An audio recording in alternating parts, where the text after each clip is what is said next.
Signify by saying aye. Aye. Nays, abstention? Nay. It was abstained, sorry. Okay. It's fine. The motion carries. I will vote down the motion in the event that we can't unstrike the strike. And with that, Madam Chair. Next agenda? Oh, next agenda. What about the DSBA dues? I said we're going to table that. Table It's, it, there's yeah. just no So way. that It's would 10 o'clock. be next- 10 o'clock at night. Yeah, that would be next agenda. 10 o'clock The at mission night. and goals. So I have some agenda items listed there, missions, maybe mission statements, maybe that'll be its lucky day, maybe VSBA dues, maybe that'll be its lucky day. I will give you a VSBA annual meeting update, and there has been a request for an executive session with elementary principals. It would be about 30 minutes is what I'm thinking. Yep. So there is a little more time in there, or we could just all go home. Also, David's asked principals to come just to answer some questions about budgeting, if I heard you right, early on in the night. You said something about on November 20th meeting. Oh, if- no, for the 3 through 8, Right, to just come and talk about. talk about Well, that. that would be principals doing that? I just assumed you and Frank would tell us We what it was. could. However you want to do it. Okay, Just, okay. you know, like census numbers and I stuff. just wouldn't told you take I much. had to be here. Well, fine, you can come. Yeah. Well, they're gonna be here for the They were gonna be executive. here. They're gonna be here anyway, so it seems like a good use of time and get to know your principals. Christine, I'd like to add the posting of committee reports, like the reports we just gave, Mhm. and communications with the minutes on the website. You had mentioned that that would drive Barb nuts. So I think we need to talk about maybe having staff assigned to the, I mean, we're having staff assigned to the board so that that information is posted. So let's do that as part of a discussion. I just think we need to think about, like, if every communication is going to get posted, how we would do that, you know, every board That's communication. why I wanted to put it on the agenda. So Yeah. we'll do that next. Are we Yeah. gonna also talk about in other business the leadership councils? We don't have to do that now. Well, we I have to mean, I redo guess, that policy. That policy is coming through next time. But we, Oh, I and see. so, But the councils themselves. talking about yeah. actually assignments and if we're Yeah. going to rotate through, or maybe just a first discussion on that, doesn't have to be super long at the I beginning. think we can do that, yeah. There might be another leadership council by then. Okay, that's on. Yes, Jody. Number 10, Number 10, number 10. public comment on Oh, non-agenda we items. heard public comment on non-agenda items. Yes, Jody. I would like, I've been going through a lot of minutes and a lot of agendas and a lot of that whole bit. And it's come to my attention that a lot of agendas, particularly of committees, are not being specific about what they're talking about, number one. And number two, if it's not on the agenda, they're talking about other things. And I think it needs to be cleaned up. And especially if we're not going to film some things, I think it needs to be cleaned up. Thank you for your input. People can add things as the first order of business, but Yeah, Jody, it would be really helpful if you could bring some examples, because I'm thinking about the committees that I'm on, and that's not a problem. I wanna don't see bring that as some- an issue. I don't want to bring some examples in front of the film. I will talk to you later. thank you for that. I appreciate that. Any other public comment on non-agenda items? Thank you. You guys are hardcore. With that, I entertain a motion to adjourn. I don't know who to Chair, Oh, there being no further business before this board, I move that we adjourn. I think I heard Thomas a second. No, this is Ruth. Madam Chair, there being no further business before this board. All those in favor, please signify by saying aye. Aye. Nays, abstentions, the ayes appear to have it. We adjourn at 10:06.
Well, first of all, I wanted to give a quick update on the weather. With severe winds and rain, we're seeing outages across the state. Approximately 10,000 customers are without power, particularly in southern Vermont. Green Mountain Power, Vermont Electric Co-op, and Washington Electric Co-op are the primary utilities impacted at this time.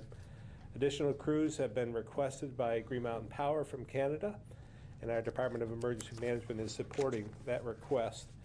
We expect the winds to continue to gust to 30 to 45 miles per hour much of the day today, and then die down tonight, so more outages could come. The temperatures will be in the 40s and 50s. That's somewhat good news in some respects.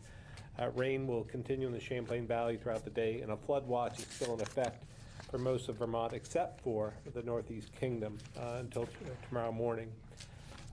Small streams have been impacted as the water moves to the larger rivers.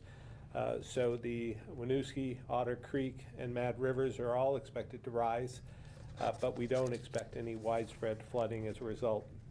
So I want to thank the utility crews for all the work they're doing and going to be doing, as well as the local municipalities for their work.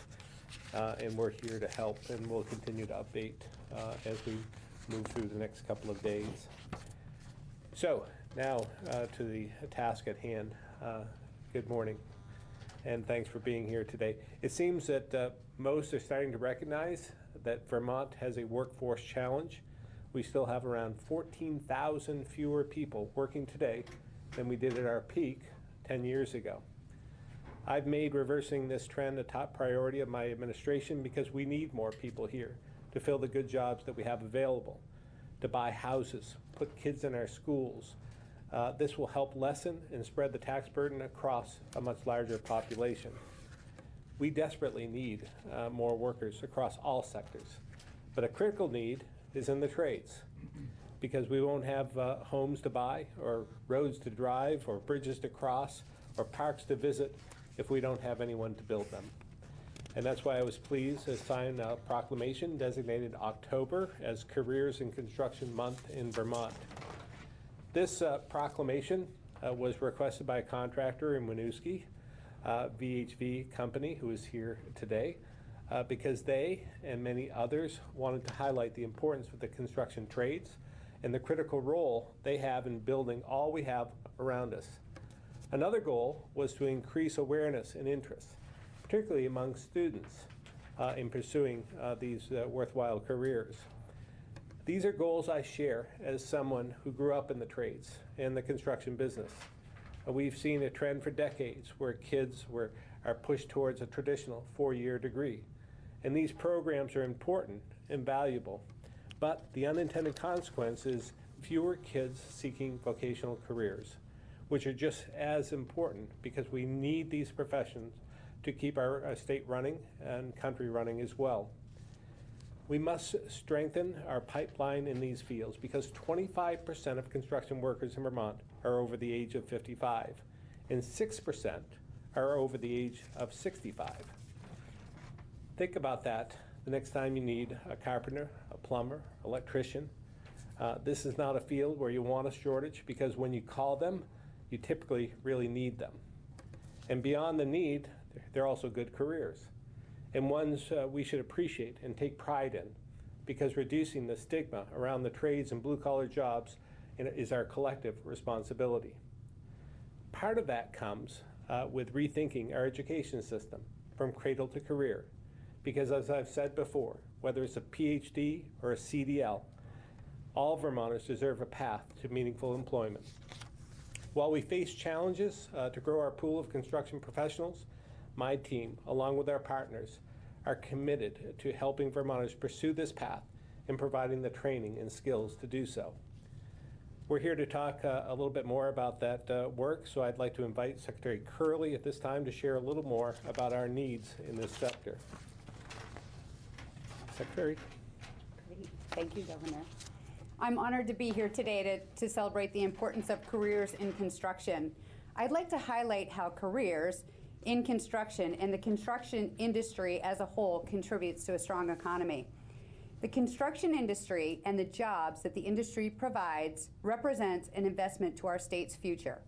whether it's public works constructions like roads and bridges, things that serve the transportation needs for decades to come, healthcare facilities and schools for us to provide needed services to our residents, residential construction that contributes and provides our housing stock, or commercial and industrial construction that supports all other sectors in the economy. The important work of the construction sector is work that we will benefit from year to year. In 2018, the construction sector alone employed more than 15,000 Vermonters, and total wage contributions were almost $780 million. These figures represent nearly 5% of the employment and wage totals for our state. In addition, we know there are many self-employed folks in the construction industry as well. In fact, in 2017, the Census Bureau reported more than 8,600 self-employed individuals in the construction sector, grossing an additional $495 million annually. Another way to look at the construction industry's incredible impact on Vermont is to look at the contribution of construction to the state's gross domestic product. In 2018, construction provided $1.14 billion in GDP, which represented nearly 4% of the state's total, which is $33.7 billion. Construction workers possess all the skill sets needed to maintain and grow our infrastructure. Our construction workforce is aging, as the governor said, and we're focused on finding workers who possess the skill sets needed to fill these jobs. Focused efforts by the Agency of Education, the Vermont Department of Labor, the Agency of Commerce and Community Development, along with construction associations, education and training providers, and employers in our state, are working diligently and creatively to establish a pipeline of future construction workers. You'll hear more about these efforts from Deputy Education Secretary Boucher, Acting Labor Commissioner Harrington, and President Moulton of VTC. At this time, I'd like to turn it over to Deputy Secretary Boucher. Good morning. Excuse me. It's a pleasure to be with you this morning to speak about our ongoing work at the Agency of Education to strengthen career pipelines in the construction trades, as Governor Scott discussed. As both the governor and Secretary Curley mentioned, we face today a critical shortage of skilled workers going into the construction trades. As part of the solution to that challenge, at the Agency of Education, we've been focused on developing specific career pathways in construction, beginning as early as middle school, as part of our broader effort to ensure that all students graduate from high school fully career and college ready, with all the skills they need to successfully make their next move after graduating. We've been executing on this initiative, as Governor Scott mentioned, as part of the Cradle to Career vision that is a core part of the governor's vision for Vermont's education system. And we've also been doing this work in partnership with our friends and colleagues at the Department of Labor, the Agency of Commerce and Community Development, and numerous other community stakeholders. In construction particularly, we hear consistently from employers that they need employees with a high level of skill and will pay high wages to those who have that skill set. Some of those positions can begin directly after high school, and some require additional trades-based post-secondary training or education. Our focus has been to help ensure that Vermont's Career Technical Education System, or CTE system, and our high school programs are designed so that students graduate with a clear knowledge of the skills required at entry, mid-level, and advanced levels of work in the construction trades. Students know what is needed, and they know how to obtain additional work-based learning, internships, or additional training experiences should they need to pursue those opportunities. To that end, in 2018, we endorsed the National Center for Construction Education and Research's, better known as NCCER, Introductory Craft Skills Curriculum for implementation in all 17 of Vermont's CTE centers. The NCCER curriculum is a program used nationwide that culminates in stackable credentials. If you don't know what stackable credentials means, these are an accumulation of training sequences over time that, taken together, ideally prepare an individual for their specific occupation, including the capacity to shift either horizontally or laterally to positions that are sort of similar but need a unique skill set, and eventually to shift vertically up in their career. Building stackable credentials typically occurs in a nimble, more flexible, just-in-time fashion than do traditional certification or licensure programs. We need all of these, but I think we really need to invest in some of these stackable credential offerings. This curriculum endorsement and adoption ensures that all of our employers in the construction trades can anticipate and bank on the same skill set for all of our graduating CTE students statewide. And it's also important to note that both employers and CTE faculty were critical participants and drivers of this work. And we were careful about crafting this initiative that way because we wanted to make sure that we had buy-in and sustainability for the approach. We also partnered with the Vermont Talent Pipeline to carry this work, part of the Vermont Business Roundtable. Currently, we're working with each of the CTE centers across Vermont to implement this shared curriculum. The initial implementation went live last year in fall of 2018 for the entire school year. And I can't say, I'm not sure this would actually be meaningful for folks, but the fact that all of our CTE centers are doing the same thing in a particular program of study is actually brand new to our state.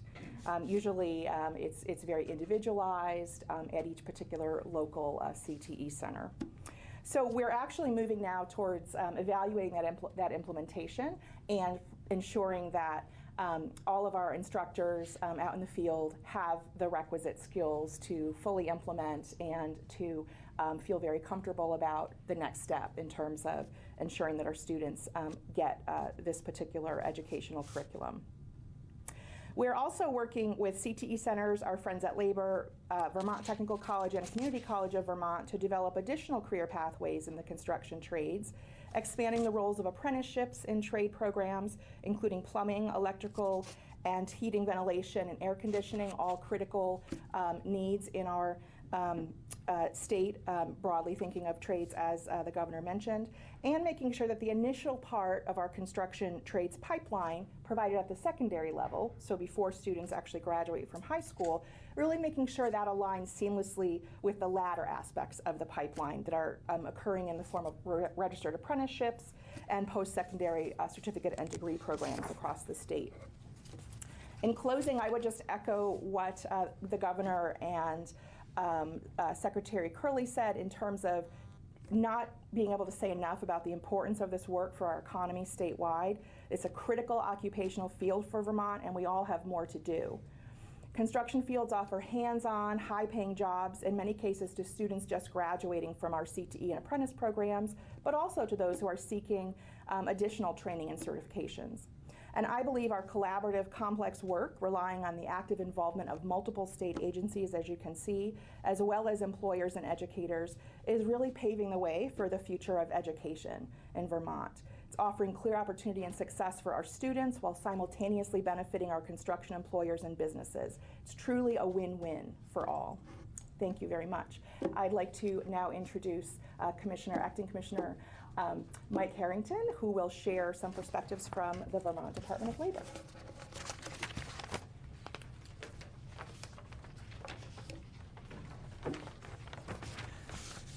Thank you, everyone. I have some remarks here.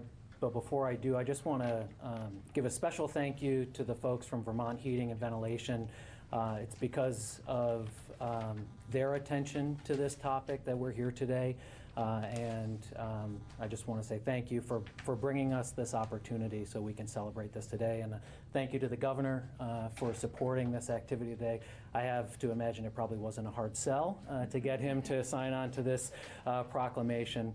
But let me just say that the construction industry in Vermont is vital to our economy and our workforce. Prior to the last recession, this industry accounted for about 17,000 jobs.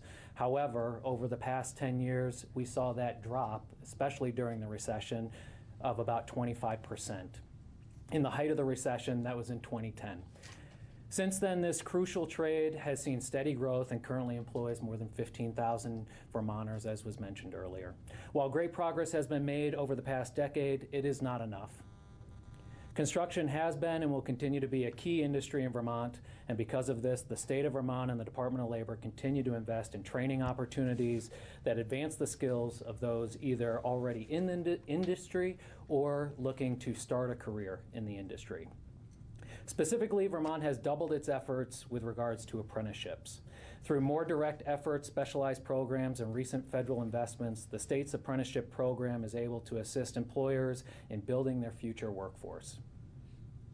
Currently, there are over 28 registered apprenticeship programs in the state of Vermont, and over the past 12 months, we've had almost 2,000 apprentices go through those programs.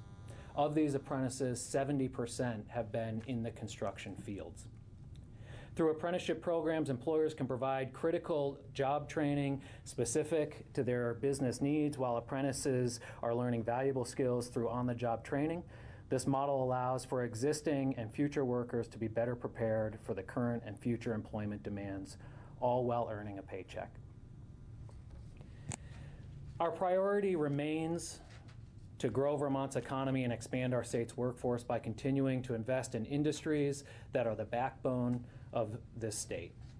For employers who see this announcement, we would strongly encourage you to consider developing an apprenticeship program such as VHV at your own company or with a local educational institution, especially as next month we like to celebrate National Apprenticeship Week from November 11th through the 17th. It's now my pleasure to introduce one of our key apprenticeship partners, Pat Moulton, President of Vermont Technical College. Thank you all. Thank you very much, Commissioner Harrington. Thank you, Governor Scott, for giving me the opportunity today. I also want to kudos to Vermont Heating and Ventilating for really bringing attention to the construction trades, and to you, Governor, for stepping up and signing this proclamation to bring attention to such an important sector here in Vermont. And Vermont Technical College is honored to offer the Plumbing and Electrical Apprenticeship Program for the state of Vermont. We do that in partnership with the Vermont Department of Labor. We've had this excellent partnership for a number of years, and we deliver this training at 12 sites around the state. Sarah Ballou from our Continuing Education and Workforce Development Division is here, and that's the division that heads up the apprentice. She's very much engaged with the apprentices, and I'm always impressed at the employers who support these students and the students themselves. As Sarah and I were chatting, they're going to work all day, they're coming to class in the evening, they're coming to class on Saturday, they're juggling family and everything that goes with it. But they know that that's going to end up in a really lucrative career that enables them to afford the quality of life that's so important to them. And the construction industry and the related trades provide that opportunity for Vermonters, in many cases, as the governor points out, without a degree. But we also have opportunities for degrees in the construction trades. Our construction project management program gives students the education they need to lead large commercial, industrial, and other building projects around the state. As excuse me, Deputy Secretary Boucher mentioned, the Career and Technical Education Centers are an excellent place for students to launch that career and that career pathway, and we're working with CTE centers to build direct pathways to our degree programs. And we're looking at other opportunities beyond construction project management where we can offer additional certificate and/or degree programs. We offer an auto technology and diesel technology program, which is also critical to the construction trade. Somebody's got to keep the machinery working. Our architectural engineering technology program is teaching students how to design and build energy efficient buildings of the future, technologies we probably can't even envision right now. Our civil engineering associate's degree prepares graduates for careers in road, bridge, and other infrastructure construction fields, which is so critical. And we work very closely with the Vermont Agency of Transportation to prepare students for careers at VTrans and in the construction trades. VTrans sponsors every year for us a bridge building contest that we do for middle and high school students, where they literally build a bridge out of popsicle sticks, dental floss, and Elmer's glue. And if you ever want to have a good time, come down to the bridge building contest, because especially the middle schoolers, they have uniforms, they decorate their bridges, and we have a machine that actually smashes the bridges and will register the amount of weight and support. And we've had a middle school class come up with a bridge that sustained over 2,000 pounds of pressure out of popsicle sticks and glue and dental floss. Those are the future engineers of tomorrow. And we do that to try to introduce students to these lucrative careers. In fact, just today, Governor, we have over 700 young ladies on our campus in Randolph Center for the Women Can Do conference. This is an opportunity where we introduce young ladies to non-traditional careers in construction, engineering, law enforcement, firefighting, you name it. It's always a gorgeous day for when these girls come to campus for Women Can Do, but they just bully on through because that's what women do. And we're very pleased to do that in construction, in conjunction with Vermont Works for Women, the McClure Foundation, the Vermont Women's Fund, and the Agency of Education. And VTrans is there this morning with trucks and machinery and introducing students to the opportunities. Our continuing education and workforce development division is also engaged in green building trainings that we can certify folks to do building inspections and other green building techniques. The division also is working again with NCCR, you'll notice a theme here, offering a credentials project supervision course in the construction trades to become site certified leaders.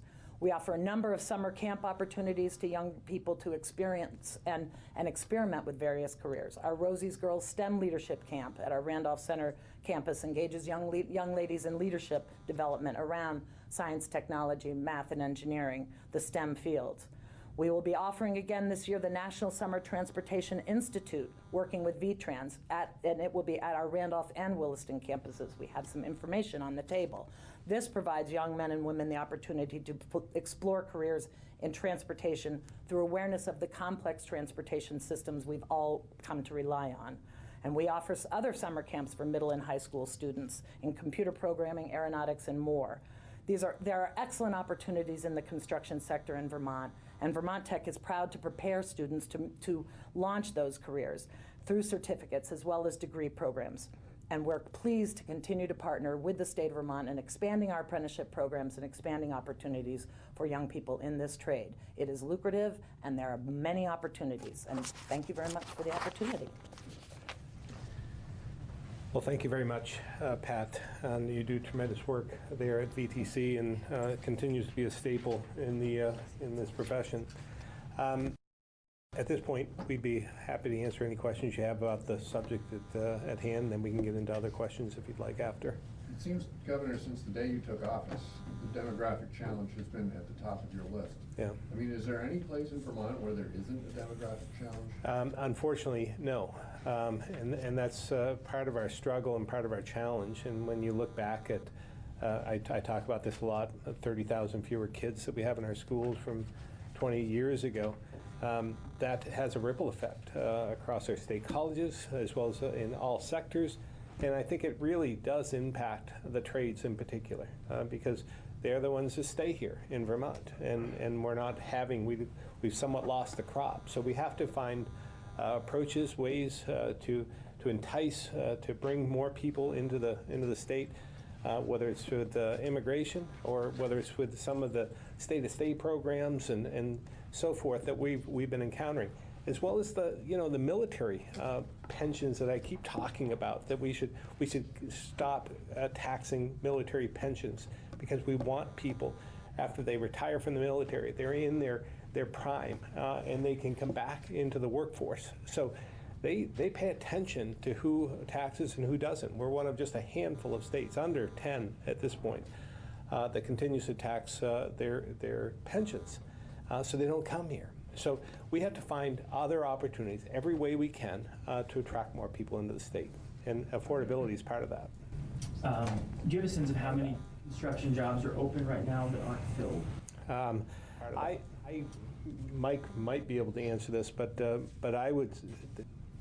Every sector is impacted, and I would say that there is not a construction company in Vermont that isn't looking for help. But I don't know if you have any statistics. The only thing I would say is we did go back into the numbers and look at this, but it's such seasonal work and it fluctuates so much that it's hard at any one given time to be able to track how many positions are open. For instance, right now, we're on the downward side of the construction season, so that changes and skews the numbers. But the thing I would also point out is we don't typically think of all the ancillary construction jobs that are out there too. So when we talk about flaggers and GIS and other things of that nature, they're not, I don't think we think about them as construction work, but they are part of that cohort of people. It sounds like you were talking about the folks that are in the pipeline to sort of become involved in the trades and the construction trades in Vermont. I mean, obviously we have a demographic issue. There aren't enough people, young people sort of in our school systems, but as far as things are going right now, are you satisfied with the number of people that are, it sounds like the answer is no based on this, but I guess what is the goal for like the number of students in college and or high school you'd like to see? Yeah, well, we'd always like to see more. I think there's, it's in my mind a two issue. One is internal within our state, and then external. How do we bring more people to our state? So for me, I think there's always, we always see a demand. We can always put more people into the funnel and into the system. You know, we would, when we talk about reversing the trend and bringing more people in, it's not just about going to a net neutral. We need to be in a net positive. And so while we talk about losing, you know, 6,000 people out of our workforce in our schools, that actually equates to us needing to attract more than that to begin to rebuild, you know, the funnel and the people in our system and in our going through our programs. So, you know, it's quite a feat, but you know, we're working diligently, and I think we've seen progress, and we'll continue to see progress. Well, again, with a 2.1% unemployment rate, the lowest in the country. Yeah. Something you said at the beginning, do you think too many young people are going to school for four-year degrees?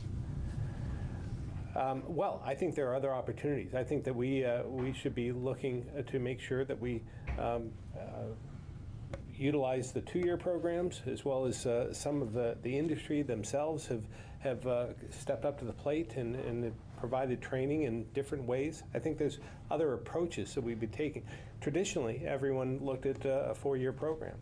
I'd say Vermont Technical College, in its history, had two-year degrees, associate degrees, and could go on to a four-year program at that point. I've had numerous friends that went for civil engineering at VTC and went from there from a two-year program to a four-year at UVM.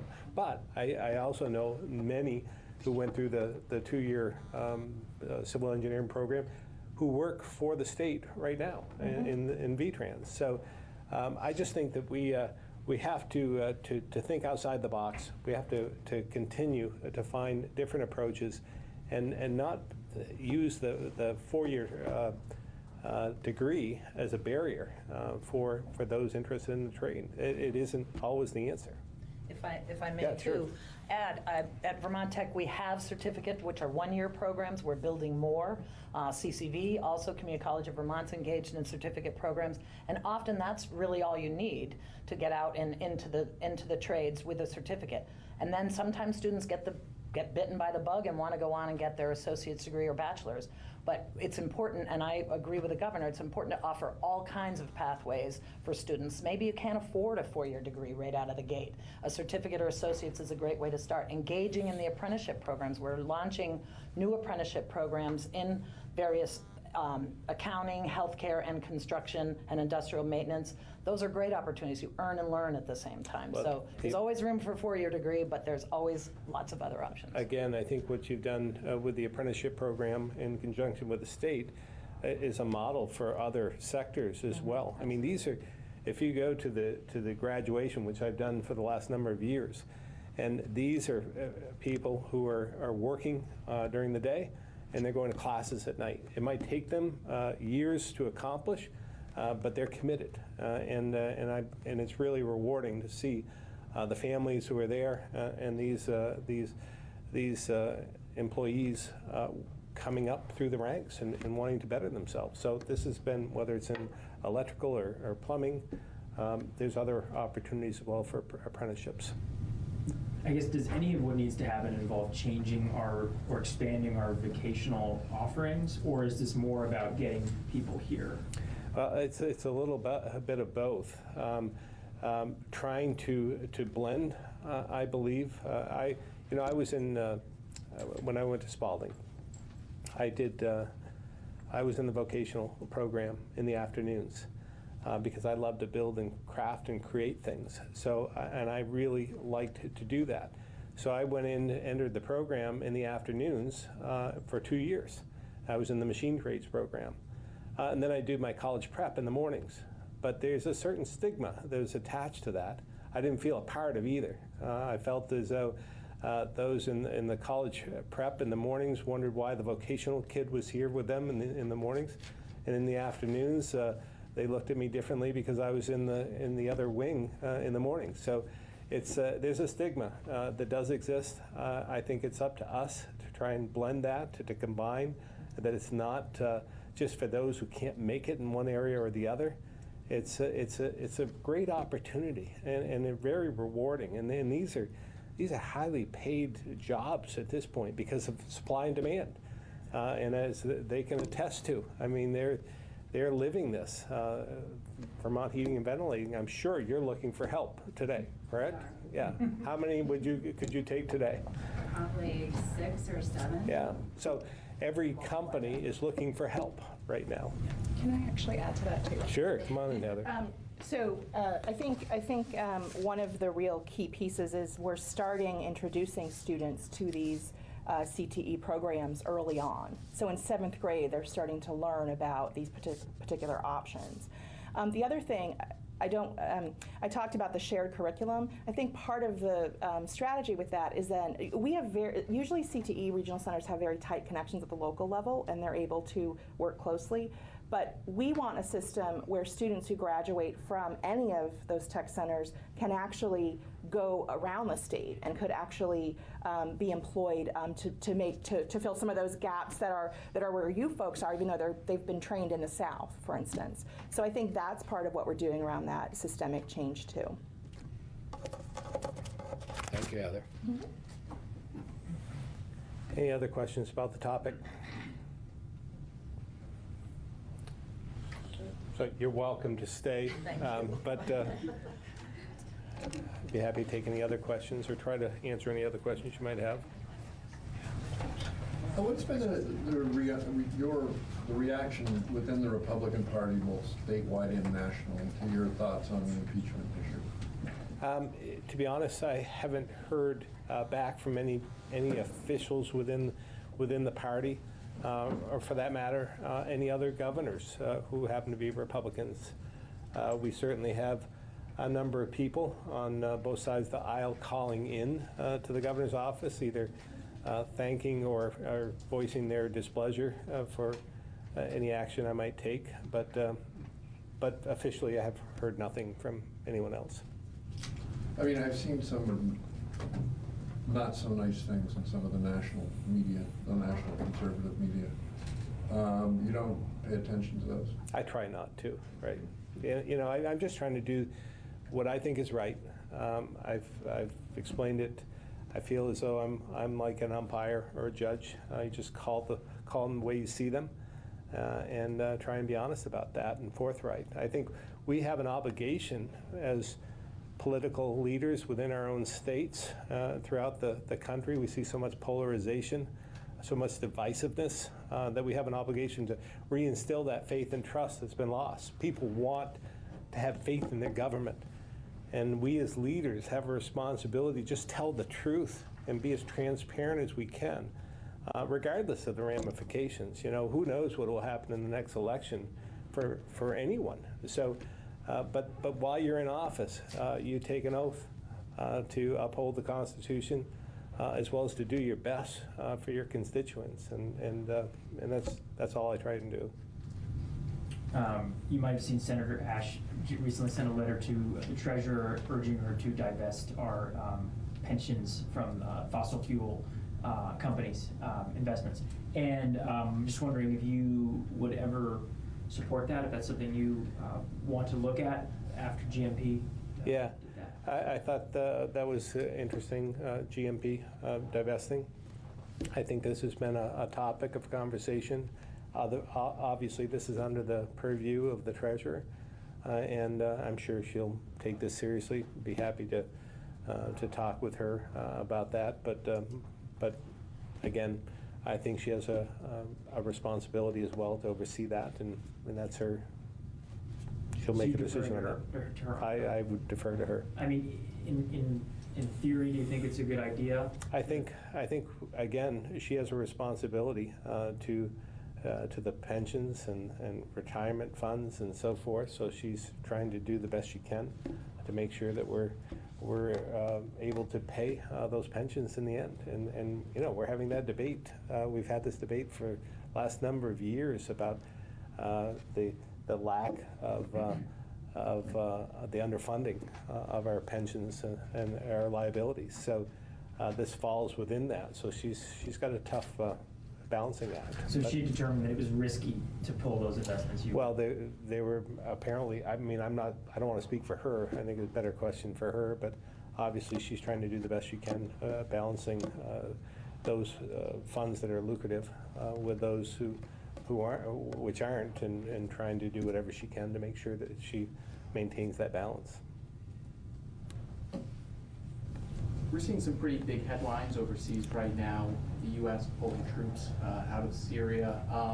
It's gotten mixed reactions from both sides of the aisle. Where do you stand? Well, I mean, again, I think they've weighed in. We saw this in Congress yesterday, which was a bit of a surprise. It's a bipartisan reaction to the withdrawal out of Syria and Syria, Turkey, the Kurds, and I think that both Democrats and Republicans voice their displeasure in the way it was done. Whether we should be out of there or not is a separate question, and I think most would say we need to bring our troops home. But how you do that is important, and I believe that we saw that rebuke yesterday with Congress and across party lines. Have you had a discussion with the Attorney General or the Attorney General's office regarding the new public records policy? I have not. Obviously, I spoke with, I think that was reported, I spoke with my cabinet about this on Tuesday.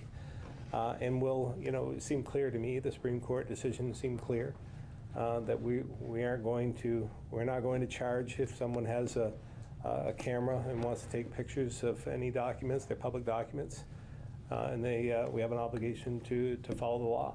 So it seemed clear to me. I think your office had said, or you had said, that there is some sort of clarifying guidance coming on this? Well, we need to make sure. I mean, I spoke from this position to the cabinet, but we need to put it in writing. So I'll be working with Secretary Young on this and make sure that everyone understands what position we're in and where we're supposed to go, so that we're consistent. I think that's important. The consistency across the administration is important. I mean, how does that work if the AG says it's going to go one way and you say it's going to go another? Well, we have a responsibility for the administration, and they will follow whatever we determine that they should do. So, but the AG can do what he wants within his organization, but we're taking a different tact. Both the Attorney General and the Secretary of State have suggested creating a new position or a new office that would deal with these public records requests and sort of relieve the burden, I guess. I mean, where do you stand on that? Well, I'm not looking to grow the bureaucracy any further than it is right now, to be honest with you. I think we can handle this within house. I don't know why we would need a whole new office to do this.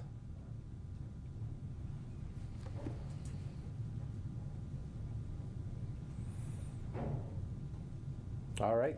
Thank you very much.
it out that the sun shines down its power to all the world and makes the wind blow strong as it will.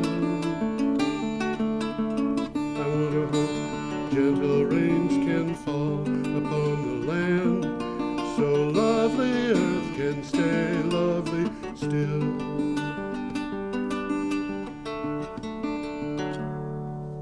Hello, ladies and gentlemen. This is Energy Week number 344 with me, George Harvey, and the amazing Tom Fennell. In the flesh. In the flesh. And I want to point out to anybody who's keeping careful track of the numbers of Energy Week episodes that number 343 was recorded last Friday. It was a special. Yeah, it was with a special, right? With 350 Vermont. Got any idea when it's going to be shown? It should be ready to be shown now. I would imagine that it'll be in the It's hard schedule. to keep up with the schedule. Well, the schedule is produced, I think, on Fridays, but I'm not sure. Yeah. I just don't know. Yeah, look for it. It's a good show. Yeah, but it won't be on, I don't think it'll be on Channel 10. These specials are usually on Channel 8. Anyway, I have to make my daily, weekly appeal to people to donate money to BBC TV, BrattleboroTV.org. Go and give scads of money. Anything upwards of $1 in denominated in dollars, and that's please not Monopoly money. And when you do that, please put a note a little down below the size of the donation, saying that it's for Energy Week. The donations can be made at BrattleboroTV.org, and there's a support local media, I think is what it's called, on the homepage I'm at the not bottom. sure. Anyway, every day I get up, go to the internet, and find all the news that I can about what's going on in energy and climate change, and I make up for each piece that I want to preserve for posterity. I put together a 50 or 55 word synopsis and a link to the original article, and I put 10 to 15 of these together and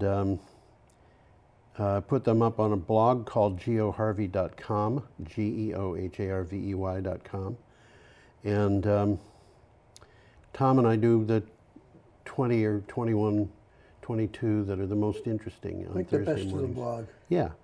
So you usually have something to say about this. Why don't you put yourself up? Well, obviously I read these before the show, and some of them are really worth looking at. Yeah. You know, so if I can think of it, I'll try to remember some of the ones. Some of them have videos attached to them. Yes. And lots of pictures and stuff Yep. like that. So I'll try to mention the better ones or the more Yep. interesting ones. Yep. Should we just start on our way? I think we ought to get going. Yep, Okay. I think, Well, we're starting on Thursday, October 31st, and we'll try to keep the viewers apprised of the dates of these articles so that they can go to the blog. Yeah, right, exactly. And you can click on the calendar and find the entry and on that, which narrows things down quite a lot. But anyway, there's links. Yeah, They there's links. usually work. Our first item is from a We've got a picture publication coming called up. Inverse, and there is a picture there. Yeah, I'll see if I can. There it find is. There it is. By Jove, I think he's caught you. I think he has. That looks like an interesting place. Looks like a wheat field, huh? It does, sort of, doesn't it? Or possibly in the background that could be canola, I suppose. Anyway. It's not it's not corn, that's for sure. It's not corn, yeah. But it goes to show you what you can do. You can put them all together in one field. Yeah. And farmers are finding out they're getting an extra income out of this. Yes. We'll talk about that later. Yes. What do you have for a title? Renewable energy could save us trillions of dollars in health costs. And we've talked about this before. We have. If you're worried about getting, quote, windmill cancer, end quote, a term that was, I think, invented by a denizen of Washington, D.C., an inhabitant. I hadn't heard it before I read this article. Yeah, what does it mean? Windmills give you cancer? Donald Trump said windmills. He said that some say windmills cause cancer. If you're getting worried about windmill cancer, we have some good news for you. According to a new study published this week in the journal environmental research letters, installing more renewable energy could save the U.S. trillions of dollars in health costs. Well, I'm going to mention something because the article talks a lot about coal. Yeah. I mean, it's all fossil fuels generate atmospheric problems, but coal does generate the worst. And what they mention in the article is nitrogen oxides, mercury, sulfur dioxide, particulates, and then they say all of these are very toxic. Yeah, and you don't want these in your backyard. But you got them in your backyard. You got them there now. You sure do. So hopefully, with more renewables, there'll be less and less of this We've stuff. said before, and some better health for people. We've said before, if you catch a record trout, record-sized trout in Lake Champlain, Can't eat it. Don't eat it. Yeah, because that's a shame. It's polluted by decades of mercury accumulating in Lake Champlain. The other thing is that I've mentioned this many times. The American Lung Association in California did a study of Vermont pollution and came to the conclusion that burning fossil fuels in our transportation system only, which is less than 50% of our fossil fuel use, costs people in the state $330 million a year in health costs, which comes to $480 per person, which means that if you extrapolate that up from the less than 50% to include all of it, it would be reasonable to think that our health costs for burning fossil fuels amount to about... They're significant. Yeah, it's about $1,000 per person, and so family of 5, it's $5,000, and most of that is covered by insurance and taxes. But guess what? We pay insurance and taxes. That's where they get their money.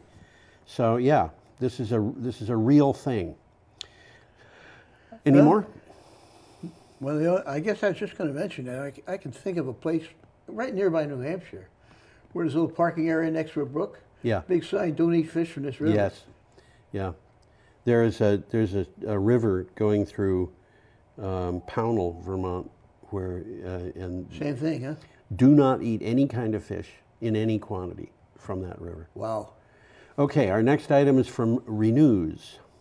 It is that Mayflower to deliver Massachusetts offshore wind farm. This is not about ships. The state of Massachusetts has chosen Mayflower Wind to develop an 804 megawatt offshore wind farm. That's significant. 804 megawatts is quite a lot. That's significant. Following bid submissions filed in August, the project, located more than 20 miles south of Nantucket, which means it's going to be out of sight, completely out of sight from Nantucket, is expected to start operations in 2025, according to the developer.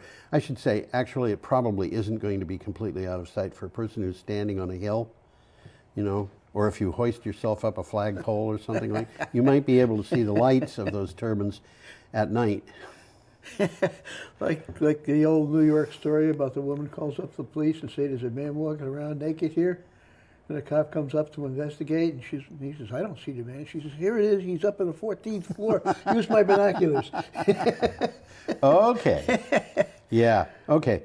So we're done with that? Well, we got a little takeaway here. Oh, we do? The wind farm will enable a $3.7 billion electricity rate reduction over the term of the contract. How much? $3.7 billion. Wow. That's what it says, over the term of the contract, which is like 20 years or so. Yeah.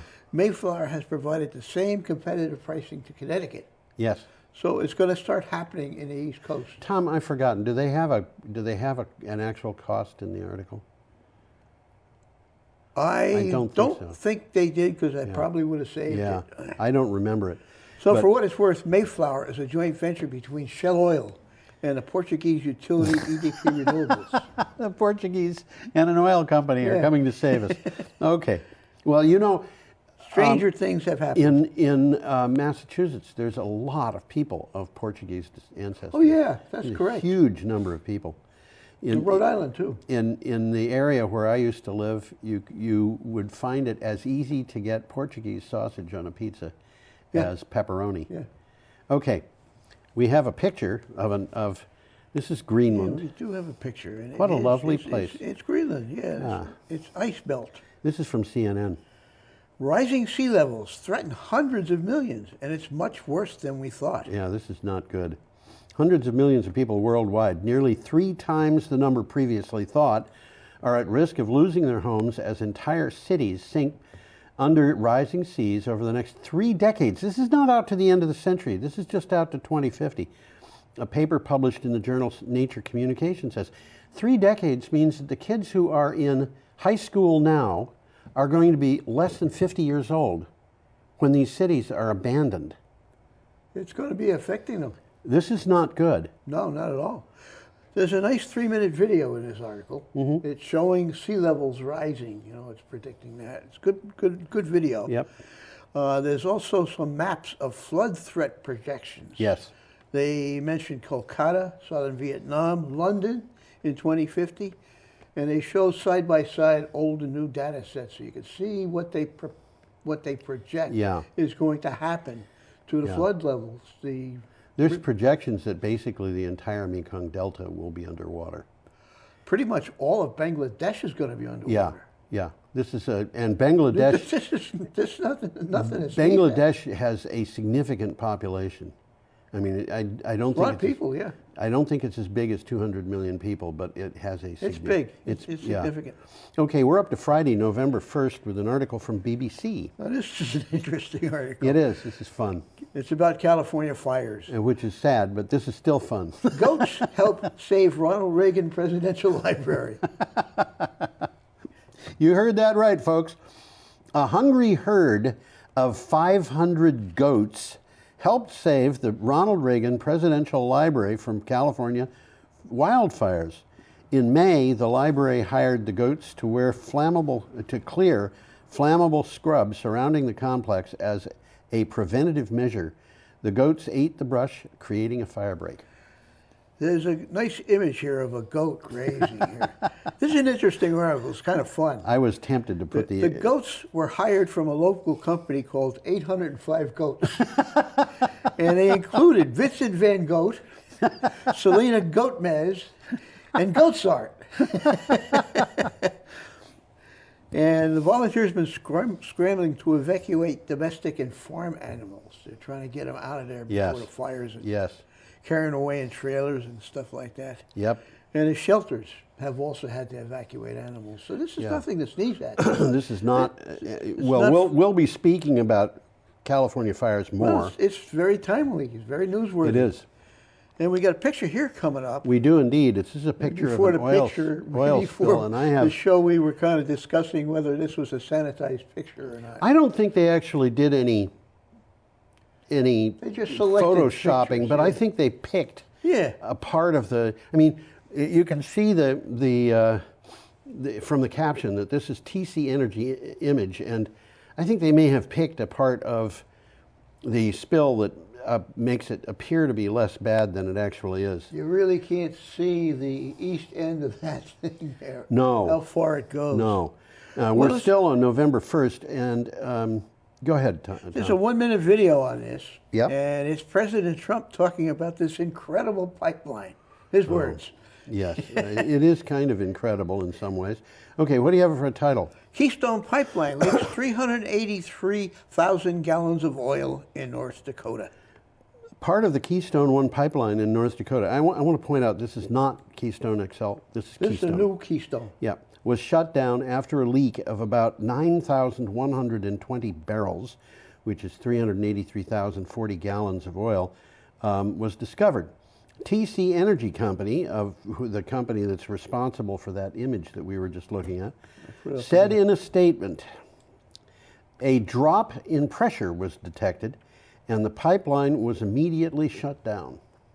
Well, let's hope so. Does that look like that might have 383,000 gallons? 383,000 gallons. I can't visualize with that. Well, you know, it's not too hard. 350,000 gallons would be 500 gallon, 5,000 gallon tank trucks. 70 tank trucks? 70 tank trucks. So this is more than 70 tank trucks. And I got to tell you, that doesn't look like it's a contamination from 70 tank trucks. I don't think so. Now, you know, another thing too, this is 383,040 gallons. And my recollection, and I could be off here, but not by an order of magnitude, my recollection is that 1 gallon of oil is sufficient to pollute 5,000 gallons of water. So I don't recall ever hearing this that is statistic. this is That's a scary a statistic. lot of oil is terrible stuff. It Yeah. really is. It's awful. It's bad for health. I had a friend who, when I was young, and I was young, he was old, but we were friends, you know, and he would tell me things about chemistry because he was a chemist. In fact, he had a doctorate in pharmacology, and he was considered one of the best toxicologists in the country. And he said the molecules, the hydrocarbon molecules in petrochemicals are absolutely horrible for human health, and they cause a lot of cancer. Which I kind of think been swept under the rug. Well, I think that it was never allowed to really show be shown in but nevertheless, that was his opinion. For what it's worth, the Keystone Pipeline system stretches more than 2,600 miles. Right. From Alberta in Canada, east into Manitoba, and then south to Texas. Covers a lot of ground. Covers a lot of ground. Moves a lot of oil. From Manitoba to Texas, that is basically almost from Canada to Mexico. It is from Canada to Mexico. It's really a long ways. It's going to the Texas shore, so that goes to the middle of Texas. Right. This was built so they could take this crude oil and move it to refineries. It's from the tar sands. From which it could go into tankers and be taken out to sea. Well, this one's interesting too. What? The next one coming up. Yeah. Coal power is bleeding cold hard cash. Yes, indeed. And there's a subtitle to it. Thank you, Captain Obvious. This is from Clean Technica.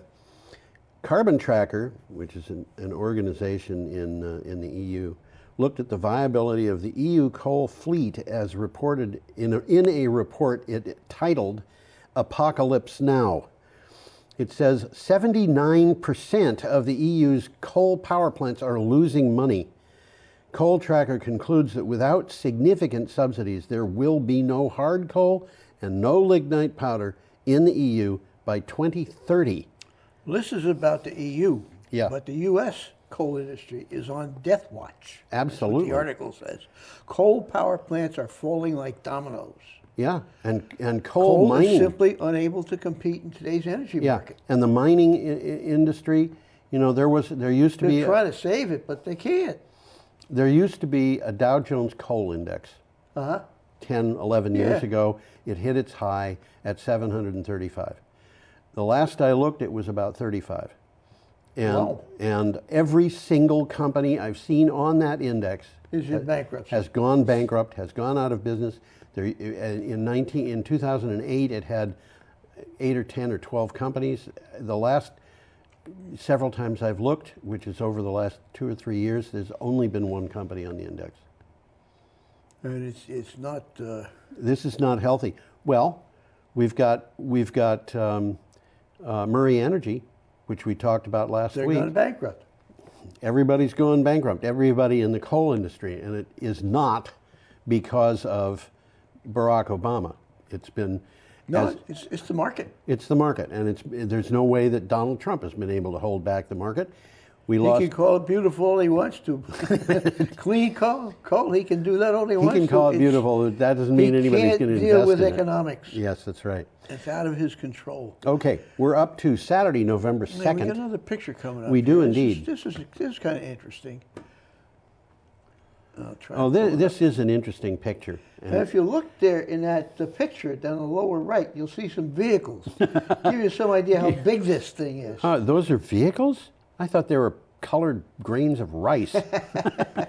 They're cars, pickup trucks? Yeah, they're there. I can't even see any people. People are too small to register in this picture, I think. I think they are, yeah. I don't see any. Okay. Well, in any case, the headline says that wind powers Hirama crane vessels. And there you're looking at some Hirama crane vessels. I don't know how that's supposed to be pronounced. Well, this is it's German or something. Or it's Dutch. Dutch. And Dutch is difficult for me to pronounce because nothing seems. I think it's probably something like Hirama or something like that. But I know a couple of sentences in Dutch. And you can't pronounce. It's interesting because it's a way of comparing English, German, and Dutch. Yeah. In German, if a person walks up to the fruit seller's place and says, "Was kosten die Apfeln?" that means, "What do the apples cost?" I can figure that one out. Was kosten die Apfeln? What do the apples cost? What's halfway between? German. I mean Dutch, Yeah. in which it is wat kosten de appels? And if somebody had walked up to a New York fruit seller and said that, the fruit seller would say, "Okay, we've got a person here who hasn't really learned English very well," when they haven't spoken a word of English. Okay, sorry about that. Hirama is involved in a project in the Dutch port of Rotterdam to use electricity generated by wind turbines in place of diesel generators for the power needs of moored crane vessels. And yeah, those vessels aren't always sitting in that spot. Yeah. Okay, they move them around and moor them for maintenance or to prepare for projects at sea. This is bizarre as far as I'm So concerned. basically what we're looking at is that little structure in the front with the gangplanks on it is Moved permanent. Yeah. And the That's things in the mooring. back move. Yeah. And it says the aim of the project is to establish the feasibility of supplying shore-based clean electricity to large seagoing vessels. That big vessel is going to move around, and I think we're getting to a point here where we're literally talking about a big, long extension cord. Yeah. Okay. Well, there's a takeaway here. Let's see. The vessels need energy for onboard facilities. Yeah. You know, while they're in. Those cranes are going to use a lot of electricity. Well, this matches what we talked about 2 weeks ago. Yeah. With the GE turbine. Yes. Which is also in Rotterdam, and Yes. it's feeding an adjacent Yes, that's shipyard. right. Yeah. And as a matter of fact, if you look in the background on this photograph, you can see that there's some kind of, I don't know whether it's a canal or a highway or something, but along it you can actually see little bitty wind wind turbines.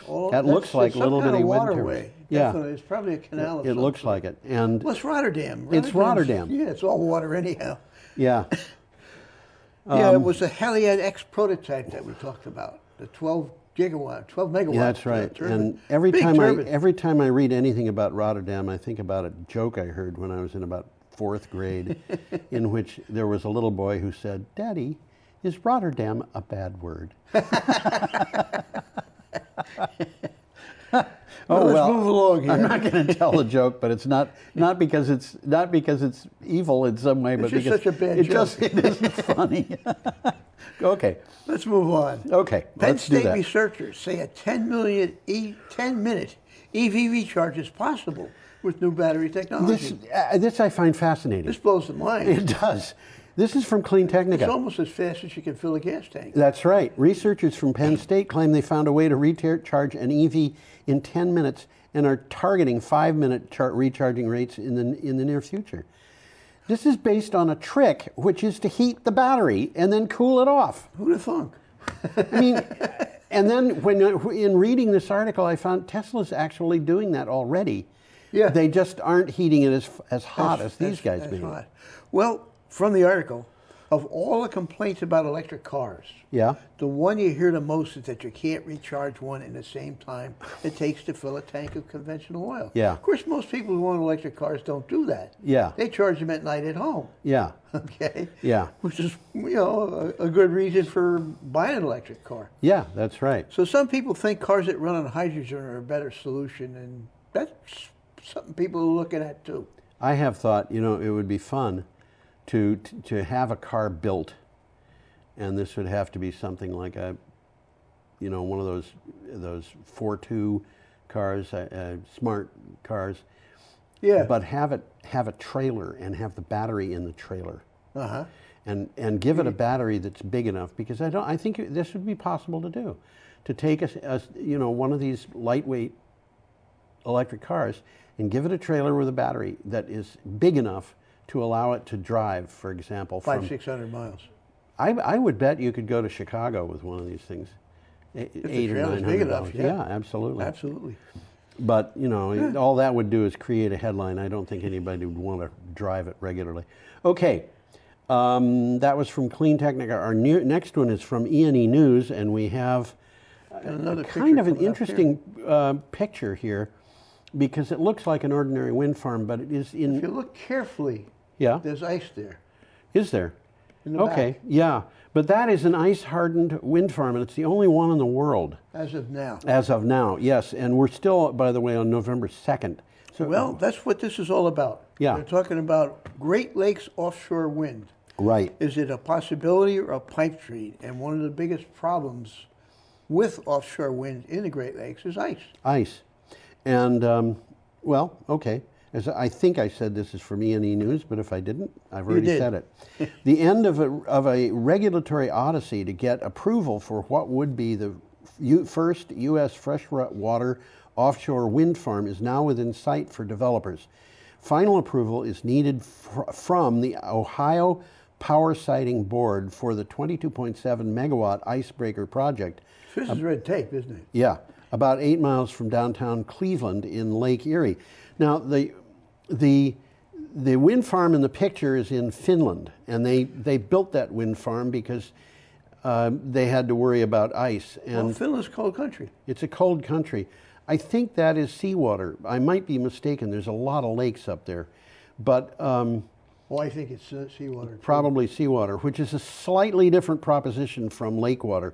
Nevertheless, the thing off the coast of Ohio, off the coast of Cleveland, is going to be in the lake, and when ice moves, It can move a lot.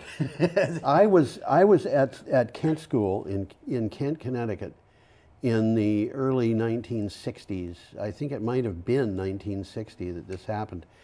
The Housatonic River had about 2 feet of ice on it, and it broke up in that condition. Oh boy! And, Wow. Yeah, and the dormitory that I was in was probably 50 feet from the water, but it was about 15 feet higher. And the ice jumbled up and made an ice dam there, and we had a flash flood which rose, I think, probably 15 feet over the roads along the river. Oh boy! In a course of about a minute or two. And it was quite an exciting thing. And this ice was just rumbling, and it was very impressive. As the water rose, a big piece of ice that might have been 100 yards long moved over the shore and hit a series of trees that were about 2.5 feet thick, and it just knocked them down one after another. A little bit of a lesson in water pressure. Well, yeah, and I've seen other little lessons in water pressure too. This is not something that you want to fool around with, and the ice on Lake Erie is not going to move around like that, but it will move around. It will move around. That's exactly what they're talking about. And- This ice flows floating around Yep. and trying to knock these towers down. The ice And flows. what can we do to prevent Those ice flows are very careful when they make plans to do that too. it? And they not only hit the towers, but they hit the substructure under Yes. the water. And Yeah. so they're looking at what the Finns have done here, because there's a movement to put wind up in the Great Lakes. Yes, Michigan is talking about it, and yes, Ohio's obviously talking about Yes. it. And I would imagine the other states are looking certainly at it I too. would expect Illinois and Indiana to think about it. Minnesota. I mean, the southern Lake Michigan doesn't always ice over. No, I guess it doesn't, does it? That's It Chicago, used to. isn't When it? I was a Yeah. kid, it did, but it doesn't anymore. Okay, we're up to Sunday, November 3rd. We have We an are. article from Arkansas Online. I'm not sure why. It's not about Arkansas. That's for No, sure. this is not about Arkansas, but it's an interesting article, and the picture that was with this article, which I was also tempted to put in, was a picture of a cranberry bog about 5 miles from where I used to live. So. Oh, yeah. Yeah. Interesting. Well, it says cranberry farmers see solar promise. Falling cranberry prices and ongoing trade wars, which are supposed to put America first and somehow don't include farmers. I'm sorry, that's not a quote from the article. Have made American cranberry industry have the American cranberry industry eyeing a possible new savior, solar power. Some of the cranberry farmers in Massachusetts, the nation's second largest grower after Wisconsin, propose to install solar PVs above the bogs they harvest each fall. I didn't know that cranberries was hurting, for one thing, and I didn't know that Wisconsin grew more cranberries than Massachusetts. You know, when you go down to Carver, Massachusetts, You where see that, cranberry bogs where that all over the picture place. was taken, there's cranberry bogs all over the place. And they're kind of fun. Much of the year they're purple. Oh, are they? Oh, They yeah? just have big purple fields.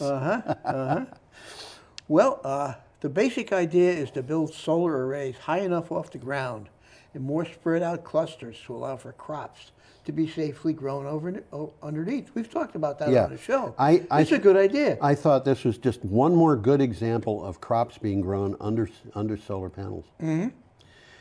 Okay, should we go on? Yeah, we got a picture coming up Another here. crop, but this one is Different kind of crop. different kind of crop. And this is a picture from Hong Kong, as I recall. It is that, and All it right, says this is- Hong Kong oysters. Yep. Served up as a natural defense against flooding caused by climate exchange. Climate change. Climate change, sorry. Not Climate exchange. exchange. This is from Yahoo Singapore News. Environmentalists believe oysters could play a key role in protecting Hong Kong's coastline from the effects of climate change, including the rise of sea levels and increasing damaging floods brought about by extreme storms. Well, what you're looking at, I'm going to bring the picture up. What you're looking at is called an oyster reef. Yes. Okay, and it's neat rows of clustered oysters. And they're one of the solutions to climate change. Right. And the reason why they're a solution is the reefs, which can rise up to 10 feet. Okay, so they can be, they're a first barrier to slow storm surges. Right. Okay, and minimize the damage to coastal communities. Right. So by these things just happening, if you can look in the picture there's a lot of oysters there. He looks pretty happy. He looks happy. And they don't even mention the fact that oysters sequester carbon in their shells. Yes, that's absolutely They true. didn't even mention it. No. No, they create a natural seawall. Right. Increasing the friction between waves and the ocean floor. Yeah, in other words, the waves coming in are reduced. The height of the waves are reduced. Yeah. So, you know, and if you reduce the height of the waves, that means that, you know, seawalls that might have been topped by high waves will no longer be topped, even though the average sea level is the same. I'm looking at that picture there. I'm going to put it up again. Okay. Why are there spikes behind him? I don't know. I think that might be fence posts. It might be. And the oysters are growing on the fence posts? On the other hand, maybe those are radio masts, so the oysters can communicate with home. Oysters don't need tall radio masts. Oh, there we go. I'm going to Okay. put you up there. So our next item is from Clean Technica. UK halts all fracking operations in the country. This is kind of big. Yeah, well, there weren't that many fracking operations. Well, in they the were UK. working on it. They were working on it, and the natural they gas dropped industry. the whole idea. Absolutely. As and you're going to tell us. There were a lot of people who were extremely upset. There was a lot of articles that were coming up in the news, people, protests, all kinds of things.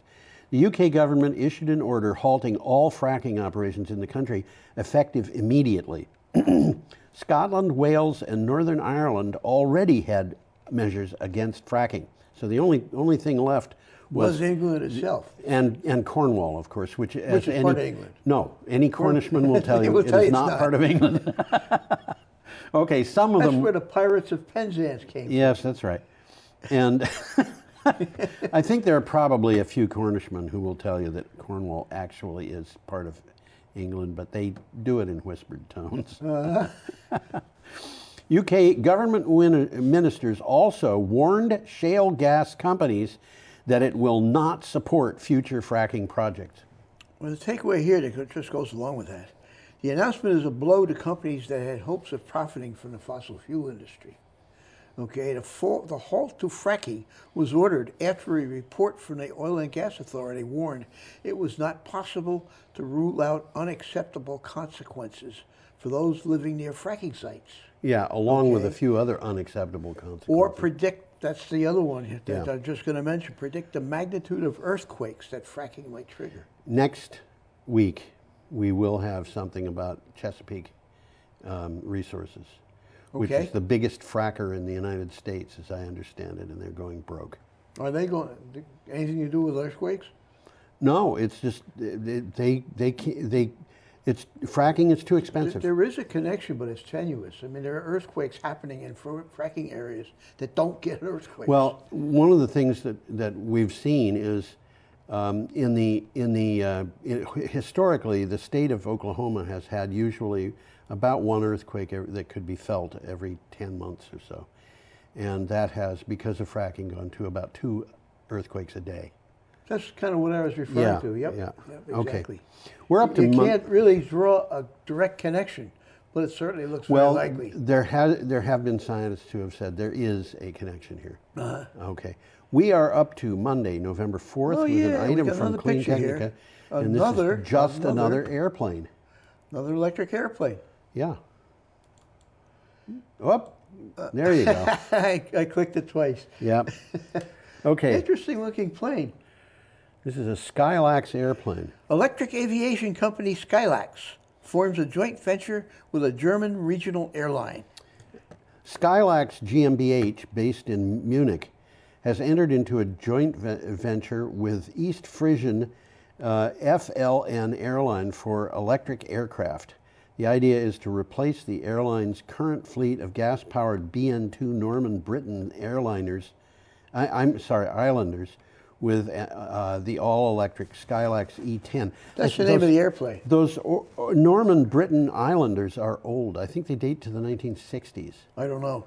But this is a nice picture of it. Why don't you put the picture back up? That's a nice commuter type airplane that will take, because they got 2 models, 6 passengers and 10 passengers. Yeah, and Frisia has a whole bunch of populated islands, and of course. That's just what this is saying. Yeah. The airline provides service between Germany. Yeah. And several nearby North Sea islands. Yes. That's exactly what they're doing. It's an air taxi. It's an air taxi, and with the existing battery technology, you can cover 200 miles emission and noise free. So it's a short takeoff. Yeah. It's a short trip. Short trip. This is similar to what happened with that, what was the name of the air company? Harbor Air. Harbor Air that we talked about last week. We've talked about, which was going to electric seaplanes. These are just electric planes. But it's the same kind of thing. Wherever you have short trip air transportation, you get into a situation where there's a great deal of sense in going by electric. They're not likely to be running transatlantic electric planes soon. No, I would say not. But for this kind of service, this is perfect. Yep. I think that what they will have 10 or 15 years from now, maybe even sooner, is a situation where the big aircraft that go transatlantic will be powered by biofuels. Or hydrogen. I don't know. Could you really carry enough hydrogen? I don't know. I mean, you'd need really big tanks. Knows the answer to that but one. you could carry biodiesel. Oh, sure. And absolutely. the aviation fuel is not lighter than gasoline; it's heavier. It's kerosene. It's kerosene. So I think you could get to that kind of thing. Okay. Do you have more on this? I mentioned it already. Okay. So let's move on. Our next item is from PV Buzz Media. U.S. renewable energy generating capacity to grow by 47 gigawatts, according to FERC.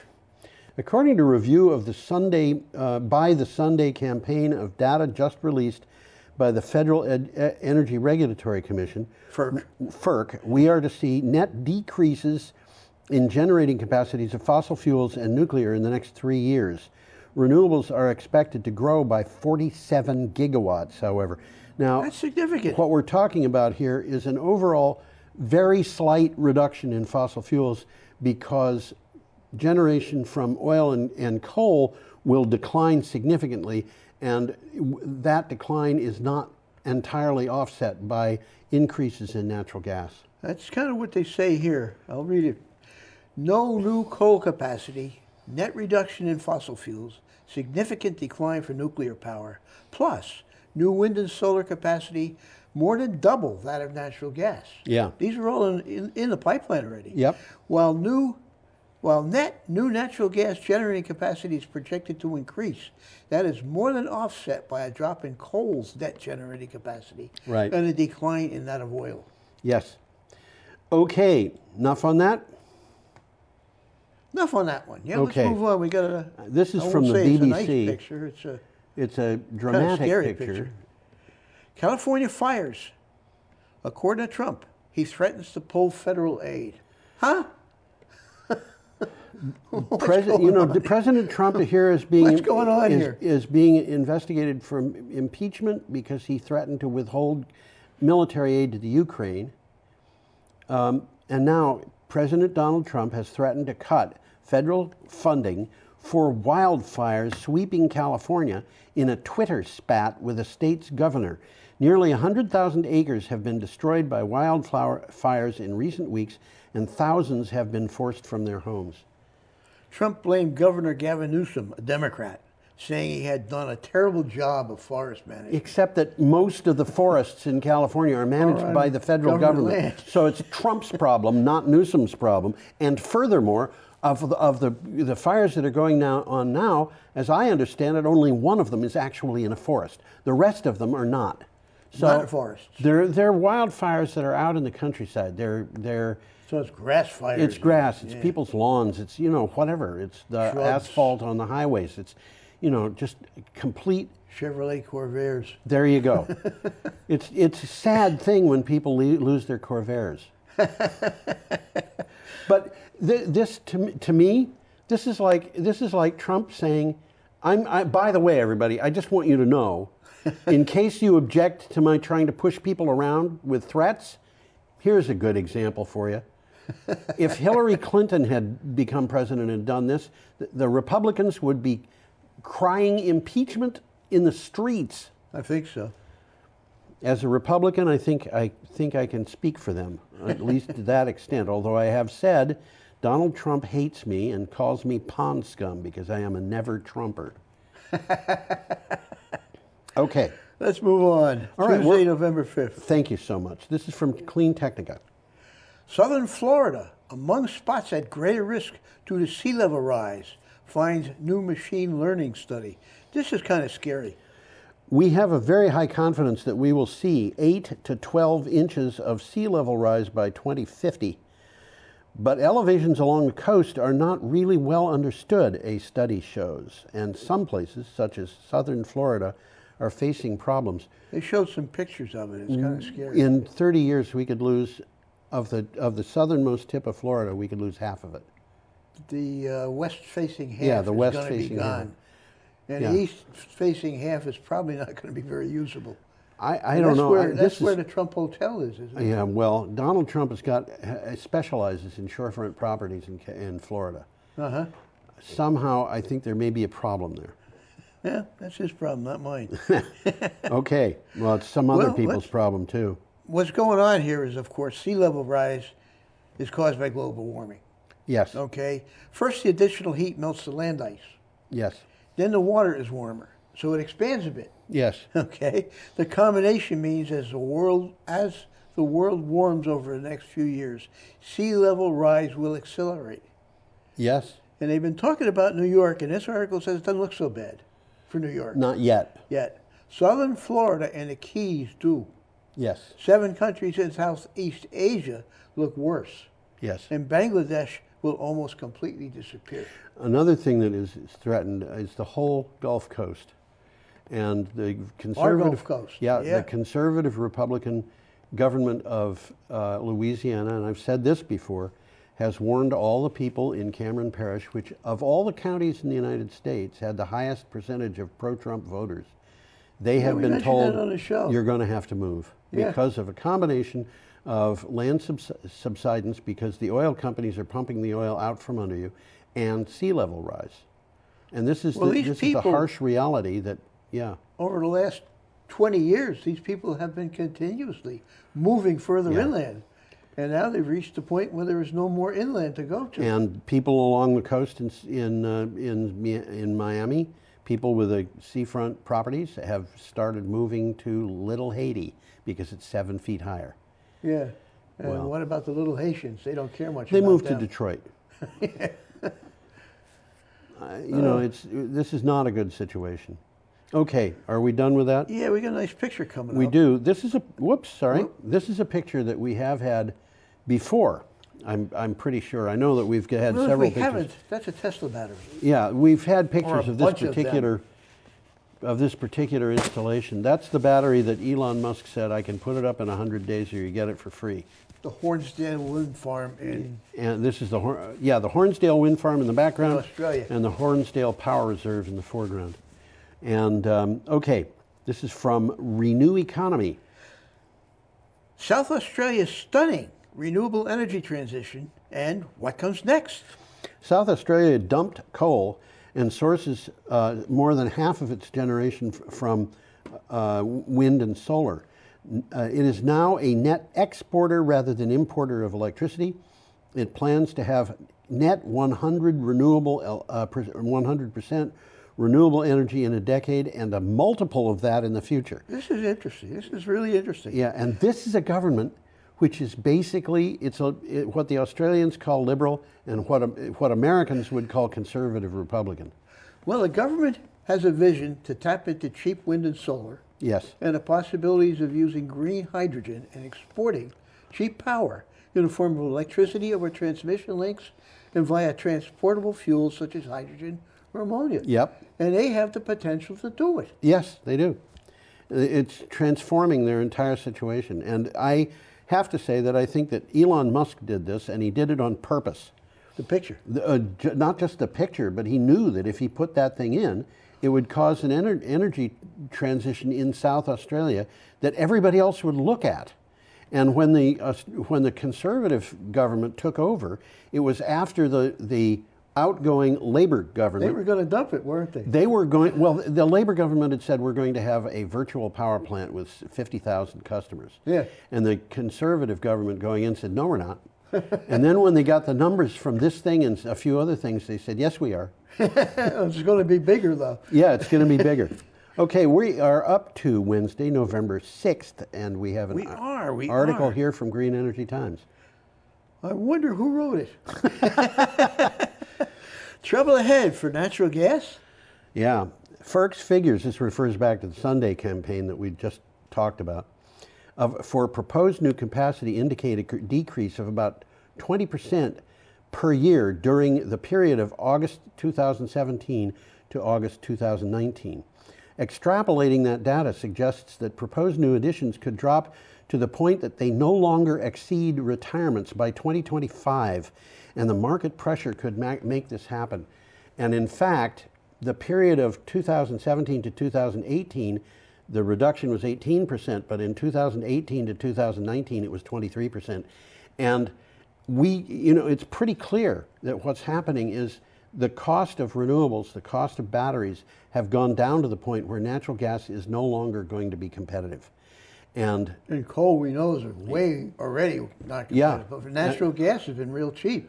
Yep, but natural gas plants, as we've seen in California, when the city of Los Angeles signed that agreement for 400 megawatts of solar power at 2 cents per kilowatt hour with backup by battery for 2 cents. Yeah, I mean, this is crazy. And with battery backup, you're still at below 5 cents, or was it 4 cents? But you can't, these. You can't be, how can you match those prices? Not with natural gas. Yeah. Not with natural gas. One of the things happening with natural gas, at least with frac natural gas, it's not living up to its projections. Yeah, which is why, as I said earlier, and we'll talk about this next week, Chesapeake Resources is in trouble. They're saying we might go bankrupt. If the market glut continues, we won't be able to stay afloat. Well, takeaway from the article, not only is our nuclear capacity declining, but the overall capacity of fossil fuels is not increasing. And meanwhile, we can expect to see a huge increase in the capacities of solar and wind, which we've talked about on this show many times. Yeah. In August of 2019, the amount of capacity proposed for natural gas generating plants for the period to August 2022 was a reduction of 37%. Mm-hmm. Okay, so that's gas. Yeah, falling by over a third. Yeah. And falling by over a third, is that in a market, is that a recession, or is it a depression, or is it a flat out catastrophe? I think it's all of the above. Well, we got an interesting picture coming do up indeed. here on And this this chilly is- morning. Yeah, this is a chilly morning in Brattleboro right now, but that was a warm morning in New York City.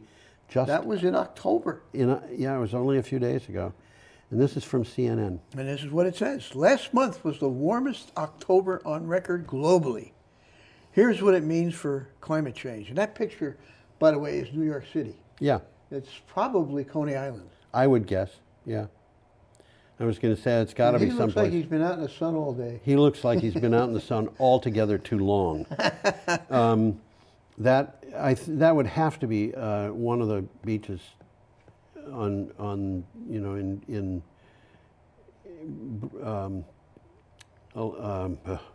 Long Island facing south. Oh yeah. It would have to be. I think those are the only places like that. I've never been to beaches in Staten Island, but There's some nice beaches in Staten Island, Yeah. but all wouldn't- along the south coast of eastern New York. Long Island, Yeah, there's beaches. yeah, It's almost nothing but beaches. yeah. Beaches in little beach towns like Howard Beach. You know? Why is it called Howard Beach? Isn't it a coincidence that a beach town would be called Howard Beach? Okay, what do you got for a title? Last month, well, didn't I say this one? Did you? Well, I think I did. Last month was the warmest October on record globally. Here's what it means for climate change. The Copernicus Climate Change Service, which analyzes, this by the way is a service of the European Union, analyzes temperature data from around the planet, said October 2019 was 0.69 degrees Celsius, which is 1.24 degrees Fahrenheit, warmer globally than the average of all Octobers in the 30-year span of 1981 to 2010. Well, the heat was spread out across the globe. Yeah. Not just localized. Yeah. 2016 through 2018 have been the 3 warmest calendar years on record. Yes. And one of the things that I find a little bit disturbing about this is that if you look at the climate, at the warming, we were already into a warming trend by 1981, which But means nobody was talking about it. yeah. What it means though is that the average that they're talking about is an above average, if you will. And above average, I'll have to remember that phrase. It's an above average average. That's a good one. If you were to be able to measure, well, people did measure temperatures, but just not globally, for 100 years to 1981, and what they are saying is that we are 1.25 degrees Fahrenheit above the average for 81 to 2010. But, okay, the average for 1981 to 2010 was clearly above the average for 1880 to 1980. That's what the above average means. I'm glad you explained it. I'm not sure I still understand it. Okay, I will not go any further with that. Well, this is the last article we have coming up. That's so, right. And we have this from CNN. From CNN, 11,000 scientists warn of untold suffering caused by climate change. More than 11,000 Did I say 1,100? It's 11,000. 11,000 researchers from around the world issued a grim warning of untold suffering that will be caused by climate change if humanity doesn't change its ways.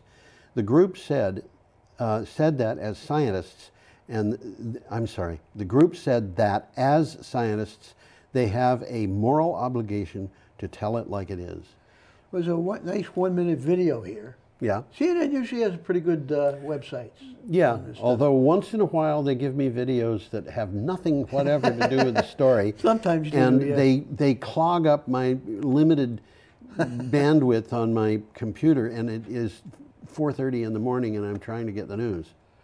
Well, this 1-minute video has some before and after climate data, and it's interesting. Pictures of towns. How many scientists does it, oh, you're supposed to, no. I'll say this. How many scientists does it take to convince the world to take climate change seriously? Okay? There's no more wiggle room for policymakers. Yes, and unfortunately they're trying to wiggle.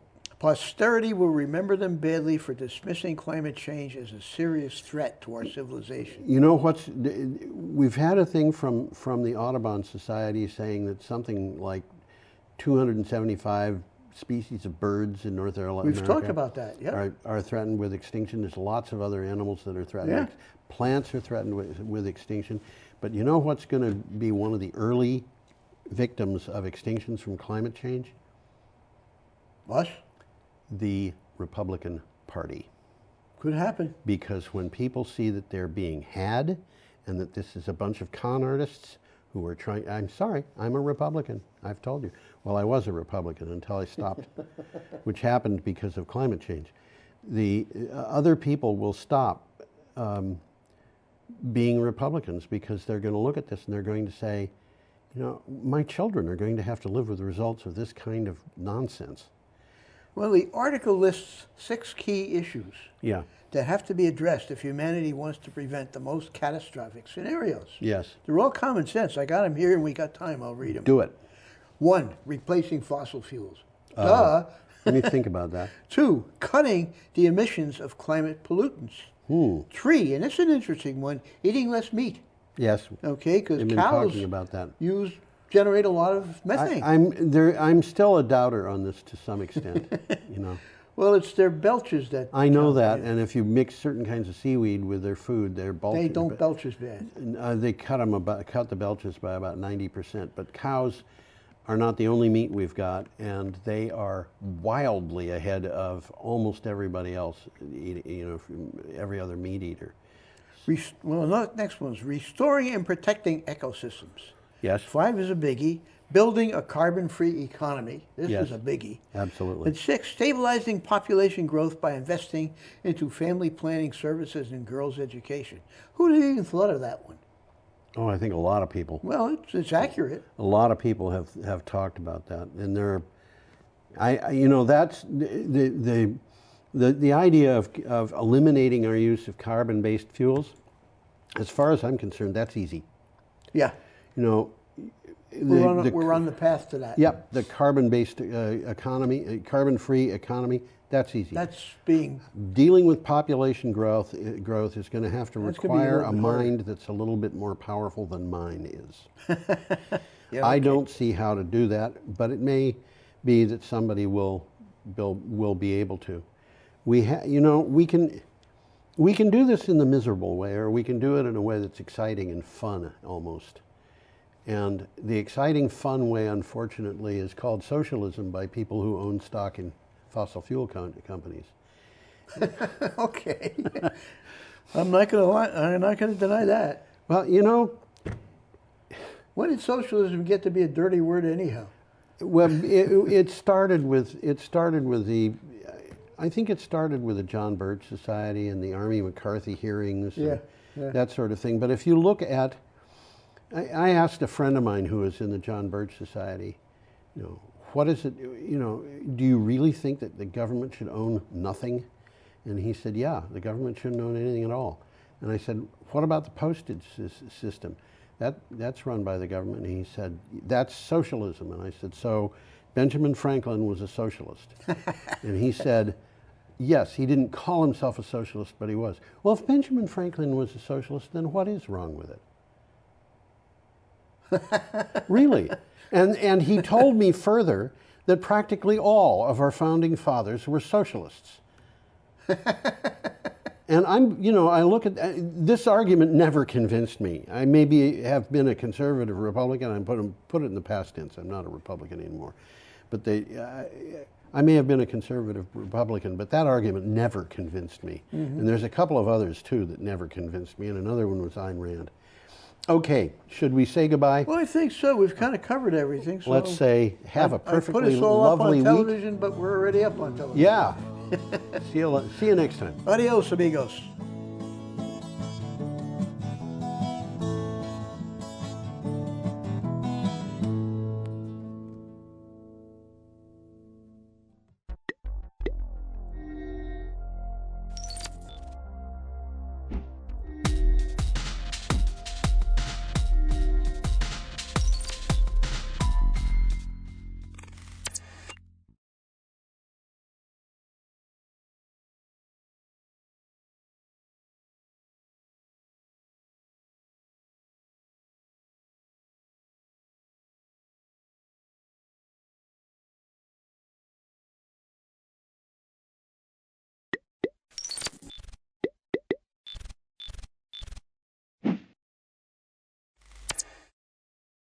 started at 7 o'clock on November the 11th, 2019.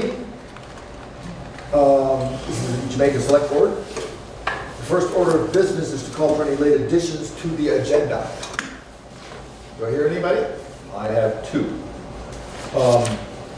Two things have happened in the last 24 hours that I wasn't prepared for. So we're going to add them to in kind of a, one of them's got a time constraint to it.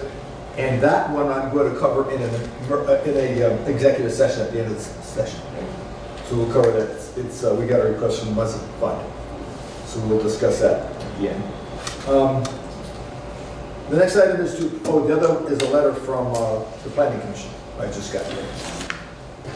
So let's approve the minutes of the October 28th Select Board as our first item on the agenda. Do I have any corrections, questions, deletions, comments? I have one.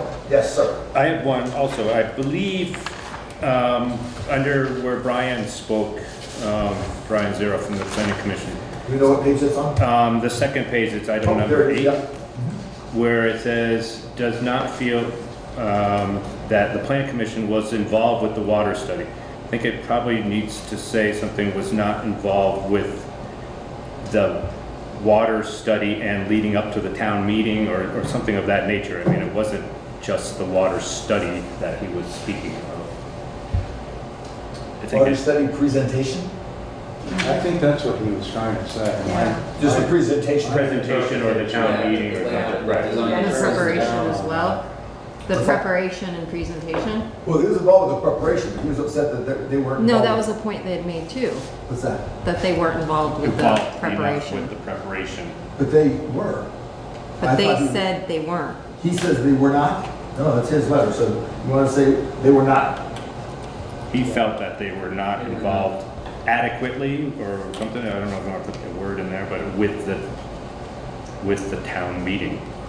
It's not necessarily just the water study. I think he was very displeased about their involvement with the actual meeting. Or Right, so he's talking about just the presentation of the meeting. Yes, not the study itself, which they've been involved with from the beginning, but the meeting itself. Right. I mean, the study was something that was done in the 8 months. Say again? The study itself was done 8 months ago. Sure. So he was speaking of the town meeting. Okay, so should we say involved with the water study town meeting? I think that. Yeah. He tried presentation. He said that he asked to present at the meeting. Yeah. And we said we'd get back. I remember what we said. What happened was we'll just see how it goes. Karen. And that was part of it. I don't know what else. I don't recollect anything. I think he was talking more Karen had leading up. nominated him, said, hey, Brian's in the back, can he speak? No, I don't Let's think wait he and was see how this speaking of goes. during the meeting. I think he was talking about leading up to the meeting. That's correct. I get that too. That it was more about they weren't included. They didn't feel that they were included in when they weren't given a spot to speak at the meeting. Okay. Then at the meeting, you're saying you believe he meant? No, I'm agreeing with what Tom said. I don't think these are the minutes of. That's what I just said. Right. Yeah. Right. But somebody here just said something about at the meeting. They wanted to speak at the meeting. They wanted to be part of, hey, can we talk to you about how this is all going to go? And they weren't given that opportunity. That's what he was trying to say. Prior to the meeting. Prior to the meeting. So like get together and say, hey, can the planning commission have some time to speak in the meeting? And you say, yeah, sure, no problem. We'll give you 15 minutes or whatever. They felt that wasn't addressed and that they weren't given an opportunity. How do you want to phrase this? We should have taped that meeting. Well, it was taped at our select board meeting. We're not talking about the. No, I mean the actual right. meeting. Yeah. The town meeting. But he's not talking about, Brian wasn't talking about the actual meeting either. He was talking about leading up to the meeting. He felt the planning commission was not involved adequately with the presentation of the meeting. With the materials that were presented. Right. They were not given a voice during the meeting. Am I the only one who's hearing two different things here? You're saying during the meeting, you're saying before the meeting. I'm saying No, both. we're It's saying both. They weren't given an opportunity to be part of the planning of what was presented in the meeting. It's both. So how do you want to fix this? That's what I just said. that they were not given the opportunity to work with the select board in the planning of the meeting. And thus they felt they did not have an opportunity to present their views within the meeting. So give us something concise that she can. I think that is concise and not agree. Well, I think basically we're not part of the planning because we wanted to speak in the meeting. We weren't given an opportunity to be part of the process where we were able to speak then because we were kind of left out. That's what he was saying.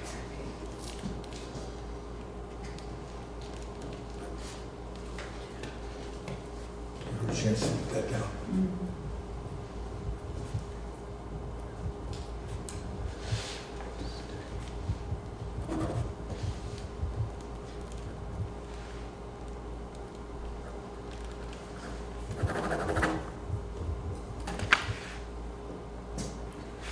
Okay?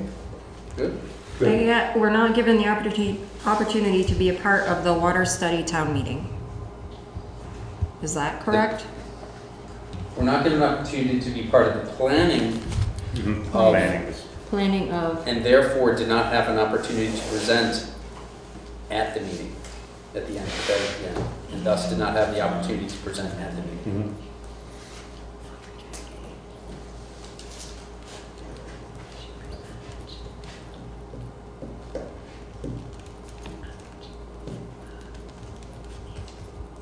okay.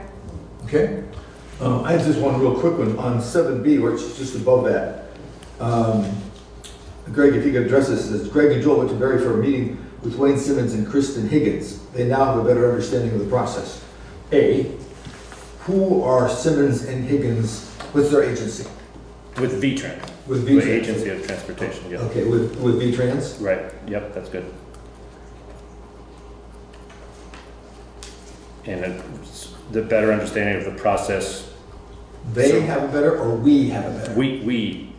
So we now have a better understanding of the process. Well, actually, it could be all of us, them and us. I guess I'm differentiating between you guys and those guys. Right.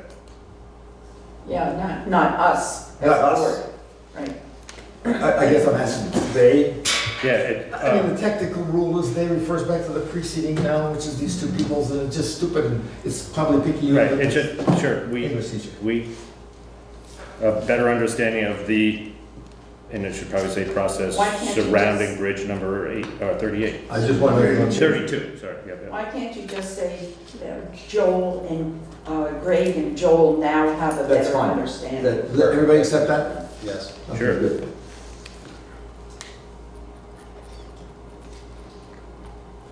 Okay, thank you. Any other questions? Otherwise? Do I have a motion?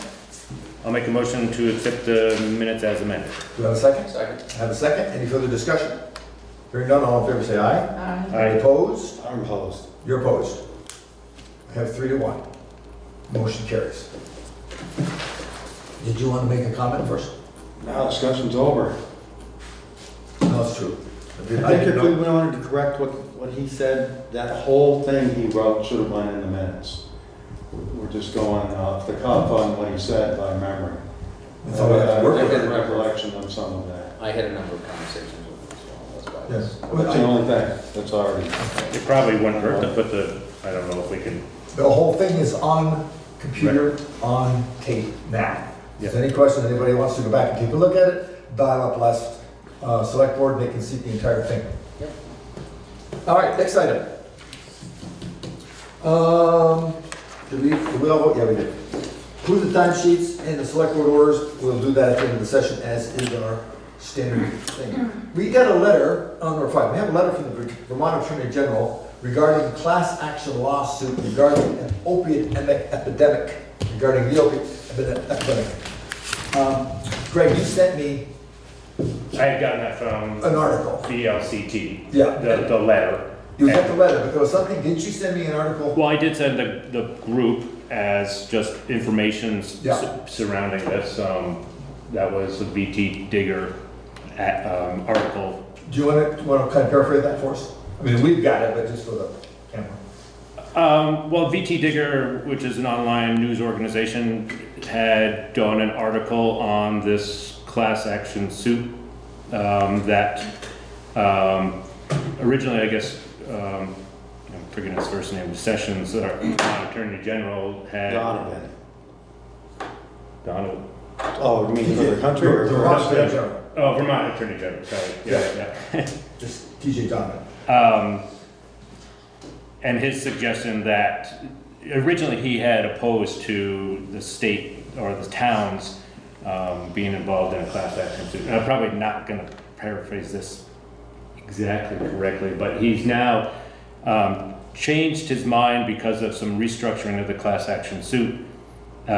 He was concerned about the towns competing, I guess, on the state with the states to be able, if there was ever an outcome of this class action suit. Let me back up just a little bit. What Donovan is asking. Yeah, read the letter. This is the whole letter, 2 pages. But he's saying, I'm writing this to address recent questions arising from a notice inviting Vermont cities and towns to join in a negotiation class involving opioid-related litigations. In other words, a class action suit is being proposed that involves lots, I mean thousands of towns across the country to deal with the opioid crisis. This suit is supposed to be suing the makers and the sellers of opioid medications, drugs. And the idea is that these small towns and cities across the nation are going to be involved. So what he is asking is, if we as a town wish to be a party to this class action lawsuit, we need do nothing. If on the other hand, we would like to get out of it, we need to send a letter to Montpelier saying we're not interested in being in this. Now, something that I read, and I believe it was in the letter, it was in part of the article, was the total allocations. Did anyone get to that level in Windham County? We're looking at $424 for our town. Not that this is not $424 we don't have, but we're not looking to make a ton of money to address this crisis. If you're even like towns like Brattleboro, I think we're making $40,000, and Wilmington was making $18,000. But we're being such a small town, a small population, we're not looking at right. And I think the whole premise behind this is that some of the larger towns, and I know St. Albans and Bennington are already parties themselves, where they've had much bigger ramifications of this issue, and they feel that they can have a better access to this by being parties themselves as opposed to parties with all these individual towns. And they have the resources to put behind it. I mean, I think a lot of small towns, the reason that this was proposed is a lot of small towns, one, the payouts aren't going to be all that great, most likely, and secondly, the amount of resources to put behind a lawsuit like this doesn't make sense for a small town. But does anyone think, besides me, that this is like government overreach? You know, just adding us in, we have to opt out of a national sort of federal lawsuit against 3 plaintiffs that I actually have nothing against any of these guys. I don't want to get into a whole. I really have to be careful what I say about this because I've been directly affected.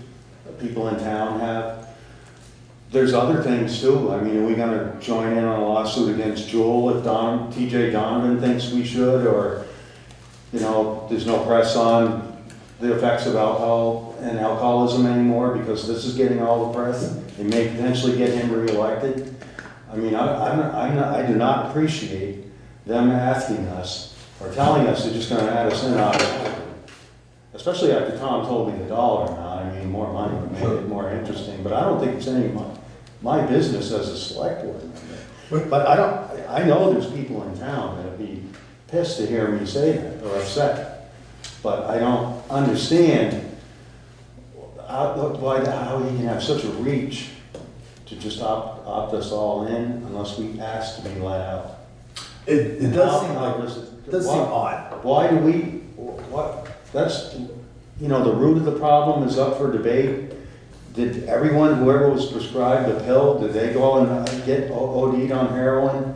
I mean, there's other responsibilities too.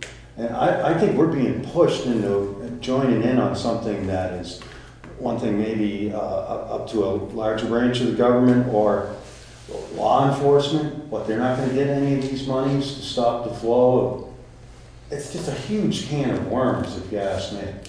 One of the things that I remember reading this one in other places, that they're asking individual agencies, towns, who might choose to not be part of the lawsuit, they address as perhaps having their own lawsuit. Right. And that if you don't join them, you can get out of this class action and then have your own lawsuit. Right. And I think that's what they're saying, is that if you're a small town like Jamaica who doesn't have deep pockets and $424 or whatever isn't going to cover our legal fees, you can jump on board with this big class action suit, and then the state covers those costs, and you'll get a little bit of money back. Whereas if I'm a Brattleboro, let's say, they say, well, you know what, we have some deeper pockets. I'm just throwing that out. I get it. I understand that they can have their own suit, and maybe they can get millions of dollars versus the $40,000 they get through this. So they say, you know, we're going to take a look at that and potentially pursue that. Again, that's all hypothetical. And so the state is saying, you can join us, you're in on this if you want to be. If you don't want to be on this and want to do your own thing, then go. But as a state, we're all doing this, I guess, is what they're saying. Yeah, I actually, right or wrong, but my opinion is that I think it's a good idea. In numbers, we have strength. And I think and it is affecting all of us, even though it may not affect individuals within our community, it is affecting all of us, and I think we need to be a part of that. So I would vote for that. I think from personally, the chair position, personal position, I echo Andy's point about I don't like Montpelier telling us we're going to do it unless you tell us not to do it. That just doesn't seem like the way to go about doing it to me. That's a personal thing. I think you're right on that. The other piece of his personal interest. Well, I'm not afraid to say that. No, whatever the cause is, I don't like Montpelier telling us what to do. It should be the other way around. We should say, you're invited to join us. You want to join us? Fine. The other piece of this, and this is, I will go over here now to get out of my chair. Somebody, sooner or later, is going to do the numbers, and they're going to say, not everybody who took these opioids became addicted. What is the factor that's missing? And when somebody with any brains in the legal community starts looking at, wait a minute, you have people who are addicted, true. We have the opiates, but there's a vast group of people who took these medications who did not become addicted. Ergo, there's another factor. And until they start looking at that other factor carefully, I don't think this is going to go anywhere. It's just going to be all kind of this stuff. And they have looked into it, and it's the personality, and you as a psychologist know that it's a personality factor that gets people into drugs, and whether they are able to control it or not, that's where that factor really has its strength. Exactly. So I still feel strongly that I think we need to be a part of it. Yes, maybe the state has not gone about it in the most effective way, but to opt out just simply because they haven't done it the right way, I think is wrong. That still the numbers are important. So what we have on the table is, you've all seen this, so the question is whether or not we as a town would like to vote to extricate ourselves from this, I don't want to call it an unfunded mandate because that sounds a little pejorative, but because it's not costing us anything, so funding's not an issue, but to join them in their pursuit of whatever. Do we as a town want to exercise our right to get out of it or leave it the way it is? So I need a motion, picking one of those sides, and then go forward. I move that we join this statewide group of towns to make statements concerning the opioid crisis within our whole United States and especially in the state of Vermont. Could we narrow the motion down to just Vermont or just Jamaica? Okay. She can do that. We'll ask for a motion. Yeah. I mean, that's her motion. That's her motion. Do I have a second? I'll second. I have a second. Any further discussion? Just want to reiterate that I feel we're making, these companies, believe me, I'm up on it. You know, I pay attention. I understand a lot. We stuck that can of worms I was talking about. I started to hear it open, you know, more with you saying, you know, maybe not everybody addicted. What about the crack cocaine epidemic, how many people are drinking, how many people get killed from smoking. I just think that, I feel as though we're involved in the prosecution of these entities, these three Purdue, the owners, and these distributors. We're involved. Nobody's ever been prosecuted or proven guilty of this.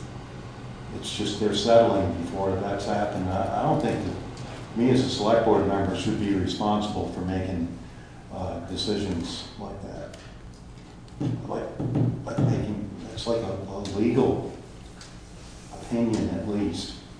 I mean, I don't think I have the authority, or it's in my duties as select board member to be, to judge this thing that's going on, and to really have to get involved in all of the aspects of it. It's huge. It's that's the only thing that's getting pressed in that realm of our problems in society. It's that one thing, that one drug. That's why I got a problem with that. I understand what's going on. I mean, believe me, I understand. That's all I have to say. I'll go along with what the town wants. I don't usually make comments on these things, but I do have a feeling in this one, and that is very parallel to yours. I'm not interested in the political promotion that I think is taking place on a one good idea. I don't know that that's going to go very far. Doesn't matter. I don't like, as a town, being told by Montpelier, we're going to do this unless you tell us not to, as opposed to inviting us to go. So from that perspective, as a town, I would like him to ask us to join it, not tell us we're going to do it without your permission unless you say to do it.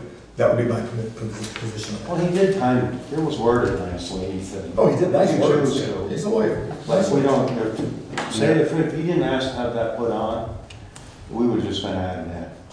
If Greg didn't ask, right, we saw we the didn't letter. talk about it. I mean, I read the letter, I got a copy. So they sent me the letter. Yeah, I got a copy. From his office. We got a few mistakes on that. And then I got the So then got fixed. I got it correct. But it's also them looking at these potential big dollar signs that are not going to trickle down to amount to much anyways, and to the point of where do you draw all these connections. I'm sure there's the stage that they want to be on just to be seen. Did you see the line in there where they said the attorneys for this position are going to get 25% of the... Well, that was actually Bennington's suit. That's what they have. I mean, I don't know what the attorney said this one. I mean, there's something. They're all going to get something, right? Any further discussion? Okay, all in favor, your motion was to go along by doing nothing, technically. No, all in favor of aligning ourselves with this lawsuit, say aye. Aye. I have two ayes. All in favor, all against, say no. No. And I'm the deciding vote, I say no. I will be glad to draft a letter. I will submit it to everybody to make sure it makes everybody happy. Put the letter saying thank you for your offer. We reject the opportunity to participate in this lawsuit. What was the for against? 3 and 2. 3 against? 3 against 2. Were you against? Yeah. Oh, 2 against. Or your rational. Split the difference. So basically, what I will have to do is I'll put a letter together for us, submit it to the, well, I'll make sure everybody sees it first, and then we'll just say, thank you, we respectively decline to participate in this lawsuit. I mean, if their projected $1 billion payout comes true, it would boil down to what you said. It's $400. $400 on that, and I wouldn't tell you. So, okay, thank you very much. And now we'll all watch this just like we watch the lottery when we forget to buy the ticket. Okay, moving on. Next item is the update on the town hall repairs and new findings. I'm here to talk about what is happening in the town hall in terms of the bathroom. And it's winter time, and again, we're running into these problems. The bathroom water system has been a problem for a number of years. freezing pipes have prevented greater usage of the town hall. We have tried to insulate the pipe, keeping the bathroom heat on, and yet the problem still exists.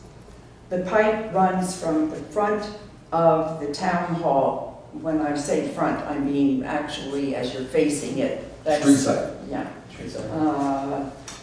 And of the left side of the building, where it comes out of the ground. Remember, the well is up top on the hillside and it is underground. The pipe, when it reaches the town hall building, then it runs underneath the building itself. And of course, there's no basement as such that's there.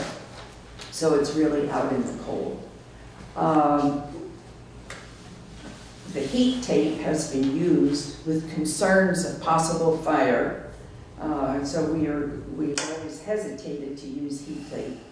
Insulation has been used, and I have found out that the installation that was recently put in has in fact been all messed up, and it's not really doing its work. The heat has been kept on in the bathroom while the heat in the building has been lowered. That has not done its job either, but it still freezes. The church has been kind enough to let us use their facilities, but this really can't go on a regular basis, that every year we have to ask the church to help us when we have a program there to open up their doors so that we have some kind of bathroom facilities. The major problem is that the space for events is useless during the winter time, the winter months. It is important to have the town hall accessible year-round, with the interest expressed by many to make the town of Jamaica more accessible to concerts, theater, parties for community members, children's programs, meetings, produce sales, art shows, etc. It is important to fix the town hall water system so that we do have access to the building. This will have a direct effect on bringing in new stores and activities and ultimately build the town's economy.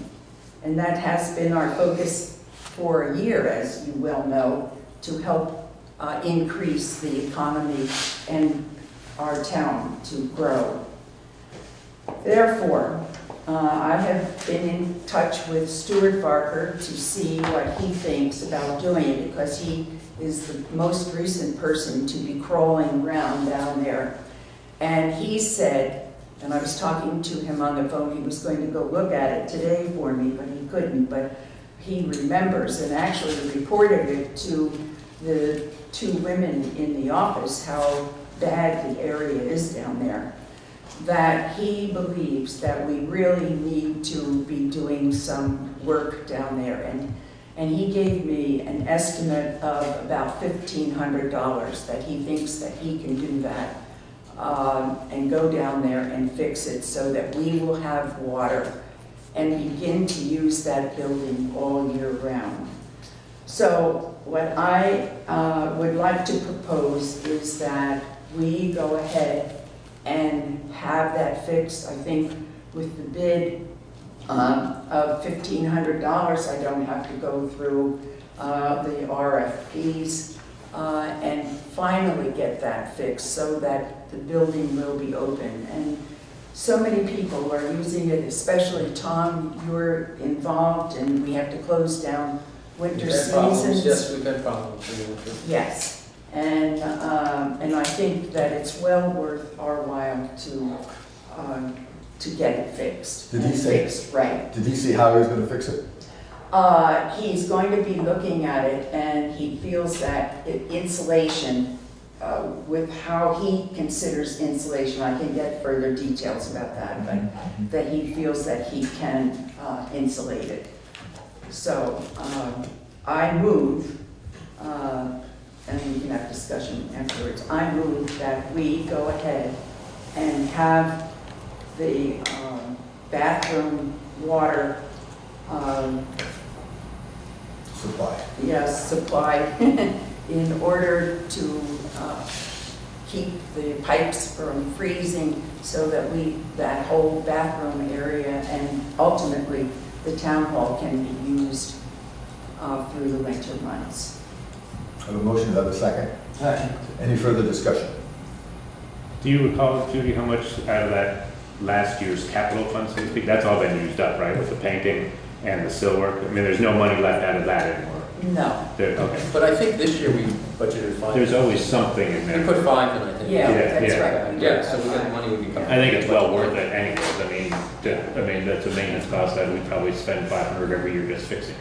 Yeah. And especially, I think, with your group. We're gonna be doing a couple of events in December, Yeah. too, I don't know. And I would love to see Two things happening in January and, hopefully We we're shall going see. to become. I absolutely agree with the idea of fixing it, getting it done right with the distance. Seems like reasonable Yes. price. Yeah. I Well- mean, and I trust Stuart. Yeah, I do too. Right. And I'm telling you that what he's been doing has been,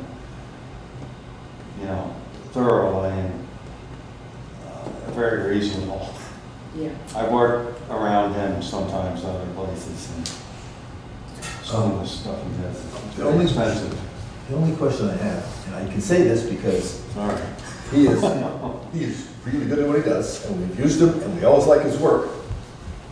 Does he have any idea when he can get to it? I suspect it's going to be in the winter time because his outside work really becomes. So as that wanes, he Yeah. can then turn to the inside. Makes sense to me. I don't know a whole lot about it, but I mean, it's in an unheated space and you're gonna insulate something and it's just gonna be cold on both sides.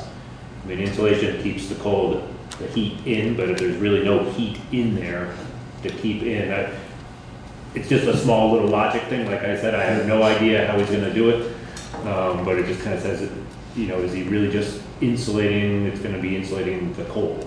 The thought I had when we were talking about this before is if the floor is here and the pipes are here, there's no insulation at all. If the insulation is down here, whatever heat is in the building, we keep the building around 50, don't we?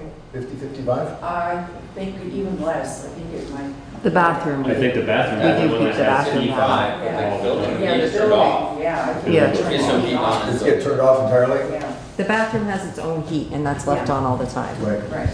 That's on all the time. Yes. Not That's electric heat, that's electric heat in the bathroom. Yeah, I guess I was thinking in terms of the insulation between the building itself and the ground, and I don't know anything about it. That was fun, we were talking about it. So I think it does go, it gets turned off as far as I know, Yeah. when there's nothing in there. Yeah, he knows the problem. Yeah, well, that's it, he knows far better than I. Right. He knows the problem, so I think we just need to really let him figure it out. Any further discussion? All in favor, say aye. Aye. Any opposed? Hearing none, we have 4 ayes, that motion carries. Thank you again for the work you're doing in that building. Thank you. I appreciated it a lot the other night when we had that excellent presentation. And it worked out very well. Okay. The next item is an update on the mill building. We have a couple of things to discuss. One is the MOE, Memorandum of Understanding, and the other is a draft volunteer agreement. You all have copies of those. You're up, sir. Sure, on to the next old building. One thing I did want to add, I know last week last meetings, there was discussion prior to us approving the estimate for the roof that we would potentially be going over our insurance payout. I've since talked with the insurance company at VLCT, and that $1,000 that was spent last summer to do the repair work to the sub-level of the roof is payable as an additional payment. So if we haven't received it already, we will be receiving an additional $1,000 so that the payment for the roof itself will be sufficient to cover what our estimate was. And right now, we're just working with the contractor as far as setting up dates and whatnot when they can be there. So hopefully that's done within the next month. Excellent, excellent. And then from there, one of the things that we've been working on as the mill committee group was building writing a memorandum of understanding between our group and the town. So for our use of the building and also for leading what we're going to be doing with the building, the rehabilitation and things like that. So I've sent out that draft. It's a 2-page document that's was modeled off of something that the Vermont Preservation Trust, I believe, had done. They had worked with a very similar structure in the town of Fairleigh, so that just a little bit of history background. So this is something that's been used in other towns. We modified it slightly for us. Basically, it says what our group will do and what the town will do to kind of guide us through this. I don't know if anybody has any specific questions regarding that. Some of the key takeaways are that the town will continue to own the building.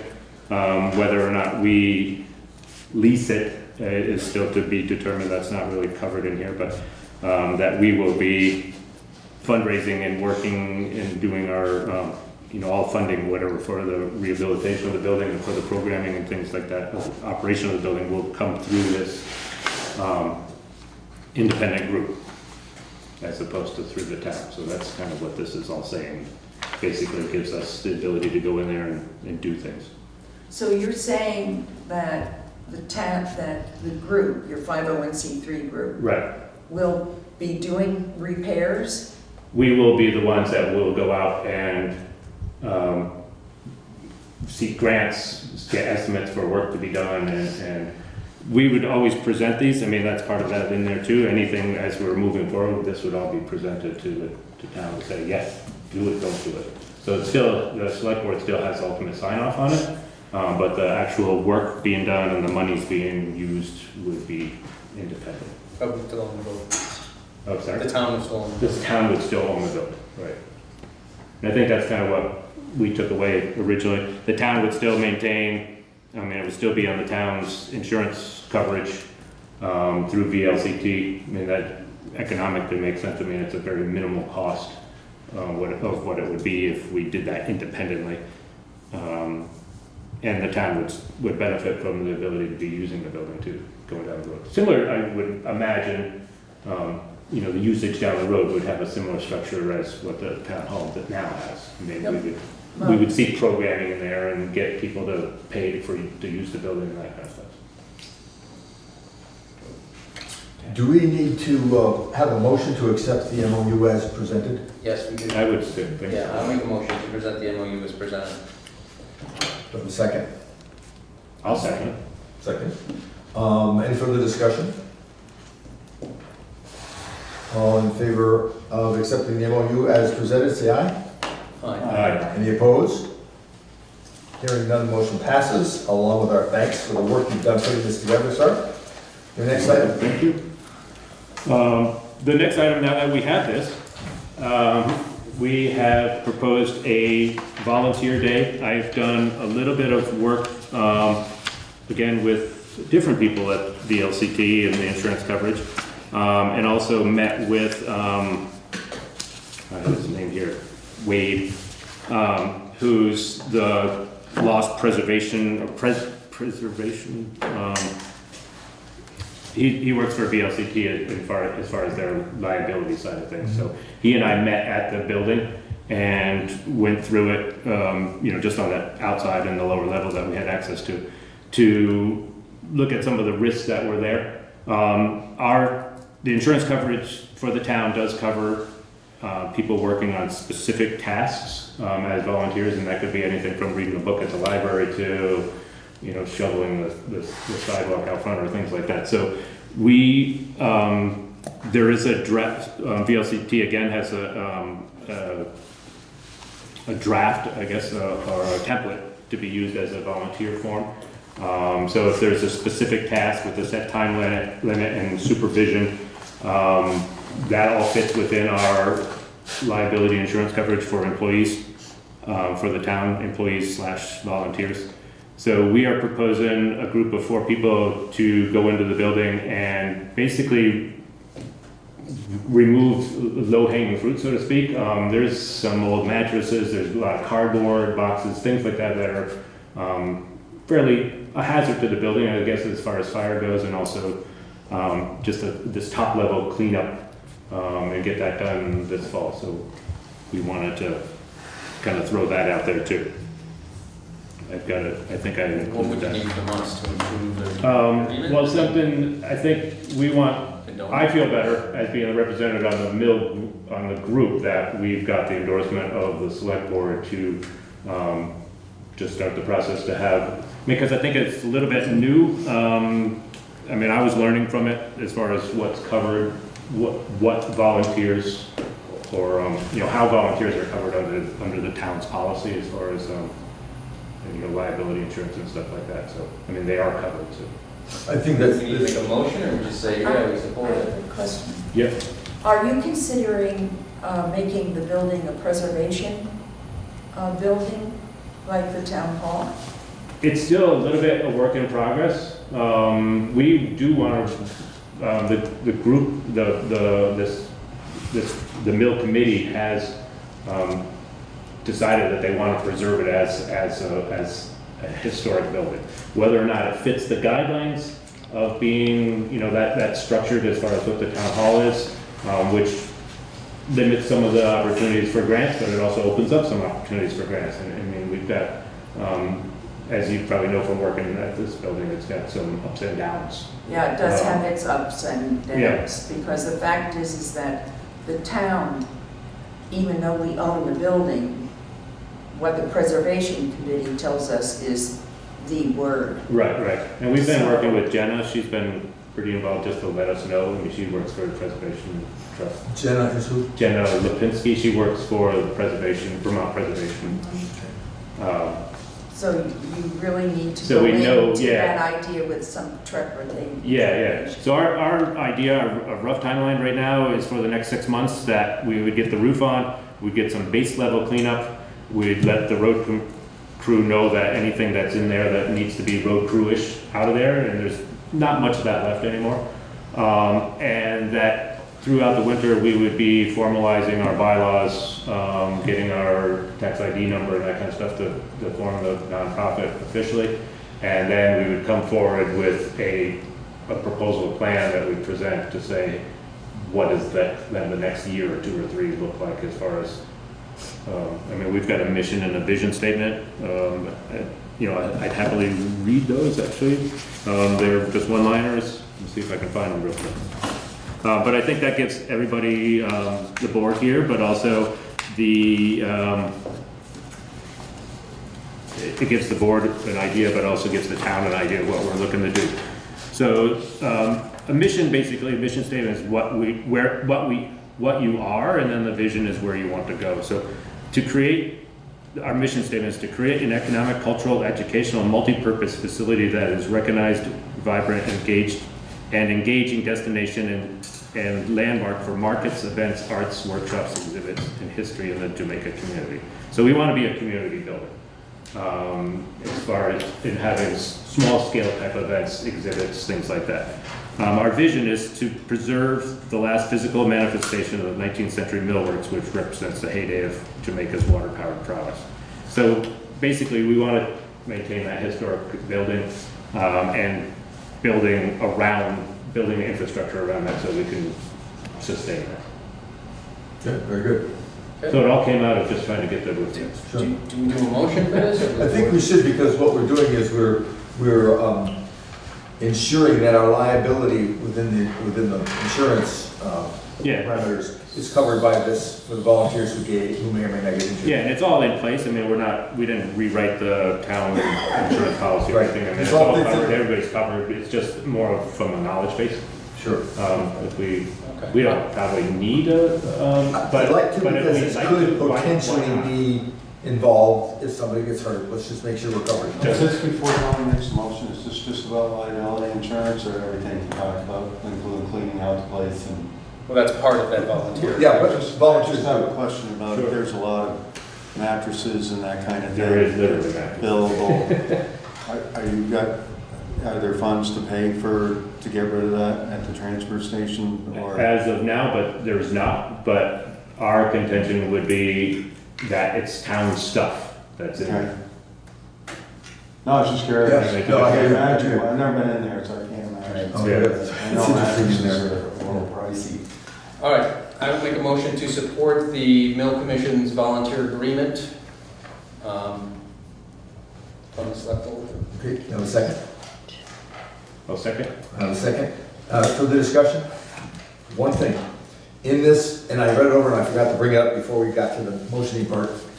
We keep talking in terms of the township versus the town. I'm sure this was cut and pasted. Sure. And if you look, the last one, for example, before the volunteer service and compliance and standard stuff, or approval by the township and will honor the direction of township officials. Do a little quick talking to people after I get this, and I guess there's a difference between a town and a township. So perhaps. So that's on, okay, So yeah, I let's, see. yeah, so let's, I would then make a motion to accept it with that change. Excellent. All in favor of accepting that change? Taking off the shed. Yeah, right. Okay, accept the change. Therefore, we have a motion on the floor? All in favor, say aye. Aye. Any opposed? Thank you, motion carries. Again, thank you for the work you're putting in this building. Thank you. There's a lot of groundwork. Thank you. So, Next order of business is number 8. We need to set the dates for the annual budget preparation meeting. In the past, we've done it like on Tuesday evenings. Somebody has suggested to me that if we did like one Sunday, just devoted the day to it, we may be able to kill it off in one setting. Does that sound to you all? Sure. Because that's easier for you to get rather than getting in the evenings. We have to, is that something that makes sense to you guys? mm-hmm. When did we start? Well, it's the middle of November, so we ought to be on it here fairly soon. No, what time? Oh, I don't care. Well, what's your tie up in the morning, on Sunday mornings? I'm busy till 11 o'clock. So we start at 1? Sure. Mm-hmm. They go 1 to 5. Say again? 1 to, I'm sorry, go ahead. I'm saying 1 to 5, that's all. We put a pretty good dent in it, but it's gonna take longer than that. It'd probably take a little bit more, but that should give us, the theory is it takes us a while to get started every time we take a break. So if we just run right straight through for 5 hours, we may actually get a lot more done than we would ordinarily get in 2 or 3 separate little groups. And Terry, Yes, I talked to Terry, she's willing to do this. Quite honestly, it was her suggestion. I think that makes sense. I agree that it takes us a little bit of time to get up to cruising up if we get time to get together. or Saturday or something. December 8th, why don't we shoot for that day? What day? December 8th? December the 8th? I'm not here. December 15th. I'm here. Can we hit it? Is November already eaten up? Yeah. Not really. Not really, I guess, 10. Today's the 10th, 11th, we get the 17th and the 24th. Maybe the 24th. The week, yeah, Sunday before Thanksgiving. Yeah, well. 24th work for everybody? Anybody have any conflicts with the 24th? Do it, Let's do it the 20, let's do it on the 24th. And then we'll see what we get done and proceed from And there. then potentially do it on the 8th or 15th or 15th. We have, that's what I said, we didn't have time in Okay. December. And 1 o'clock was the time? Yes. 24? Okay. Sunday, 11, 24, 19, at 1 o'clock. Or in honor of Veterans Day at 1300. Okay. The next item of business we have is a letter from Planning Commission. We got a letter today, and she's saying, this is from Rebecca Holmes, the chair of the Planning Commission. Dear Select Board members, this is to let you know that there will be a public hearing on December the 16th on the new energy element and other modifications in order to make the whole work consistent to the town plan. And that in addition, the hearing will be concerning the readoption of the plan itself. As some of you may know, we have not been able to locate evidence, registered mail receipts, parentheses, that indicate that the plan adopted in November of 2017 was properly delivered to neighboring towns. The town plan is only as useful as it could survive a court challenge, and we would need that evidence to prove that it was adopted properly. Please let me know if you have any questions or need more information. And I think Sarah has posted this. Did you post that someplace? I gave everyone a copy. Yeah. Oh, great. Okay, so you all got I copies of posted it? it. Yep. Posted it. Excellent. Very good. Okay, so that's information. We can operate from that position. Thank you, Rebecca. Next item of business has to do with,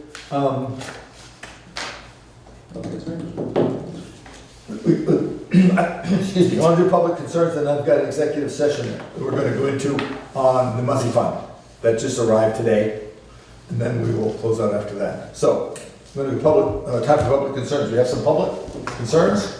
Yes, okay. Hearing none? I do. You do? Yes, sir. Just for the board's information, on November 1st, the Jamaica Fire Department was toned out for tree on wires up on Route 30 and Wallace Road intersection.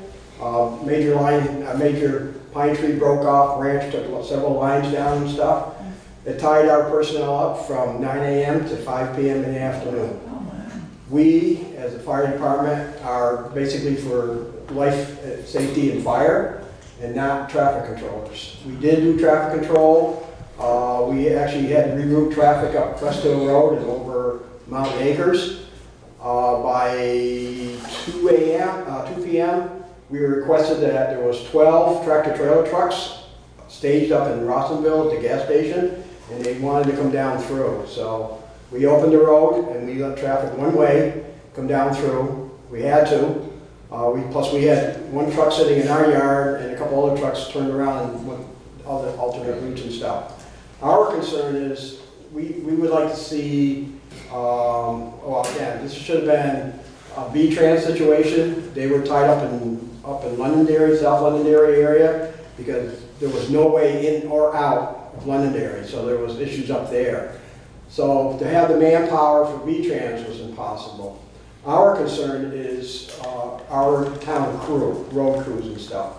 We had a second and a third call that same day. I had no manpower to go out and investigate. I did. I went to Pikes Falls Road, up around 3521, which is where Sean Gully's house is. There was a large tree that came down, took wires down, wires were dangling and stuff.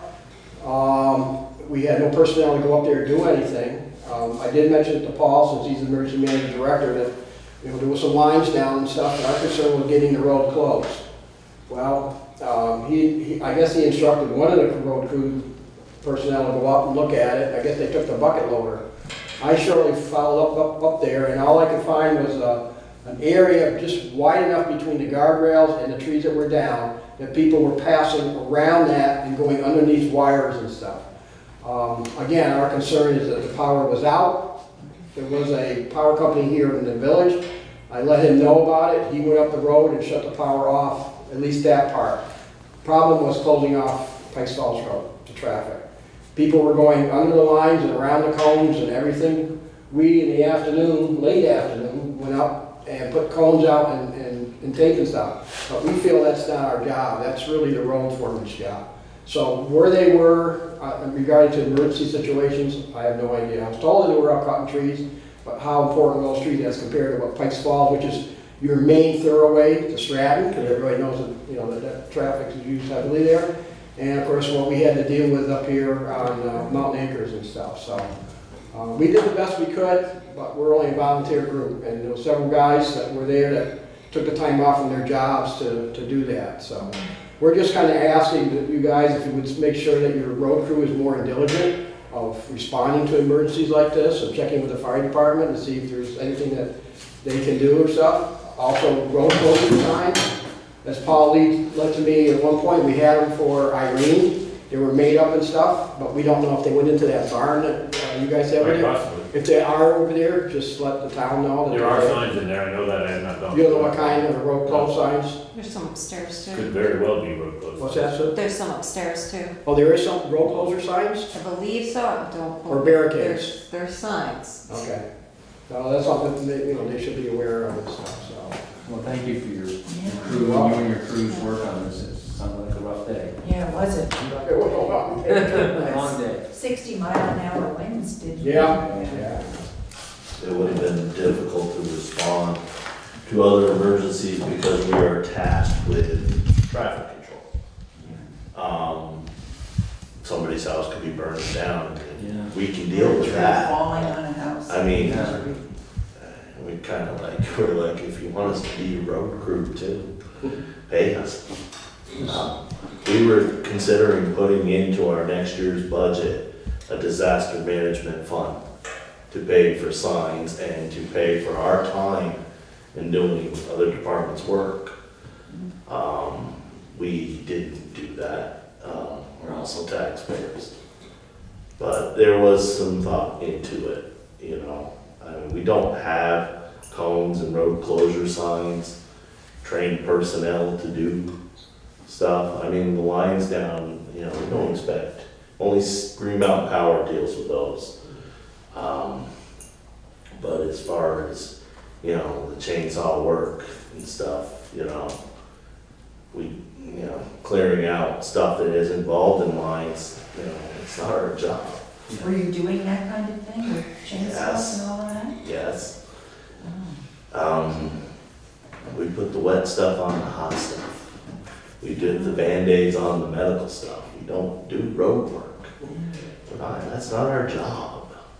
We're not free labor either. I mean, we don't get compensation for this stuff, this extra stuff we do. We do it out of the, because we're Jamaica residents and we live here and we feel for our neighbors.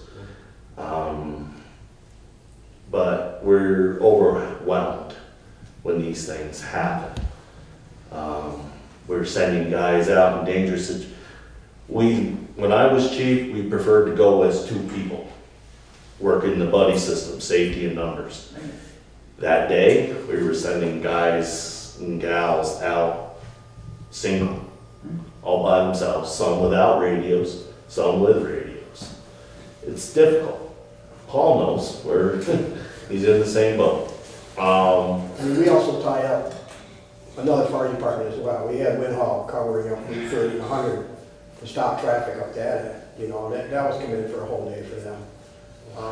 They got the same feeling as we do and stuff, so we're kind of just like opening up to the discussion for the board to see, you know, what you would like us to do or how to proceed. Can we find a solution to make this work better? I would suggest that the road foreman and the chief and assistant chief and the EMD all get together, sit down, come up with a protocol. This was a bad situation. I mean, literally, Londonderry was totally isolated because trees were dropping faster than they could clear them. So it was an unusual situation, but you're exactly right. When you've got a handful of firefighters that are tied up, as some of us were, directing traffic for 8 hours. If there's something emergent, then we're in trouble. And you're exactly right. Perhaps we could have employed those guys in that.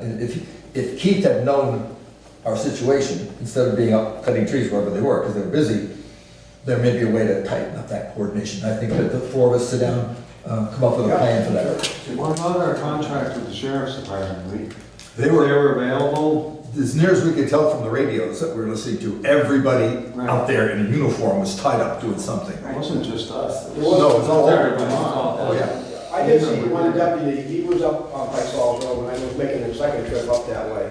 He was coming down through and stuff, but whether he was on duty or he was just checking on the roads or stuff, but he didn't really say. I just happened to spot him. But these regional events tax the system. With the growing, with the less number of volunteers, nobody works in town. I can't leave my job to come after this stuff only on a rare occasion. And I can only do that or I won't have a job. So. Then you'll have plenty of time. Yeah, doesn't put food in, so it doesn't pay the bills. So what we'll do is we'll put in the minutes that the chief, assistant chiefs, the EMD, and the road foreman will get together and tighten up the policies. This wasn't sufficient enough to generate the emergency command post, but nonetheless the communication could have been jacked up significantly. On that topic, we have a radio issue, and this is something for all of you to understand. This has been discussed as well. Our fire trucks cannot talk to our road crew trucks. Oh, yeah, Because of their different frequency bands, spectrum bands. So it was whichever one's which, I can't remember. VHF, in We were any talking case, about that last meeting, weren't we? we've been talking about it No, for at years. the, HDA. Yeah, right. Yeah, we've been talking about it for years. The reason they have the new radios that they have was because we could afford that. We could not afford to jump to a completely new system. That would then make it possible for them to monitor these. So what I've done is I've patched together a couple of handhelds that we could use in emergency. So I've got a handheld in one hand and a fire radio in the other. So we have some work making it work, but it's not the ideal system. We might want to think in terms of, at some point, reconstructing the radios, although it's awfully expensive. We'll have to wait and see, but that's part of your communications. We can't call them from a scene. Having said that, we live in the mountains. No matter how good, unless we got satellite phones, there are going to be times when we just can't communicate. So it's better to have some kind of a plan in force. We need you in one spot. Yes, with both radios. Through emergency management and stuff, the incident commander needs to be in one central location, stationary. Yep. Can't be moving all the way So around. everything comes in. So Paul being on traffic control. Me driving all around. Yeah. In this disaster thing, he's in charge, we work for him in an aspect. When we have something that's specifically fire and we need more resources, he works for us and we pull him in. But in this disaster stuff, he needs to be located, and we actually work for him. And the road crew answers. He needs to be, you need to be the go-between the two entities. Since our radios, we can't talk back to each other, keeping you out of the loop, you need to be the go-between.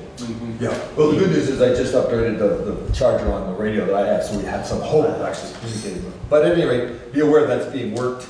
Let's get together. We'll find a time afterwards we can talk. We can do that. I got one more thing. Okay. Can you look into the fire department's assessment payment? Yeah, can you find out when we're gonna get our assessment for this year? You mean the, Well, Terry. yeah, Terry's the one that got the answer. Terry's got the answer to that? Okay, because the treasurer of the department asked me to pass it along, and we haven't seen the monies to make it run. Let's talk. Yes. So, I'm hoping everybody paid their taxes. Most people did. Because we just made a major expenditure. Did, for what? Oh, go ahead, Tom. I shouldn't ask. We're down one fire truck. Oh. It's being in for repairs and the bill's going up, so. Fix it? Age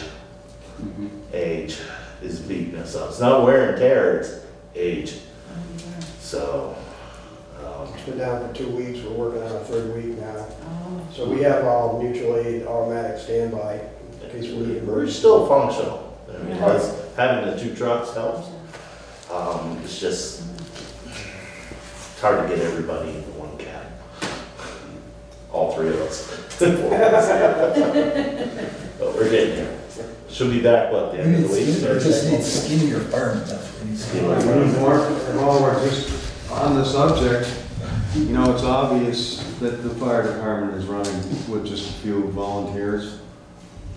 And I know we ask and put the word out that the Jamaica Fire Department could use some new members, younger members, you know, just mimicking what I've heard from you guys.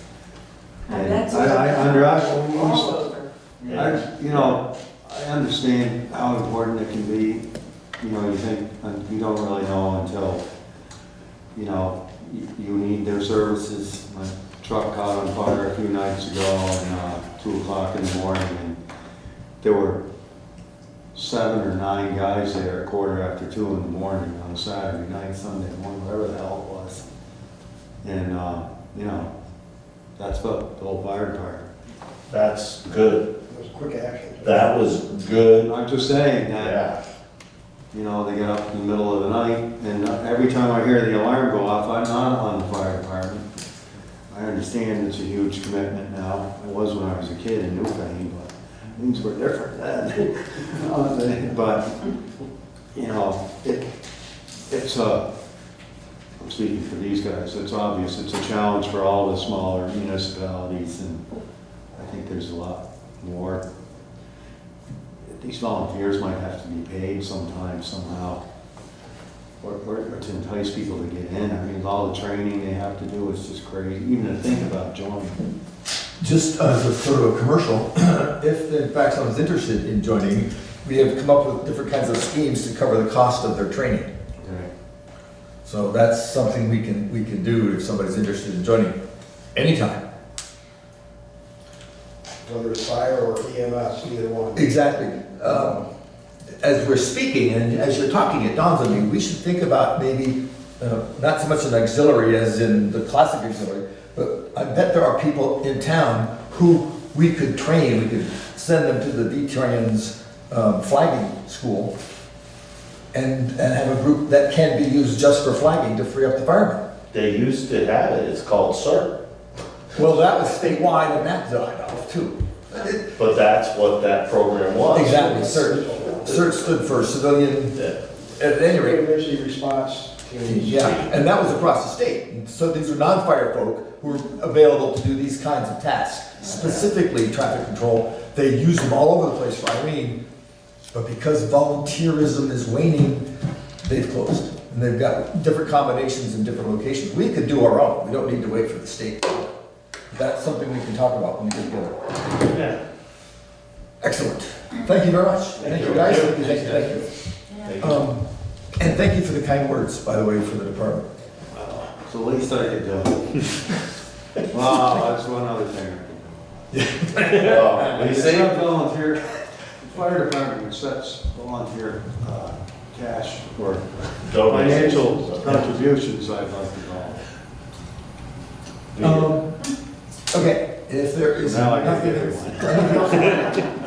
No, I move to find premature general knowledge of a Monthly issue fund. with the monthly fund, would clearly place said applicant at a substantial disadvantage because the select board would potentially give away information if it discusses this in public.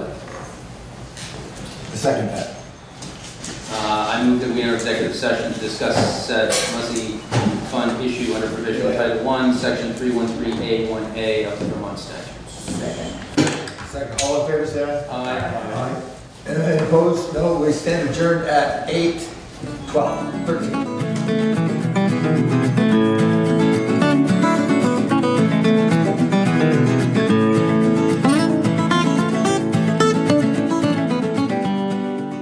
We are returned out of executive session at 8:24.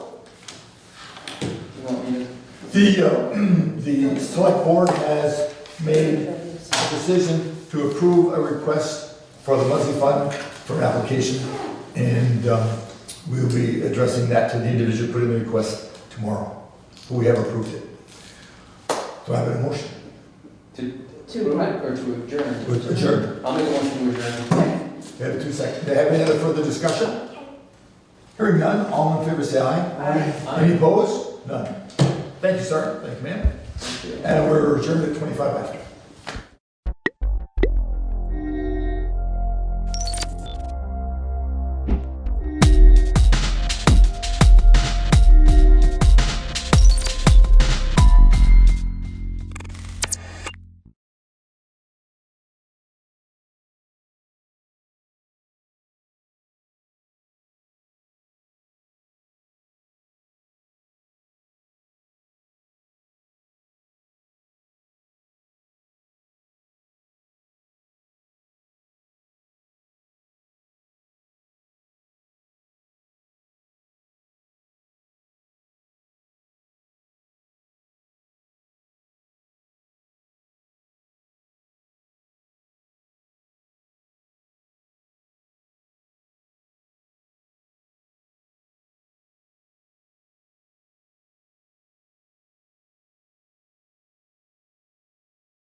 5:30. Any adjustments to the agenda? No. Okay. Approval of minutes of October 23rd. I move that we approve the minutes from October 23rd. I second that. Been moved and seconded to approve the minutes of October 23rd. If there's no further discussion, all in favor? Aye.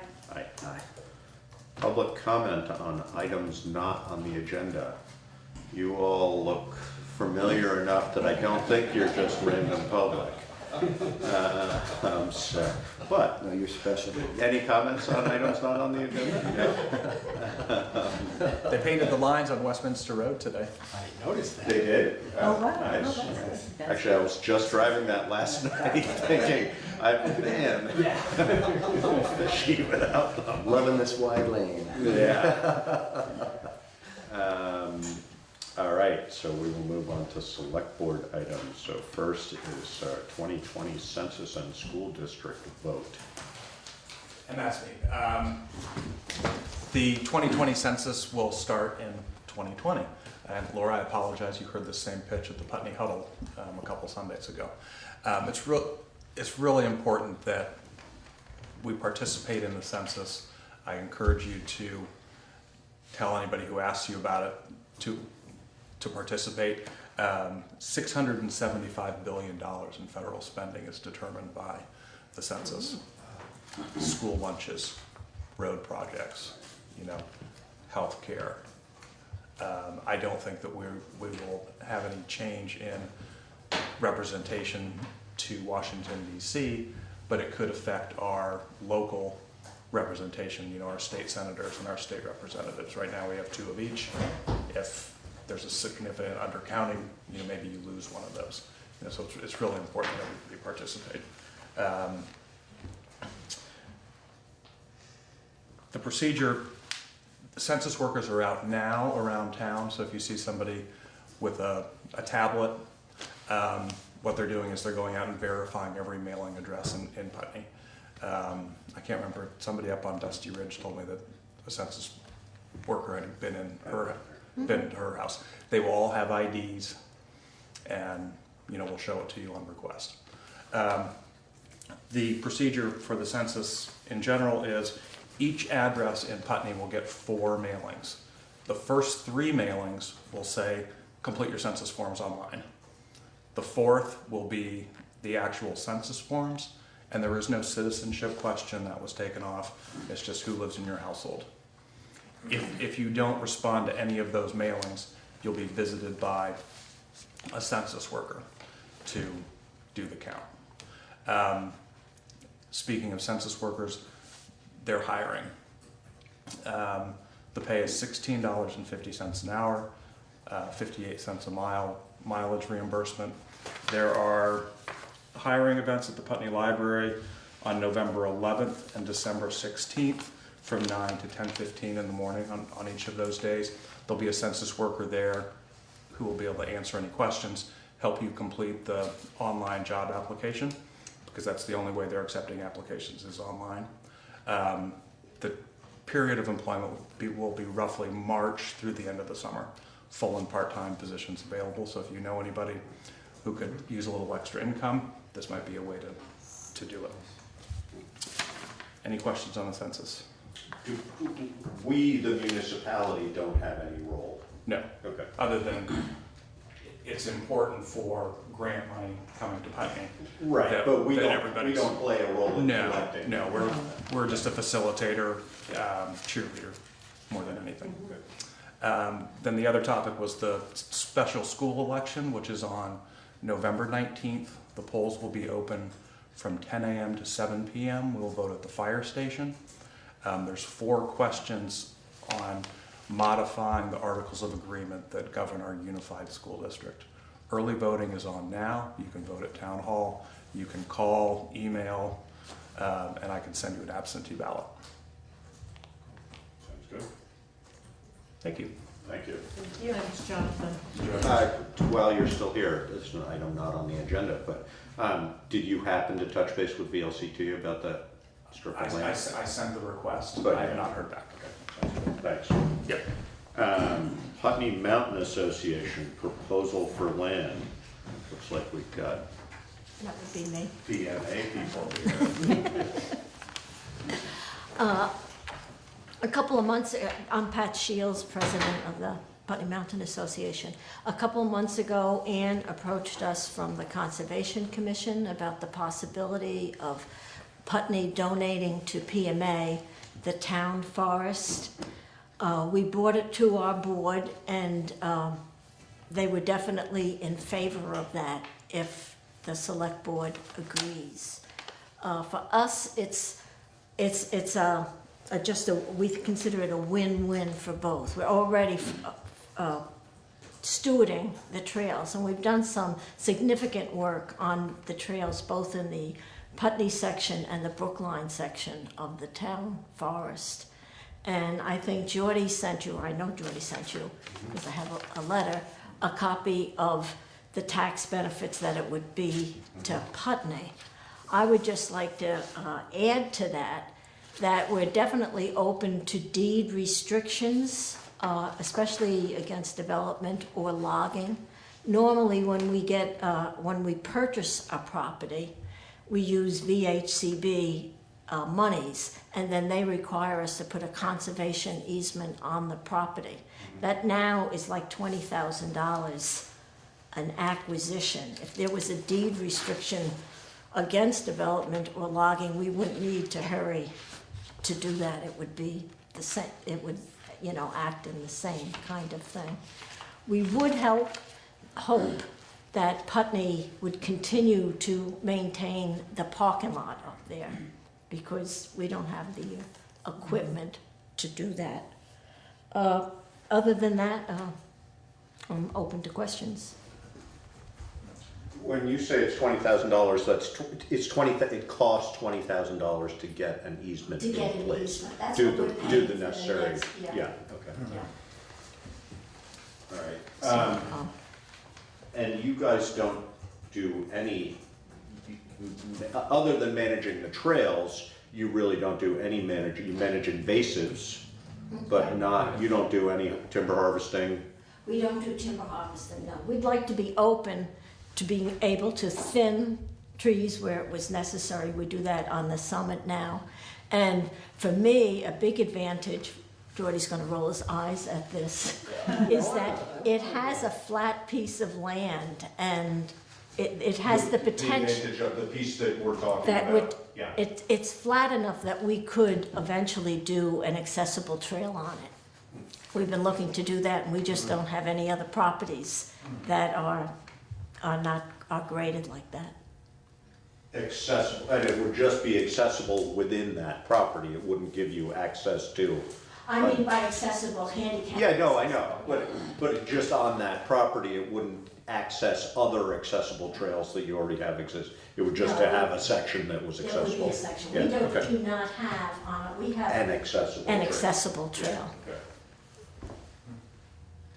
And I can just say that the Conservation Commission simply doesn't have the resources to do things like that. So. Plus. Comments?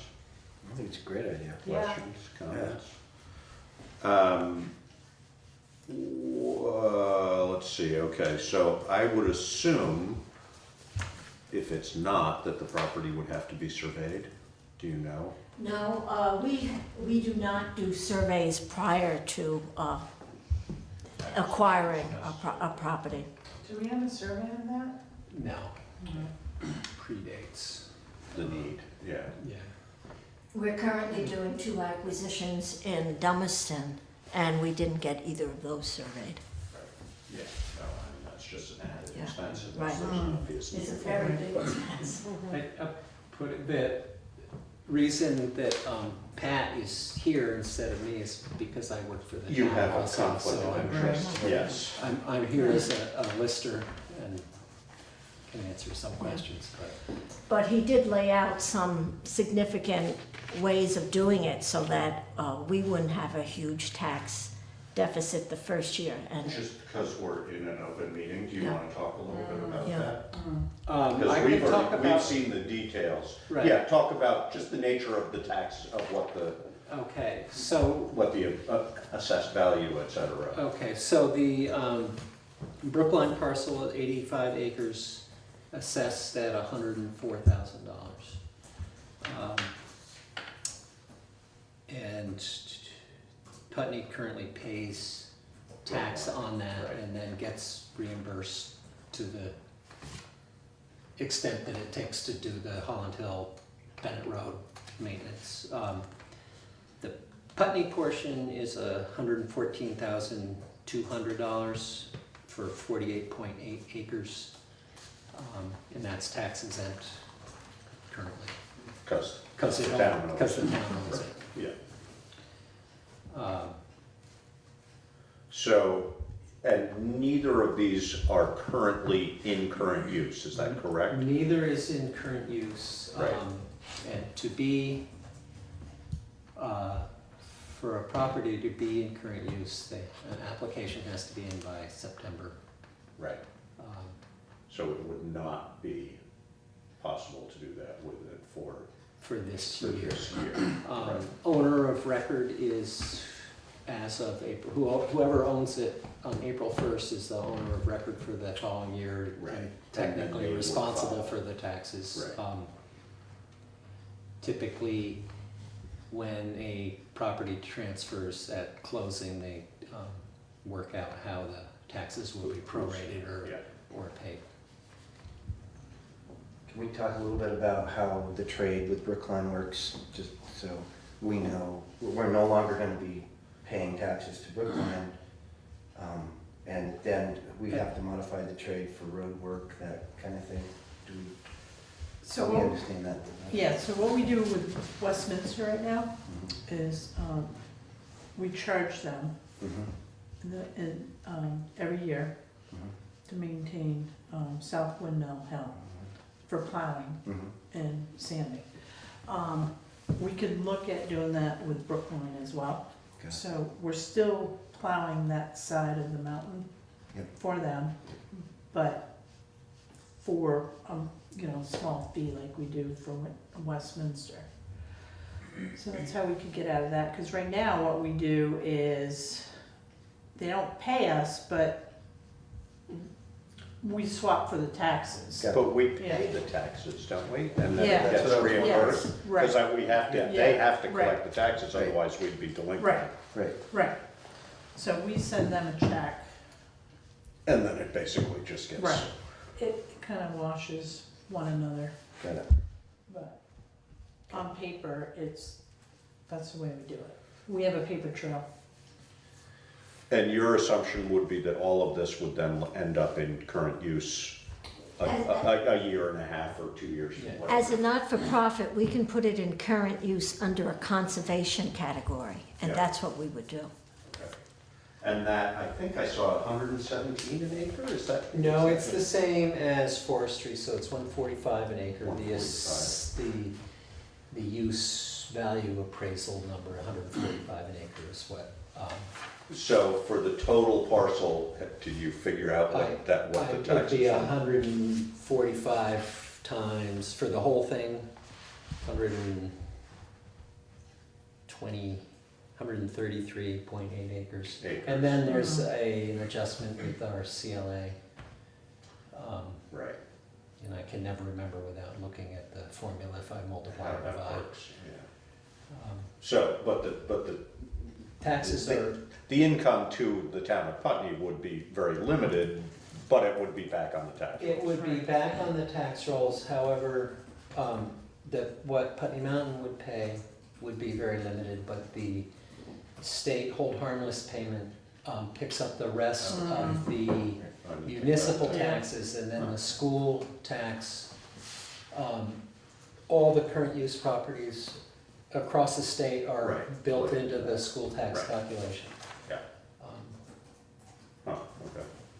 So it would, so there would be benefits to us, definitely, more than just a payment from Putney Mountain. Yes, it would then receive the full tax benefit of 114,200. Just not. The full municipal tax benefit. Yeah. Okay. Pat, you you said something about there wanting to be deed restrictions. Is that something, how would we agree on? I'm assuming there are, I haven't seen the deed. I'm assuming there are not restrictions on the deed currently. Do we know? The conservation management plan for the property has restrictions. Right.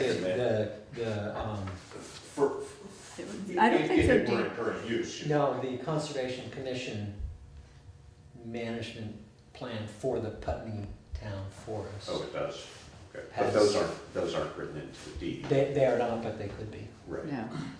So that would just be at the time of transfer, presumably, that Yes. would be something that would want to be written in there. So,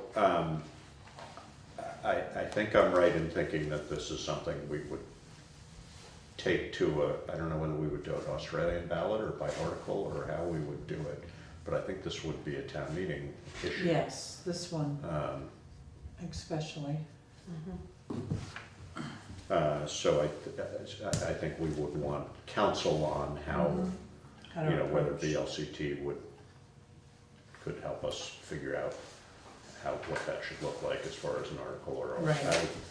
I would think Australian ballot would be better for something like that, but I don't know. And I was just thinking, council might also want to weigh in on the deed restrictions.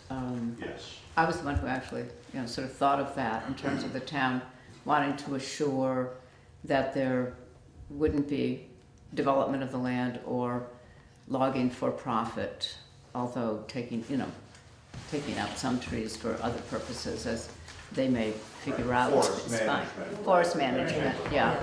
Yeah.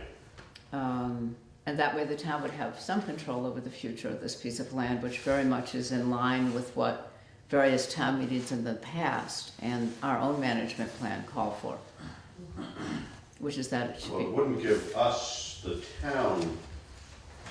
But we'd have more assurance. Yes, we'd have assurance, but there would be no enforcement from the town, so that wouldn't be. No. I mean, deed restrictions typically only come up if there's a complaint from an abutter or, or if you were to bring it to people's attention. So I mean, are we all in agreement that this is something we should further explore? And I think we just have to see what the legalities are and what the town meeting procedure would be. But to sort of assume that we will go ahead and do that unless we hit a stumbling block and then let the voters decide. Right. So. Okay, thank you very much. Thank you. And maybe we require that it includes a little strip over off of. Yeah. Is Taylor Road on the agenda? It's next. Okay, I'll stay for that. So, Thank you, Pat. Taylor Road, town-owned parcel. Thanks, Ed, thanks, Pat. So this is the parcel we encountered last night. Yeah. Last time, yeah. Well, Taylor Road? we've talked about it, right, but then it came up at abatement last night. Oh, okay. We were talking about it. Yeah, sorry. So we do have an interested party that would like to So purchase. this is not the same parcel? This is not the same issue that we were talking about? Okay. Sorry, go ahead. Yes, Taylor Road, off of Taylor Road. right. There's a town-owned parcel. No, this Yes. is a different, Yeah. sorry. 2.2 acres, Yeah. okay. All right, so you had asked to get a value Yeah. per acre. Yeah. So I did get that from Jordy. Yeah. So.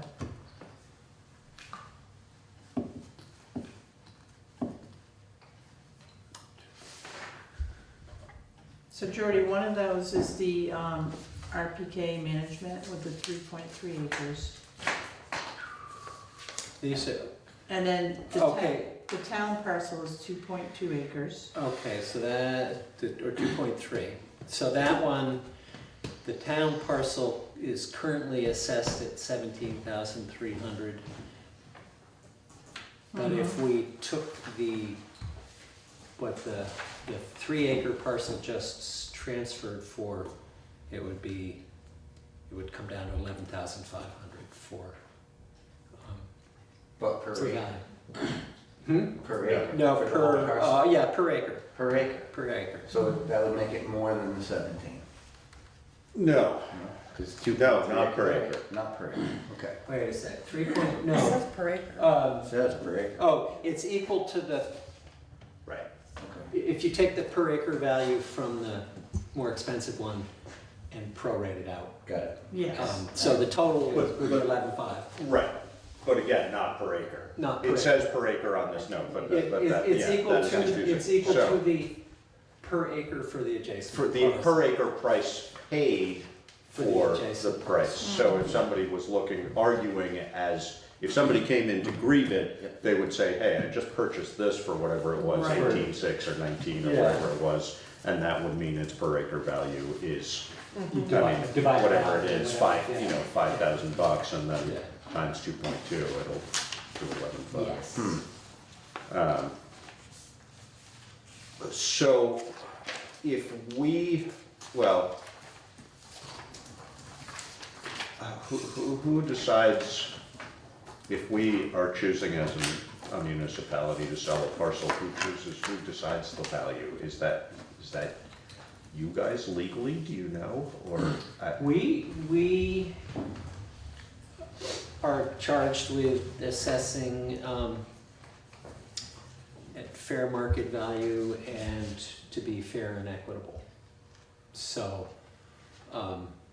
I guess my this feeling. looks really low to me. Well, that's what I was thinking. I mean, Yeah. my feeling, if it's been at 17.3, are we doing a disservice to the taxpayers to slash the price if we're considering selling it? That's why I was asking if it was per acre, because we are Then it assessed would that be a long more. time ago for Right. more than that. And it And- seems like other pieces of property that and- size are going for a lot more than that per acre.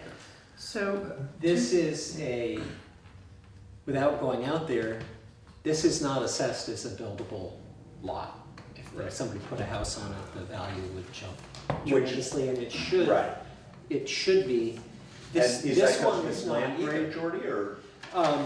No, it's the coding for which land schedule it comes off of.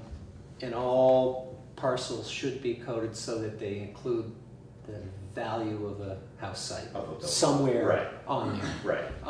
And neither 2.2 one- acres would fit into that. 2 acres would fit into that. Neither one of these is coded that way. So they're coming up as they start. You ignore the building site value and you start after that. So you're starting at $7,500 an acre. And then with a and land then the grade. takes it down Yeah. a little bit from there. Yeah, one of them, Even though it has right of way, even though it's big enough lot, even though. yeah, so that was, that yeah, That So- coding predates anybody who's in the town hall at this time. Do you know when that was, when that coding was? I don't know if that, if at townwide reappraisal, if they change Visited those, that. or if, it's difficult to know because these sheets don't go backwards in time. Yeah, So they may have just left it the way it was. Yeah. I have a sense that they did that. and what would determine it being not a I mean, what's to prevent this person from purchasing it from us and then turning around and selling it as a buildable lot? Getting somebody to pay that much, but that's the only thing. There is the only non-buildable, the only properties that don't have a deed restriction or a conservation easement that we code as non-buildable are the swamp. Or ledge? Or- We don't know, those don't get, the swamp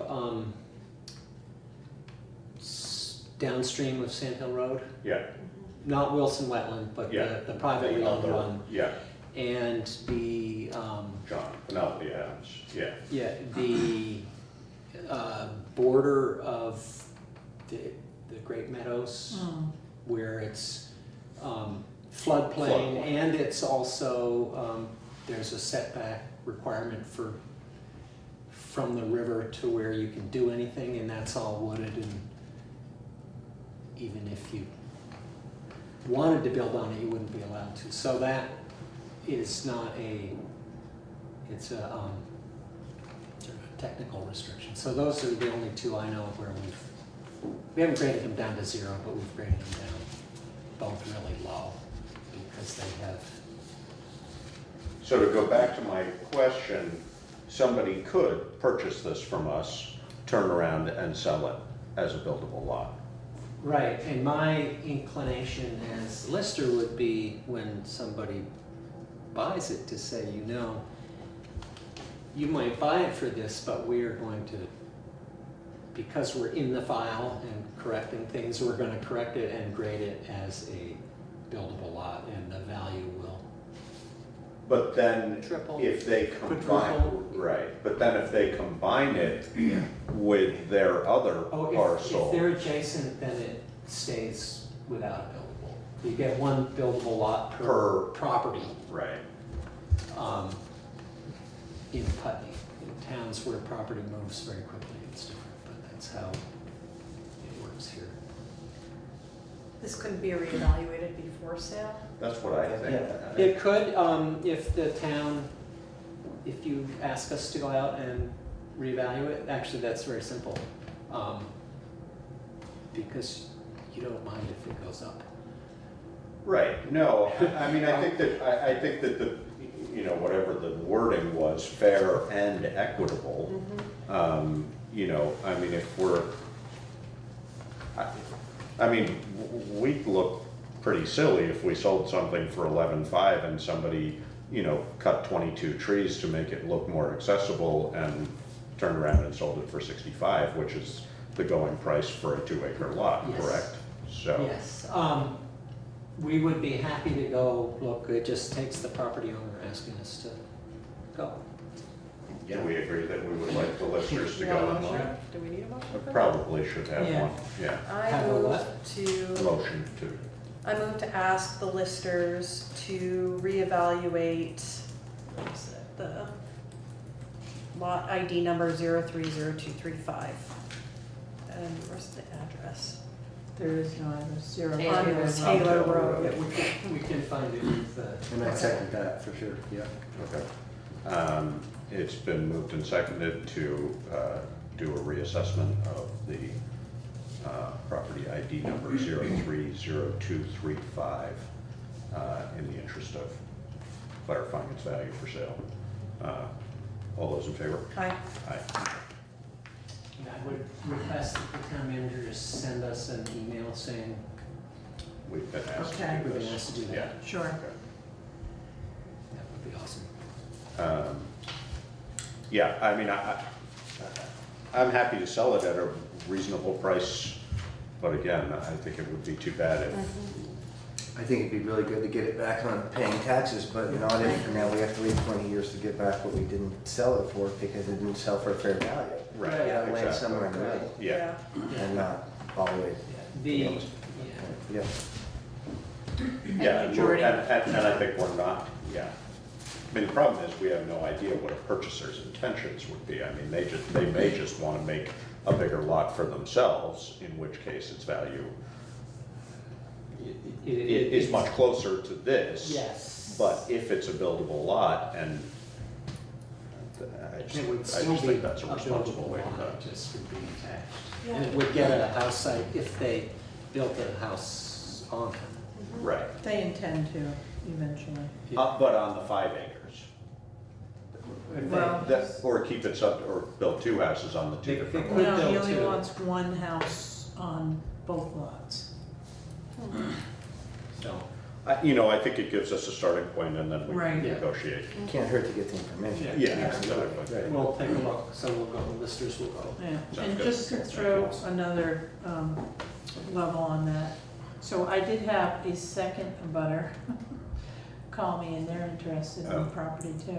Okay. So it might be good that All we're the more- getting all the this. more reason. all the more Yeah. reason, So, Well, I mean, part of the reason people might be looking is for exactly what we're talking about. I mean, you know, if I happened to be the abutter to a parcel that was appraised at 17 and I knew I could sell it for 50, I'd be interested too. And I'm not saying that's what's going on, but, Right. you know, but I Keep think. somebody from building their dooryard. Yeah. And that's what he's trying to do, so. Yeah. So while you're still here, just last night at the abatement meeting, we abated the taxes on a piece of property, and this is not on the agenda, so I apologize, but I'll just fill you in. We abated the taxes that had been building since 2010, 2011 on a parcel that's a teeny little narrow strip that is just the right of way to 4 abutting properties. The woman who owns the strip has moved out of town. We're not sure where she's located, but she hasn't been paying her taxes for a long time, and we have no indication that she's going to. So it leaves this little strip in sort of an odd no man's land of, I mean, she still technically would own it, but the listers, in order for it not to keep accruing taxes, the listers, because it has no value to her, and none of the abutting, all of the abutters have a right of way, so none of them are interested in purchasing that because they don't have to, because they already have access through it, and she's not interested in paying. It seems like it was a glitch, you know, more or less the decision, and this was Jonathan's recommendation, was that based on, one of the reasons you can abate is manifest error. We think it was an error on the part probably of the DRB at the time that it was subdivided, that they allowed it to happen that way. So there's going to be this little strip that this woman, Karen Bills, still owns, but we are going to value it at 0 so that it doesn't keep showing on our taxable project. But Jonathan is also going to inquire with VLCT for an opinion about whether there's a way we can, you know, I mean, what we talked about last night, and this was sort of out of the purview of the abatement group, which is the BCA, but, you know, ideally what we would do is just give the right of way to all those people, but we don't own the property. So unless we were to put it up for tax sale, purchase it, and then distribute, you know, basically give it away, but there would be costs involved in that, because it would probably have to be surveyed, it would have to be deeded, it would have to be, and we, you know, what we talked about last night is that there's no value in that for the taxpayers. So, you know, basically by valuing it at 0, it just becomes not our problem. So, but that may come back to us depending on what Jonathan finds out from the VLCT. All right, good. All right. Thanks, Shorty. Thank you. Shorty. Barrows and Fisher oil contract renewal. So I requested bids with Barrows and Fisher and HB Energy. So HB Energy was 20 cents more at 2.959, and Barrows came in at 2.759. We're looking at 4,100 gallons, which includes the library. So this is the contract. Is the library using their mini splits for heat at all? Yes. Yeah, They I are? think yeah, but when it gets really cold. And I know they're not effective when it gets really cold, but there's. It's an oil backup system in there? I was Yeah. thinking it was a propane backup system. No, it's definitely oil because they ran out last year.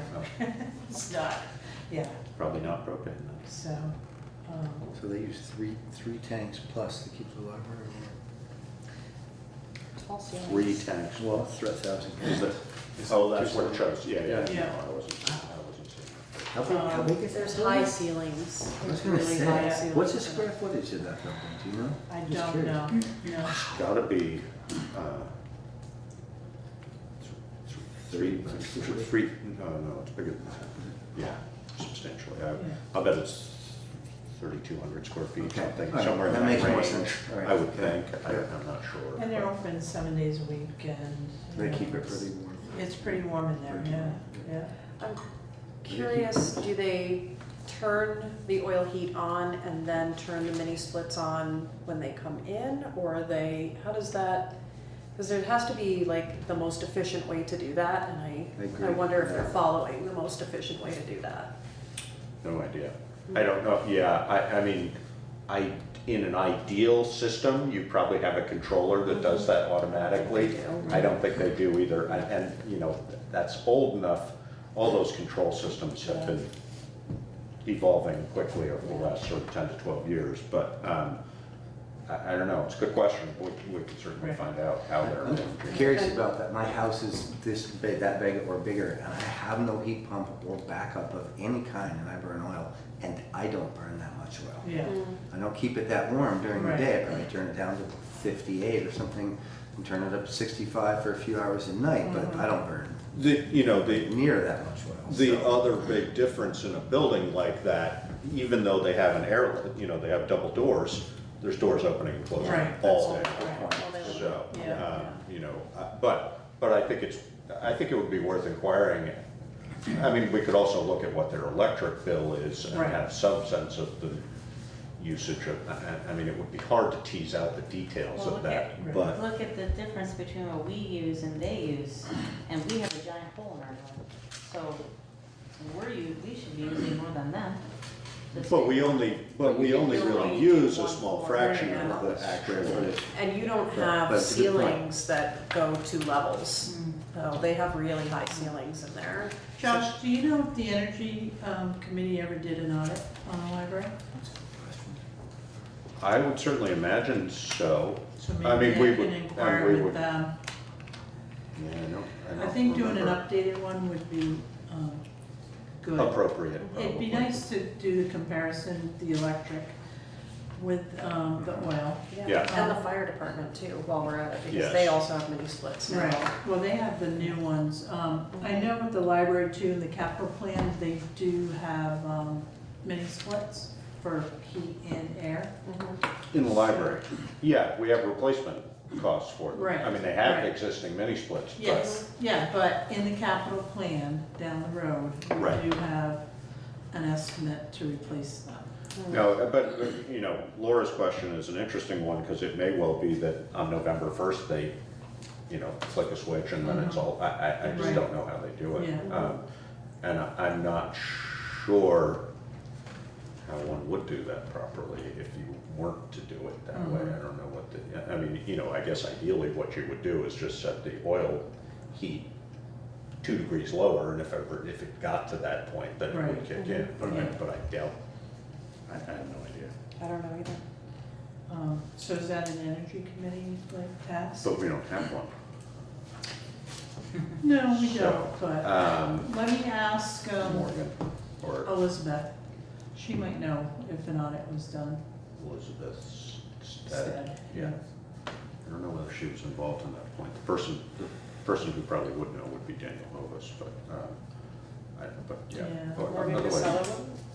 he wasn't involved when we did a bunch of audits on the buildings,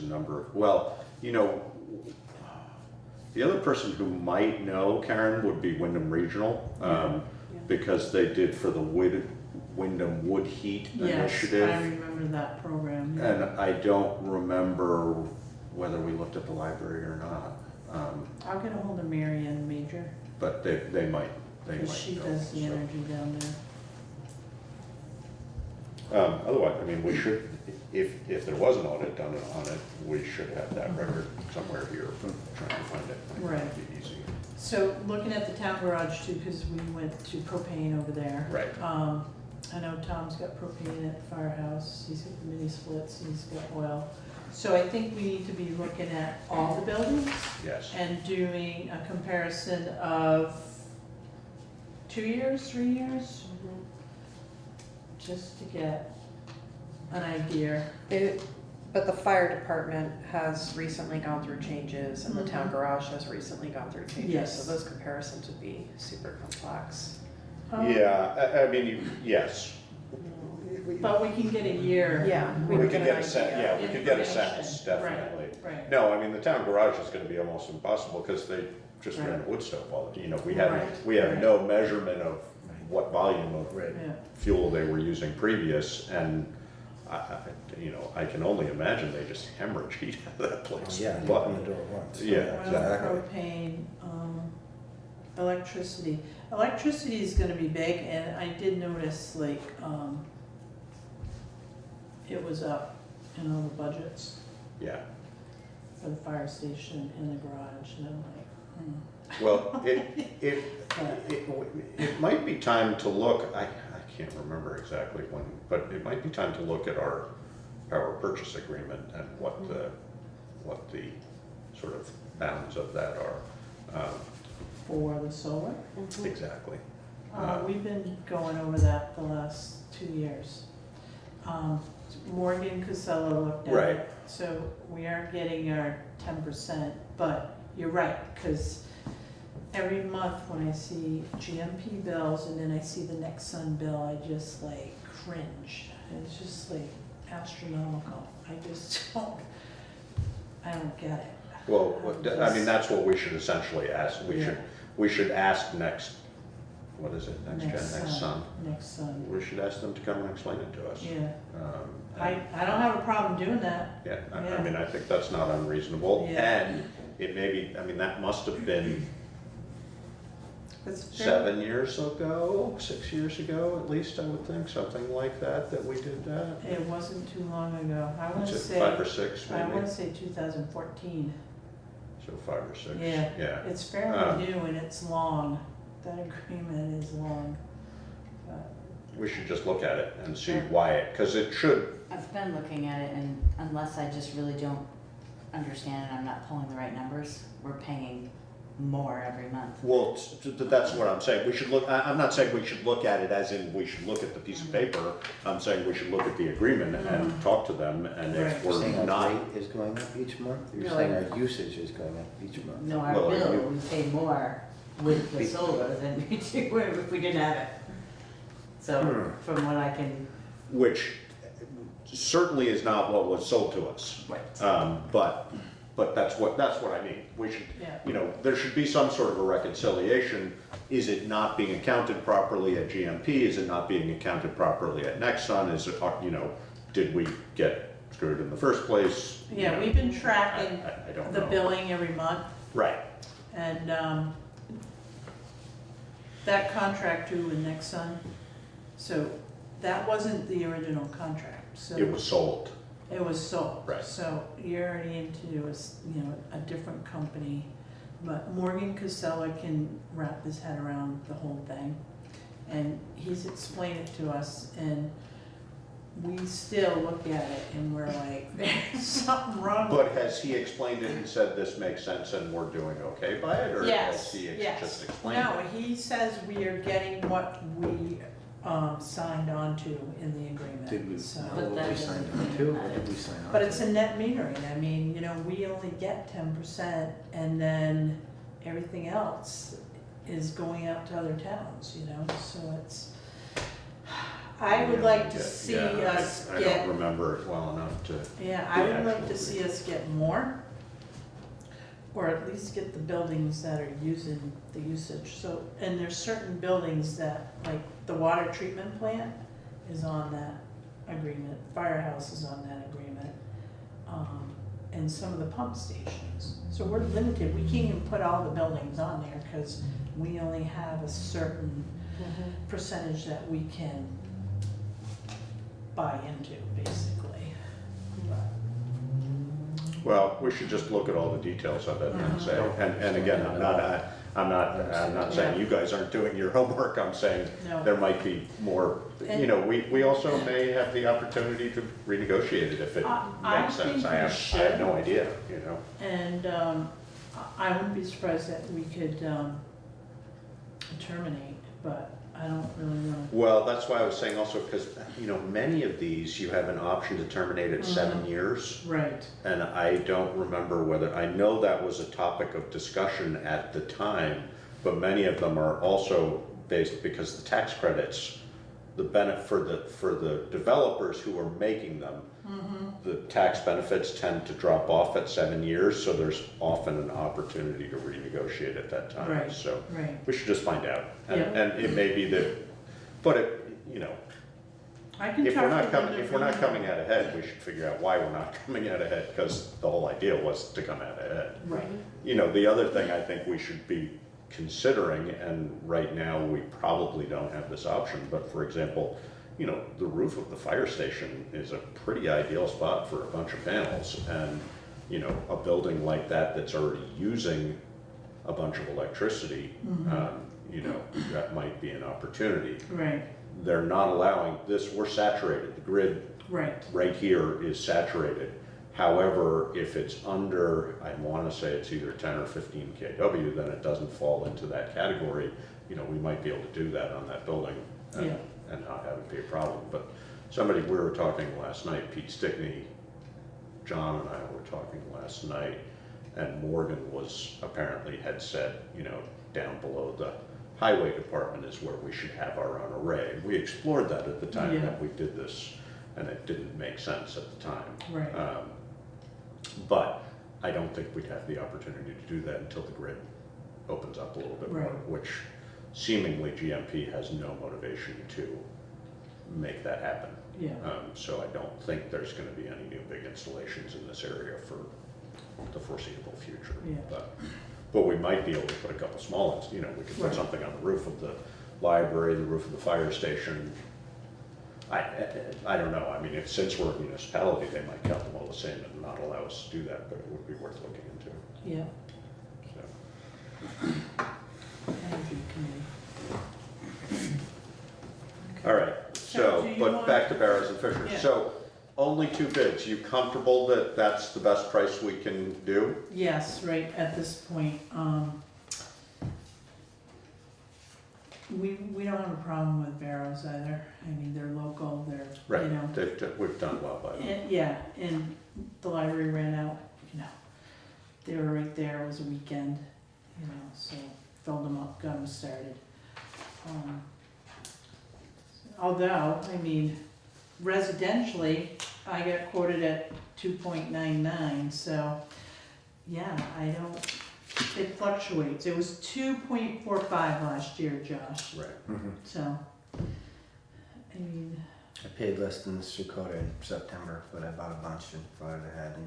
and he And I paid was- for his ahead of Yeah, time. and they treat me really good, but you know, Yeah. if I run out in December, or January, I'm gonna pay whatever they want then. Right. It's not locked in. Yeah. I could lose, that 15 cents might be 45 per gallon then, who knows? And this is a fixed rate, Right. so All right, so it's your recommendation it is my to accept this recommendation contract? to accept So moved. Barrows and Fisher. So moved. Second. So it's been moved and seconded to accept the recommendation of the town manager to go with Barrows and Fisher for our contract for heating oil this year in the amount of $2.75 per gallon. per gallon, thank you. Fixed price per gallon, 4,100 gallons, totaling $11,311.90. All those in favor? Aye. Aye. Aye. Did you want to sign that, Josh? I guess I do.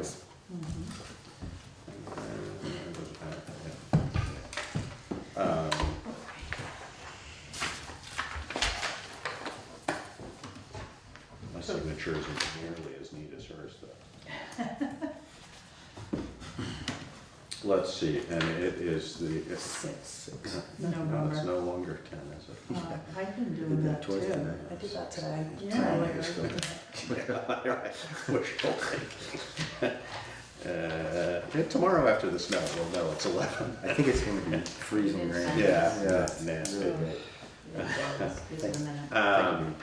So next is our resignation of our animal control officer, and we received Karen had received an email letter of resignation from Josh. And that was his public post right there. I'm stepping away from the ACO position as of tomorrow. The Joshua ACO profile will be shut down shortly thereafter. This page will stay up indefinitely as it has become a great resource and will hopefully continue to be. The town has been wonderful, but I do not currently have the time or resources in my own life to continue moving forward as the animal control officer for Putney. So we would like to thank Josh Eaton for his service as the animal control officer, and we wish him well. Yeah. And we're sorry he's not going to be our animal control officer, but we understand the circumstances. Yeah. And he was a big help. We did get a lot of dogs registered. I had a chat with Mark Anderson, the new sheriff for the Windham County Sheriff's Department. An hour and a half, actually. I met with him. They're throwing around the idea of a shared ACO in this area. With the sheriff's department? Yes. Yes. So they would man somebody. Yeah. And share that resource with other towns. So Westminster is interested. I think it would work for Putney. They have to figure out the logistics and the financials to see what it would look like and what it would cost. But there's gonna be discussions about this. So it's a pilot program, possibly. And right now it's hard to employ, even police.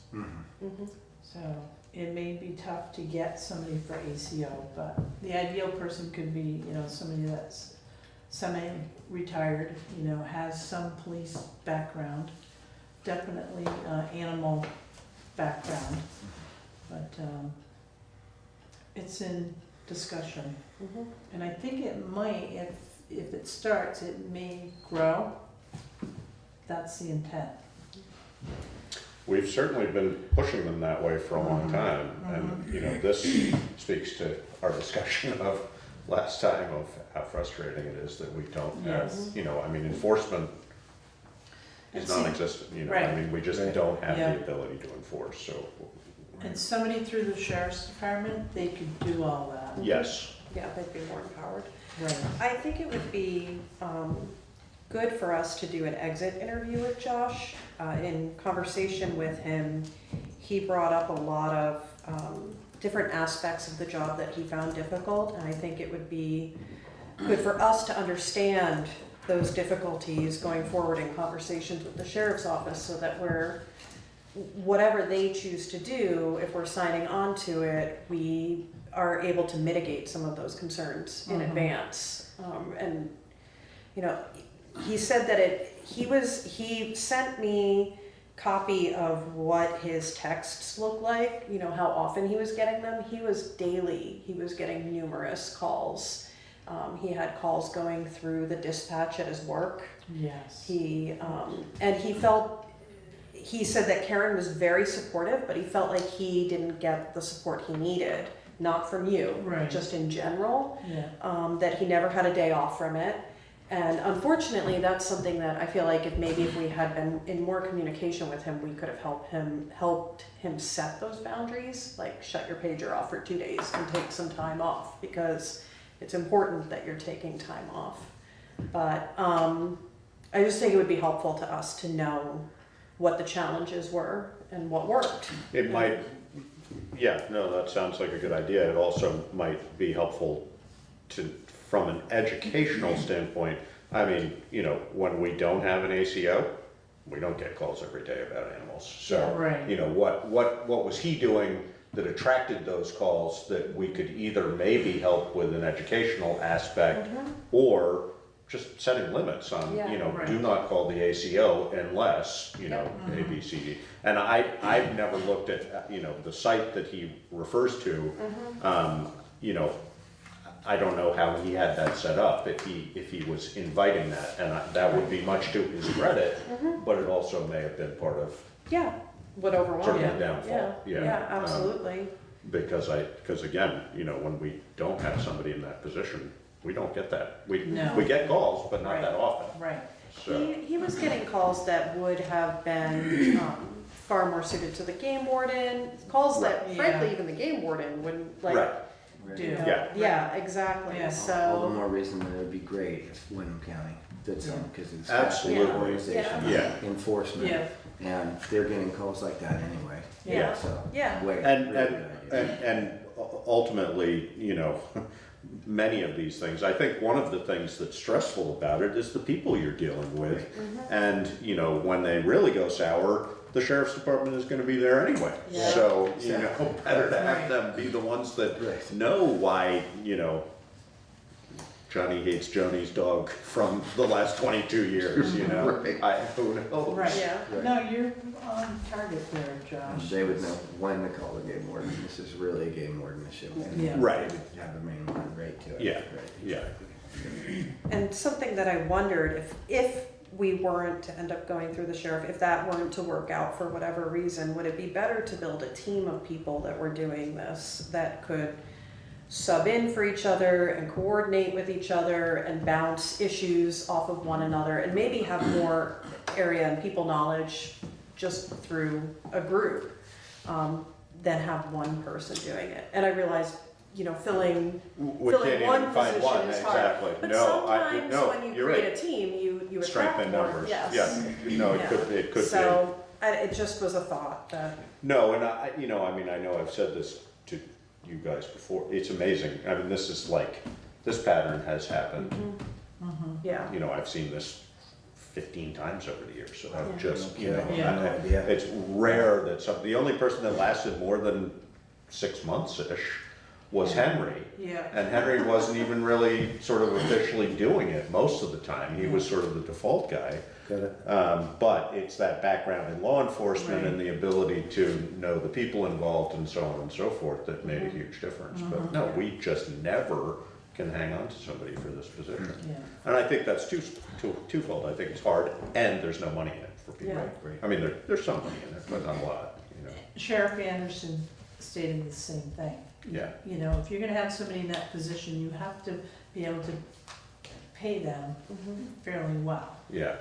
you know, because if they're on call, you know, weekends, Right. you know, And they're confident, and they know where Right. the resources are, and Right. they can contact people, Yeah. and they can deal with it all, Right. then that's I worth mean, something. you know, from an outsider's perspective, ideally, 2 or 3 of their officers would be trained in animal control duties, and they would be the ones that would tend to these things. I don't, that never seems to have been realistic, and I don't know why it isn't. It may just be willingness on their part or time and money, you know, I don't know. But I think even if the sheriffs do it, to have just one person is a dangerous, it's not gonna be sustainable. You know, it has to be more than one it has to be a team of people, especially if you're talking about a wider area, not just Putney. People have to have a day off.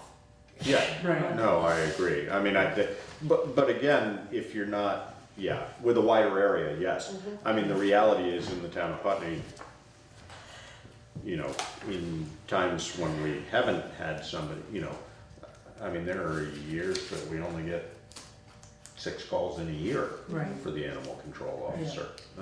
So, and I'm not disagreeing with you, Right, it's just, right. how do you manage that in a way that's productive for any, I think, I've always said that I think this should be the sheriff's department. Absolutely. Yeah, I Yeah, agree. and they could have multiple people trained in it, even if they're not on. Exactly, Yeah, somebody it's just a to backup. be, Yeah. exactly, somebody so that somebody can have a Yeah. day Right. off, and no, it's not their favorite thing to do, but guess what, you're the dog person Yeah, today. you're on it you know? today. Yeah, well, if more towns show interest, I think you're gonna see it happen. yeah. So he's just kind of getting feelers out there right now. But I think we also, you know, in that discussion, we need to be prepared for the fact that it's probably gonna be a chunk more money than we've ever considered Well, paying it's- before. Absolutely, if they're gonna train people to do it right and know what they're doing, because the few times I've seen William County try to deal with dogs in my neighborhood, then they weren't trained right, and it turned into kind of a Not such a fiasco. good scene. Yeah, Yeah.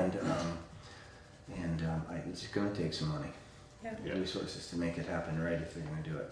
Well, we have flexibility with the contract, so maybe he'll, you know, build something into that. I don't know yet. I don't know what it's gonna look like, but we're starting to talk about it. Sounds good. Do we track incidents? Do we keep records of the different incidents, and have we over the years? Because I'm curious if. I don't know about over the years, but I know Josh, you have to document everything, because if somebody goes to civil court, Right. they're gonna Yeah. ask you for those Right. documents. Mhm. If you go to court you have to have everything documented. So, I'm just curious if we had, it seems like over the last couple of years, we've had more incidents, but maybe it's just my awareness of them. No, They really ebb and flow. I mean, Yeah. I mean, the ones that are memorable are the ones like Santa's Land, where, Yeah. there were, Right. whatever that was, 38 Yeah. animals or That was something horrible. involved. Yeah. Yeah. There was a cat person a number of years ago that there were a whole bunch of cats. Those are the ones that you hear about. There are ongoing dog disputes between neighbors pretty steadily in various different areas, and they sort of get settled over time, but then crop back up. But yeah, I don't know. I mean, it does sort of feel that way, but I think it really, there's no predictable pattern at all from anecdotally. I wonder how It many might- dogs have been licensed over if we could look at those numbers. Like, if there's 300 dogs licensed in Putney now and there were only 100 10 years ago. But it might also be just the nature of the world that we know about so much more of the stuff that Yeah. happens that we never Right. used to know Absolutely, about. yeah. because it's all over We- social We media. might see Right. 300 dogs Yeah. registered now, and there used to be 700 in town, but only 50 Yeah. of them were registered. Exactly. Yeah, that's true. So there may have been a steady flow of incidents, but people took care of it themselves and no one ever knew. And if your dog wasn't registered, Right. then you didn't come. And so I think probably part of the rise you see is just the fact that it's so much more, transparent, everything. We see more of everything that's happening. Well, There's- and you there's said truth to that. that he got dogs registered. I Yeah, mean, so. there are definitely a lot of unregistered Right, dogs. there was a whole neighborhood and there was 2, 3, 4 dogs out there barking.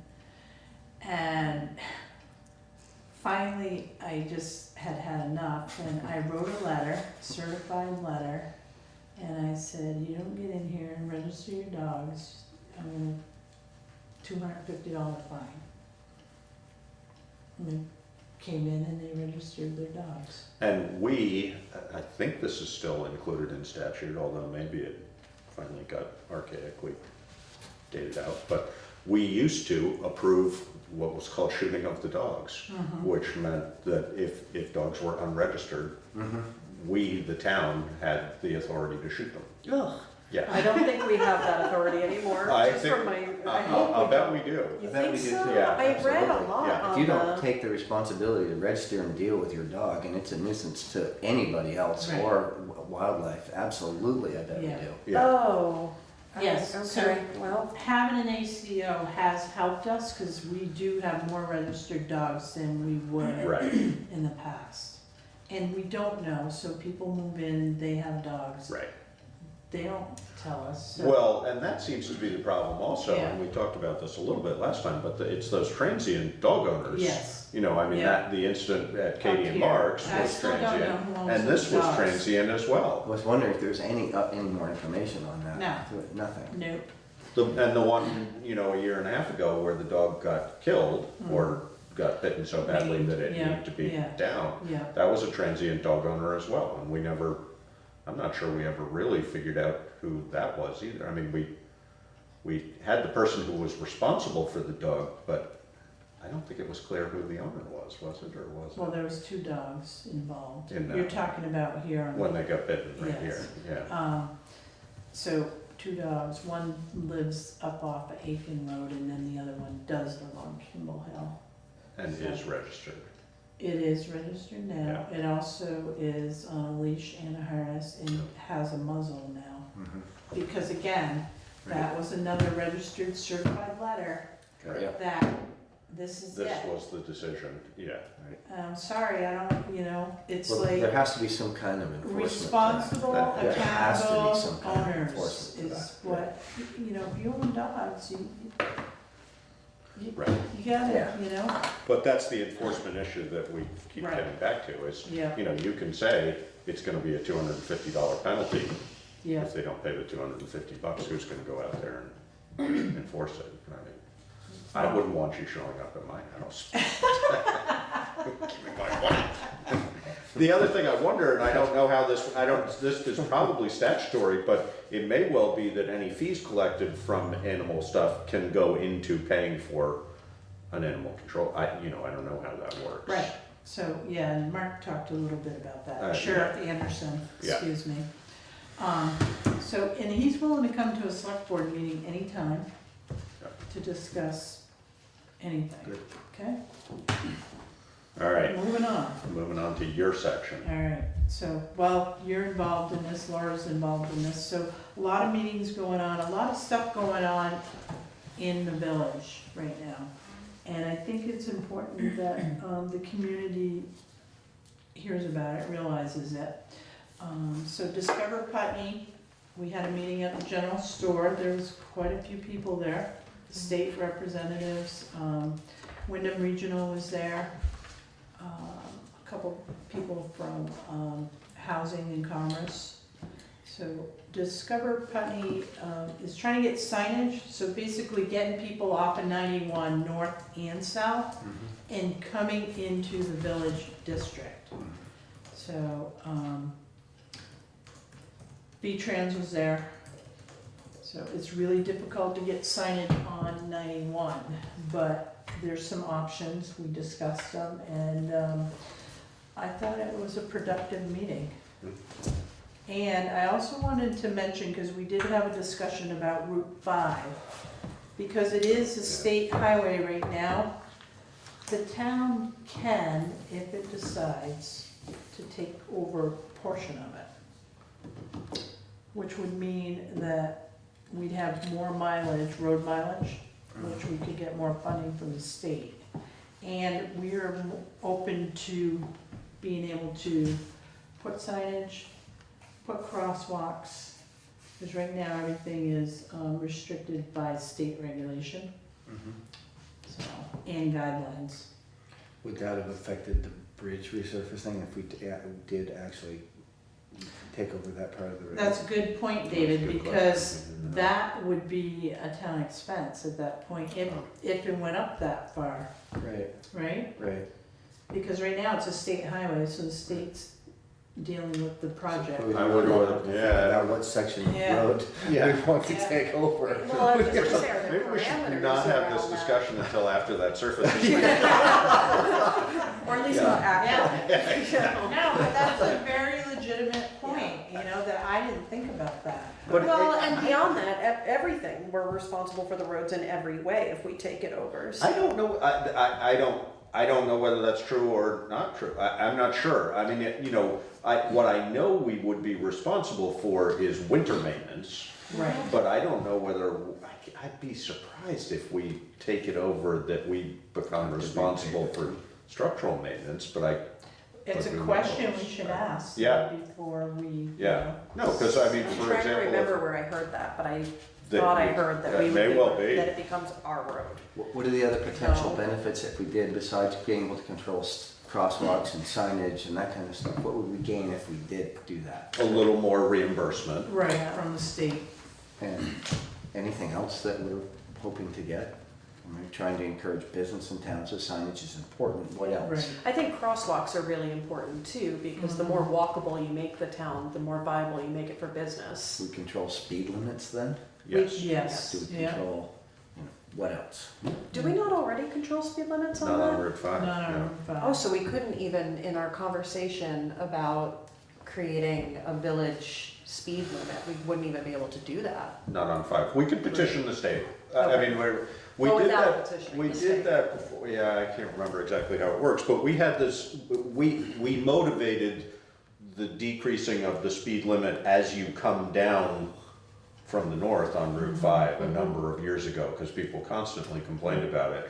And it used to be that you basically just suddenly came to a 30, so we changed it to a 40 to a 32. Right. But the state did that, but I don't remember what the process was. I'm But sure there's a process, just like there's a process for crosswalks. right, So, exactly, You know, we have to fill out a form, send it to the state. right. They review it, they might send somebody down, or they deny Yeah. it, you know, so. Well, and as we talked about, I can't remember when we talked about this, you know, one of the problems with, I can't remember whether it was in that meeting or not, but one of the problems with crosswalks, because we could definitely use more crosswalks. There has to be a destination Right. on both sides. So Right. like we talked about having one at the corner of West Street, Right. which is the street that's just north of the library. And they said, but there's not a sidewalk on the other side, so you Right. can't have a crosswalk there. Yeah. And in the VLCT annual meeting that I went to, there was discussion about how some towns are getting around that is by putting just a pad on Exactly. the other side. That's just like a piece of sidewalk. Yeah. And So- that might be worth, I mean, you know, I think that, well, whoever pointed out, you know, we were talking about, there was a discussion about whether we had a plan, basically a master plan of downtown.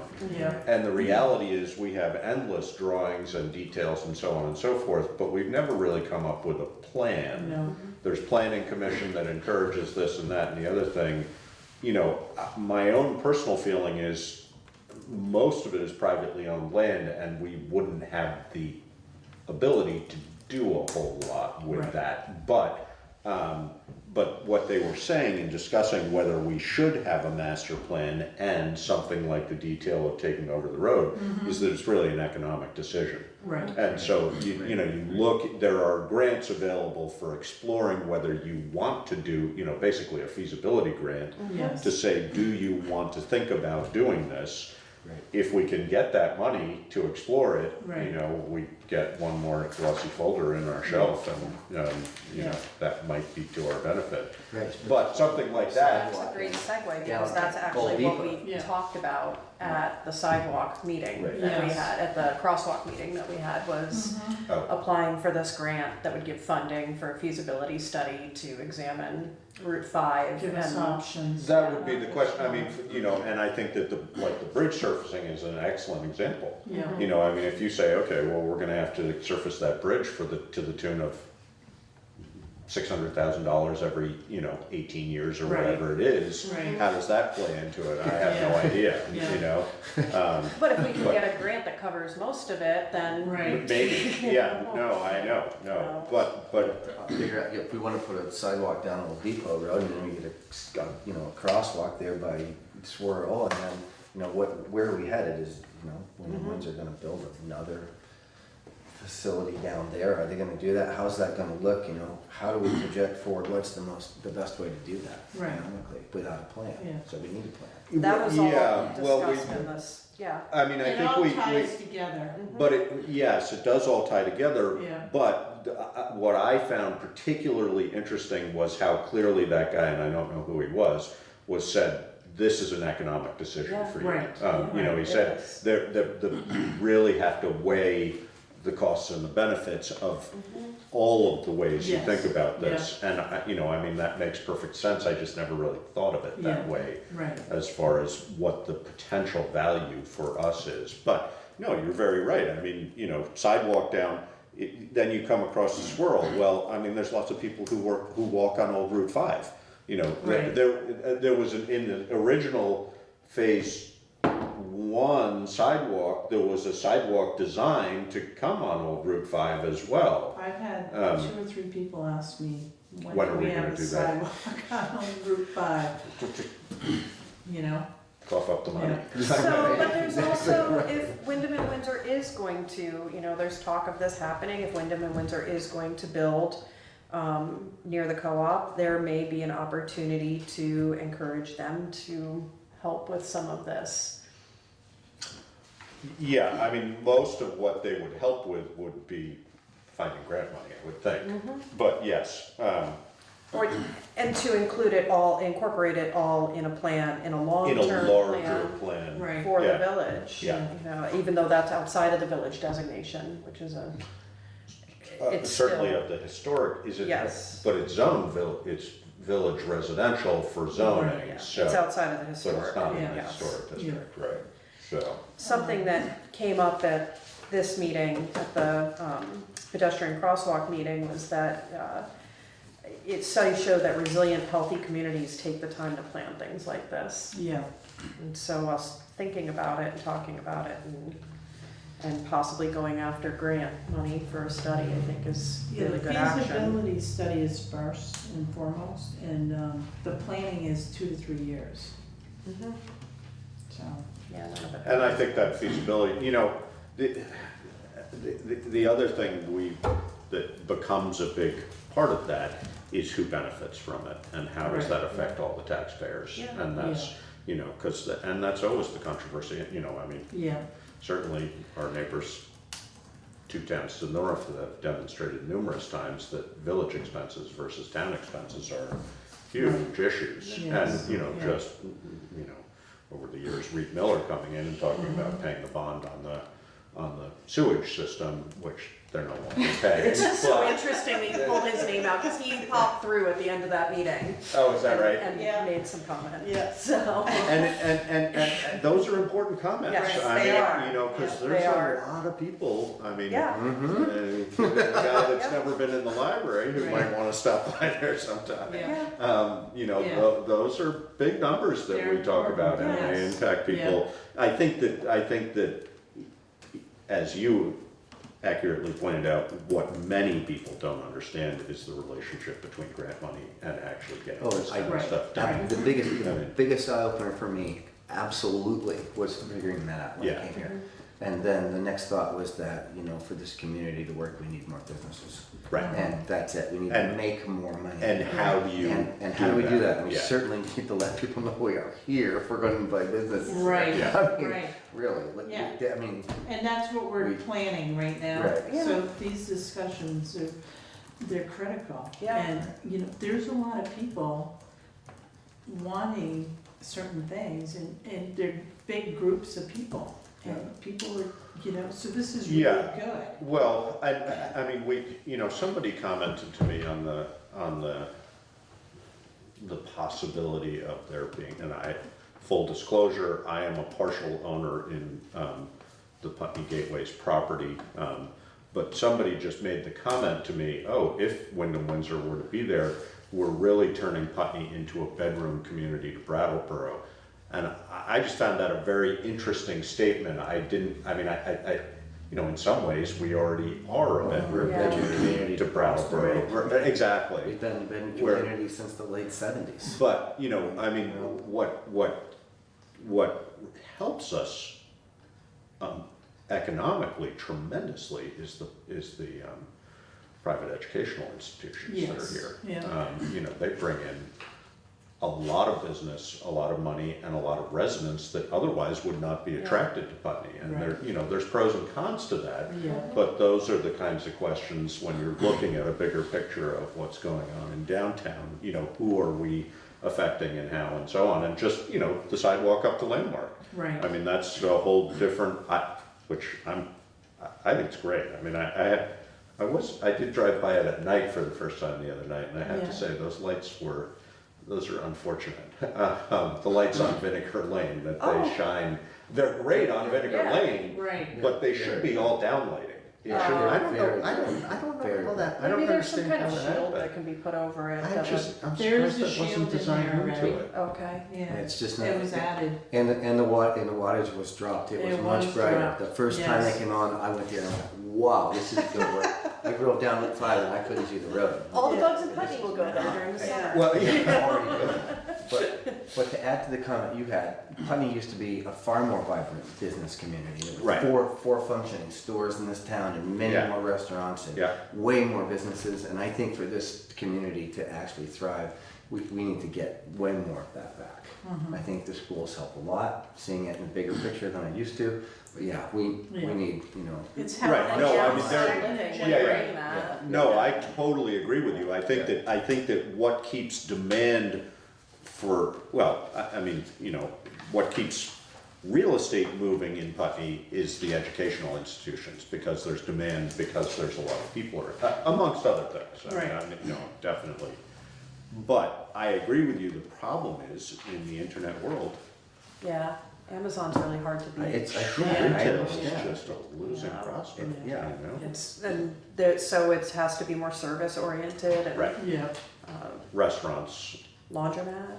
yeah, laundromat. I That'd be think great. you're gonna see some things Yeah. A couple new sawmills, furniture factories. There's a yeah. lot of talk right now. Well, I mean, seriously, No, I all of our timber is going to Lake totally Organic, agree. it should stay Yeah. here. Yes, things are, you know. Maybe a warehouse to like get all the artisan stuff together and then market it at a That's much been higher talked price. about, You yeah. know, Again and again. The other, Something like that. you know, the other thing that I think we could really capitalize on is the food hub concept. I mean, whether, you know, we're Like Food Connects kind of well, food, or? you know, yes, maybe, but also artisanal, you know, I mean, Right. just access to local food. That's a big marketing thing for Vermont, and we're not, there's nobody in Putney that's doing that, that's open to the public. I mean, you know, the co-op does in a way, but I think of that as one of the sort of growing business sectors in the state of Vermont is artisanal food, local food. And somebody could, I would think, capitalize on that somehow. I don't know how. We have a lot of people growing really good food. Exactly. And we don't really have a retail outlet except for what they're selling at their store. Right, and we have all those people driving by here every single weekend. I mean, that, you know, the inability to post signage on 91 is unfortunate. Yeah. But there's certainly other ways to get people in. Yes. But, you know, the number of people that go by here that, I mean, you look at how busy the co-op is, and they're not even, I mean, they are marketing to that group, but not in the same way that one could. Yeah. Well, frankly, signage is kind of an outdated way of thinking in some ways. Yes, Like, apps, our businesses need to be looking at apps like Yep. Waze No question. and getting plugged into them, because that's what Flatlanders are using. Yep. Excuse my slang term. Yeah. But that's Self-identified. self-identified, yes, that's what we're using, and that's what people are paying attention to now. They're not even looking at the signs, they're listening to their GPS. Yes, definitely. So although I think signs are great, I would support the business community too in looking at more of the electronic systems. Yeah. We that they mentioned can that in that manage. meeting. But I totally agree with you, and we don't have tremendous draws here for, you know, I mean, you know, Basketville, in the old days, Basketville, the number, when the sawmill was in business in Basketville. I mean, The Putney Nursery, the sawmill. Yeah. You know, people get off here to go to Harlow's or go to Green Mountain Orchards, and there was there was all kinds of reasons. But that all kind of got away when things to replace that. This is just jibber jabber. Just put jibber jabber. There's no notes to be taken right now. This is, But sort of the new nature of what those businesses might be that would replace those, you know. You need a microbrewery that has a restaurant. Yes. That feeds people locally grown vegetables, that has a chef that's renowned. Yeah. It goes on the Marijuana. whatever. hemp, Sure, whatever. CBD. And they come here for that, and then there's all these other options. Yeah. There's a draw. And like you said, Baskerville was that draw for years and years. Huge. Right, yeah. And as the state explores new legislation in the next session, something that VLCT brought up was the municipalities' involvement in that, and what we are going to be able to control as that comes down. And VLCT is advocating heavily that we are able to set zoning around establishments that produce and sell marijuana, if that does in fact get passed. And I think it would behoove Putney to jump on that in a responsible, controlled way. Yeah. You know, because it's an economic driver. No question. Living in Montana, I saw it Yeah. change the entire landscape. It put Yeah. electricians to business. It put, you know, the construction industry, the greenhouse industry. It was amazing how many people it put to work. Yeah. So, Well, you see what I mean, yeah. just south of us, you know, you see the billboards and the, you know, I mean, it's a huge industry. But when we talk about artisanal, that goes hand in hand Yes, with Vermont, absolutely. and I think that we Yeah. have a real opportunity here Niche, to I engage totally in agree. exactly. Yeah, no, and again, I mean, just access, 91, right? The volume of traffic that comes past this town and goes past us. And it's not like Brattleboro, you know, I mean, Right. Brattleboro is a draw in a different way, But it's, yeah, that key is to get people to get off the highway for whatever that draw is. Right. And then they say, oh, I never even realized those, because that's what people were saying at that sign, you know, oh, I never had even come past the co-op, because you get off, that's, Right. like I said that. Right. There was one Yeah. guy who was Yeah. a state guy, Yeah. and he was like, oh yeah, I grabbed sandwiches at the co-op, I never knew there was a general store I here. know. Now that I know, I'll come to the general store, and it's like, wow, okay. But Yeah. anyway. So it was interesting. Because it got It got people there, yeah. Right. Go through it. Yeah. Exactly. So segue into designated neighborhood development areas. So this kind of ties in too. So Maura and I were at a meeting with Peter Paggi and Betsy Hall and Jacob Hammer? Sounds right. I think it is, yes. We've already had a discussion, and Pip Bannister was also there, because this will affect planning commission and possibly zoning. But, so designated neighborhood development areas is a program for developers, for like affordable housing. And it could be open to other developers, but, so they basically fill out an application, and they can, their state permitting can be at a reduced expense. So if you take the co-op area, and if affordable housing were to go into that over there, the developer can get benefits. So the thing with that is you have to designate that area. Planning commission could do that. So Pip will be working with Wyndham Housing just to get the application through. Does that affect us? Do we have to? No, do anything not to it? really. No, but I think it's important that you guys know about this. Okay, just wanted to know Because if there's any action on it. Yeah, and any developed neighborhood, and they're saying neighborhood, so clustered housing, you know, water, sewer, and the village, this is all a part of the village, you know, again, it all ties in together. But there can be other areas in town that developers, you know, it could be behind the post office, you know. So there are benefits to this program. And there have been studies to look at where, essentially where there are potential for neighborhoods in town. Access to water and sewer. Exactly, and affordable, you know, being practical. You know, you said above the post office. Right. That's one area that was designated, and that was Robert Olson's property, which Right. the Right. purple house on the left-hand side, Yeah. that goes through and actually comes over, and Stromberg's own land up there too. But that's like the one area of town, really, other than, the other is River Road, but that's, a lot of that's gone because Landmark has bought a lot of it up. Right. Ray's old shop. Exactly, And, that tennis area, courts and yeah. all that, right. But other than that, because we run into Dummerston right away, you know, because the other area that's sort of logical is Old Route 5, Ramona Lawrence's property, et cetera. Exactly, yes. But We that's had all, that that's all discussion Dummerston.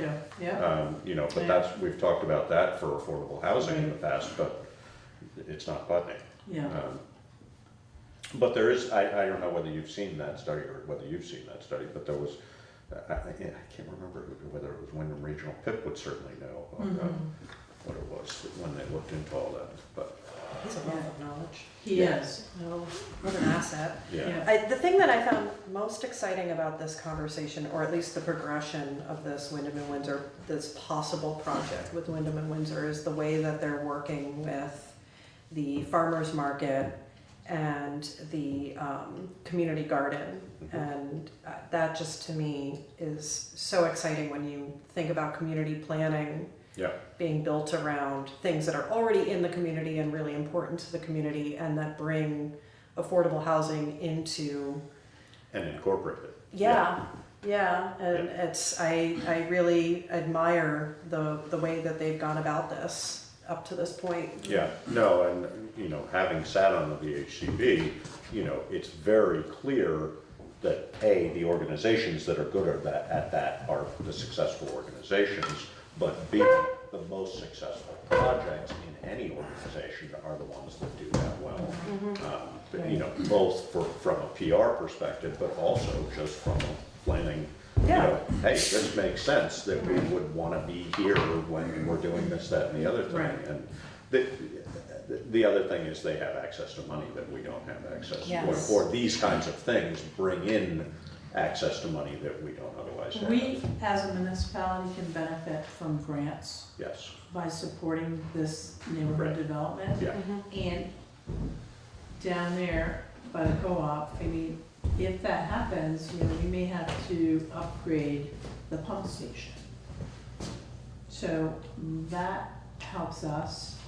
To have access to money for that. Correct. Yeah. Yeah, so, you know, and developers also get like tax benefits, you know, municipal regulations, you know, they can't be appealed to environmental court, so if somebody were to appeal like a zoning permit for like conditional use, it wouldn't be able to go to environmental court, so there are benefits to the developer. Not that, you know, a town would be looking at something like that, because. The other thing I wonder, and I don't know, I mean, for the most part, you know, the developers, when we're talking about developers that are engaged in affordable housing, certainly more often than not, we're talking about sizable developers. And are Right. they interested in a project of this size? Yeah. Not necessarily, but, Right. but Senior that shouldn't housing? limit you. Senior housing is huge. So this Yeah. right here would be perfect for Yeah. senior housing, if somebody wanted to come in and develop a piece of land for that. Right. And So a lots of developer, benefits can right here. make real money Yes. doing that. Yes, yep. And the exciting thing about putting senior housing into our community is that it can help seniors segue from their larger houses that they have outgrown Yeah. and allow families, younger families to move in and, Yeah. you know. Oh, and it also brings, you know, the services that seniors need, and, you know, it brings, I mean, these also are economic. I mean, you look at Townsend as an example. Yeah, you know, you Townsend got water and sewer, you know, they're right in the village, they can be Yeah. mobile. Yeah. Yep, it all works, Yeah. so. Looking All at these that, looking at conversations- that. I was gonna say, we're all gonna need a place. to Yeah, right? The last 2 nights I've had no sleep, and I'm thinking about it myself for my mom. And all of these, it's interesting that all of these meetings, it feels like a really exciting time for Putney. All of these meetings tie together, all of this work happening at once Yeah. can really impact our future in a way that maybe we won't even see, but. Yeah, no, and I, you know, I've certainly said this before, but I think that climate change issues are gonna drive huge population Yeah, changes. that was brought up in this, that's actually like, somewhere in this note, it's taught, yeah, Mike Marwicki brought it up, the climate migration, the need to prepare for it. I think that, you know, I mean, if we look at the demographics in the state and in the town and local school districts, et cetera, it's all saying, you know, populations are dropping, younger people are disappearing. You know, 2 more Sandys and things are gonna start to shift. And we are right on the edge of that. And just anecdotally hearing people who are living in the Northampton area saying, I wanna get out of the, you know, I don't wanna be in this traffic, you know, I mean, it's like, we're the next frontier for that. And I think if we aren't thoughtful in this process now, it could easily get ahead of us. Yeah, absolutely. And, you know, we've all seen how, I mean,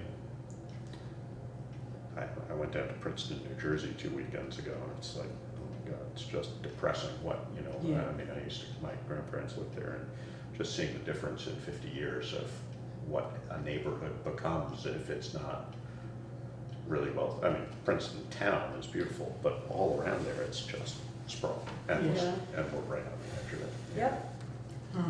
Not right on the edge of Princeton. No, But you go down to Northampton area and it's all Yes. sprawl. I mean, it's amazing. Yeah. Everything out. Yeah. Yeah. Sidewalk railing update, November 28th.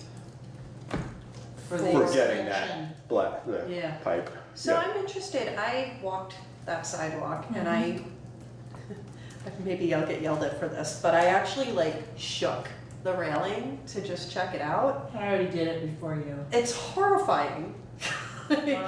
It's probably surprisingly strong, even if it moves a I lot. told myself it's like probably anchored very deeply and well, but there is a lot of movement to it. There's some flex in a couple of the boards, but you're not supposed to. I haven't gone and shaken it. I so think you should. don't know. Like, I would love to hear what you have to say about it The last because design was, it was clamped to the side of the It is, pour. yeah. So it's not deep.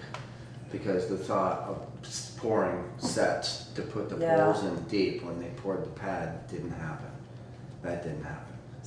Well, they weren't gonna pour anyway, Right. so. But those pipes should be in there quite a ways, so Yeah, are I they not? thought that Yeah, they yeah, were. I thought they were Well, 48 I mean, inches. Yeah, but how do you pound into Yeah, it? exactly. You're going through what 6-inch riprap or whatever. Yeah, you should. Whatever. I didn't design it. Well, no, but well, I would assume it's done to spec for whoever did design it, but we should, Yeah. if it does, I mean, the wood should move. I mean, that, that's inherent in the product, but those posts should not have. a lot No, of the posts movement. weren't moving, it was just the boards, because they're so long. She's skeptical. You're not supposed to try to do it. Yeah. So. I wasn't like kicking posts or anything, you know? Yeah. No, I'll walk on it. Yeah, please walk it and let me know what you think. Maybe it's designed to flex that way, and maybe it will be good in case the snowplow hits it. Pressure treated is surprisingly flexible. Yeah. No, it's It's definitely not designed to stop the snowplow. No, I was joking Yeah, about okay, that right, piece. Because we were worried about the snowplow being able to fit through there. Yeah. So maybe it's good if it has some give, but yeah, I mean, I'm no expert on these things, so I would love to hear what you think. I think too, we know, maybe down the road, we don't know how soon, but, there'll probably be a replacement there. But the poles will be there, so we can just, put something else on it. Well, it's a lot of, that would be my question. I mean, as Yeah. long as the poles are solid, then Yeah. it's an easy fix, Yeah. No, I mean, it's it's just, not, yeah, the boards are so long though, Josh. right, but all you have to do They're is put another yeah. one in the Right, opposite direction on right. the back of it. Yeah. and it'll be- That's what I was thinking too. And maybe that's the solution. Yeah. But let's get it done first and closed down, Okay. and then we can decide. Well- Before I go shake it again. But if there's a fix that should be done Yeah. before we're closed on it, then, Well, then Yeah. you should probably I mean, go that up would and be a take design look at it. question. Because if Yeah. as long as it's installed to design, then that's presumably, Yeah, Mhm. well, Not the a fix. original fence was gonna be split rack. right, no, I Then we know. switched it to this one. Which is why the point I made about it wasn't designed into being metal posts. Well, right, but they were Right. gonna, Right. That's why the after fix had to be what it, the Correct. afterthought department did the Yes. best they could. with- Yes, Instead of it being part of the plan to put some kind of set that the pole would Right. sit into, right. that was part of the pour of the sidewalk. but that was true with the split rail too, that was not incorporated, that wouldn't have been poured in. I don't think you'd want it poured into the sidewalk because of freeze Yeah, thaw. I mean, yeah, just what we no. were looking at out Right. here, but, Yeah, but you're right. It's Some kind of receiver therefore, that it's wasn't- not, yeah, exactly, Yeah. it's not. Some kind of solid receiver to percent. keep the pole from moving. right, whether it be a steel, like post, and then you put, Into it, right? But it's only designed to keep people right. from Yes. falling over, Yeah. not the Correct. snowplow. So No. it's probably plenty strong the way it is. Mhm. I don't know about the distance Yeah. between. But That's not what I meant when I said the snowplow. I meant that if the snowplow hits it, maybe it will give. So Oh, I the see, I snowplow see, I doesn't see. break. I didn't mean keep the snowplow from going over, but hopefully I that thought doesn't wasn't happen meant- 'cause either. that was part of our discussions Right. before. Yeah, Before. yeah, yeah. Right, right. So anyway, I'll keep you updated on that. Public informational meeting for the Route 5 Bridge, again, is November 14th, which is next Thursday at 5:30 at the Putney Fire Station. I can't be there. No. So, Josh, are you gonna be there? David? I could possibly do, 14th? Yeah, well, if you are, I'm gonna warn it as a special meeting. looking? Thursday. I plan on going. Yeah, I would assume So- you would be there. I Yeah. mean, it's not our meeting, really. No, I it's- mean, you it's know, I'm not V-Trans trying to and- get out of right, it, but, right. you know, Right. there's nothing we're gonna do about anything Yeah. that they're gonna do, because they're Yeah. gonna tell us what they're But gonna it- do. So Okay. I'll- As long as I know, because I do have other things if you're going both that there, day. I want to just warn it. The only thing I'm really curious about is how it's gonna affect Sand Hill. We'll find Well, out no when- trucks, I mean, you know, No, I just mean It's- how yeah, it's yeah. going to affect the road Yeah. itself Yeah. with all that usage that's not normal to it. yeah, There is some funding that, for rehabbing afterwards, Yes. yeah. there's not a whole lot, but there's some. Like, So, I'm more worried about the way people are gonna drive on that road. than Well, I'm what's worried about gonna that do to the too. road. Yes. The road's gonna be Yeah. fine. right, But, and if we have money to do some repairs, great, because it could use it Yeah. anyway. Yeah. But- we have the so- sheriff, so we can have him sitting out there, you know. I was thinking this morning, it's gonna be interesting how it changes Route 5. I mean, Mhm. just, you know, Right. I mean, the residential traffic will still come around, but truck Right. traffic is gonna just Yeah. all but disappear, you know? Which won't be all right. Probably No, enjoy I'd that. be interested, if I were living Yeah. on that, it'd be Yeah. like, yeah, it's a vacation. Yep. So that's that. Property taxes are due next Friday, November 15th by 4 PM. And then I spoke to John Mudgett about the audit, and he is working on it. We may see a draft at the end of this month. So he's working on several audits right now, but he will hopefully have something to us soon. Highway Department, the flags that are on the telephone poles, they'll come down on Tuesday. I did ask Tom to take the two down that are in front of the fire department, because they're hanging upside down. So that storm we had, two are in my office that were on the ground, two are broken from the fire department. There was another one in front of the bank that needs to get picked up. But they will all be down after Veterans Day on Monday, which our office is closed Monday for Veterans Day. Grading is continuing. The grader is up in East Putney. It's Pratt Road and Applin Way was done today. And a couple smaller roads up there. Town Farm Road in Bear Hill is next week. So they're trying to wrap up all of the grading before the roads freeze, because then he's not gonna be able to do anything, but he's pretty much done. And as you heard, Jonathan announced Westminster Road, the line striping got done today. The highway department had already done the crosswalk where the school light. Yeah. That light is a problem, it's still not working. Steve from Putney Central School called Don Pierre. Saw them there. So they ordered a part, so it may fix it, we'll see. But this has been like almost a month now. But, I mean, we have technology, but we can't fix it. Welcome to the moment. The story of my Welcome life. to my day, Yeah. every day. Welcome to my van. You know, the school's been patient, but it really needs to be operational. Storm. Now, I doubt this has anything to do with it, but that was part of a Grant. school safety grant. It was. And I wonder. Safe routes to school. Exactly. I was able to find the manual, but Josh King was in contact with the manufacturer. Brian was up there several times resetting it, because it's got breakers in it. Mhm. So, you know, you gotta have a key to open it up, and so I'm hoping Don Pierre can resolve it. So right now, we're still troubleshooting the light. So everybody be careful by the school. Storm cleanup is, it will happen, but it's not a priority right now. So anything that's on the road, you know, trees, branches, there's a small pile near Aiken and West Hill. So Brian will get there. Right now, we got other priorities. Sand sand is stockpiled at the garage, so we got 6,000 cubic yards. There will be a pile for the residents. There's no salt in that pile, so unless the guys are working on, the weekend, they will move the pile, you know, they put that so people can get into it. Gee, I've never.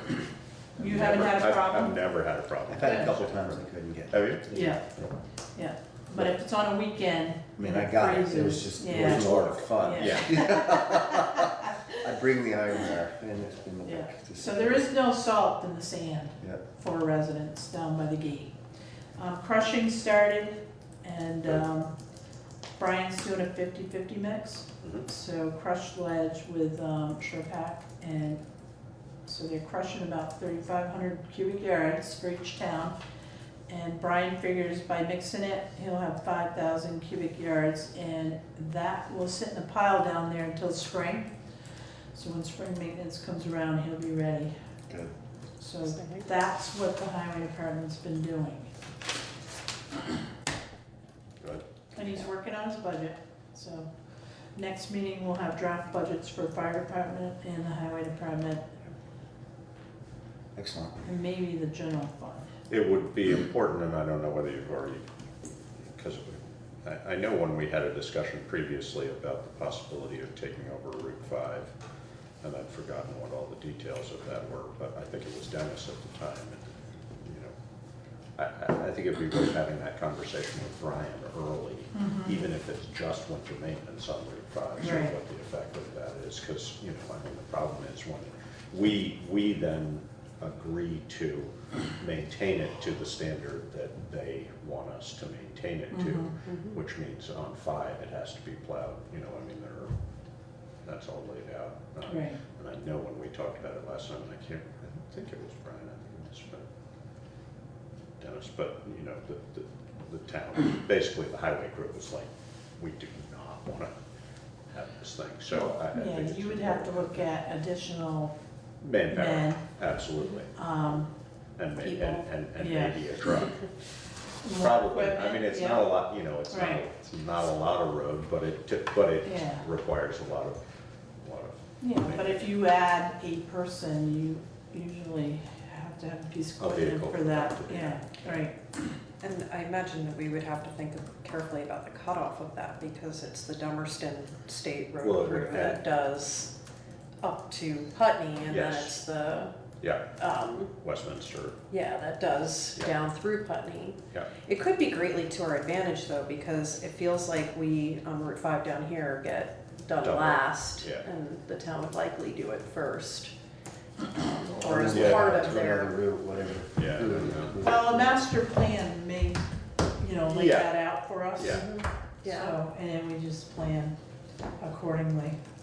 And it seems like if we have that feasibility study done, they would be able That'd to be a let us good know, starting like, point, Yeah. definitely. is this worth our time? And, Yeah. Right. you know. Yeah, All right, that's all I have.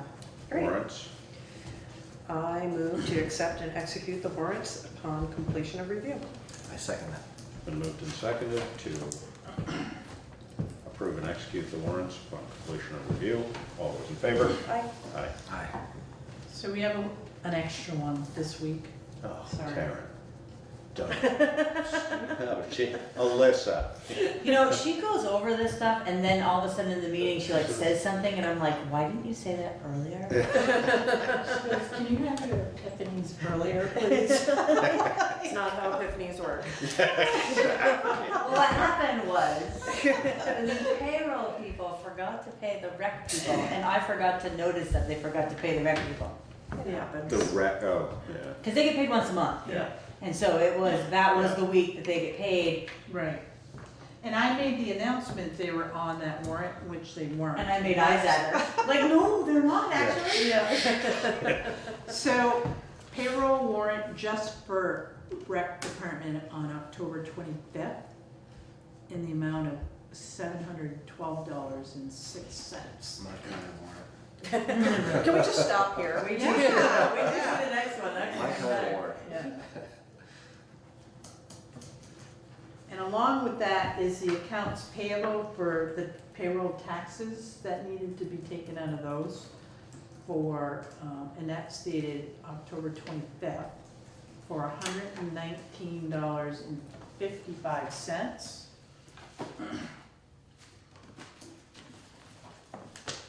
And why isn't that just listed on there? Sorry, did you just say that? APM payroll is separate. Yeah, that's accounts payable for taxes it Oh, comes oh, out I of. see, Yep, yeah. yep. Now we're into our regular warrants.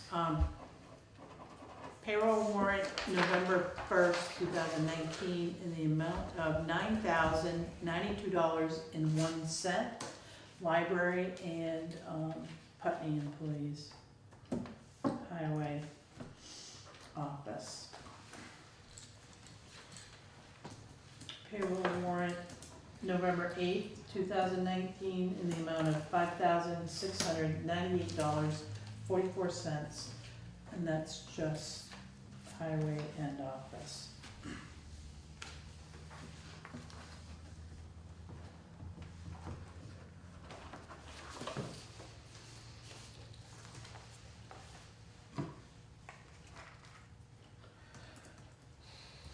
Hold your breath. Okay. Just to take a drink before this. I'm gonna say why. Yeah, what's in that bottle? Not enough. Accounts payable, October 26th through November 8th, 2019, in the amount of $497,866.95. It's not my fault. This warrant contains the new highway truck. So there's an invoice in there for Patriot and HP Fairfield. But that highway truck money was borrowed, Correct. so that we sort Yeah. of pass through for that. Yeah, it's a pass-through, so we borrowed $170,500 and the then total, and paid it out. and the total for the truck with the body was $170,530. Got it. So we did good on that. The other big ticket in here is the paving. Yeah. For $290,595.75, which there is a grant of $175,000, and 20% of that is town, which would be about $35,000. So there's about $115,000, almost $116,000 that That'll come back in. no, No, that we comes pay. out of the Oh, budget. that we pay, I see what Yeah. you're saying, yeah. It's gonna come out of the budget.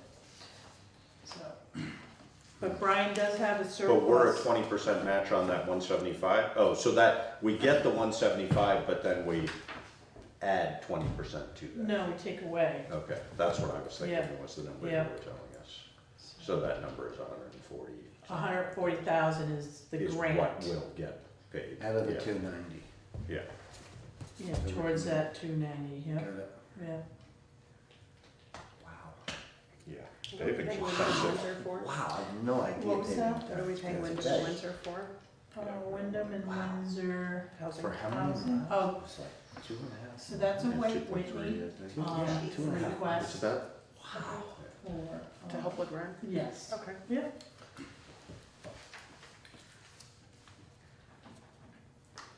Invoices are right here if anyone wants to see any of them. If anybody wants to really cry. We're pretty happy with the paving job? Yeah, Brian did a lot of prep work, you know, Yeah. so Oh, it came out really It nice. seems good. Yeah, and he says, what about the line striping? I said, I can call Megan again, and it was funny because I got a hold of him about the light, and he goes, hey, don't worry about calling Megan, it's done. I'm like, okay. Do we So- get reimbursed for that? For the White Whitney? How does that work? Wait, when it comes out of the fund, They have a separate fund. Okay. And so they only request what they made in interest. Okay. So it's about $2,700 a year. Okay. So they have a CD Okay. in it. They try to build that interest, or they just spend the interest, that's it. That makes sense. in the principal. But just as we were saying about the borrowing from, you know, It's a we're pass-through. pass-through, Yeah. exactly. Right, So that money right. comes in Yeah. and we dole it back Yeah. out.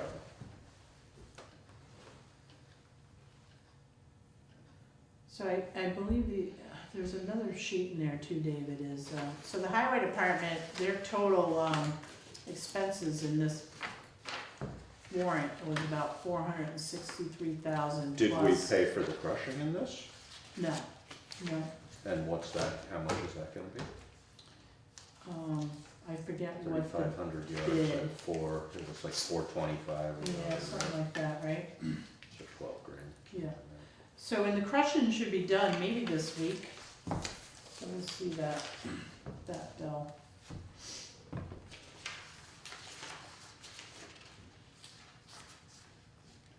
All right, any other business? So I put in your packet this, this is new, this opioid litigation. Some towns are going ahead with this. I put this in your packet for reading. Yeah, I didn't get that much. It wasn't 100% clear to me what sort of what our, We're organizing so that we put ourselves in a position to,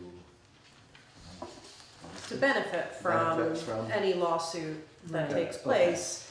And my understanding is if we don't take any action, we're automatically enrolled, right? Yes. That's, yeah, so, yeah, So we have to right, because decide. this is to exclude ourselves. Right, Right, okay, so that's what, Yeah, so I did send this over to Larry, yeah, just to get his sense about it. yeah. He's in trial for 3 days, so he'll get back to us for the next one. Do we need, I mean, VLCT must be doing this for everybody. I Oh, can- this is from the, Yeah, that's the other thing too, so VLCT has their own letter. yeah, I don't understand. I didn't understand. Well, the state of Vermont addressing VLCT. Yeah, Yeah, from the state, right. yes. And the only town that I've heard about doing this is Brattleboro, thus far. Well, I think that what we would. Excluded opting out? themselves? No, No. no, So- no, they're signed on. They had Yeah. a discussion Yes. and Right. signed on. They had a Right. discussion because they have, and Oh, I have not Great. been keeping very close tabs on this, but, so I may not get all of this correct, but my understanding is that their concern was for their small pharmacies. That because pharmacies are included in the litigation, and they're worried about their mom and pop pharmacies, like Hotel Pharmacy and, oh, I can't think of the one up on Canal. Is it Town Pharmacy? No. I don't remember the name of it, but it's up on Canal Street. Yeah, no, I know. Yeah. which So- one. If you don't do Yeah. anything, you're automatically signed up, so Yeah. what is the benefit of signing up, not just being?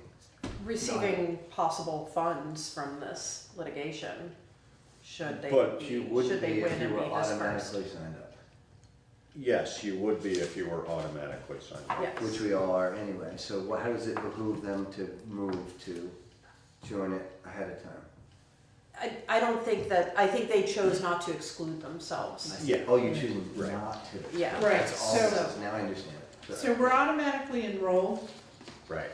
Unless we Unless we opt state out. otherwise. Right. And I don't know why we would opt out, that's, so. but I imagine it's something that you have to have a right to do. Yeah, Yeah, So, probably. Okay. so So, I don't we're do good. So- anything? Well, yeah, no, I Yeah. mean, certainly not now, and if Right. Larry says otherwise, then we Yeah, can okay. talk about it. But- Alright, so, and I just wanna mention one other thing, in the Upcountry magazine, I don't know Mhm. if anyone's seen this, but there's a whole Santa's Land, Wow, there's a whole write-up about it. Huh, very with cool. beautiful So, pictures. Yeah, Oh, I've been good. there since I took Angie, my first daughter, to the Wow. pancake house. yep, That's a business that, I wish the Pancake House We was work still there. every Sunday. Oh, I used to go, oh, yeah. I Can you used to see, go all are my the hands time. over them? Yeah. There we go. Show the cover so we know where to That's what get the it. cover looks like. The general store has Copies, yeah. copies of those out in the Nice. stand, right Yeah. outside the front door, Nice. so. The only other thing I have to add is the Equity and Inclusion Committee is meeting, and we had to do a change of location because the committee can meet on the first Thursday of the month, and this building is occupied on the first Thursday of the month. So we've made arrangements to meet at the library. There are 2 months in the coming year that the library isn't available, and I imagine that once the committee gets up and running, they will either choose the school or the fire department or some other public location. Sounds good. So, Good. When did you say that was? first Thursday of the month. Okay, and those will be posted. Yep. All right, any other business? Executive session? No, we're good. Alyssa? Did you just ask if I What, had other business? do you Yeah, I have just other want- business? I You got wanted- nothing. You Ready didn't to go have, home. you didn't have any epiphanies during this meeting? You didn't want to tell us about you, did you? No, I got all of the words correct this time.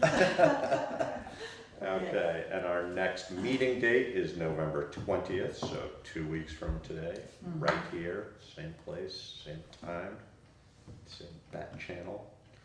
And motion to adjourn. So moved. Seconded. All in favor? Aye. Aye. Aye. Perfect.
Order.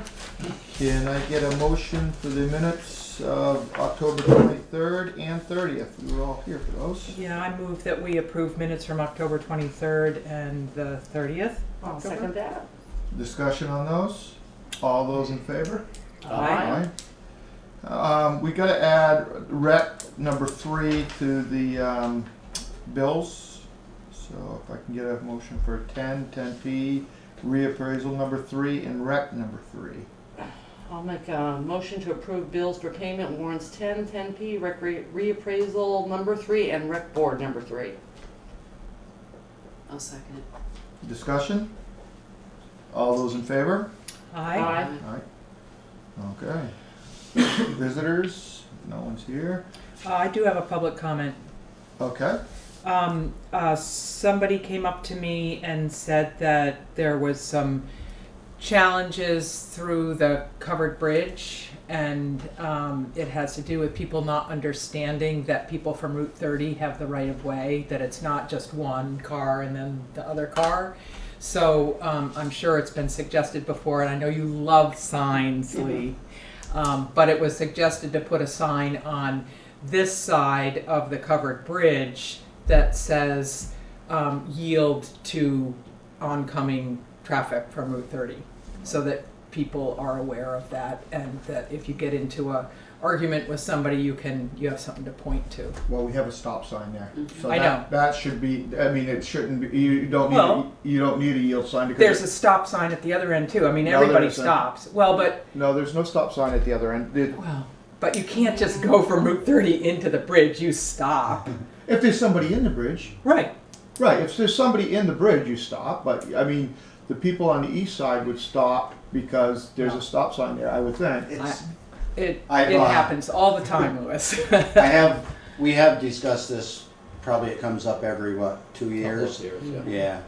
And it's the same way. Some people want it, some people don't. Yeah. There's so many signs there now that Yeah. you can't read them all before you actually go into the bridge. I guess the biggest problem is when people come at the same time, and and then if that Route 30 side has to wait, and 2 other cars come, and somebody's butt is out into the road, it's problematic. But because it's not just 1 and 1, it's all the cars from Route 30 side can come through before anybody from East-West Road can come through. And with these stop signs there, actually on this side of the river, then really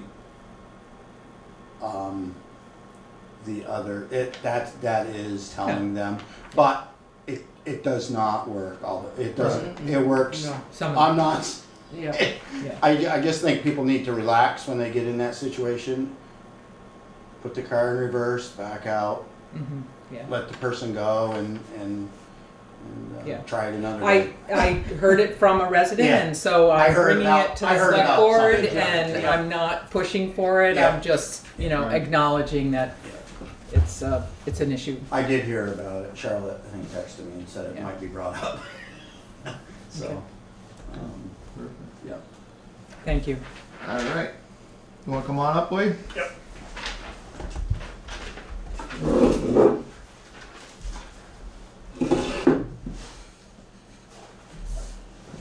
Okay, so the Better Roads Grant Program. We are planning on applying for a grant. I'm not 100% sure of what. It's either going to be stone line, grass line, ditching, or I'm checking on Dutton Farm Road as far as where the gravel meets the pavement. The water runs from the top of the hill all the way down to that point. About putting an underground pipe up through with a couple inlets to try to keep that from washing. I'm not sure if that's even eligible, so I do have to check on that. I would like to do something, even if it's not as big as last year. But, Johnson's Curve, the speeding, I heard about that. We did put up 2 35-mile-an-hour speed limit signs, and one is at the intersection of Houghton Brook Road and Johnson's Curve, and the other one's at the Putney Town Line, because that's where they're having the issue, is right there on the flats by the old orchard. And I think Terry might be dealing with the Sheriff's Department. Sheriff's Department knows, they know you were putting them up. I emailed the person that complained, let them know that they were gonna go up, and the Sheriff's Department was aware of it. And when all of it got settled down and the Sheriff's Department had time in there to please email me back and give me an update. So, since you just put them up, this past week, there's not enough time, so. And I didn't get a response back, so, and Mark also from the Sheriff's Department, wrote him too. Okay. So, we've kind of handled that one. There's a box culvert from the state of Vermont. I didn't actually see that email or what they are talking about. It's just past Johnson Curve. There's a you can't. It's a state culvert. It's a box culvert. Oh, okay. I've got the pictures. You can't see the culvert, so it's a picture with where the culvert should be, and they just want to have us know about it so we can let the state know. So the state will clean it out. The state hasn't. He went to the state to try to have the state clean it out. Really got no response from them. They said they'd look at it, and that was a year ago, and it's still. And when it backs up, it fills up. It's not draining like it should be draining. And this is on Route 5 then? Right. It's the one that, right, they have an excavator sitting there now, the state does, so maybe they're addressing it. Yeah. So fill me in on what a box culvert is. It would be just concrete on all four sides. I see. So Okay. it's, that's where they get the box from. I see. As opposed to a metal Right, round. where we did this year was a three-sided bridge, so the bottom doesn't have concrete. I see. It's just concrete on the three sides. I see. Thank you. Yeah. I did also have to talk to the state today because there's some trees down at the Old Ferry Road boat landing that are coming down in the access road. But they were thinking that that was Fish and Wildlife took care of them, but they know about them. So. Do you want to do the paint bids now, or? Sure.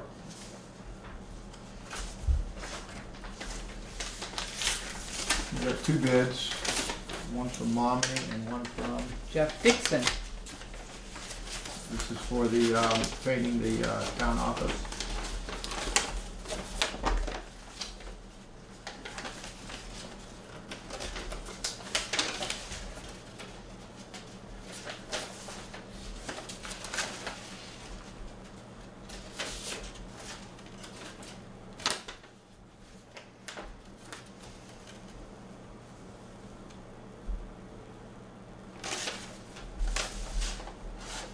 So the quote from Jeff Dixon, painting contractor, total cost of the project would be $5,960. $1,300 of it is materials, and $4,660 is labor. He says he could do the project next summer, July, August, and it would take approximately 2 weeks. Okay. And Mommy's came in at $11,400, approximately $10,000 in labor, and $1,400 for materials. Wow, that's great. So. Does he say when or how long? We are prepared to start this project in the summer of 2020. Take 5 to 10 days. Well, I mean, with that big of a difference, I wouldn't think we Would have much to talk about. Right. Right. So we have five. Five. So. Right. I think if I'd have to check with Charlotte and Lori, but I was thinking they said they had some maintenance money too. So if you wanted to do something like that, so right now, right, we approved 5,000, or the town approved 5,000 through the, for the capital plan to do the project this year. And we put it out to bid early because we needed to know if Right. you that needed was more gonna money. be enough or more money. Right, so and- you'd need another 1,000. Right. How much did that come to total? 5960. Oh, okay, 59.60, okay. Yeah, so. 6,000. Um, And there is a certificate of completion of the HUD-approved essential maintenance practice training. There's a certificate of liability insurance and Probably lead. EPA, yeah, right. He is the one also who did the historical Oh, really? building. Oh, okay. Well, that's good to know. And did they like his work? As far as I know, I haven't Uh-huh. heard anything. Let's see. So would somebody like to make a motion on, I'll move that we accept the bid from Jeff Dixon? Jeff Dixon. I'll second that. discussion? All right. We'll let Jeff know. You want to take the vote? Yeah, after we vote, I'll let Jeff Dixon know. All those in favor? Aye. Opposed? Okay. Jeff Dixon has it. And then we'll just have to figure that into our budget. And Lori's coming next week, so we can also talk to her if they have what they have. I talked to her a little bit today about the money for building maintenance also, so we'll see what she says. Right, because you might decide just to do it in the spring. Right, that's what I was. Once the winter's gone by and see what's up. But, all right. So we have a curb cut on Park Lawton Road. This is just past the Hubbards in the field there. So that's for. On the left, as you're going up? Yes, it's just past Rollins. So could I get a motion for the curb cut for Park Lawton Road? I'll make a motion to approve the curb cut request for Park Lawton Road. I'll second it. Discussion? Are they gonna utilize the existing, They just have to add on to it. add on to it? That is, I don't want to say it's centered on the property line, but it's pretty close. Pretty close, So yeah. they're just gonna add on. Okay, any other discussion? All those in favor? Aye. Aye. Okay, so, Basin Brothers, they're doing our crushing, and they started, yesterday, setting up, and today they actually, I'm not 100% sure how much they got done today, but Up at they the were, down at the, Dummerston, Putney gravel pit. Oh, right, okay. Putney gravel pit. Yeah. Expected time frame, I would say 10 days, and then they should have it complete depending on. How many people are working? Two. Two. They have two, yes. So, right now, we did have some tree damage during that storm. There's probably like 5 major trees and then another 15 smaller things. But everything went well. They're still cleaning up a couple.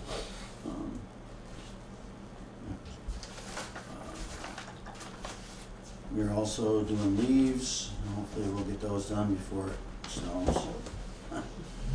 And also we did end up renting that brush mower for a week. It went well. It was the first time we ever used one. Originally, like 10 years ago, that's what I was thinking about buying for a mower. That's what I presented. And I'm kind of glad we didn't. It's a little bit bigger tractor on these kind of roads. I think our style mower works okay, and then we might end up having to get this, run it for a week every 4 years or something like that, to get things back. But it went well. We do have to do a lot of trimming because After it does, the fact. yeah, because it does make Makes a mess in spots. Some spots came out better than others.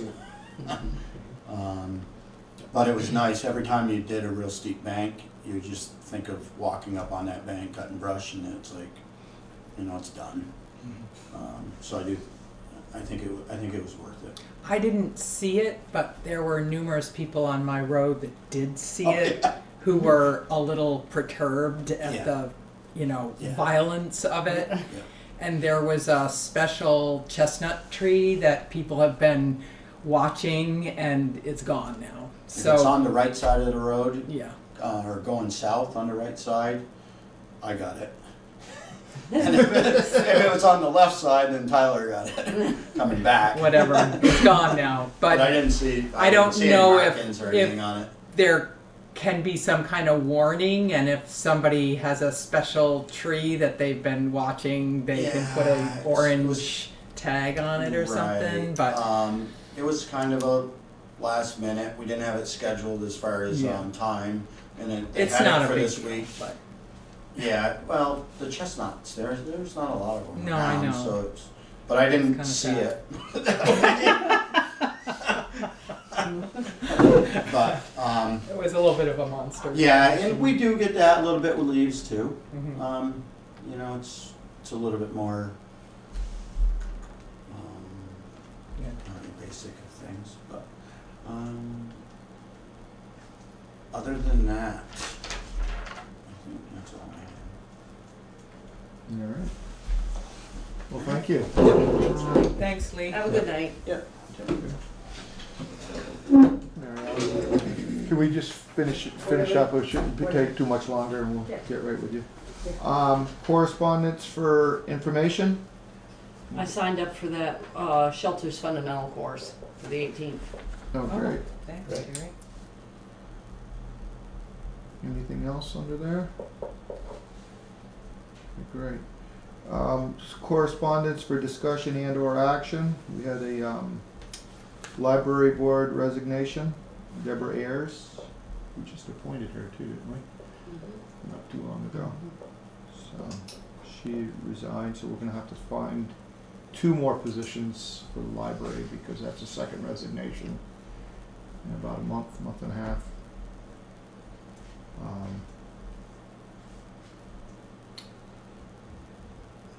Anything else anybody has? Do we have to make a motion to accept the resignation? Doesn't the library accepts that, I think, yeah.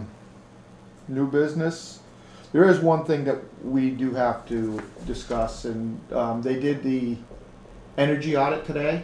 Oh yeah, that's what I was going to ask about. They won't have any results from that for a couple days, and then they'll get that into us. But when Stan went up to the attic, I guess there's been bats living up there, and there is quite the pile of Guano. yes, and we're gonna have to get somebody in here to clean that up. So I don't know. Are the bats gone now? I mean, it's winter. I didn't. So they tend to leave Yeah. in the winter, and so it'll be a matter of how to try to keep them out next year, or Right. put up bat houses so they have another place to go. Right. But so something we're gonna have to figure out who we can get to go up there, clean it up, and figure out how to. Got somebody on mind me. That's why I didn't bring it up under the road thing. Anybody you need to punish on your team? So, other than that, just something that we oughta think about figuring out who we can get. Look around, find out who we can find. So, anything else anybody wants to bring up for our regular meeting? Okay. Motion to adjourn. I'll make a motion, we adjourn. I'll second that. All right. All those in favor? Aye. Aye. Good. All right. So, we're going to go into a budget work session.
afternoon, everybody.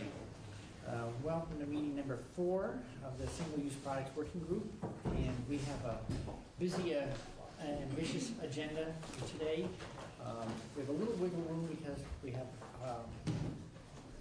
one person is sick, so we're going to have one less witness than anticipated. That said, we have a brisk schedule, and so I'll ask people to, although we have limited time for everyone, I think when people move right along, we usually hear everything we need to hear, and we can always ask follow-up questions. So with apologies for the tight schedule, let's get started. And are you Mr. Button? I am. Okay. Good afternoon. Thank you for coming in. Thank you.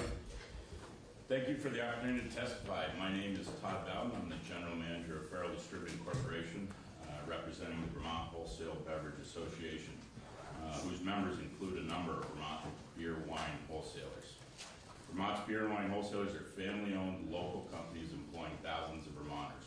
Our companies have significant capital investments in Vermont, including large warehouses, fleets of trucks that deliver a wide variety of beer and wine brands to over 1,200 licensed bars, restaurants, and stores across the state. We are not the multinational out-of-state company as we are sometimes portrayed. We have been operating the bottle deposit system in Vermont for nearly 45 years and are responsible stewards of our products and the environment. At the onset, I want to be clear that Vermont beer and wine distributors are not here to just say no. We are open to discussing alternatives to the bottle bill for those products that we sell that are not already covered, such as wine bottles. Alternatives should apply to all glass, not just beverages. A&R has been hosting a series of bottle bill stakeholder meetings, and there is near unanimous agreement by the stakeholders that operate the bottle bill that there are serious problems, including the number of sorts retailers are required to perform. Space constraints are also a problem for redemption centers, fraud in the system, and ensuring non-traditional entrants to the market comply with current regulations. Vermont must address the following serious operational flaws of the existing bottle bill before making any changes such as expansion to new product types. I would like to address 2 issues that go largely unnoticed by the public and the legislative community in regard to the bottle bill. One has been around a long time, and the other is a relatively new problem that will increase exponentially over time. First, the issue that has been around the longest is fraud. Deposits require a costly system of oversight and auditing retailers and redemption centers to ensure that not only deposit containers purchased in Vermont are being redeemed and to root out fraud in the system. In my 30 years, I have witnessed countless cases of fraud in the system. Recently, one of my employees visiting a redemption center near the New Hampshire border captured on film a large truck and trailer loaded with bags of empties. You have pictures in your packet to this effect. This vehicle with New Hampshire plates left the empties without being paid, and the empties were in standard redemption center bags that the distributors pay for and supply. This was reported to A&R, and A&R did act on this. This suggests the way it was carried out that it was an organized effort. A few years ago, the Vermont Commingling Group paid to investigate a situation in Brattleboro where a U-Haul truck with neatly wrapped pallets of empties were being returned on a regular basis. This is large-scale fraud, but the greatest cost comes in the form of everyday returns that are fraudulent. People returning bottles they never paid the deposit on. Increasing the scope of the bottle bill while the current system cannot protect Vermont businesses already negatively impacted by the bottle bill's regulatory shortcomings is unjust. I'd just like to pause a minute to, I didn't include the pictures, but here's a picture of pallets of blue bins from Cheshire in New Hampshire, the town of Cheshire, that was coming over to Vermont on a regular basis. So they're actively sorting and bringing them over. And then palletized product as well. So this is fairly large scale. Second, the newer issue, but one that will grow exponentially, there are many non-traditional entrants into Vermont's retail beverage marketplace, including hundreds of out-of-state wineries and internet retailers that ship wine to Vermonters. The same is true for other non-carbonated beverages. As a result, it would be extremely difficult to enforce any requirement that these non-traditional entrants into Vermont's market include on their labels the Vermont deposit insignia, or initiate deposit when they sell the wine, pick up the empty wine bottles from Vermont's 1,200 retailers, and pay refunds and handling fees in Vermont. Local Vermont wine distributors will be left paying these expenses while out-of-state businesses enjoy the ill-gotten profits. There are already more glass containers redeemed through the redemption system than are sold by Vermont registered deposit initiators in Vermont's commingling system. I'd like to just repeat that because it's the most important point to make in this whole testimony. There are already more glass containers redeemed through the redemption system than are sold by Vermont registered deposit initiators in Vermont's commingling system. This demonstrates that Vermont is already experiencing fraudulent redemption as glass beverage bottles are purchased out of state and make their way to Vermont. There are other reasons that make expanding the current bottle bill system less advantageous than tackling recycling for single-use products as a whole. Vermont's bottle deposit system is inefficient and costly because the same containers must be counted numerous times so consumers and retailers are reimbursed for their deposits and handling fees. Each touch of the container adds cost to the system.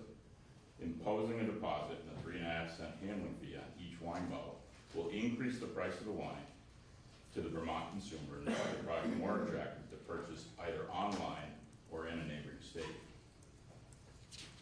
The Agency of Natural Resources commissioned a report by DSM Environmental Services titled Systems Analysis of the Impact of Act 148 on Solid Waste Management in Vermont.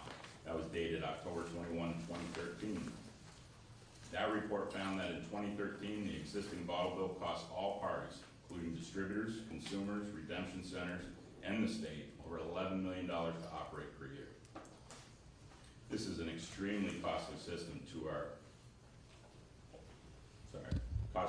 operate. We believe the state should consider alternatives that would better use our resources to focus on all products rather than just beverage containers, and in doing so, we'll get a better environmental bang for the buck. The 2018 Waste Composition Report provides data about 8,000 tons of glass, which makes up 1.9% of the total 422,000 tons of all mixed municipal solid waste, including both residential, commercial, and industrial, disposed in Vermont in 1 year.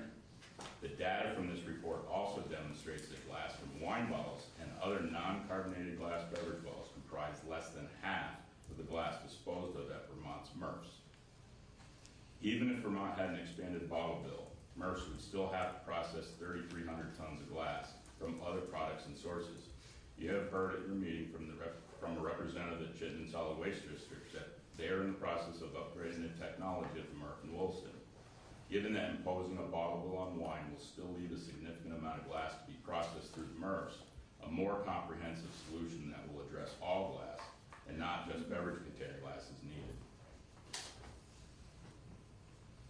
Per the data from the 2018 Waste Composition Study, expanded bottle bill glass, which includes wine bottles and non-carbonated glass beverages such as juice, accounts for 0.6% of municipal solid waste by weight in Vermont.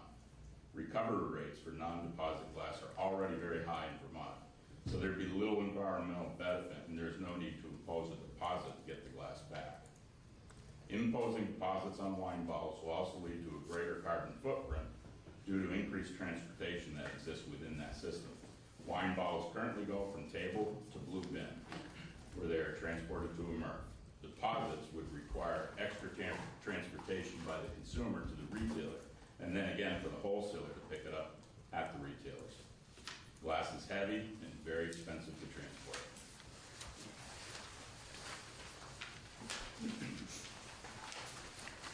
Imposing a deposit and a handling fee on wine will cause wine sales to decrease in retail stores along all of Vermont's borders, thereby reducing tax revenue generated by wine sales in Vermont.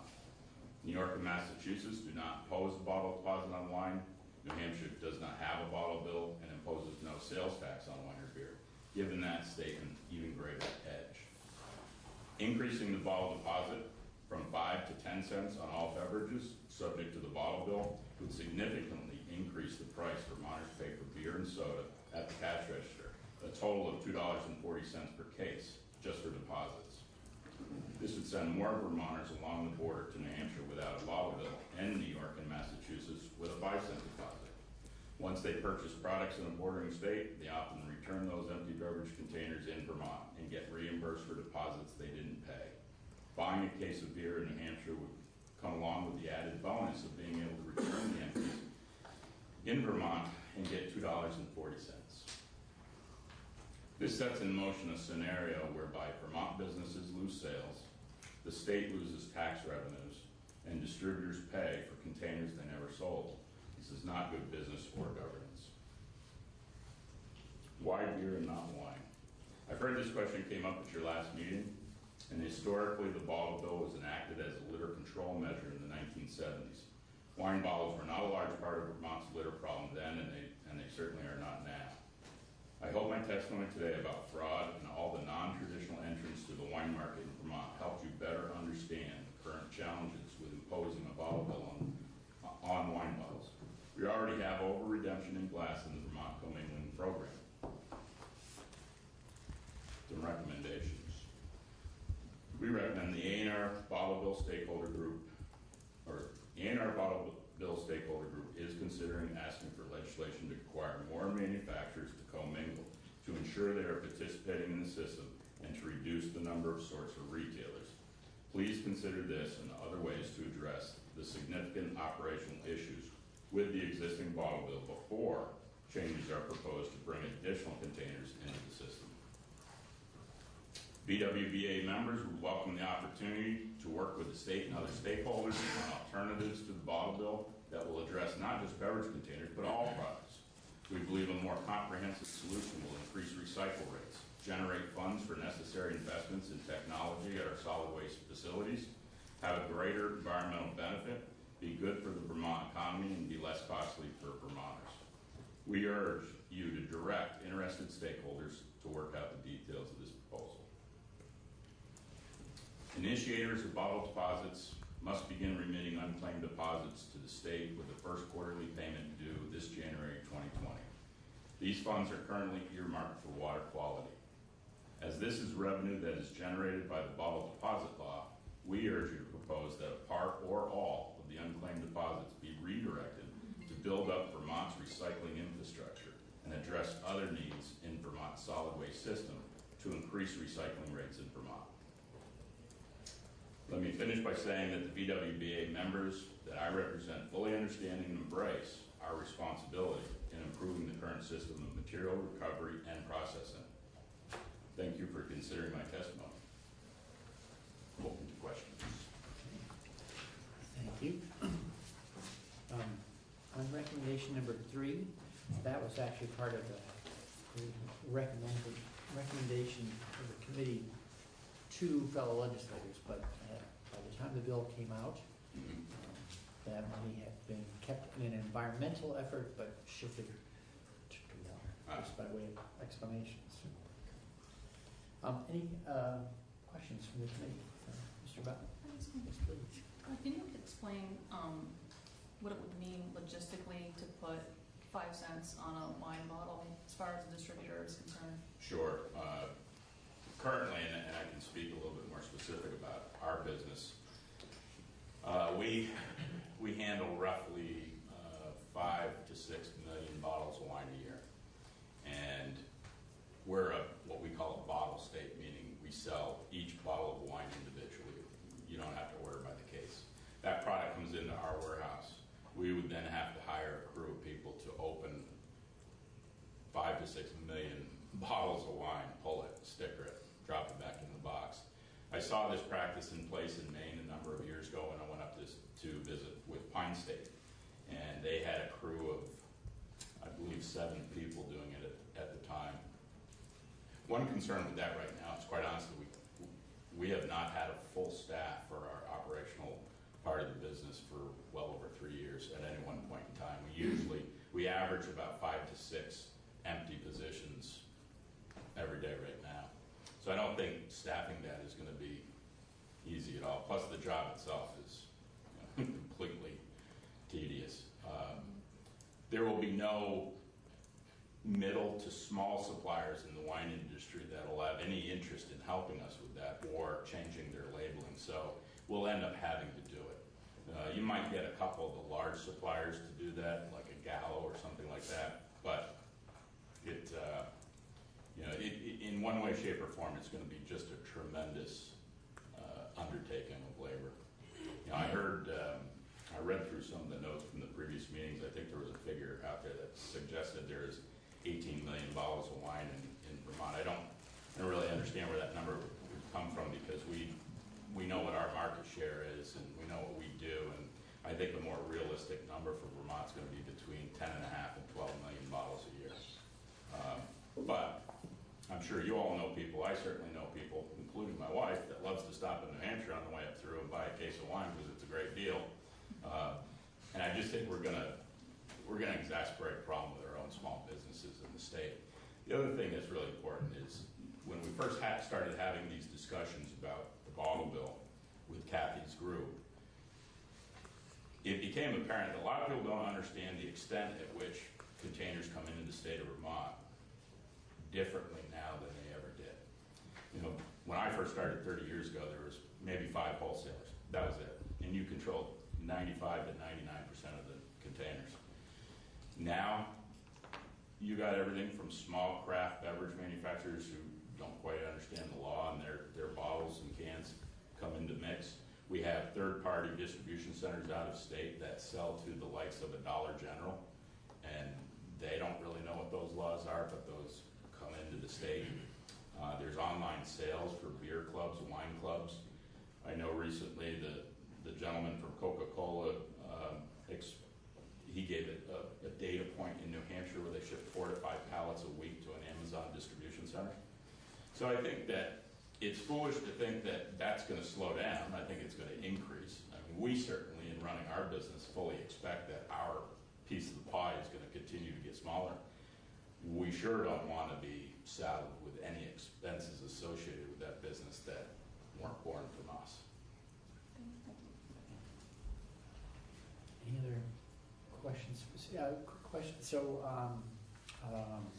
spirits in Vermont, are they all stickered by the state? Yes. Part of their system? Yeah, stickered by the state. That's my belief. I don't think that has changed. I do know that they have difficulty with maintaining the stickers. We actually did our own little survey recently and found that, I don't know what the percentage is, but there's a fair percentage that those stickers do not last all the way through the system. Are there other states with a deposit on wine bottles that you're aware of? And are those jurisdictions, is it working any better someplace else? Maine is the one I'd be most familiar with. They have a very different commingling system up there, and their entire system is built differently than Vermont. So I can't really speak to the specific efficiencies that they're experiencing. I do, however, know that the stickering of the bottles is just it's a huge problem for them. In fact, for a while, they just stopped doing it because they couldn't staff it. And just, I want to make sure I understand the logistics. So wine, if wine bottles in Vermont were stickered, you were talking about, well, people traveling through New Hampshire might want to pick up a case. But what I'm missing is, how would they be redeemable in Vermont? Sure. So we've learned from the explosion of the craft brew industry, right, for example, that it really doesn't matter what's on the bottle. We audit, the wholesalers run the Vermont commingling system, and we pay to have a gentleman that audits that system, and he goes out to the redemption centers and does his best to try to quell that problem. But at the end of the day, you're still working with, probably a high school kid in the back of a beverage redemption center who is just throwing them in, and you're not catching it all. In our meetings with A&R, we discuss a lot about the technology that is out there and available to try to fix that. But that technology is extremely expensive, and you only see it really deployed in massive systems. I mean, at the end of the day, Vermont is still only a 600,000 resident state. Right.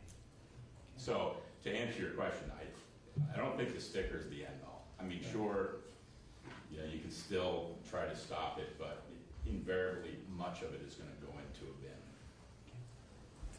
Any other questions from the committee? No, Can you Stephanie? tell us the process of, you were talking about the environmental footprint of bringing it to point A and to point B? Yeah. But when you pick up your bottles that you distribute, will you tell me the process? Sure. So I'll give you an answer of the way it used to be and kind of the way we do it today. So back when I first started, we didn't have commingling or third-party collection systems. So we as the wholesaler collected every single account in the state of Vermont, all of their empties. Those would be brought back to our facilities. We processed them, and ultimately back then we also marketed that material to recycling companies or companies that would use the material. Very labor intensive, a lot of travel, lots of redemption centers, and small stores were much more engaged in the redemption process back then. As years went on, we developed a commingling system, and part of that was because the number of items had started to grow so quickly that we just needed a new way of getting everything into one box because the redemption centers couldn't handle the sorts. So we developed what was called the commingling system, whereby a group of distributors, not all, but a group, participate in this. It's all in, all of our material goes into that. That's picked up by a third-party company called Tomra.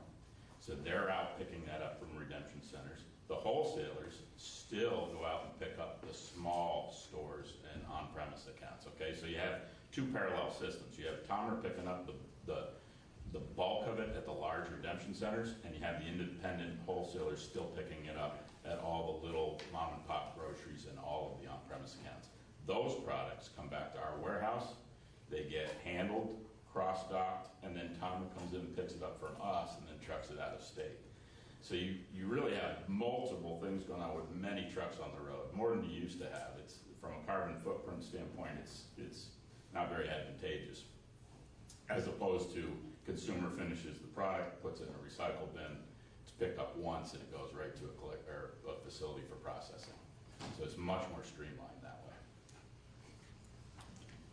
Great. Thank you very much for your formal testimony. Thank you. So you're going to run the presentation. Alan speaking. Hi, Alan. This is Mike Bratt from the Single Use Products Working Group. Hey, Mike. How are you? Good. Hi, Mike. This is the committee chair, Chris Bray, and you're on speakerphone in a room with 50 or 60 people.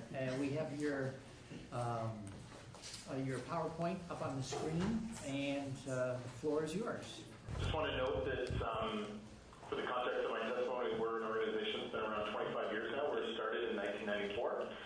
During that time, we've recycled 20 billion containers, weighing over 1.6 million metric tons. We've been at this a long time. In terms of my presentation overview, next slide. Just want to talk about EPR in BC, touch on EPR for packaging in BC and how it works. A bit of an overview of the Encore system, and then talk about some of the benefits of EPR as well as the impact on municipalities, and then just briefly touch on a couple of things that we have coming up in terms of changing our model. Next slide. So in terms of extended producer responsibility, I often get this question, what does that mean? What extended to what? So really when we talk about extended producer responsibility, it's making producers responsible for the end-of-life management of their products and packaging. And in terms of what does that mean in responsibility, it means that producers, under an EPR system, producers are responsible for collecting, recycling, and diverting material from landfill. And as part of that, paying the costs associated with activities set out in the stewardship plan, which in the case of BC is ultimately approved by the BC Ministry of Environment. In terms of whose responsibility, it's really the producer. So in BC's model, the actual legal obligation is on those producers who either are manufacture the product in BC or who import the product into BC. Now they can implement a program through a third-party agency like Encore to ensure that they meet the obligations under the regulation. But if they don't belong to an organization like ours, then ultimately they need to do something on their own to meet their obligations under the recycling regulation. And just a note here, producer is sometimes known as a steward in other provinces. I typically refer to them producers. And really producer in the BC definition is, brand owner, so someone that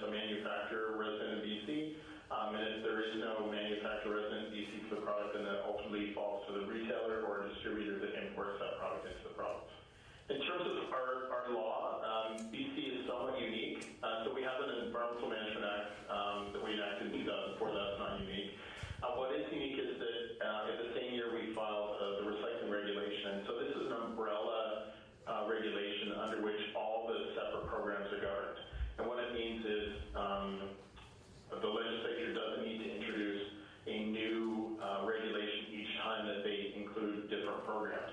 So instead, when a new program is brought into effect, it's done through the addition of a schedule, which contains information that's specific to that product category, but otherwise all the obligations are similar, are the same for all the different product categories as articulated in the overall framework recycling regulation.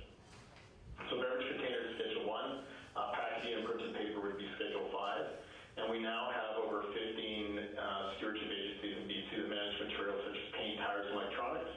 There are some smaller agencies and individual one-offs, so company-specific EPR programs, but those are becoming less and less of something we see, and more organizations and industry are working through collective organizations such as Encore Return It to administer their obligations under the recycling regulation. Next slide. I have just a quick question. Sure. Do you have, do adjoining jurisdictions have comparable laws, or do you have any issues with cross-border, for instance, in a jurisdiction that doesn't have that kind of obligation on stewardship, and yet their product is flowing into your province? Yeah, that's a good, for the most part, under those 15 stewardship agencies, the neighboring jurisdictions, at least in Canada, not so much Washington State, but in Canada have similar programs. There are slight deviations, so if I looked at our deposit program, we have differences in the deposit rates. And so, for example, my aluminum cans right now only have a 5-cent deposit, whereas that's a 10-cent deposit in Alberta, the neighboring province. So I'm very sure that there is some movement of material from my province to Alberta to gain that extra 5 cents. I don't know that it's significant, but I'm conscious that there is some leakage for sure. In terms of packaging EPR in BC, I think it's important to remember, so we've got two programs. So our program, Packaging EPR BC, Encore Pacific, we've achieved a 77.4% recovery rate in the last year. And that's for beverage containers in both the residential and the IC&I system. So for the beverage container schedule, we don't differentiate from where the product is sold. Every beverage container that's sold into BC must be part of our program, and we must recover every one of those containers. I think that's pretty consistent for deposit programs across the country. The other program is Recycle BC, and part of the reason I was asked to do this presentation, so before my current role as President and CEO of Encore, I actually was the Managing Director of Recycle BC for 5 years. Now, Recycle BC is the first program in North America where the industry has actually taken over responsibility for basically your household printed paper and packaging. And so that's Schedule 5. Last year, Recycle BC had a 78% recovery rate. It's been over 75% each of the years it's operated, and that's for packaging and paper products, but it's only in the residential sector. And I just wanted to note that as, for anyone that's thinking of how this works, the IC&I system is still actually run much like it is in any other jurisdiction. And I think one of the challenges going forward is the commercial system in large population centers like Vancouver, which has, Metro Vancouver area has a population of roughly 2.5 million people, still works relatively well. It is a challenge in some of the more rural places in terms of manage that commercial outside an EPR system where you're suddenly having to manage a smaller amount of material. So that's something to consider as well. Next slide. Hey, Alan, I'm Andy Hackman here. Just a question for both of the rates on the previous slide. Recovery rates, are those recycling rates or just diversion rates? That's a good question. So I'll give there's a bit of a different answer for both. So the typical recovery rate in BC, and keep in mind this is one of the differences in an EPR program. All the producers need to supply information about how much packaging they supply into the province. So in the Encore case for beverage containers, that's how many units of beverage containers, and they have to not only tell us how many, but what different types of beverage containers are coming into the province. For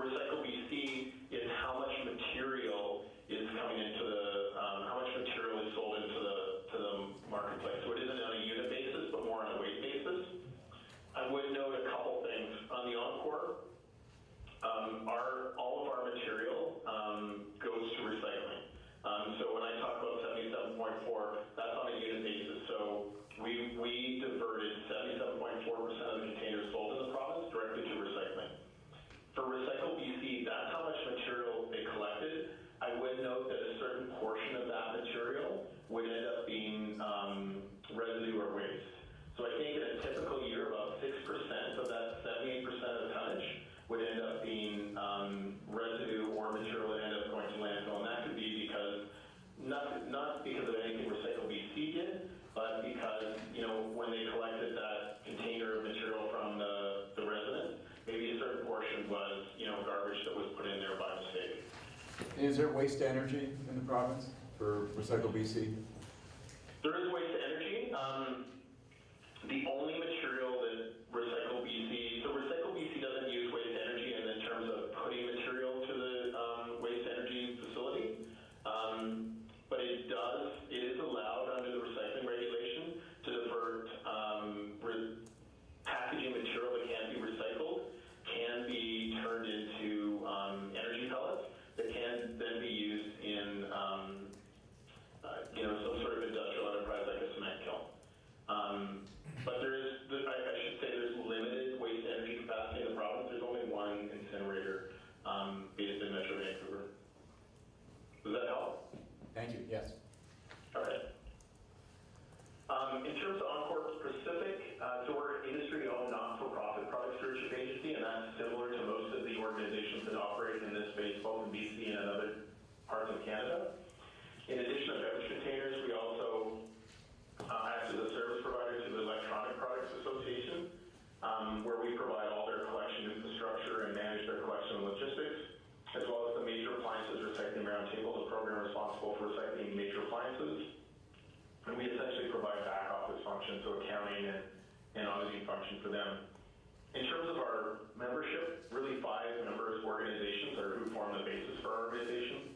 Canadian Beverage Association, Juice Council BC, Retail Council of Canada, Canadian Bottled Water Association, and Beverage Alcohol Containers Management Council BC. Just briefly, beverage containers in the system, we're responsible for any liquid that is ready to serve sealed drink, except for milk and milk substitutes. I should note that the government is currently in consultation. That consultation just wrapped up on September 30th, and one of the recommendations they were consulting on was adding milk and milk substitutes to the deposit program. We're also not responsible for beer and aluminum cans refillable glass, and that's because there's a separate steward brewery distributor who represents the beer industry. They're responsible for managing those containers. In terms of corporate governance, I think this is important in terms of looking at EPR. So we have 9 board members, 7 industry members who are appointed by those 5 members I talked about. And then we also have 2 unrelated members, unrelated directors. And so those unrelated directors are recruited, particularly on the basis of trying to provide additional 2 things. One is provide an independent view so that the board doesn't become solely just industry focused, but is conscious of other viewpoints outside the industry, but also bring to bear skills that may not be existing among the current industry members. And so by practice, we usually have an accountant or a lawyer or some sort of governance expert. Those unrelated members, by practice, typically chair both our audit and governance committees, and that's the practice certainly today. In addition to the board, we also have an advisory committee, and so that represents local governments, recycling NGOs, citizens, depots, and small brand owners. And that group has the ability to provide a report every year and make recommendations to the board about the program. And we're just in the process of updating the terms of reference for that committee. In terms of our stewardship obligation, we need to file a stewardship plan every 5 years. Under the recycling regulation, we must meet a minimum 75% recovery rate. We must provide convenient access to collection points. We have some consumer awareness targets to meet, as well as there's a consultation process we must go when we're putting out our stewardship plan. In terms of reporting requirements, we have to provide audited financial statements, as well as recovery rate and non-financial audits. And all of that is included in annual report from the Ministry of Environment. So what's important to note is, under the recycling regulation, because we have visible fees, we must make our financial statements public, both through our annual report and through our report to the Ministry of Environment. But then we also have auditors review some key non-financial performance targets. So all the information used to calculate a recovery target must be reviewed by independent auditors who need to sign off on that, as well as our collection points must be validated by an independent auditor. And then the end fate of our materials. We must provide access to both source documents as well as facilities so that independent auditors can actually verify and validate that where we said the material actually ended up and was recycled. I think that is rather unique in the stewardship world, at least in North America, and I think it's actually a very effective way for the government to ensure appropriate oversight and that what's supposed to happen under recycling regulation is happening without adding and creating more work for government, which in our view is not always the best use of their resources are. So we've been very happy with this sort of model, and certainly we think that the independent auditors provide the right level of verification and oversight, and certainly we have to make that report available to government, and they can question details around that report and ask for further information if required. In terms of system infrastructure for Encore, we have 170 independently owned depots. That represents 92% of our volume. Retail makes up about 7% of our volume. That's through 350 grocery stores and 220 government liquor stores. Again, that means we're recycling about 1 billion containers a year, about 77.4% recovery rate, and that equates to about 95,000 metric tons, as well as 25,000 tons of electronics. It's also important to note that we do extensive consumer awareness. That includes public information tools and social media, outreach programs. We'll do specific programs around education and awareness, partnerships and community support programs, and then use of traditional and non-traditional media. Typically, our annual budget will be between $3 to $4 million, and that equates to around somewhere in the neighborhood of about 60 cents to 80 cents per person across BC. And over 25 years, we've built a rather recognizable brand that I would say would be in the between 96 and 98% consumer awareness across the province. As I talked before, we have to actually have independent auditors verify what happens to our material. What's happening today is about 100% of our new aluminum can is actually managed in a facility in Kentucky, and we do that in partnership with all the deposit programs in the country. We actually operate as a selling group, selling cooperative to sell our material. All that deposit containers from across Canada equate to about 2 weeks feedstock for the one facility in Kentucky, so that gives you some idea of scale. 100% of our plastic is processed at our partner Marine Plastics, either in BC or Alberta, the neighboring province.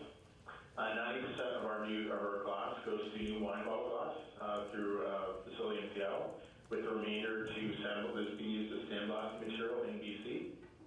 And then aseptic and gable top, so Tetra Pak and gable top cartons. The only material currently going outside either Canada and US, and that's going to facilities in South Korea, and just really in recognition of the fact that we don't have facilities like that on the west coast of Canada or the US. Probably would be a different situation if we're in the Midwest or on the East Coast. In terms of the benefits of the BC model, and this would apply to both packaging as well as the deposit program, we really see this as an opportunity to create a reverse supply chain to manage materials with opportunities for standardization and optimization. I want to emphasize how important that is in an economy where packaging, both in the beverage side and on the consumer packaging side, is changing very quickly. It also supports a circular economy where producers have influence on both creation and end-of-life management of the materials. I think one of the things for us to all understand is if we want producers to do things differently, it's hard for them to do that if the system that they're trying to manage for isn't communicating with them and providing opportunities to have their material collected and recovered. And so, having this kind of model where producers can actually work with the system in a much more proactive way, I think is actually going to lead to the outcomes we want to see. Is that happening today in BC? Certainly there's parts of it. Would that be more commonplace if the BC model was used in other jurisdictions as well? Absolutely. And we're certainly seeing in Canada more and more jurisdictions moving to a 100% EPR model. We also think the benefits the BC model provides producers with the best long-term opportunity to manage their material in light of increasing costs, volatile commodity markets, and continued innovation in packaging types of materials. I think anyone that's watching recycling over the last year knows about the impact of China, knows that it's had huge impacts on local recycling programs, and really, it's going to impact producers in the long term in terms, at least, well, in the short term in terms of their material not being recycled or recovered, but maybe in the long term as well in terms of not providing the kind of systematic approach that would lead to investments in domestic recycling capacity that could handle that material. And lead to opportunities for use of recycled content. In terms of impact on municipalities, I think to maximize the benefits of EPR, producers require control of the system in order to develop and optimize a reverse supply chain. That's really what you want, again, to have that model, producers need to have influence on both the creation as well as the design of recovery. That transition can be difficult, but as we proved in BC, it can be managed as long as you have collaboration from industry and local governments. It was not an easy process, but I think if you went and asked municipalities 5 years after the program started whether they're happy with the choice, it's undoubtedly they would say yes, in part because of the changes in China.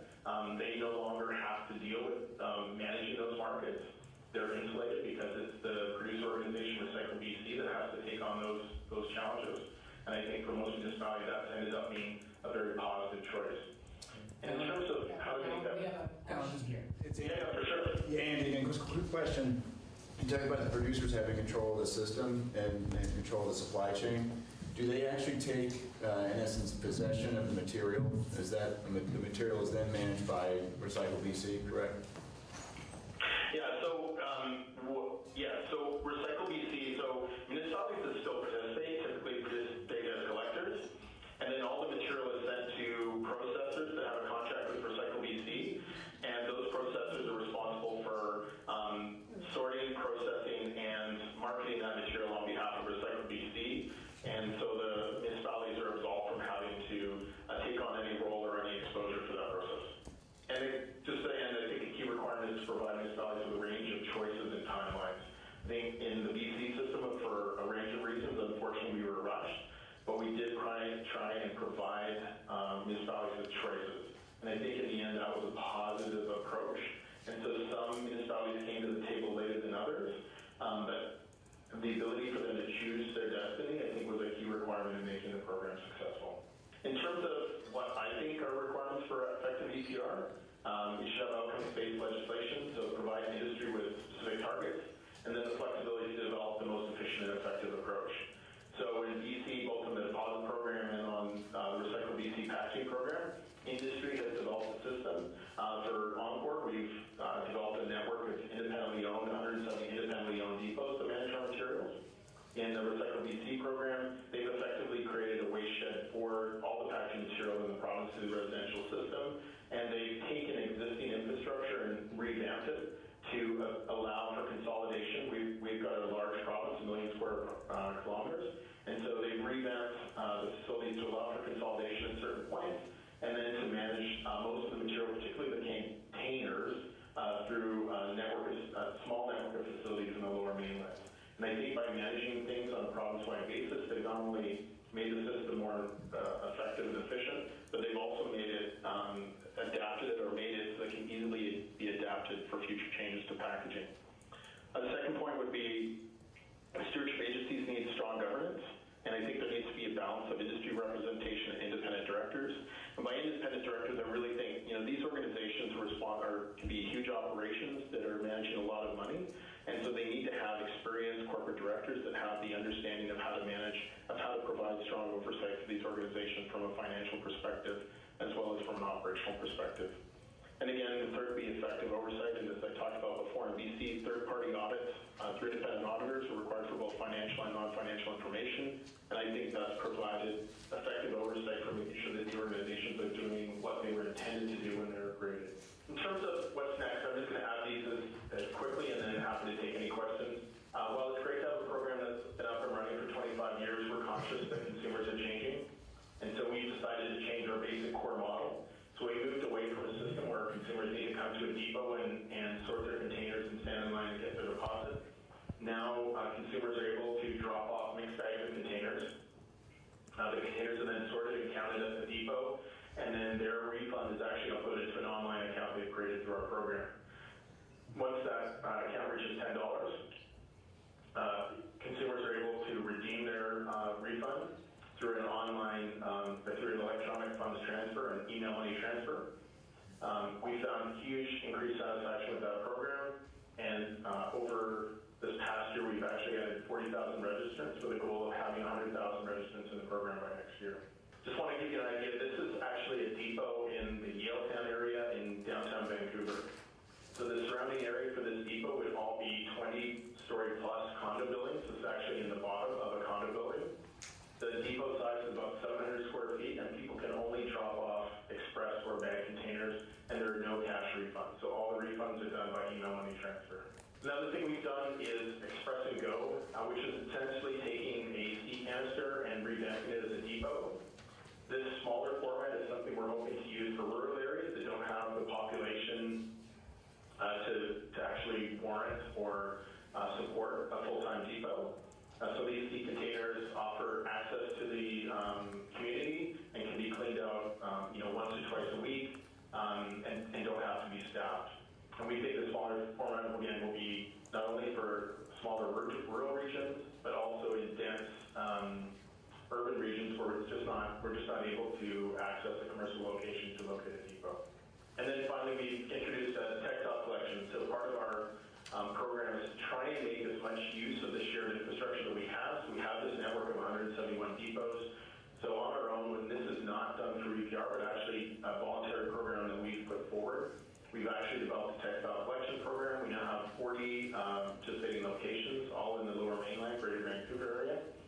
And in the 6 months we've had the program, we've already collected 1,200 bags and diverted 20 metric tons from textiles. And we're hoping to double or triple that in the next year. And if you have any more information, you can go to our website, returnit.ca. Lots of information not only about our beverage program, as well as our electronics, major appliance, and textile programs as well. Great, that was very helpful. And I have a quick question. So if you were talking about sort of the reverse supply chain model, can you say a little more about that? How it works? I mean, is it through the governance council?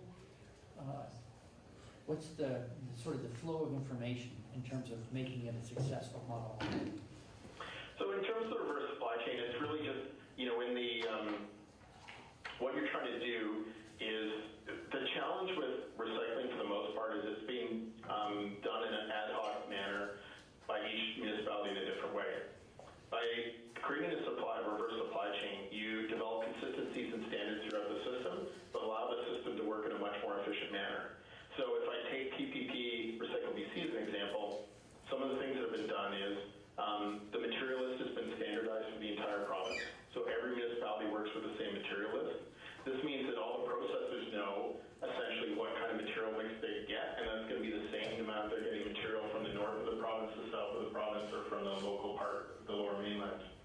It also means you can treat the material differently as you move through the supply chain. So in the past, you would have tried to sort everything in one facility, and you would have sorted it different for each collector because it was different material. In the BC system, you can consolidate the material because it's all the same. And really in the BC system, how it moves through the supply chain is the material is collected. It then goes to some sort of consolidation facility where it gets separated into two streams, paper and then containers.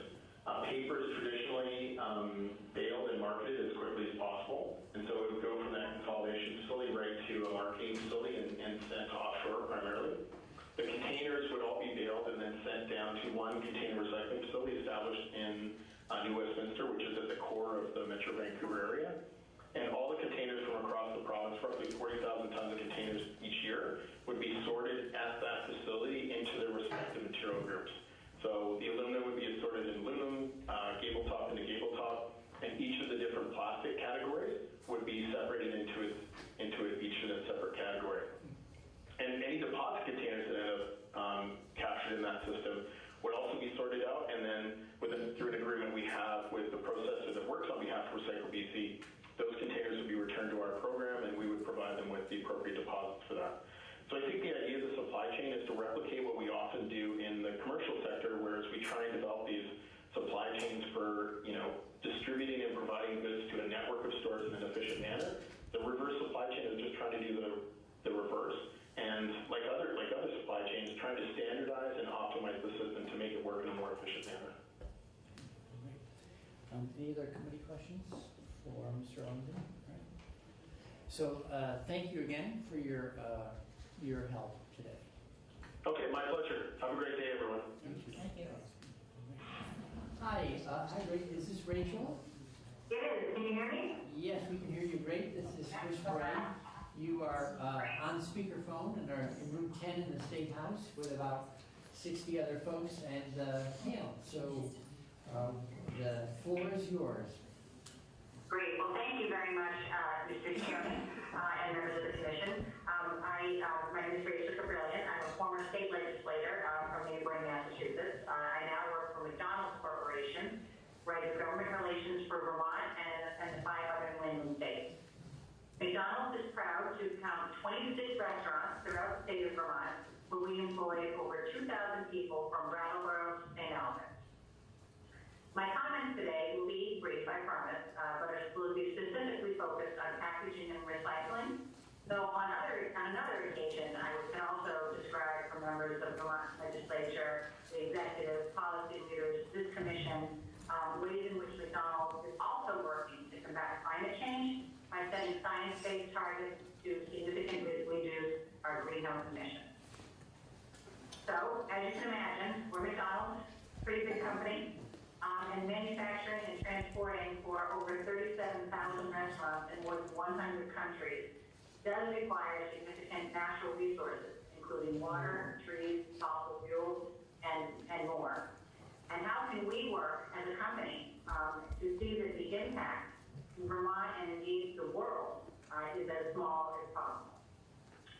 Well, McDonald's is on something of a sustainability journey, and it has never been as important to consider every step toward greener policies and practices in our restaurants and throughout the organization. So why does it matter what McDonald's does? It's just a company. Well, by 2025, the World Bank estimates a staggering 6 million tons of waste will be produced every day. What's more, the Ellen MacArthur Foundation and World Economic Forum predicts that by 2050, oceans will contain more plastic than fish. As the world's largest restaurant company, McDonald's has the responsibility and opportunity to take action on some of the most pressing social and environmental challenges in the world. We know that our global supply chain can have a significant impact on the planet, and we're constantly improving our sourcing, packaging, and transportation processes to lessen that footprint. And as I mentioned, when you operate over 37,000 restaurants in more than 100 countries, serving 69 million people every day, even small changes can make a difference and even move the needle. Our customers tell us that their number one environmental concern for us to address in the environmental space is the impact of McDonald's restaurant packaging and waste. And I'm here today by video in Vermont to say that we're listening, globally and locally. One of the latest and most tangible steps in this ongoing journey are our 2025 goals to improve our packaging and reduce waste, such that by 2025, 100% of McDonald's guest packaging will come from renewable, recycled, or certified sources. Also by 2025, our goal is to recycle guest packaging in 100% of McDonald's restaurants.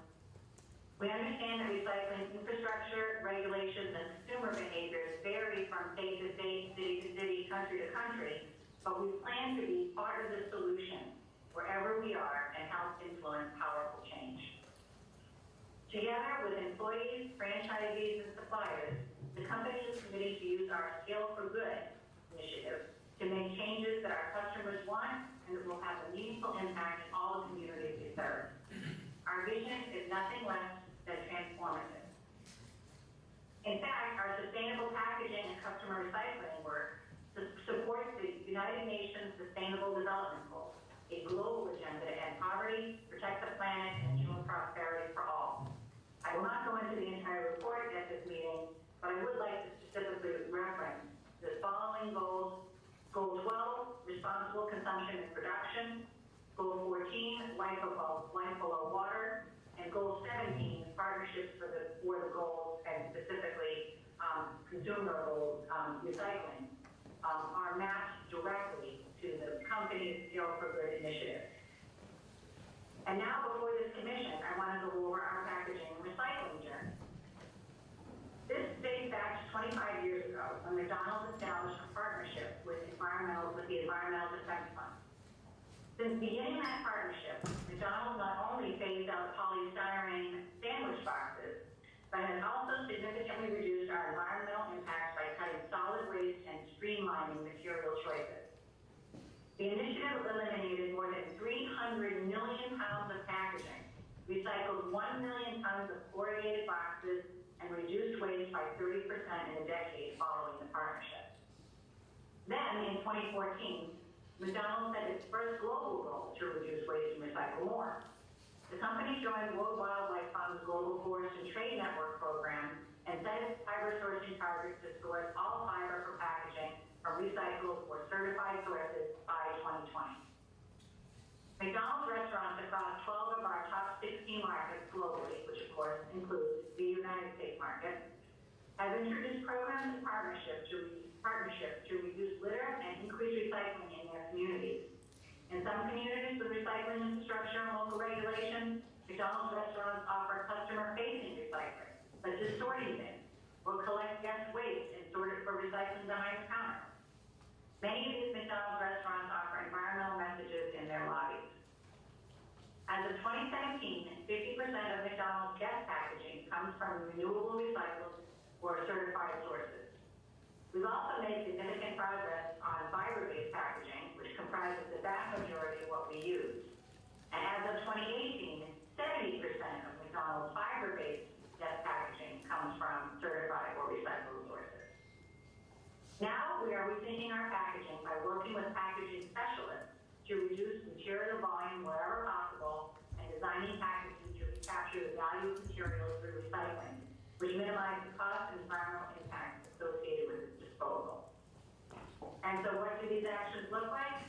As we work to achieve our 2025 goals, we're setting milestones and making progress along the way.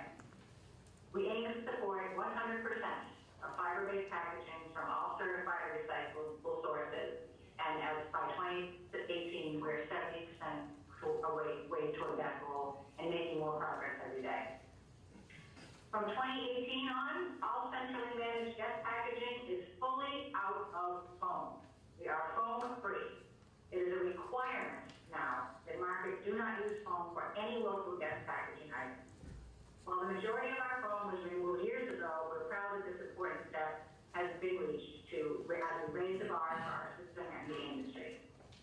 Additionally, we're proud that behind the counter at kitchens and serving points, crews are recycling used cooking oil and cardboard in up to 85 to 90% of McDonald's restaurants. And while we've made a lot of progress, there are more recycling challenges to overcome. On the customer side, promoting recycling is not always as straightforward as we might think. Recycling infrastructure, regulations, and consumer behaviors vary from city to city, and there's tremendous variability in how waste and recycling tracks and measures waste volume, making it difficult to capture important data. It's going to take a lot of work, but we are resolved to be a part of the solution wherever we operate and help influence change. One of our current challenges is called the Next Gen Cup Challenge. In 2018, McDonald's joined forces with Starbucks as a convening member of Next Gen Consortium and Cup Challenge to develop a fiber-to-go cup and create fully and widely recyclable and more compostable cups in collaboration with closed-loop partners. The Next Gen Cup Challenge is open to supply chain leaders, innovators, solution providers, and anyone with promising solutions to recover single-use cups. The 12 winners were announced in February of this year, and 6 will now enter an accelerator program to help scale their solutions and bring about our Next Gen Cup. And we are setting goals and making progress every day. As one of the world's largest restaurant companies, McDonald's has set ambitious goals to use less packaging, promote values of circularity in our packaging design, drive innovation in sustainable packaging and recycling, and engage millions of customers in the thousands of communities we call home to adopt recycling behaviors as the norm.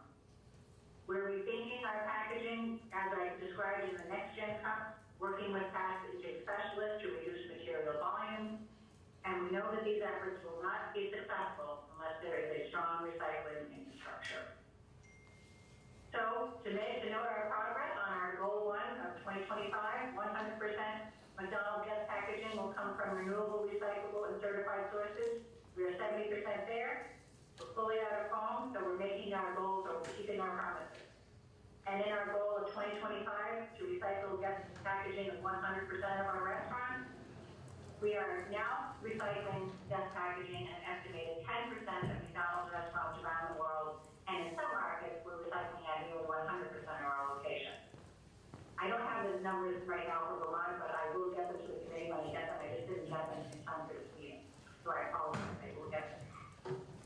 This results in the recycling infrastructure, use of secondary materials, regulations, consumer behaviors, variability, results in us having some of this more challenging than we may like, and we want to make sure we capture as much data as possible and use best practices that we've seen in our various markets.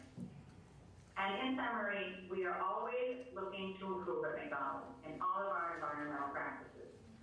These ambitious goals demonstrate McDonald's commitment to Vermont and wherever we do business to making environmental stewardship synonymous with the McDonald's brand. We want to use our sustainability goals and skill for good to always keep raising the bar on what it means to be a responsible company and responsible businesses committed to people and the planet. The opportunity is now. We're looking forward to showing you what's next and working with members of the Commission and people in Vermont from all sectors of policy and advocacy, and hopefully that's all meet our goals. So I'm happy to answer any questions if I can, but we really appreciate the ability to tell you what we're doing at McDonald's. Thank you very much. We do have a few questions here. Lauren. Hi, thanks so much for calling in and for sharing what you're working on. One question I had that is part of the charge of this group that I didn't hear reference at all is the intersection with the use of toxic chemicals in packaging. And we know, for example, that PFAS chemicals, which we've had some PFAS water contamination issues in Vermont as the entire nation and globally is struggling with. I was just curious what your, do you know if there's PFAS, if you're moving to a lot of paper, often that's coated with a PFAS containing coating, and just curious what you can share about kind of how that plays into your sustainability goals and requirements, and is that an issue that you're also addressing as you address this? Thank you. As you can imagine, I have to look at lots of different bills from all over the country, and particularly New England. And anytime there's been a PFAS bill, it's never been a bill that affects anything that we're doing at McDonald's. So we are more advanced, I think, than a lot of other companies. But I can get you a little more specific if there's any PFAS anywhere, and sort of where we fit with some of the measures that some of the legislation and that your commission is trying to get to. This is Chris. I have a question about use of post-consumer waste in your packaging. So does McDonald's get, is all your packaging created by others, or are you so vertically integrated that you actually create some of your own? I think it's mostly with supply partners, and we're always, challenging our supply partners to be as progressive as they can on environmental packaging. I think it's safe to say that among companies, certainly major American companies, like we are leading the way in having, some of the most sustainable and up-to-date packaging. There's lists. I can probably, speak to you or your staff offline if you have anything more specific. But in general, it's not so vertical that we don't use our supply partners. Sure. And I think we've talked some about kind of the chicken and egg problem of having post-consumer waste valued enough to become sustainable in terms of economics. And so one side of the equation is looking at packaging that's created with a post-consumer waste specification, so that ends up driving the market and then sustaining the recycling industry that partners with it. And I'm just wondering if in your work, as you move to more post-consumer waste or more recycled content, if you're if you're in dialogue basically with your vendors saying we want a higher specification, higher percentage, can you create such a product? Are you helping design the packaging that's created for you that way? Very much so.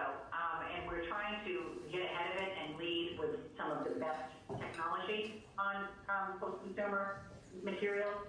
From what I was on the phone yesterday with our sustainability person, a lot of states, including some of mine, are doing a lot of municipal regulations, and we have supply chain to keep up with it, with the exception of a total ban on straws. If there was like a total ban on plastic straws around the country, being produced on planet Earth to supply all the McDonald's at this moment in time.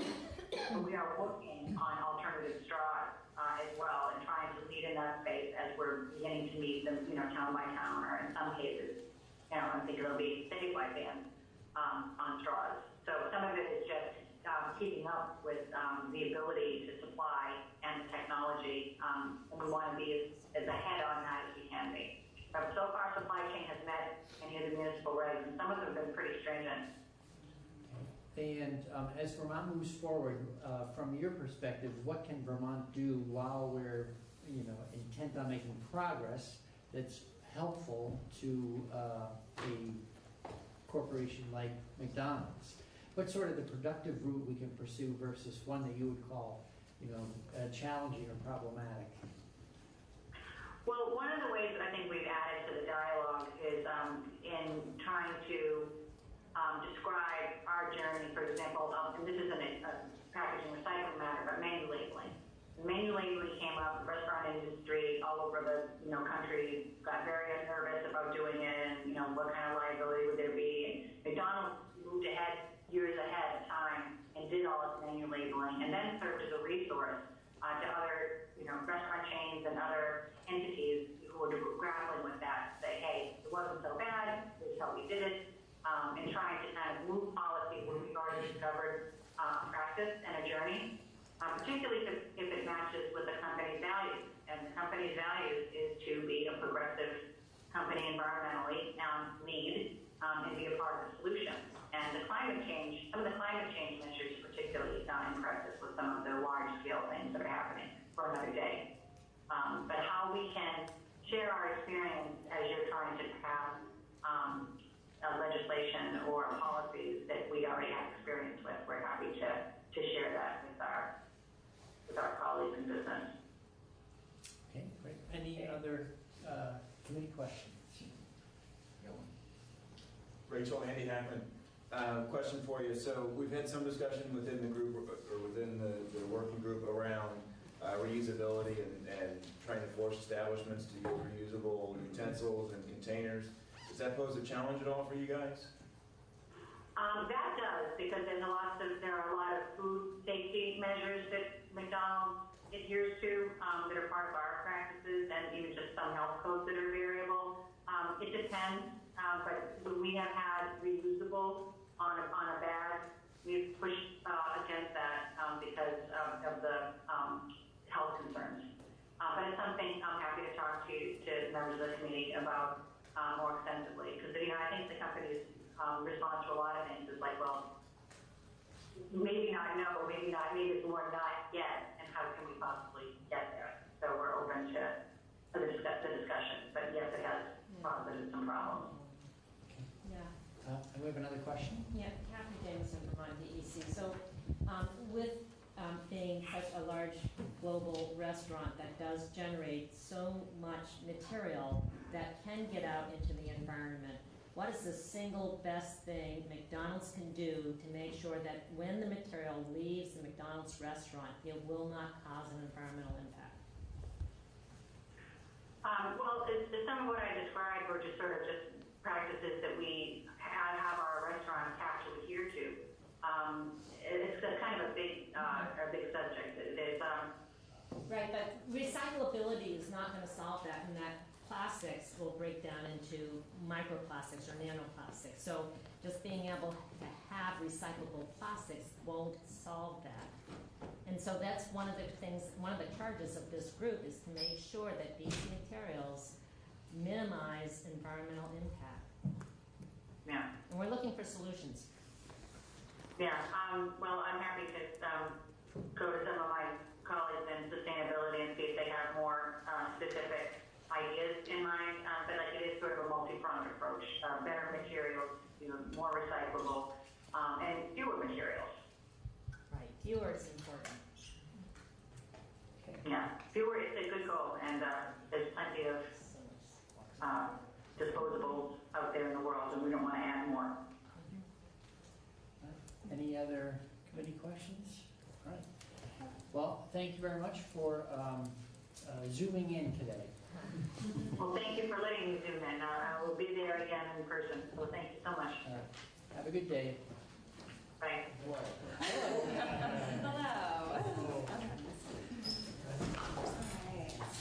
Well, thank you very much for the opportunity to speak today to the Single-Use Products Working Group. My name is Katie Riley. I work for the Consumer Technology Association. There you go. Yeah. And I have your presentation here. Oh, you do? It didn't stick in the system, so it didn't print and it didn't post.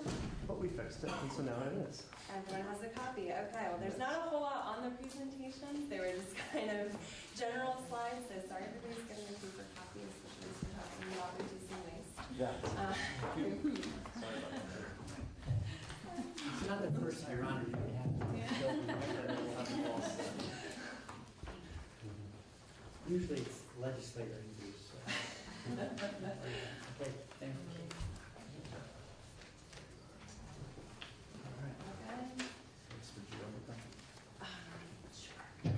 And there's more coming for the table. All right, okay, to go ahead? All right.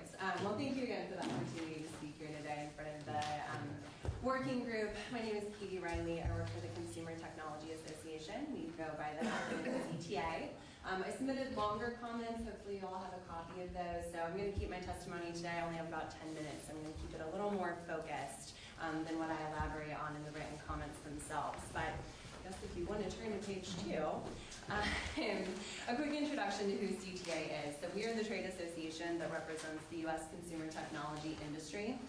Like I was saying, we are the trade association that represents the U.S. consumer technology industry. Are members of the world's leading innovators, from startup companies to a lot of the global brands that you guys probably know and use on a daily basis.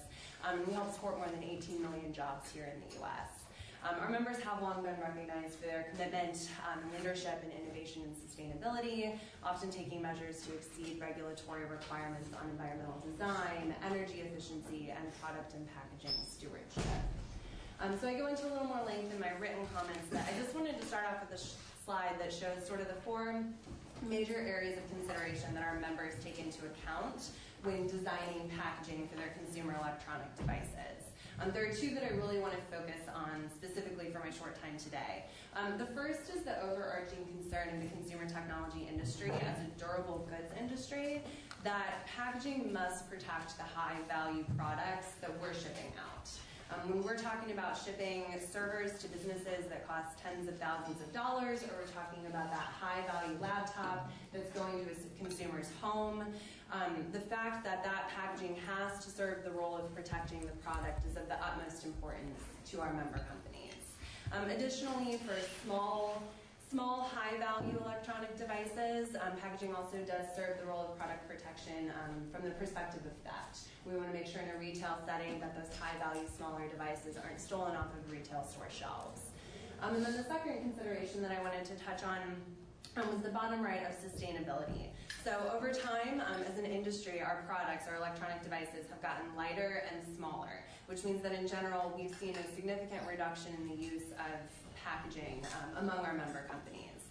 In addition, our members have made a lot of voluntary goals to make their packaging more sustainable. So whether that's sustainably sourced materials, whether that's recyclability and compost goals, or whether they're looking at it from a greenhouse gas emissions reduction. In my written testimony, and hopefully if you go online and look at it, you'll see links to our sustainability report for CTA, where you can gain a little more information on what some individual companies are doing. But given both of these 2 considerations that are of the utmost importance, we really look at them together, product protection and sustainability together. And that's because it plays an important role in reducing the environmental costs that occur when a product's actually damaged. So damaged goods from the consumer technology industry, they can have 10 times minimum the environmental costs when those products are damaged from a carbon footprint standpoint. So that's why it's so important from us to ensure that high-value items like this don't get damaged in transport. I'll kind of gloss over this page. I believe we're actually going to hear from the Recycling Partnership after my presentation today. But these are just a couple examples of some of the voluntary industry-supported efforts that are happening when we talk about packaging in general. If you have any specific questions about any of these organizations or the work that they're doing, I'm happy to follow up after this meeting as well on those. But what I really wanted to come here today and touch on a little bit, and Kathy, I'm sure you're pretty aware of this, is I wanted to bring the perspective of, to address extended producer responsibility, given that one of the focuses of this task force or this working group is to examine whether an EPR program would improve the management of single-use products in Vermont. I really wanted to bring our industry's experience here today to share with you all. So as you can see from this map, we have 24 states, including Vermont, plus the District of Columbia, that have implemented EPR programs for electronics. I think it's safe to say we are the industry with the most experience with EPR here in the U.S. And what we've seen is a patchwork of laws, each one varying in scope significantly in some cases, that have proven both costly and inefficient across jurisdictions for the electronics industry. We've spent well over $1 billion complying with these various laws, and our key takeaway from that experience is that we do strongly caution against a state-by-state approach for managing packaging materials, similar to what we've seen with electronics. So our experience has found that EPR programs oftentimes do have some unintended consequences of putting extreme pressure on local recycling markets.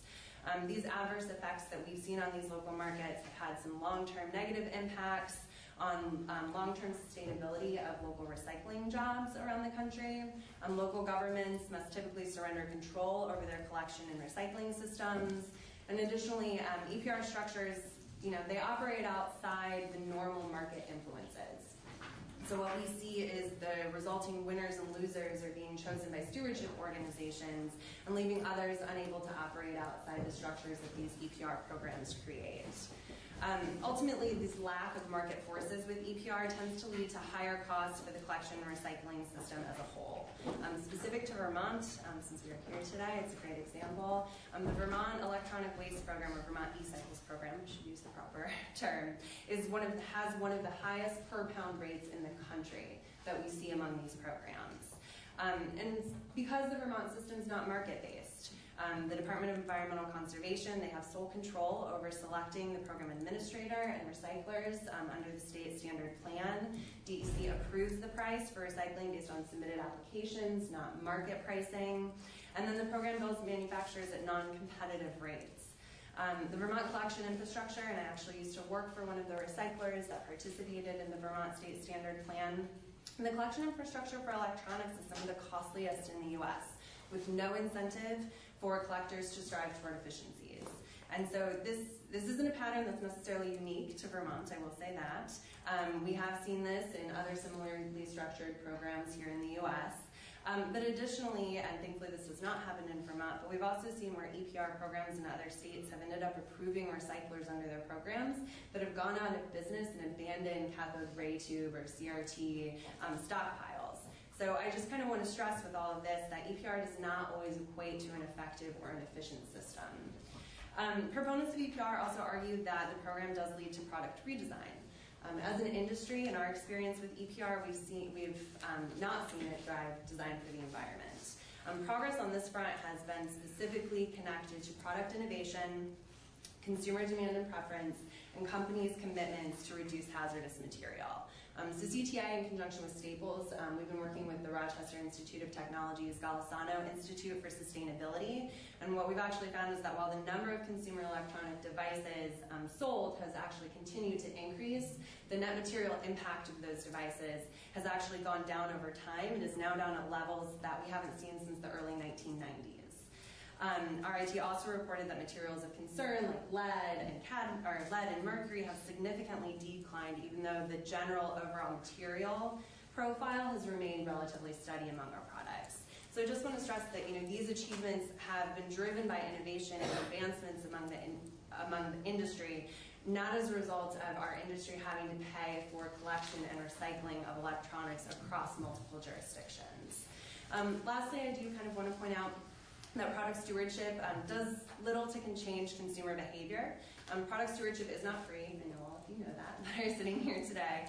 But where manufacturers can, consumers do end up paying for recycling through the cost of the products they purchase, plus any premium markup as those products move through the distribution and retail channels. A concern that we have with product stewardship is that consumers then aren't necessarily directly engaged and actively participating to understand how the recycling system itself works.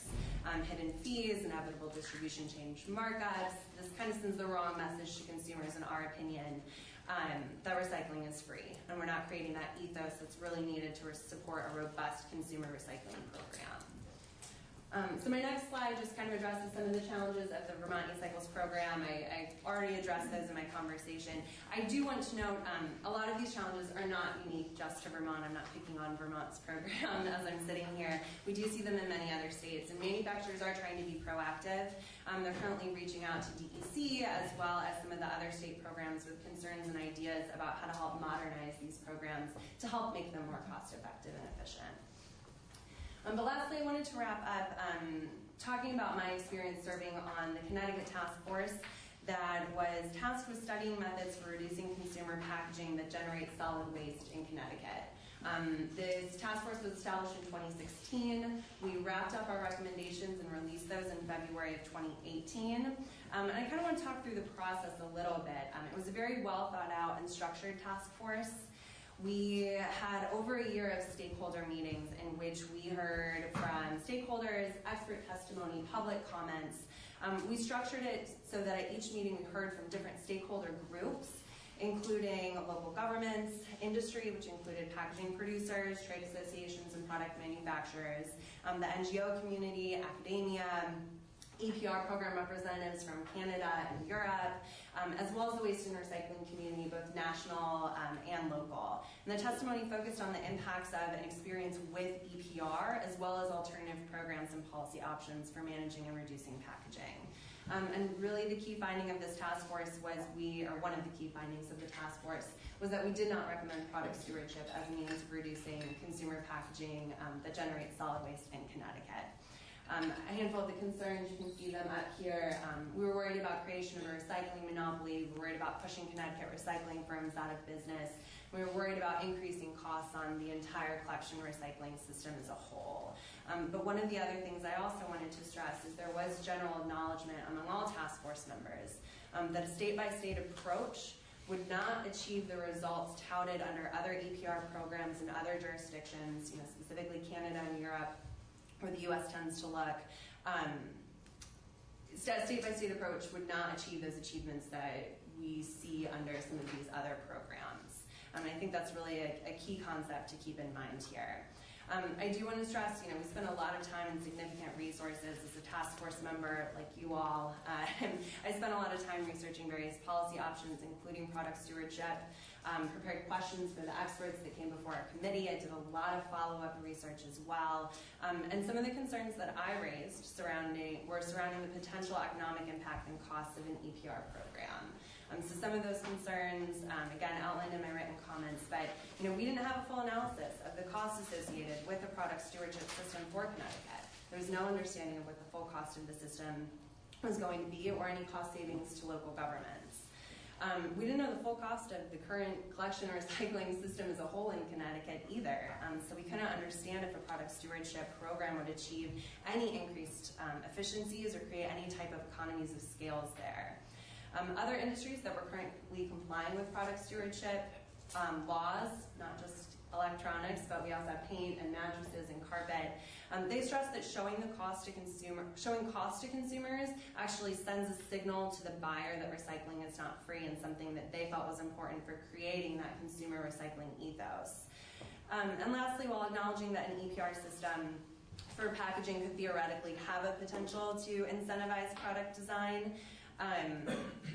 one of our co-chairmen did note that Connecticut alone would not have an impact on design because it's such a small portion of the country as well. So these are just some of the concerns and arguments that I want you all to keep at the forefront of your mind as you continue your work as a working group, because I think a lot of these same arguments and concerns translate over here to Connecticut as well. And we encourage you to explore all policy options and take a deep dive into cost assessments and economic impact analysis of what these programs could really mean for the state of Vermont and businesses that are doing work here. So I appreciate your time. I thank you very much, and I'm happy to answer any questions if any of you have any. Sure. So I don't want to get into a debate about the e-waste program per se, but we do have market-based pricing in that our contract goes out to an RFP that is competitively bid, and the manufacturers do have an opportunity throughout the law to participate and have their own program to opt out. But let's put that aside. When that program was created in 2010, the electronics manufacturers were presented an opportunity or an option to manage the program on their own. They declined. They said, no, thank you. We don't want to cooperate or collaborate together. So the legislature chose to have a program that the state implemented. So my question to you today is, would your manufacturers be interested in having a pilot program in Vermont where we are looking at an EPR program or an EPR-like program where we are managing the single-use products, rather than have that pilot project like Paint Care did, so that you don't get the patchwork of 24 different programs throughout the country. But Paint Care saw what happened to e-waste, and then they were strategic and they piloted it out in 3 states, an EPR program, and they're replicating that same program throughout the country so they don't have to manage those things. So my question to manufacturers are you willing to pilot the program? I can't say that at this point in time, if we are or if we aren't. I will say, obviously, the discussions around e-waste, we had a lot of division among the industry as these programs were initially being discussed and talked about. So I'm just here, several 10 plus years later to talk about what our experience is with what resulted from, I think, some of the inability at times of industry to come together and decide the path they wanted to move forward. The reality is, we're what's the phrase? The dog wagging the tail wagging the dog. The consumer technology industry, we're just a small component when we come to the discussions of the overall packaging industry. And I think there's a lot of discussions, and maybe that's a great opportunity as part of this working group to have more representatives from the overall consumer product goods industry come together and talk about whether or not that is a viable option, whether or not having them, if there's any interest in sitting down and looking at a pilot type program. Unfortunately, I think in this scenario, consumer technology is not necessarily the one that's going to be driving it, given that the packaging that we put on the market is such a small component of, I think, what we're talking about among this overall working group. But it's an interesting idea, and I think it's a good food for thought to take back to a lot of the trade associations. I mean, another strategy to address patchwork is to go to the federal government and ask for national legislation. Is your organization working at the federal level to have a uniform standard? So we are not at this moment in time. We are speaking with several congressional offices. As you can imagine, there's not a lot happening at the congressional level right now. There is an interest, obviously, in recycling that we are seeing among several of the congressional offices at this point in time. And we are talking with them about what options might exist for federal approaches to help manage consumer material, consumer recyclables, specifically packaging. Lauren? So, I mean, you pointed out some inefficiencies. I mean, bottom line, do the EPR extended producer responsibility states recycle more electronics than the non-EPR states? I can't say that for sure, because a lot of states don't track. Well, I mean, the states, if they don't have an EPR program, aren't necessarily tracking that data. Would your guess be that they probably recycle more? Potentially, I don't know. I think it all comes down to the collection and recycling infrastructure. We have some EPR programs. You can go on the Electronic Recycling Coordination Clearinghouse program website, and you can see by state what the recycling rate per capita is. But we don't have the information from a majority. We don't have the information from states that don't have EPR programs to know how much they're actually recycling. One of the quick things, you mentioned at one point how it's not EPR programs that drive things like innovations, and you mentioned lead and mercury specifically in design. To me, that was a good example of EPR could potentially play a role for some things, but I know there's some ideas in front of the group too of still looking at things like bans and other things. There has been quite a bit of legislation around lead and mercury, for example, around which products can contain it. So I think for us all, I think that was a good example of, what can EPR realistically do for us, and then what other kind of complementary strategies might be needed to address other issues. I'll pass because I think it's capturing that question. I'm actually Michelle Morris on behalf of Jen Holiday. To rephrase Lauren's question, if you, understanding you can't track success of an EPR program against a state that never had one, can you say that there was a significant difference in a state once they implemented EPR for collection of electronics where they had no EPR program previously? I also have not seen any of the before and after data because, again, I don't think a lot of the states were tracking before their programs or after their programs. I mean, it is likely that it did increase the amount of material that was collected, or it's just that now it's actually being tracked. But I think a lot of the questions also come down to, what are the costs associated with the different types of programs and structures that are under these programs? Where can we be? I think our industry right now is focused on where can we find efficiencies in collection infrastructure, and how we can support sustainable programs is really our key focus at this point in time. And I would be happy to send you Vermont data, because when we did implement the e-waste program, it increased threefold. Gotcha. I worked for this. 300%. Yeah, I used to work for the state of Indiana over their electronic waste recycling program, similar to Vermont e-cycles, although structured differently. And the state of Indiana never had any data on how many electronics were being collected prior to that program going in place. So I think it's very jurisdiction specific. Okay, any other committee questions? Thank you. Oh. So one point you stressed was in terms of the balance between packaging and delivering the product. Have you guys done any analysis on the potential cost to breakage compared to other consumer goods for your industry? Compared to other consumer goods? Yeah, in general, the margin on cost for a damaged product and what that impact would be. No, we haven't. It's something that we've actually been talking about looking into as well. Obviously, we're a little bit different than a shampoo bottle in terms of if our product gets damaged. There's a significant environmental impact, cost impact, versus that shampoo bottle. Not putting shampoo bottles under the bus or anything, but we're coming at it from the perspective of the durable goods industry. I think there is a distinction when you're talking about shipping a durable good versus a consumable good. But at the same time, there are life cycle impacts of any product, whether it's shampoo or whether it's a laptop, that you're going to experience from a damaged product as a result of insufficient packaging. Thank you very much. Thank you.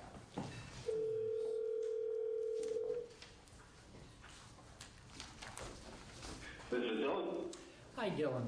This is Chris Bray. I'm calling you from room 10 in the Vermont State House. There's we're on speakerphone and about 60 of us here, a committee of 10 and a room full of people.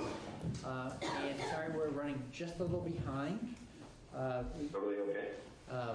We'll be getting your presentation distributed to people around the room and table, and we have it up on a PowerPoint. So the floor is yours. Take it away. If you call out slide changes, Mike on our end will keep pace. Terrific. Well, thank you so much. I'm honored to be able to participate in this working group, and I'm grateful for the opportunity to speak to everybody there today. Again, thank you again very much for including us. I'm going to kind of step back and say who we are. My name is Dylan Thomas. I'm VP for Industry Collaboration for the Recycling Partnership. The Recycling Partnership is a national nonprofit 501c3 dedicated to do what this says there on the screen, is transforming recycling for good. Maybe you can go to the next slide and I can show who makes us up. We're an industry-funded group. Big brands like Coke and Pepsi and big retailers like Amazon and Target, and then all the various folks that make all the various things that go on the store shelves that we want to be able to put back into the recycling system. And we really have a lot of different stakeholder groups, obviously a lot of plastics, but we have a lot of paper, we have a lot of metal, even a little bit of glass, as represented, and to help support our mission. If you go to our next slide. And we were formed to get at this central challenge, which is that roughly half the U.S. doesn't have the same level of access to recycling as they do to trash. And then those that do have access to recycling are only recycling half of what they can at the household.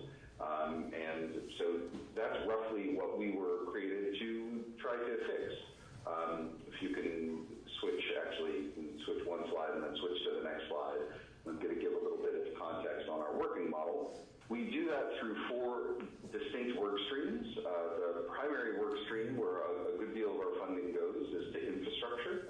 We give grants to communities to help cart them, so either bring them from no recycling to recycling, or to switch from the little 18-gallon totes to larger, easy-to-use 96-gallon roll carts. We also have given grants for trucks, and we are currently trying to identify communities that we can give grants for transfer stations. And then we also offer expert assistance. A great deal of the U.S. Recycling coordinators don't just manage recycling in their community. Oftentimes the guy who's in charge or gal who's in charge of recycling is also in charge of rabid raccoons, and we try to make it easy on them, and we give them as much help as we can. And we have a robust set of free tools and project plans and best management practices available on our website, recyclingpartnership.org. And all of the work that we do there is supported by robust data sets where we have iterated and tested the work that we've done to be able to improve it. And then lastly, we always try to work within the entire system. Recycling is not a thing. It's not just when you put a can or bottle or box into the cart, but it is an entire supply chain, and we want to make sure that that entire supply chain is healthy so the recycling system can work better. The next slide gets into a little bit of our economic impacts of $43 million of new infrastructure with city matching. That's we always have leveraged grants. We give the dollars for the communities to help. They then unlock those private dollars, or those public dollars rather, to be able to put the carts or trucks on the ground. And then you can see a little bit of the other dollar amounts impact. And we've worked, if you can go to the next slide, we've worked in over 1,000 communities around the U.S., which has impacted more than 50 million households. We've placed, actually this number is outdated, we've placed more than 500,000 new recycling carts around the United States, and had that boost in both recycling and obviously the environmental impact that results from, the positive environmental impact that results from recycling as we've grown. If you can go to the next slide. And this gives a little picture. The U.S. is obviously very big, and this gives a little picture of where we are doing our work. Some of those places are those aforementioned infrastructure grants. And then some is, obviously one of the big challenges, and I'm sure as folks in the room have been talking about this morning, the challenges surrounding contamination and recycling, so people who are recycling things that are not recyclable. We have a lot of tools and best management practices and programs out there to help reduce contamination. And then also working at a regional or state level to help improve recycling system change. And then obviously connect folks. We often, at different conferences around the country, we bring together recycling professionals to be able to help improve recycling, to share best practices and ideas from different regions of the United States. The first is one of our largest programs, working with Atlanta. We have launched recently a 3-year, $4 million program of support from the Coca-Cola Foundation. And this is primarily not an infrastructure project, but rather a quality project. There is a little bit of infrastructure helping make sure that all residents in the Atlanta area have carts, but for the vast majority of it is to help improve the recycling that is occurring in Atlanta. And we are doing cart tagging, which is those little carts that you can see there, where people are walking out ahead of the recycling trucks to make sure that what they're putting in the cart is appropriate. One of the biggest challenges in Atlanta is bagged recyclables, because we found that at the sortation facilities in Atlanta, if they have a bag of recyclables, they treat it the same as if it's a bag of trash, because they don't know what's in it, and it can further contaminate the loads, and so those are discarded. And so a great deal of the work is trying to get those recyclables into the carts loose. And we've had a great deal of success. We're currently working on that right now across the city in a 3-year program. And similar work to the work that I just described in Atlanta is occurring statewide in Ohio. We've partnered with the Ohio Environmental Protection Agency to be able to work with large cities in Ohio to do that same work. We're partnered with MRFs and haulers, MRFs being those sortation facilities, material recovery facilities, and haulers in those cities to be able to do the same work. And the exciting thing there is that the MRFs themselves are testing the effectiveness of that work, and they've all seen roughly 40% reduction in contamination rates, and seen some real great success there. And we're going to be building out that project, again, working statewide in Ohio over the next year. We also are always trying to not just reduce contamination, but also, again, move those carts. We had roughly $1 million that we were giving to carts to communities that are on waterways, and one of those was Sarasota, Florida. And not just giving carts, so they used to have bins that were loose, so the recyclables, if wind came by, could escape into the marine or otherwise environment. So the carts obviously have lids and are able to stay closed, and they're one of those communities. We also have done some coastal cleanup in Sarasota, as well as some anti-contamination work. And then we are also trying to increase participation. So this is where the half of the residents that are still throwing out recyclables, this is trying to increase participation in recycling. We've done similar work in Denver. We're working in Newark, which is a dual stream community, piloting a program in 50,000 communities, just started a few weeks ago. And our goal is to increase participation by 10%, as well as raise recycling awareness in the community. And those results aren't back yet, but it's work that we're working hard on in those communities in Newark. Measured matters, and we work very hard with the communities that we work with, but also other communities to help measure the success or lack thereof of their recycling programs. This is a partnership we did with a software company called Retract Connect, called the Municipal Measurement Program. It's a free tool that allows communities, any community anywhere, to track, so they can make sure that they can compare their success to other communities and make sure that they're comparing apples to apples as opposed to apples and pretzels. And that just gives a little free tool there with a link. And then that's a brief overview of what we do. We've done quite a bit, as I mentioned, across the United States. But it's also a big country, and there is a lot of work still to be done. And we've worked lightly with Vermont in the past. I know that they've used a few of our tools in the past. They've downloaded some of the things that we've used, and we would welcome any other partnership availabilities that would come our way. We'll be at the NERC conference next week in Providence, and as I'm sure a number of folks in Vermont will be there, and I'd be happy to answer any questions. Okay, great. Any questions from the committee?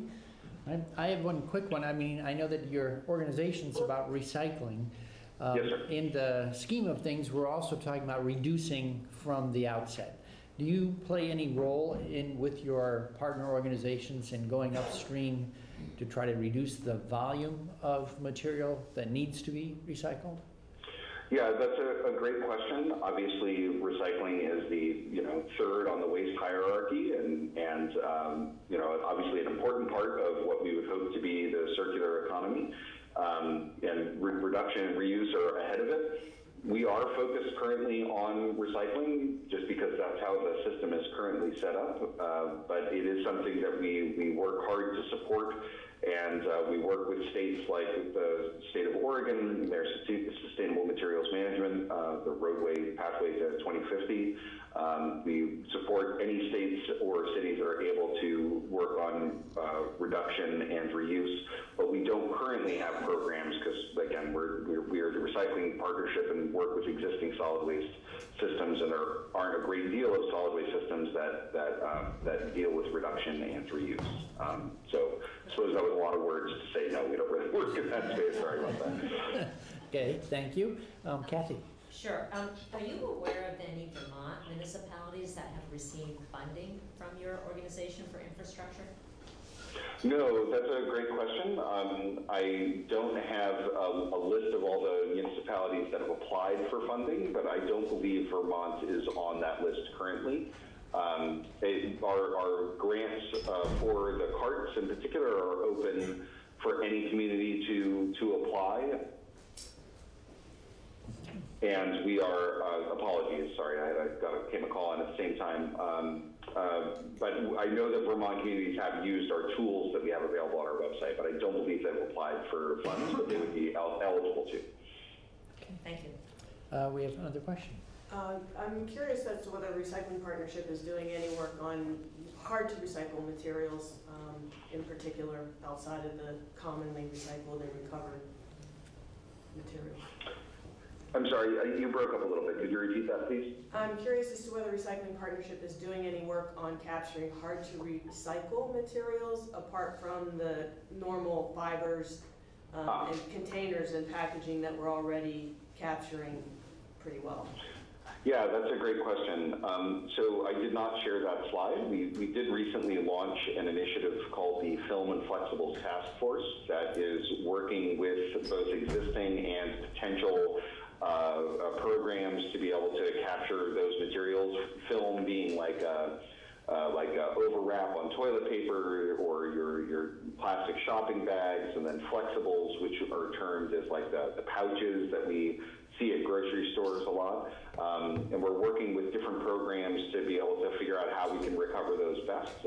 Currently, that is definitely not in the curbside system, and for the film part of it, trying to get those returned to retail, and also really bolster the infrastructure to make sure that the return to retail pathway is actually supported by the retail establishments. We're currently doing work in Seattle.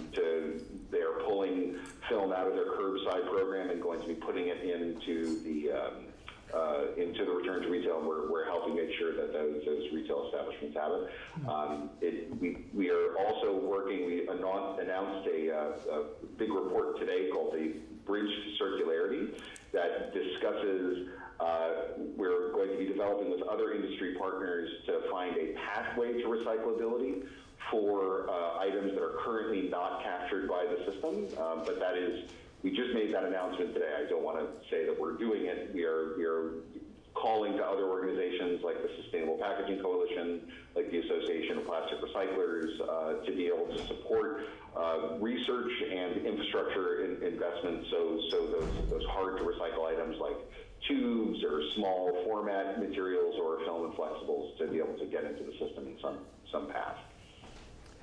Great. Well, thank you very much for calling in today and your presentation. Thank you so much for having me. It was a pleasure, and please, if there are any follow-up questions, I believe my contact information Mike has, and reach out, and I'm sure to be happy to follow up with anybody in the room. Thank you. Good afternoon. Good afternoon, and thank you for the opportunity to come to Vermont, which is always a pleasure, and testify. My bio is on the last slide in my PowerPoint, but I want to give you just a brief introduction. My name is Chaz Miller. I have my own little recycling consulting firm. I retired after 40 years plus in the business. Thanks. Started in 1976 at the US EPA in their source separation program, which was the first attempt by the federal government to advocate recycling. Worked at EPA for over a decade in both recycling and waste-related issues, worked for the glass packaging industry as their director of recycling, and spent my last quarter of a century working for the National Waste and Recycling Association, working primarily on recycling issues, but not exclusively. And interestingly enough, I'm also the chairman of my home county's Aiming for Zero Waste Task Force. So living this issue every day as we try to increase the recycling rate in our county. Now, during these hearings, you've heard a lot from many speakers about extending producer responsibility for paper and packaging. And I want to make it clear that EPR has a place for some products. Sharps come to mind immediately. They're dangerous, they're generated several times a day by their users, and they have a very small number of producers. They are the perfect product for product stewardship. But the bigger question is, what problem are we trying to resolve with an EPR program for paper and packaging? For Sharps, it's obvious. It's all about safety. What is it for paper and packaging? Are we simply trying to maximize recycling? Or are we trying to minimize environmental emissions and energy use? Now, these are the EPR goals. They're from Kathy Jamison's presentation a month ago. And I'd like to look at these a little bit more closely in terms of how they actually play out. Let's start with less toxic. Vermont was one of 19 states to pass the Toxics in Packaging Reduction Act. That law became de facto national law. The European Union liked it so much, they adopted it for all of Europe, and it outlawed the intentional introduction into packaging of lead, mercury, cadmium, and hexavalent chromium. That took care of toxics right there. It's an excellent law. What about product redesign? We're told time and time again that EPR will lead to product redesign. Well, the only problem is it doesn't. The Organization of Economic and Cooperative Development, OECD, which is a big booster of EPR, has conceded there is no product redesign due to EPR. EPR Canada has conceded there is no EPR, there is no product design due to EPR. EPR began in Europe in 1991, and 20 years later they adopted the disruptor fees, with the idea that the disruptor fees would force some change, would force some packaging design because they had not seen it. And now the European companies are adopting eco-modulation fees to try to up the ante because EPR failed, the disruptor fees failed, so now they got to get a third time up at the plate to try it. But this is the fundamental problem. There are many costs that go in designing and making a package. And the EPR fee is one small little aspect of that. If you're making a package, you're looking at raw material costs, you're looking at manufacturing costs, you're looking at transportation costs. And you add those up, the EPR fee just does not have an impact. From a company's perspective, essentially, EPR fees may be material as a whole on a products company, but on an individual package, they are simply totally immaterial. And the companies also see the environmental benefits of lowering their raw material purchases, less extraction emissions, of lowering their manufacturing emissions, and most importantly, of lowering transportation costs and emissions. Yet this fundamental misunderstanding about packaging and costs is embedded in EPR. What about convenient collection opportunities? Well, to be honest, I'm a little perplexed by that goal. I was debating EPR 2 weeks ago in Toronto at the Canadian Waste and Recovery Conference. And my debating opponent at that conference talked about rationalizing recycling. And you heard a little bit of that from Alan Langdon's presentation. Well, when I hear the term rationalizing in case of a business, the first thing that comes to mind is somebody or somewhere is going to lose a job. And usually when a business gets rationalized, it's a lot of somebodies who lose their jobs, and it's businesses that go out of business. I know that there's a concern here in Vermont over protecting the two MRFs, totally understandable, but this is the question on that issue that you've got to keep in mind. The producer group will pay as little as possible to cover those collection and processing costs. They will not want to write a blank check. In the case of the program in British Columbia, the contracts they offered all the MRFs had a 60-day automatic cancellation period if the PRO decided it wanted to exercise it. Now ask yourself, if you're a MRF, do you want to sign a contract and buy machinery and equipment if somebody can pull a plug on you with 60 days notice that comes out of the air? It's kind of a risky place to be, which is why a lot of the MRFs refuse to sign those contracts.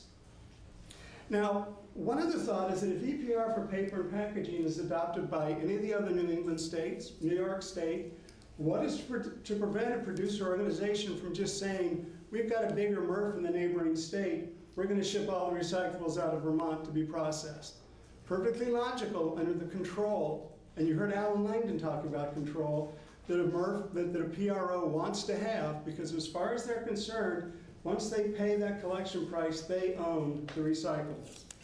What about financial relief for municipalities and taxpayers? Well, that raises the obvious question, will taxes be lowered? Are you going to give financial relief to taxpayers, or do they get the joy of paying twice? Once as taxpayers and once as consumers. EPR by its very nature is a regressive tax, just like a sales tax. It falls most heavily on lower income residents who have to spend a higher proportion of their income on non-discretionary purchases, including food that comes in packages or other consumer goods that comes in packages. Now let's look at some myths of EPR. Let's start off with the idea of producer groups and industry working together in harmony to solve the problem. That may well work for paint or thermostats. Those are industries with a very small number of producers. You can get them to work together, under the right antitrust protections, of course. But what about packaging? Well, the reality is, in British Columbia, you've got 1,200 stewards. You cannot get 1,200 stewards in one room at the same time to work out these problems. In Quebec, you have more than twice as many.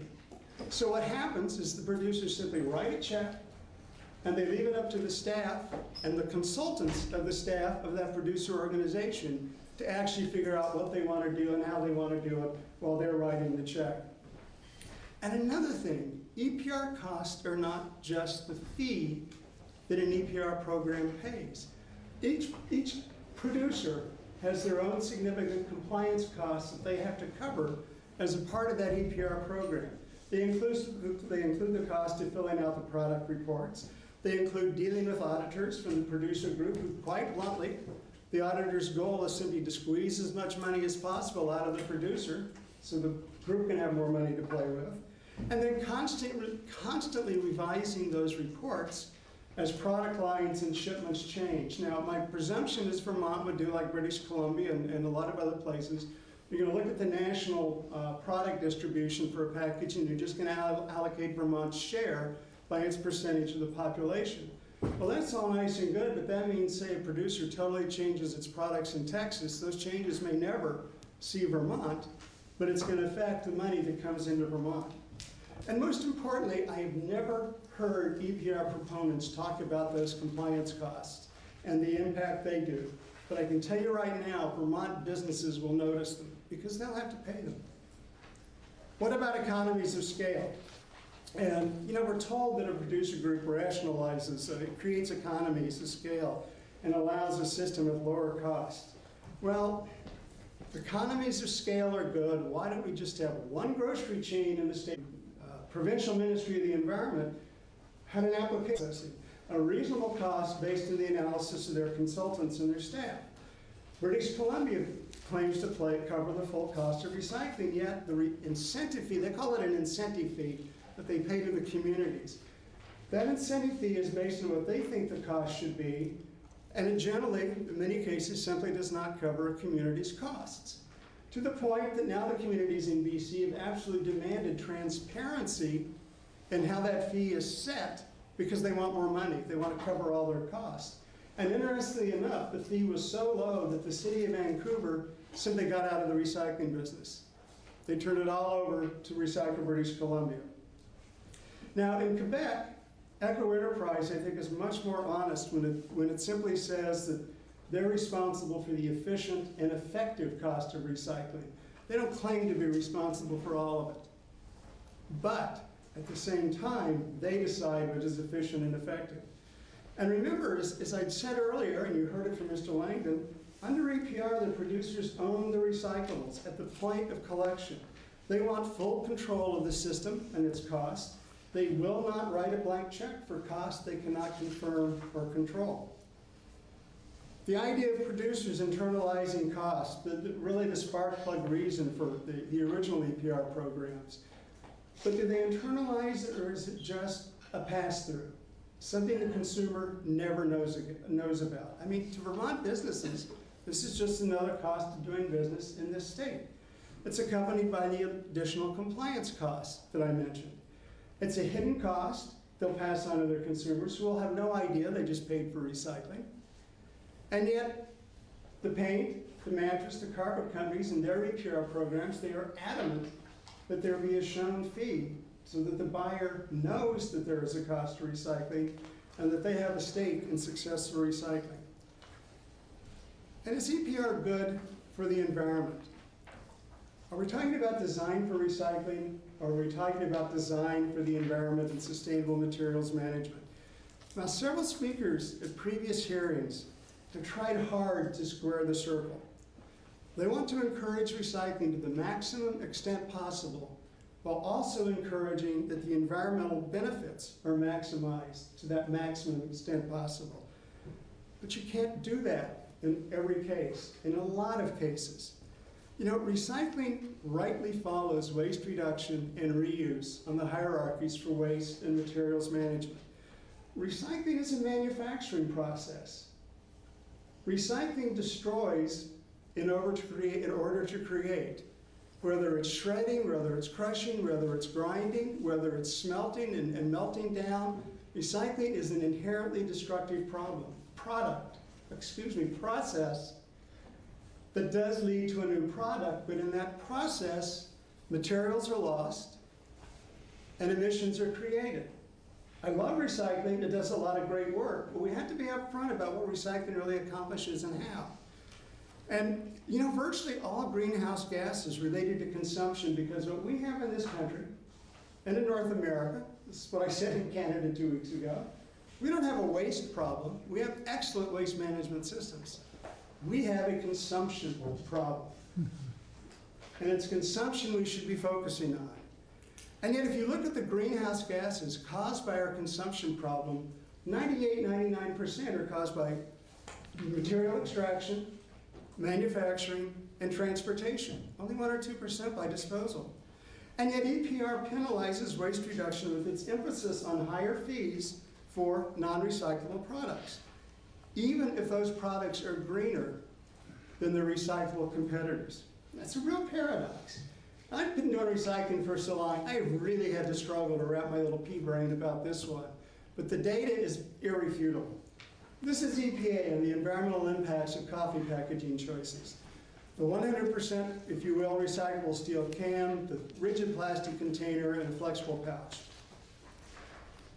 The data is very clear. Flexible pouch, which can't be recycled, everything goes to disposal. Lowest greenhouse gas emissions from cradle to grave, lowest energy use. It even takes up less landfill space than its recyclable competitors. Yet, why are we punishing it because it can't be recycled? Why are we doing this? To me, that makes absolutely no sense. You know, do you really want to have more diesel-powered semi-trucks driving down Vermont's roads so they can deliver heavier, more recyclable products? I don't think that's progress. I certainly would not want it in my home state of Maryland, where I live now. I want to make one thing clear. Recycling does a great deal of good. It is absolutely necessary, but it is not the end. It's a way to get there. It's a tool, but it is not the end result. You know, the environment and the universe do not revolve around recycling. They revolve around ways to use less and less raw materials and create lower and lower emissions. That is what we want, and that's what we should try to achieve. So, everybody's favorite words from the speaker. In conclusion, packaging is a particularly complicated area when it comes to EPR.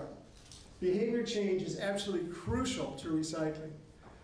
Yet extended producer responsibility does not change packages, nor does it change individual recycling behavior.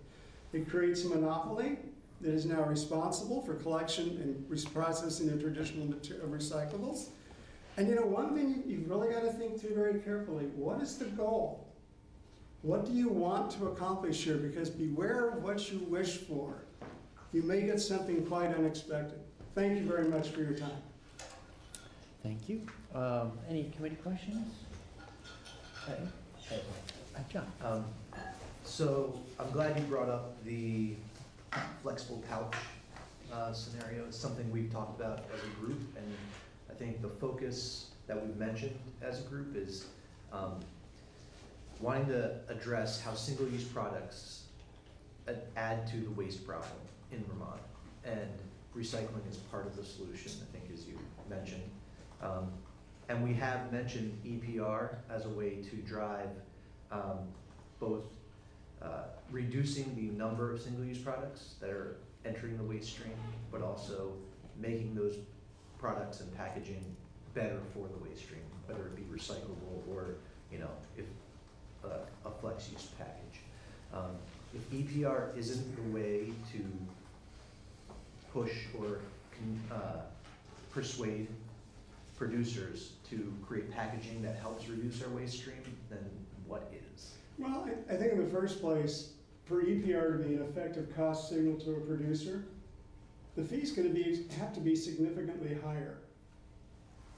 And what that may well mean when it comes to those flexible packaging, when that fee hits and it is significantly higher, you may find yourself dealing with irate consumers who are furious over the cost increases to the packages they use on a daily basis and don't understand why the cost increases are that way. Because again, EPR sends such a small price signal to a company.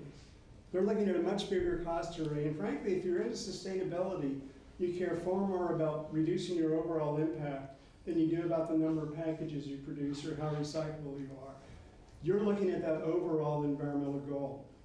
So, and what is it? What is a single-use product? I saw the definition of the law, and let's face it, it's pretty vague. Newspaper's a single-use product. Magazine, probably. Clearly single-use, but my refillable jug is full of cold brewed coffee, and I really don't need any more. Yet the work done by the state of Oregon showed very clearly that reusable has the best impact.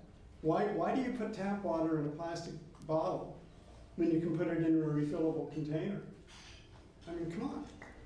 To me, it doesn't make any sense. On the other hand, in a natural emergency, there will always be single-use products that will be excluded from this law.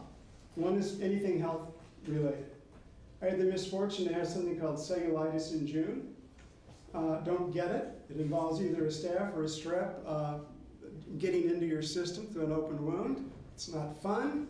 And as I was sitting on that table at the emergency room, seeing with the IV pumping the antibiotics into me, I just thought to myself, you know, I'm so happy that the sharp, that the tube, and the transporter device all came in sterilized individual packages. I didn't want somebody just pulling them out of a bin and saying, here, let's use this one, it looks okay.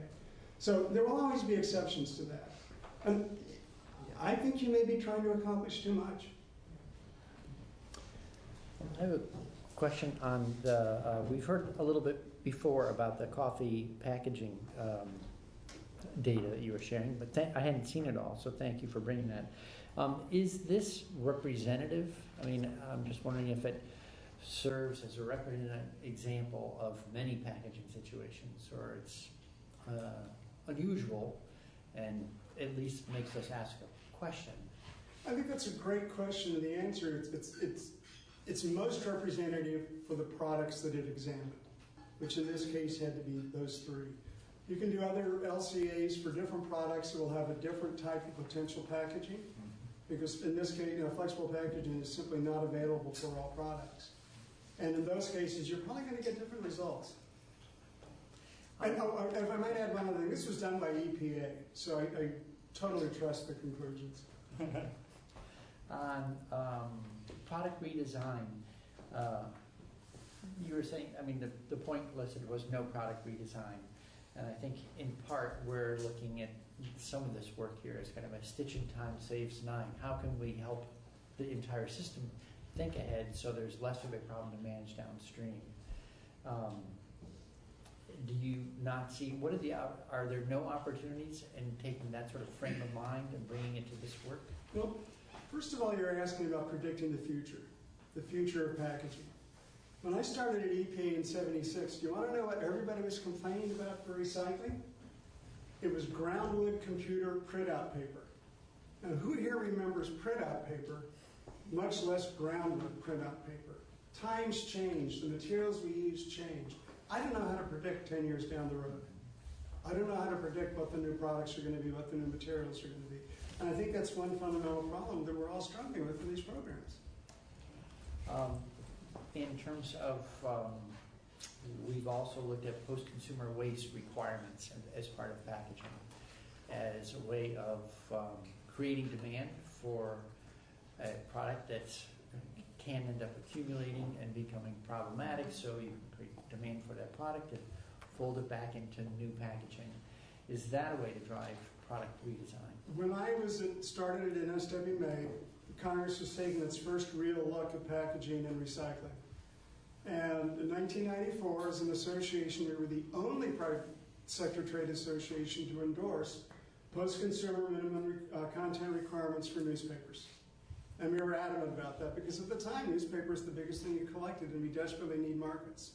Now, actually, as it turned out, the industry had made enormous investments in the use of secondary content in newsprint. That problem went away, as unfortunately over time did newspapers. But we had great markets for latter half of the 90s and about 2010 or so. I think when it comes to post-consumer content requirements, and I have no problem with them whatsoever, you've got to figure out a couple of things. First of all, is it simply shifting the markets? For instance, if you require post-consumer for, say, a PET bottle, well, that simply shift the market away from fiber to that PET bottle, or will expand the market. Personally, I'm not interested in anything that simply shifts the market. I'm interested in something that expands the market. And secondly, it's a real big mystery about this. What is the loss rate in PET and HDP and other plastics recycling? You can figure out, I mean, everybody knows the loss rate for paper. It's 7 times and then the fiber's shot. Loss rate for glass, I know from my own experience, is somewhere around 10 to 20% of the glass that goes in, let's call it, gets lost through the melting process. I know offhand what the numbers are for plastic, for steel and for aluminum. Nobody knows what the loss rates are for PET and HDP, or if they know, they're not talking. But it's a mechanical process, it creates fines, things get lost. That's a good piece of information to know, because until you know that number, it's harder to know how effective the post-consumer requirements will be. But hey, I'm all for them, if they can expand markets. And then the last quick question is, I didn't quite catch the name of it. You said you're heading sort of a work group back in your home community, like a zero waste. Yes. So what's the, if you gave us a short version of what you're aiming for there, does any of it apply to our packaging conversation here? Yes and no. Our charge from our county executive, and there are 7 of us, is very direct and simple. He wants us to eliminate this, to increase recycling and recovery to an extent that essentially we send as little as possible to disposal. And he's told us exactly what his goals are in county politics. Don't need to get it in now, but this is the problem. Essentially, it would mean that we're 41% recycling now in recovery, yard waste, and a very strong dual stream program in the county. We would have to go up to about 60 to 70% to meet his goal. We voted unanimously to continue doing dual stream. I think people either consciously or subconsciously knew that we were trading off quantity for quality, but it was a unanimous vote. We want to stay with dual stream. It's all about food waste in my county. It's all about how do we really increase the food waste, because we do virtually nothing in the county. So that is what we're focused on. And we did benchmarking. We benchmarked our county against Austin, Minneapolis, Toronto, King County, Washington, and San Francisco. And what we discovered from that benchmarking is, first of all, we only found 1, maybe 2, that actually got to 50% recovery / recycling. San Francisco, by the way, was not one of those. The real recycling rate is 49%. Forget what they tell you in the press. The real number is 49%. It was King County, Washington was almost at 60%, but like Seattle, they can never quite make it to 60. They've done incredibly good work over the last 3 decades. They've been very patient, very steady, slowly rolled out their programs, but they still cannot get above 60%. And that's really informed our thinking because we're wondering, what is that realistic goal? And where do you get to the point where you simply run out of recovery options because people are people or whatever? That you're running into reality, if you will. So to build on that, you commented a couple times about behavior change. We all know that consumer behavior needs to change. Have you found practices that have worked to change consumer? Is there information out there that shows progress based on changing consumer behavior? We know the curbside works very, very well because everybody sees what their neighbors do. I can go down and walk my dog Thursday morning in my neighborhood, and I know that everybody is out there recycling because that's what everybody does. You don't have that in apartment buildings, you don't have it in public spaces.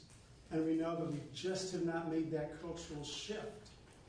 So the behavior change occurs in anonymity, not just in broad daylight. That's the problem. Are there incentives, though, that you're considering or that you've talked about? No, but if we come up with some, I'll tell you, I promise. All right. I'm sorry, Catherine. With our work group, I think three of the main issues that we're trying to address is we have a significant amount of our landfill capacity. A third of our MSW are single-use products.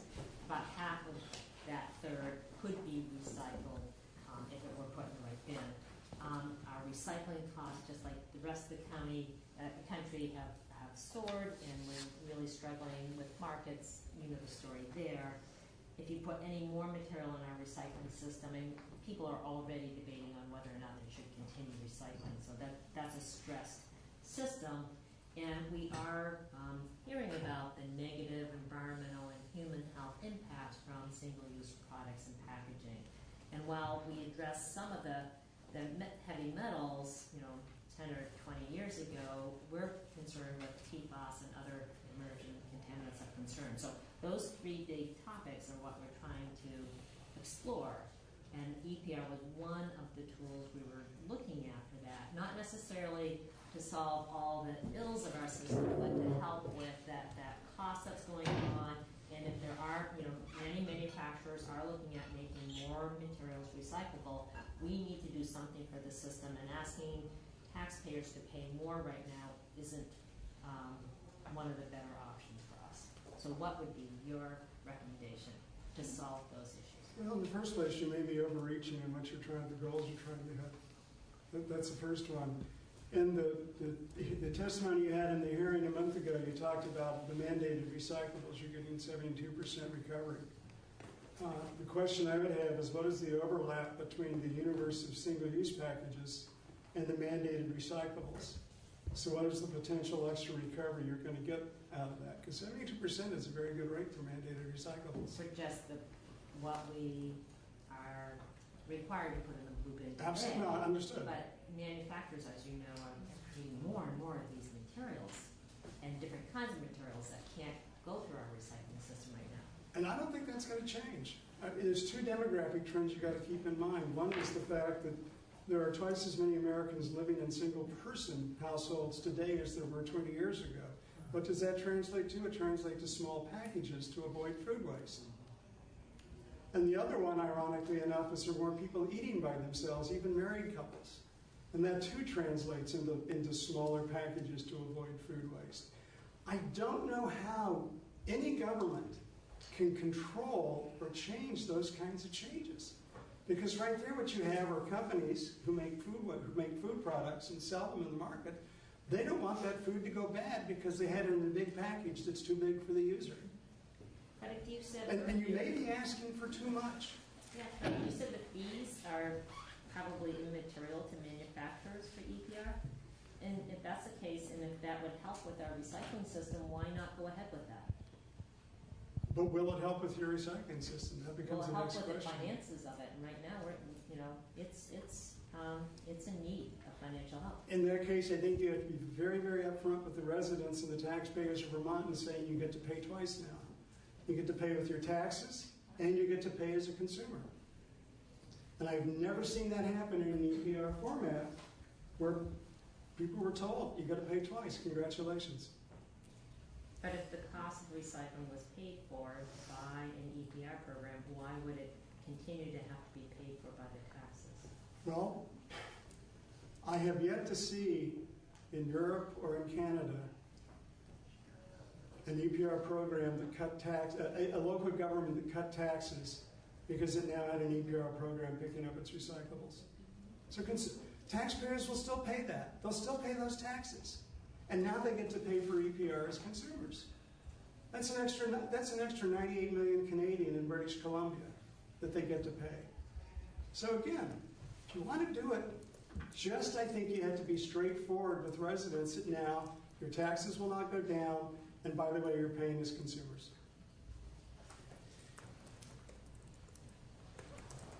Question. Yes, please. And that it's interesting to me because I know in Montgomery County, Maryland, where I grew up and my family still lives, you can dispose of up to 500 pounds of trash for no fee because the incinerator in Hagerstown. So I'm thinking that pay as you throw has something to do with this here. But my question for you is, can you imagine an EPR system that might cover or have a sliding scale structure, fee structure that is not based on the recyclability of a product, but rather its overall carbon footprint or life cycle analysis? Because that's really what we're pushing for here. Yeah, one minor correction. Montgomery County, the 500 pounds is only at the transfer station. They watch that like a hawk. I know my brothers abuse it all the time. Ironically, what most of that stuff is C&D, or it's furniture, it's heavy stuff. You don't see people doing garbage like that at the transfer station. And frankly, I think it's dumb on the county's part. We'd love to see pay-as-you throw on the county. We got some legal issues that I think we can overcome over time. I think it would be great if you can come up with a way that would do that on environmental impact. Go for it. I just haven't seen anybody do it that way. Sure. Always the first time. Yep, but somebody has to figure out how to do it. Correct. Right. Well, thank you very much for coming in. Obviously, people have questions, and you'll maybe get some more during break or after. So, good afternoon. For the record. Thank you for coming in today to talk to us about the topic at hand, single-use products. And so the floor is yours. We've actually, because I know you're reviewing a number of different things, we scheduled a half hour, up to half an hour. So please lead off. Okay. Well, thank you all for inviting us to speak. It's very exciting to be part of, been given testimony here. You've just passed one of the country's most progressive plastic single-use plastic bills, and it's great that you're carrying on with that momentum. So I'm Sarah Edwards. I work for a company called Eunomia Research and Consulting. So we're a very mission-driven environmental consultancy that's been going around for about 20 years, and this is my colleague, Nikusha. So Eunomia actually does mean the goddess of good governance, and I think that's at the ethos of our company as a whole. And how we do that effectively is working through a number of different areas. So we have teams within our organisation. We have over 100 consultants that work across predominantly waste and resource management, everything from advising on policy through really the nitty-gritty of how systems work on grassroots level. So we understand both how producers, legislators, and those organisations that implement these programmes are affected by policy effectively. And we do that through a number of offices across here. So we're going to talk to you about a number of different kind of bringing together experience, I suppose, of our company from across the globe. We are both based in New York City, and this, I suppose, gives you a little bit of an overview of the type of work that we do on single-use packaging and EPR as a whole. So we have recently just finished looking at a piece for Ontario about how their currently 50% funded EPR model will transition to a full EPR model with the addition of a deposit system for non-alcoholic beverages.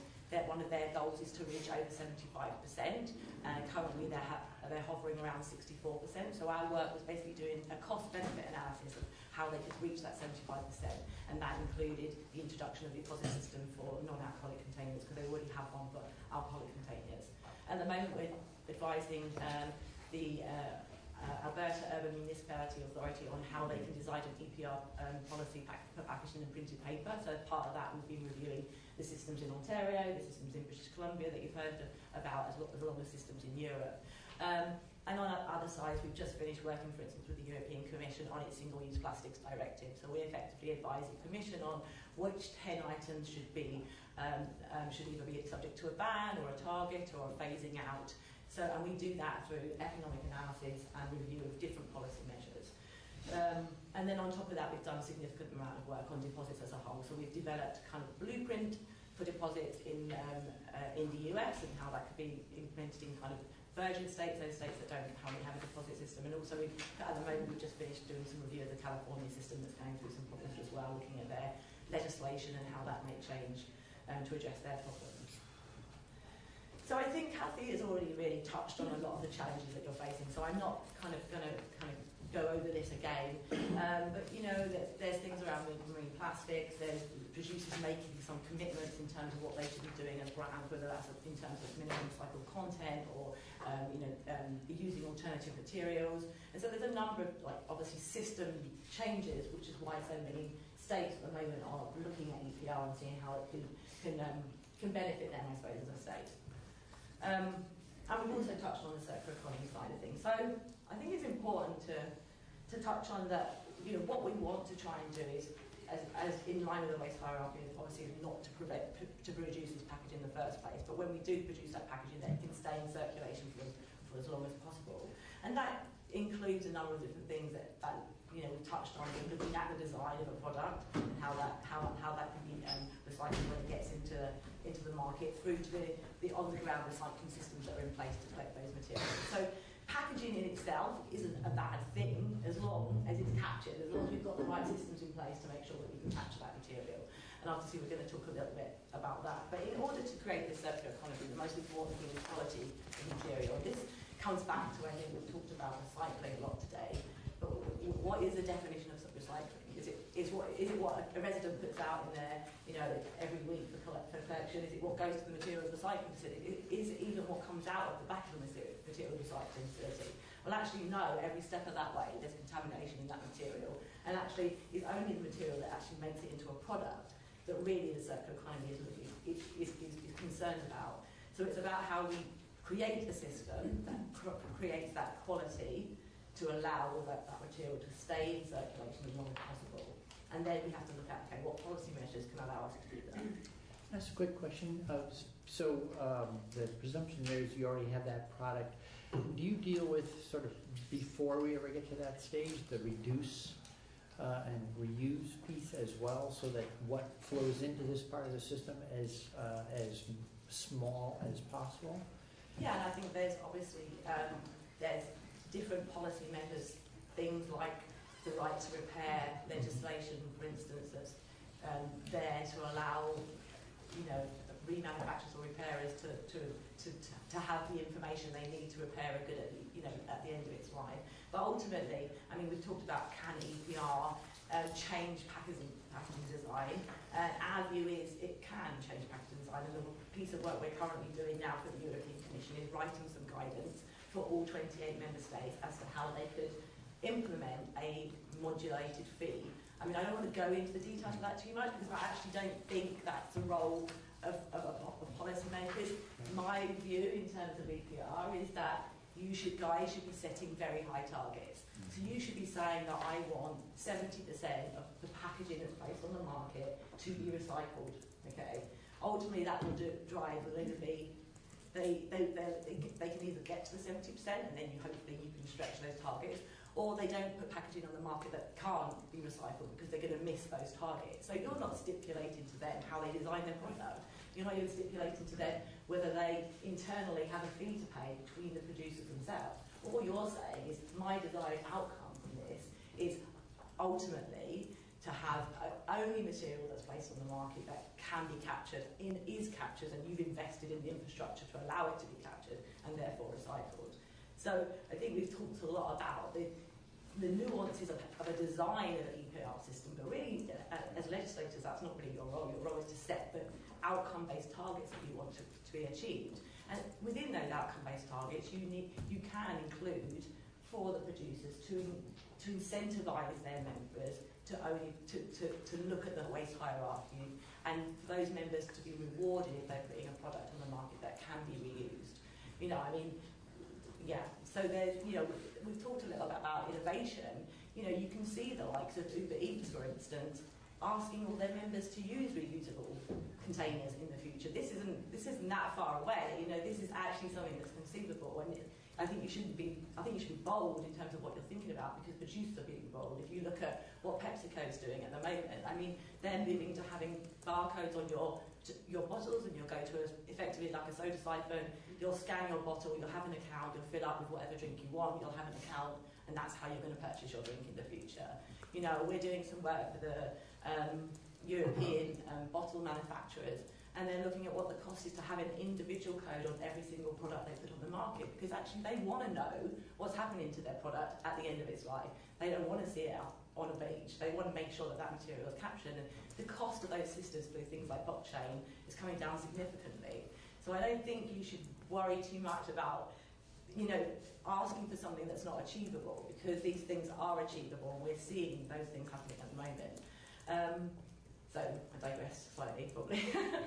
But so in terms of what we look at, and I think you've obviously touched on some of these things, you've implemented bans, there's taxes, we've talked a little bit about extended producer responsibilities, and those mandatory enforceable targets in essence are what drives extended producer responsibility. And the incentive side of things comes from potentially the mechanisms within the design of the EPR system, where producers are incentivised to not put a packaging on the market that isn't recyclable, or incentivised to put packaging material on the market that is durable or reusable or hasn't got PFAS in it. It's an internal design mechanism, those internal incentive mechanism that can come through it with a well-designed EPR system. So these are kind of all mechanisms, I say policy mechanisms that you can look at. Sorry to interrupt, can I ask another quick question? Yeah. So a lot of our discussion has been handling the physical container, who gets it, where, when, how's it managed. Are there systems that are also looking at public health risks associated with plastics and toxicity, and building those impacts, those public health impacts, into the policy in order to drive us to less toxic packaging? I don't know of any in terms of packaging, in terms of toxic packaging. I think you could say that the changes in the Waste Framework Directive in Europe, which is actually requiring producers to not only pay for the recycling of their packaging, but they have to pay for the littering of their packaging as well, so which obviously has kind of amenity, public health, and ultimately potentially if that material, plastics ends up in the sea, an unknown cost that we just don't know yet. So that is one way in terms of producers are having to pick up that additional cost. And in terms of EPR, we say, well, our view is that EPR shouldn't just cover the packaging that is actually collected for recycling. It should cover the packaging that ends up is disposed of in a landfill site or incinerator. If there's supposed to be control of your packaging, you should be doing everything you can to make sure that you're covering both the cost of it going to landfill and the cost of it needing to be recycled. And that's going to, when you have potentially got an area that's got higher landfill fees, they're going to have to make their decision then as to how they invest in infrastructure to divert that material. But ultimately, it's coming back to the targets. And then obviously on the same side, we're now starting to look at like different policy makers. Voluntary organisations are making their own voluntary commitments. We've done work in the past looking at how effective voluntary commitments are by industry, and they're quite frankly not. So I think this is the best time to capitalise on these commitments and legislate for some of the things that they're saying they're able to do anyway. And it's how we do that through the policy side. So we have just obviously talked about extended producer responsibility, and I think we talked a little bit earlier about does it create design change? And I think that's effectively, if you set the targets high enough, then there's going to be effectively a cost decision to be made by producers. Do they put a product in the market they're gonna not be able to meet their targets, and they're gonna have to pay a penalty for not meeting that target, but maybe that penalty is less than having to change their packaging material, or are they going to change their packaging material to meet those targets? And ultimately, the cost isn't going to be a double whammy, I don't think, for your residents, because they pay for their waste, you know, as an individual household rather than through a tax anyway. So there's not going to be this double taxation. Ultimately, what you want producers to do through EPR is internalise the externality. So why, as a householder, why as a state, as a municipality, should you be trying to manage a product that you have no control over? You know, you don't know what packaging is coming on the market, you don't know the impact of that packaging, whereas a producer can look at what is the cost to doing business of putting that packaging on the market, and if they choose to still put that packaging on the market because that's a business sense for them to do, then fine, that's their decision to make. And I think, you know, globally, the EU has had EPR for a long time. The legislation's recently become much more stringent in terms of what those targets are, and each member state, you know, employs that in a different way. And I think, you know, most importantly on the EPR point, before I hand over to Sydney to talk a little bit more about the EPR program that you already have, is that bottle bills are an EPR program. Who is paying for the bottle bill in Vermont? It is producers, especially because the unredeemed deposits go predominantly back to the state. So this is an EPR program in operation, and it is achieving 75% redemption rates, and it is achieving the quality material that producers need to feed into that circular economy and to meet those minimum recycled content goals, and I think that's very important. Yeah, so now we'll pivot a little bit to talk about the bottle bill, which we heard about a lot earlier this afternoon. And so Vermont's bottle bill was instituted in 1972. There have been a couple small updates since. But a lot of the bill is still in place. It's not especially progressive when compared to some best practices across the globe and even across the country. And we know Vermont is seen as an environmental leader in a lot of ways, but the bottle bill has yet to sort of catch up in many of those instances. For instance, the deposit value has not been raised since the inception. So 5 cents back in 1972 is worth a lot more than 5 cents now. So it's not necessarily creating the incentive that it did when it was first thought up. So that's something that could be addressed. Also, like some others mentioned, the scope. There's drinks now that they didn't conceive of at the time of drafting. And so some drinks that pretty much should be included or not. Why are we penalizing some producers by having their products included and not others? It's basically an inequitable system at this point in time that should be remedied, as well as being very confusing for consumers who, you know, have a soda and then have a juice and they're not treated equally.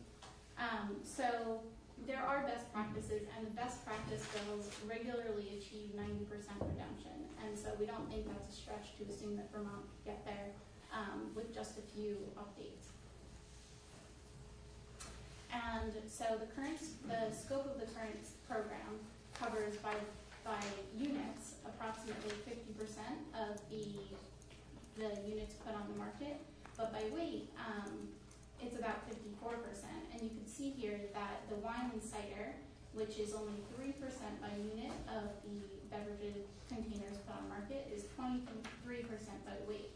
So currently, as others mentioned, glass, which makes up the majority of that program, of those beverages, is very costly to deal with and transport, and not so profitable when you go to market that material.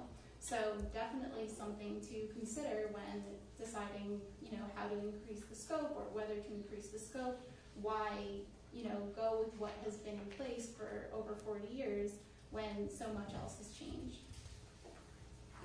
And then the bottles that aren't recycled through the deposits, only approximately 30% of those containers that don't go through the bottle bill are recycled. And then Vermonters are left paying for the containers that are littered or landfilled through the landfill fees. And there are approximately 25,000 tons currently that are eligible under the bottle bill, and this would increase almost 50% to about 44 tons with modernization to basically include all beverages aside from dairy and wellness, which are often excluded in this country and in many programs across the world. And And so this has been covered somewhat at length already today. There's obviously going to be some impact, some transition with a modernization of the bottle bill. And as Alan said earlier, the ownership of bottle bill material would transfer from municipalities essentially to the producers, but this also insulates them from material risk under EPR. And if we transition to EPR. And so that would insulate them from the market fluctuations, which have been such an issue lately with the China policy and as others in Southeast Asia sort of follow suit. And so there will be a movement of the material if you expanded the scope from the curbside recycling bin to the bottle bill, but also from the trash. It's not just bottles that people recycle that then they'll begin to take to the bottle depots. Will also be bottles that do end up in the trash stream, are now seen as commodities, and so those that would be actual garbage would then be taken out and be further recycled. And it should be mentioned that the bottle bill is the only program really that targets non-residential waste as well. It doesn't differentiate between bottles that are sold in commercial establishments versus those that are meant to take home.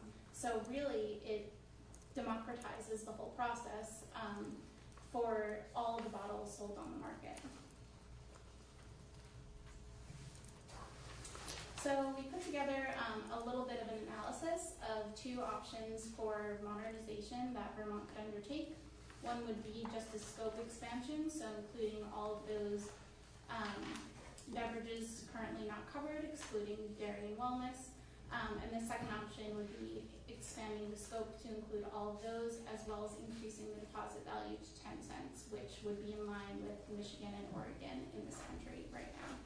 And with that increase, we would say that would get the redemption rate from 75% to 85% pretty quickly, as the redemption rate in Oregon following that transition happened within really a period of about 6 months. So here's just a little graph of the impacts from option one. So this is with 202 million additional units redeemed, going to that 85% redemption rate. And then you can see here, there will be a loss in the material revenue from those materials that would go through the curbside recycling bin today. But there would also be savings from avoided landfill costs from those that are moving out of the trash stream. And then there's also the value of additional materials captured. So when you look at the system overall, really there's a net financial gain to be had in terms of savings and additional revenue when you're looking at this expansion. Question. Yes. Do we have any data from other jurisdictions on the sheets when this is grown? So, effectively, the second option, obviously the sheets will go down if you put the deposit up as well shortly after. So Oregon, the sheet doesn't go back, but if you're effectively going to cover any loss in the sheets by putting the deposit up to 10 cents. Because effectively you're doubling the deposit, you're doubling the value of the sheet, the number of units that you have in a sheet attributed goes down, but the value of that single unit goes up. So effectively, you're getting more money into the system. We did an analysis actually for New York City. Oh, do we have it? Yeah. Oh, sorry. Also, to me, I'm thinking if we're covering a lot more containers, then there's a lot more opportunity for sheets, if you will, even though the cost per unit went up. Exactly. So you're only covering 52% of containers at the moment. So you could go up to only 2% of the wellness and everything, isn't it? So you go up to covering 98%. So you almost doubled the number of units that you've got that you can capture sheets from. So even if you don't get any change in redemption rate, your sheets are going to go up. Okay. If you put the deposit on, you're going to get less, more return, so you get higher, more value through the system in terms of material quality, but your value will still be there. Yeah. Thank you. On the third bar over, value of additional material captured, so is that, can you explain that? I'm just wondering, I know that now we talk about a fair amount of glass that's going through the non-sort stream, the zero sort stream, ends up as a low quality glass. And so are you saying by going the bottle bill channel that now it becomes a higher quality product and has an incremental increased value as a waste material? Yeah, so that's essentially for the additional volume and also for that additional material value that you get from the materials moving from the curbside to the deposits. And we have information on sort of the difference in the material prices that you can get for each different material. And it's, PET, you can get 40% more per ton in terms of prices when you're selling deposit material versus curbside material, just due to the much better quality. It's cleaner, it's better, separated, and it can basically be made into higher quality products. You're not going to ever have a plastic bottle from a single stream system that's able to be made into a new plastic bottle. But from a deposit system, those sorts of things are possible. So it's, definitely a higher value commodity. Thank you. And so this is the same analysis for option 2. And you can see here, we did sort of have this little disclaimer that although fewer containers are left on the deemed to be 10-cent deposit, more than compensates for the volume loss. So you can see sort of this same kind of comparison, pretty similar breakdown with 229 million additional units redeemed. So we can go into this in more detail or let you digest the data. Sure. And you don't have to answer this, but just think about, in Vermont we have specific waste composition study data, and we have it recent from 2018. So was that used to look at how much is actually being disposed? Because you can't assume all of it's being disposed. Yes, we used You your did that. waste Okay, composition data. awesome. Yeah. I And don't then, think it was it 2018 then? We did this analysis a couple months ago, so it may have been the 2015. But at least you used used Vermont. it. We used And then- Vermont's that data. And then second, Mr. Booten testified earlier that there's a handling fee per unit container. That's a cost of the system that's different from the cost of our recycling. Was that included in this analysis, the handling fee? No, I mean we haven't looked at the cost of the system producers. Well, That's that handling fee often gets passed on to the consumer, so it might not be a net increases that much if you included the handling fee. Just something to consider. Yeah, I mean, I think the handling fee, it's on a product now, isn't it? I mean, at the moment it's just unfairly on some products and not on other products. It's not treating every beverage equally. And so, if I buy a can of fizzy Coke, then I'm paying it, but if I'm not, if I buy a bottle of water, that doesn't seem very fair. Ultimately, each beverage should be treated equally. I'm just saying in the cost analysis as far as how much you would benefit financially, there is that cost if it goes to redemption that should be considered. The cost on paying the redemption centers for the work that they do. Okay. Yeah. But this is really only looking at material value. It wasn't looking at, the cost of operating the system. This is like the material value element of it. What happens when you move material from one system to another system? There's additional benefits on here that we would generally model a system where we say, okay, if you're taking this much tonnage out of your residual waste stream or your trash waste stream, how can your collection system be optimised? You're reducing this amount of tonnage through your MRF facility. You're taking glass out. What the savings on your processing fees from not having to handle glass? So there's a lot more in terms of total system cost on this. And I think some of you might have seen the report we did for Ontario, which looked at each of those individual costs. But that's a 100-page report or more than that. So it's really heavy reading. But ultimately, there's other system benefits that aren't even included in here. This is just purely about material going from one place to another place. I think what you're saying is, yes, there may be materials system benefits, but there are also other costs that we need to take into consideration. It costs producers and distributors and retailers time and money to provide those benefits. And I think that we need to have an understanding of what that impact is as well. I think that's what you were saying. Yes. There are other costs that we need to. Yeah. It's not the bottom line. That's not the bottom line. No, this is just about material movement, exactly. As well as the impact to a MRF for the loss of that material. Yeah, so that needs to be effectively, well understood, because that is going to have an impact on a recycling facility.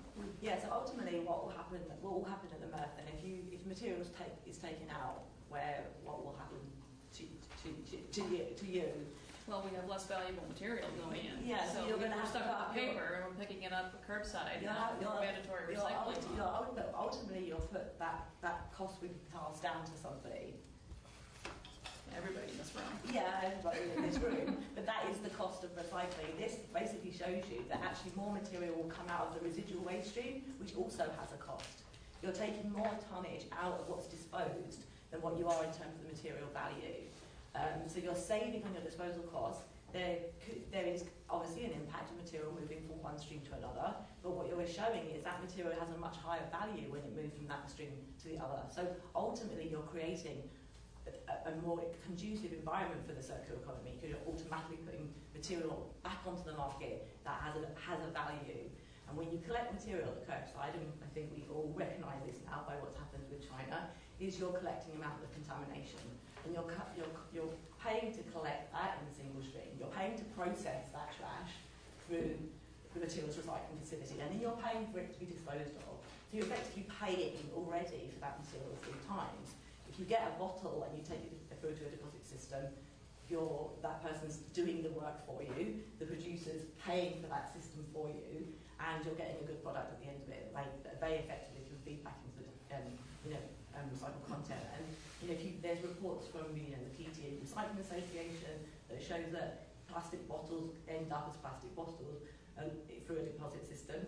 Most other PET bottles end up as carpet. So that's not a circular process. That bottle will never be made into another bottle. And what we want to try and do is keep that bottle being made into another bottle and allowing producers to use that and feed that into their processes, not going to a process that's not open, ultimately subsidising, allowing the carbon manufacturers to say that they're using recycled content, which really they should be managing their product at the end of its life. Question. Andy, then Michelle. I was just going to say, so should we move everything? Should we get rid of the curbside at this point? Go to deposits and everything? Well, I think there will definitely be moved to more materials going to a deposit type system in the long term. So take everything out of it. Well, I mean, there's never going to be. There could be in the future. All I'm saying is that when the demand for material goes up, producers want that material, and so the likes of Amazon, foreseeably, I mean, okay, there's a system out there called Loop at the moment. I don't know if you've seen it, but effectively, a number of organisations are signed onto an organisation, and Haagen-Dazs has signed up, Unilever has signed up. Effectively, they're reusable containers. They can order online through their Walmart. It's in trial stage at the moment. It's been rolled out, and they get delivered their Haagen-Dazs ice cream in a reusable container. They order it online. When they get their next delivery, it then goes back and it gets refilled when they've got the quantity. So these systems, essentially there's a deposit if you don't return it. Yeah, there's effectively a deposit on that. So if you don't return it, then effectively that after a period of a year, I think it kind of goes out of circulation. These models are not coming. They are there. It's easier with a bottle than it is potentially with with other material. But yeah. So you envision the future where there'll be no curbside eventually, right? There should be no trash, really. Exactly. I don't think. I mean, the report we should push for the future. You shouldn't just push for. And the report that we did, for Ontario was these systems work together. Ultimately, what we want to do is we want to make sure that the packaging we put on the market, if we need to put that packaging on the market, is captured and is recycled. And what systems do we need that? What systems, not just system, should we be relying on to do that? So no orphaned materials. Yeah, basically. So, sorry, my question is, did you have access to local values information on sale of material, revenue from sale of materials. So in your statistic about 40% increased value of bottle bill PET over MRF PET, was that based on just national data, or did you have actual access to sales from Vermont materials from MRFs? Yeah, we use industry provided data. So but it was like, it might not be Vermont specific, but it was East Coast based. Right, pricing. because our data is really different here than, and other MRFs report 25% of the material coming in as contamination, and we're looking at 7 and 8%. Yeah, and we didn't look at the contamination level. Yeah, but it affects bill quality and quality going out and marketed. Yeah, and I just want to clarify that we were meeting the ISRI standard for contamination rates, sending our bales to China. Our bales are clean. It's the other part of the country that wasn't meeting that. They were sending 20% contaminated bales over to China, and that's what happened to the recycling system. It has nothing to do with bottle bill or no, but ultimately we're programs. still saying that, and in terms of this, we're saying that there's still material that's not being captured for the systems we've got. Unfortunately, not one system can provide the ultimate solution, and that's being disposed of, and there is a cost to that. And that can't be forgotten. That is a real cost that is being incurred that we don't need to incur if we have an expanded bottle bill that potentially captures like 85% or could, like Oregon, capture 90% of that material. And we haven't even calculated here the environmental benefits of the litter abatement associated with plastic bottles in our environment. And we don't even know the environmental cost of that material in our environment in the long term. And these are the things we're just beginning to understand, and the public is also beginning to understand. Otherwise, why would the industry start making these commitments about minimum recycled content, or commitments to funding organisations like the Recycling Partnership so that they can discharge some of their obligations in terms of they recognise they have a responsibility for the products that they place on the market. We all do, as a consumer, we do. And they do as a producer as well. At the moment, the public is picking up that cost. We're picking up that cost. And that's not particularly fair. Okay. Let's press on. We're asking you lots of questions. It's good that we are. The next chart sort of just lays everything out in terms of comparison of the numbers we looked at, in addition to sort of the unredeemed deposits, which Representative McCullough mentioned. And so, it's just an overview. If you have any questions about the particular numbers here.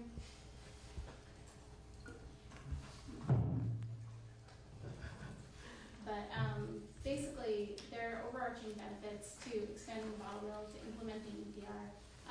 To extending the bottle bill, like we talked about, you get a better quality product. Despite the low levels of contamination, just in general, it's known that bottle bill, the glass is not crushed on site. It can be passed on and made into new products. You get a better quality product that buyers want, and that can be then put into the drive the demand for recycled content when these producers are making these goals. And they're talking about the chicken and the egg of where are we going to get the supply of this recycled content material. They get it from bottle bill states. That's what drives recycled content inputs now, and will continue to do so for the future. So there has to be the supply to meet that demand. Otherwise, they're not going to be able to meet these voluntary commitments and, or required commitments if legislation moves in that direction. Then also, of course, you get additional tonnages that has to be recycled. If you increase the redemption rate, there's less contamination, fewer GHG emissions, and this also relates to recycled content. Replacing using virgin material with using recycled content is a huge boon for carbon emissions. Not actually taking additional petroleum out of the ground to create plastic and using what we already have instead of then putting what we have into the landfill or, spending all this time treating and shredding and everything, but using a high quality material to make another high quality material, keeping it within this circular system is the goal. And so there should be policy that pushes for that. Can I ask you just a quick question on that? Yes. So I don't know the energetics of the extraction of new material and turning it into a bottle versus taking a high quality used bottle and then making another bottle from it. Can you say something about emissions and energy use to do the virgin route versus the reusing, recycling route? I haven't got any data now, but I mean, when we've got a chart actually that shows you where the GHG emissions, emanate from, and everything we do at the back end really isn't having that much impact if on a bigger scale. So diverting something from landfill is kind of like the tip of the iceberg. What we want to do, and what refillables does, is stop that material coming out, being produced, virgin material produced. And that is where all the energy used is, and we can provide separately some of that data. And I think just on that reuse element, I suppose, is actually the system in Norway is quite an interesting system. Their programme only covers PET bottles and glass bottles and aluminium cans, but they have a reusable system for glass, and that was environmentally, they did the life cycle analysis for it, and that was the best option for that. They looked at it for plastic bottles, and it didn't actually make sense to have a reusable system, so they actually phased out their reusable system for plastic bottles. So that's quite interesting. So I think it's different for different material types, I suppose is what I'm saying. But in Oregon, for instance, now they've got that volume, they've actually implemented a new reusable system for beer bottles now. So they've kind of gone from a recycling rate that was dipped below 70%, I think it was early 70s. They increased the scope, they increased the deposit, that got them up to 90%, and now they've introduced their own reusable for their craft beer industry to use a reusable bottle. So they're naturally, through kind of the growth of the programme, encourage their members to take that step further, not just look at recycling, but reuse as well, so gradually moving the discussion up the hierarchy.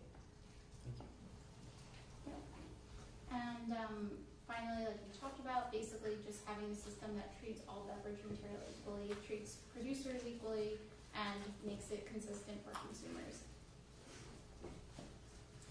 So basically, what we are advocating is for both and/or EPR as well as modernization of the bottle bill.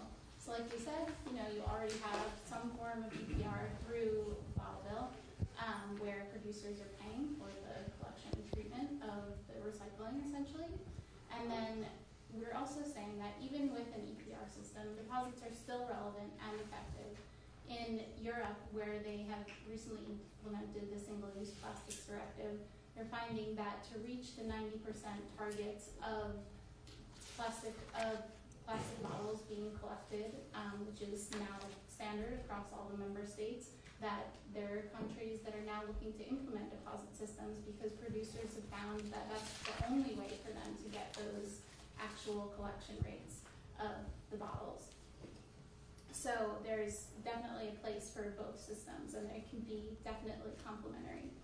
And packaging EPR on its own does not address litter and plastic pollution, so you have to think about actually the redemption rates you're getting, so that's another sort of piece for the bottle bill there.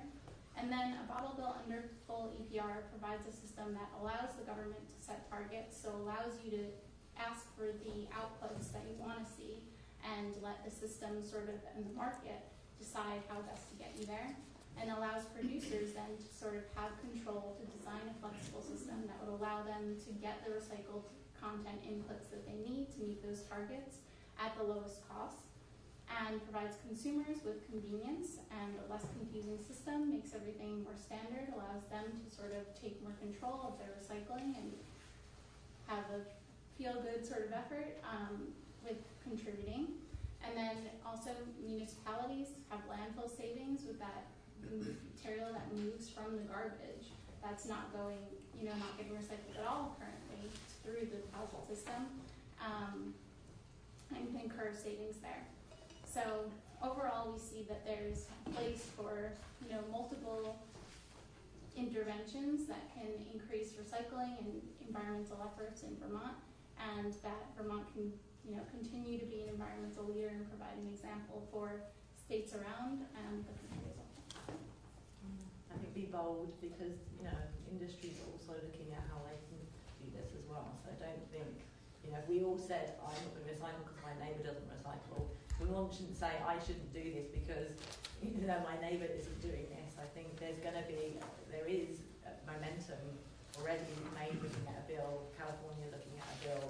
I think the momentum is there, and you should look to see how you can do something that's going to be nice, business friendly. I mean, ultimately, as us, the company, we would encourage business, producers to come to the people like you and say, this is a bill we want, and this is a progressive bill. What we would like you to do is set the targets, enforce the targets, and then leave us to go and do what we need to do.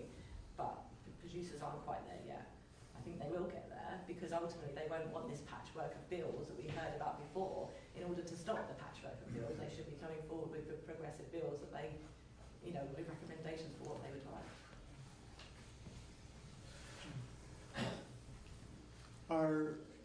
Are there examples of the extended producer responsibility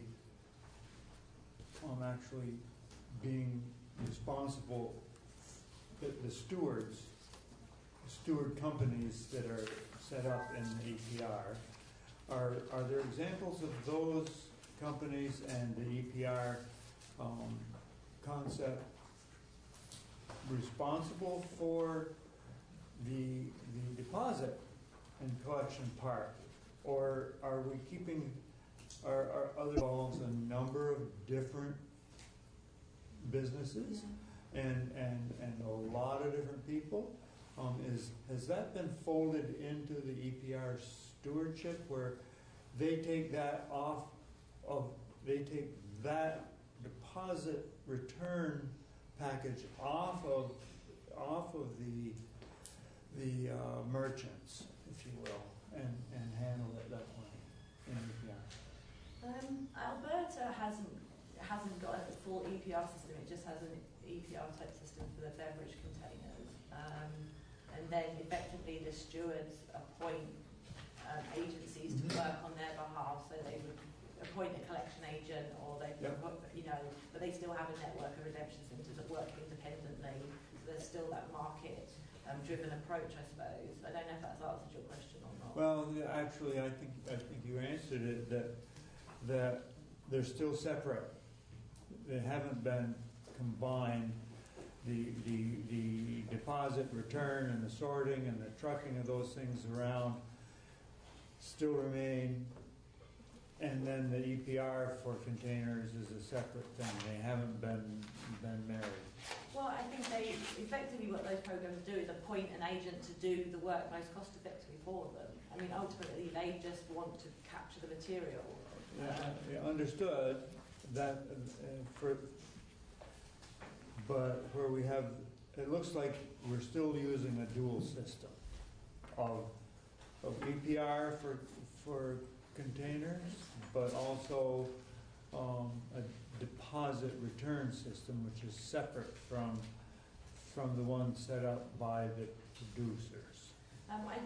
British Columbia is the same producers that come under both programs. They've chosen to collect beverage containers through a deposit system because they think that's the most effective mechanism. They've chosen to collect other packaging material through a curbside system because they think that's the most effective system for packaging.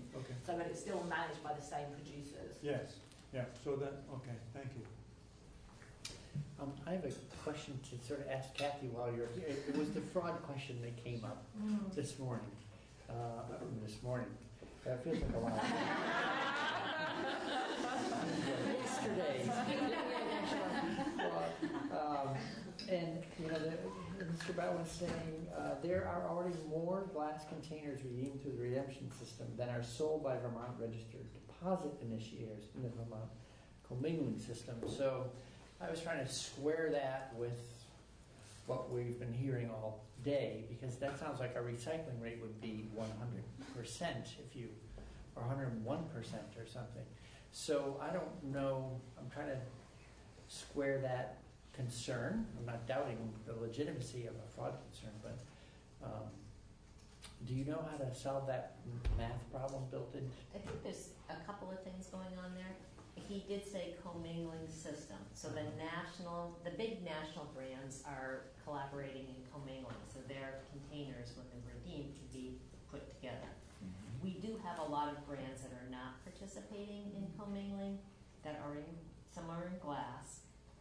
So if at the Redemption Center, those non-commingled containers go into the commingled container, then that's causing the manufacturers of the commingled products to pay for that container that shouldn't be in there. Okay. And if you do that enough times, you could have more than 100% of the glass that those brands, the commingled brands, sold.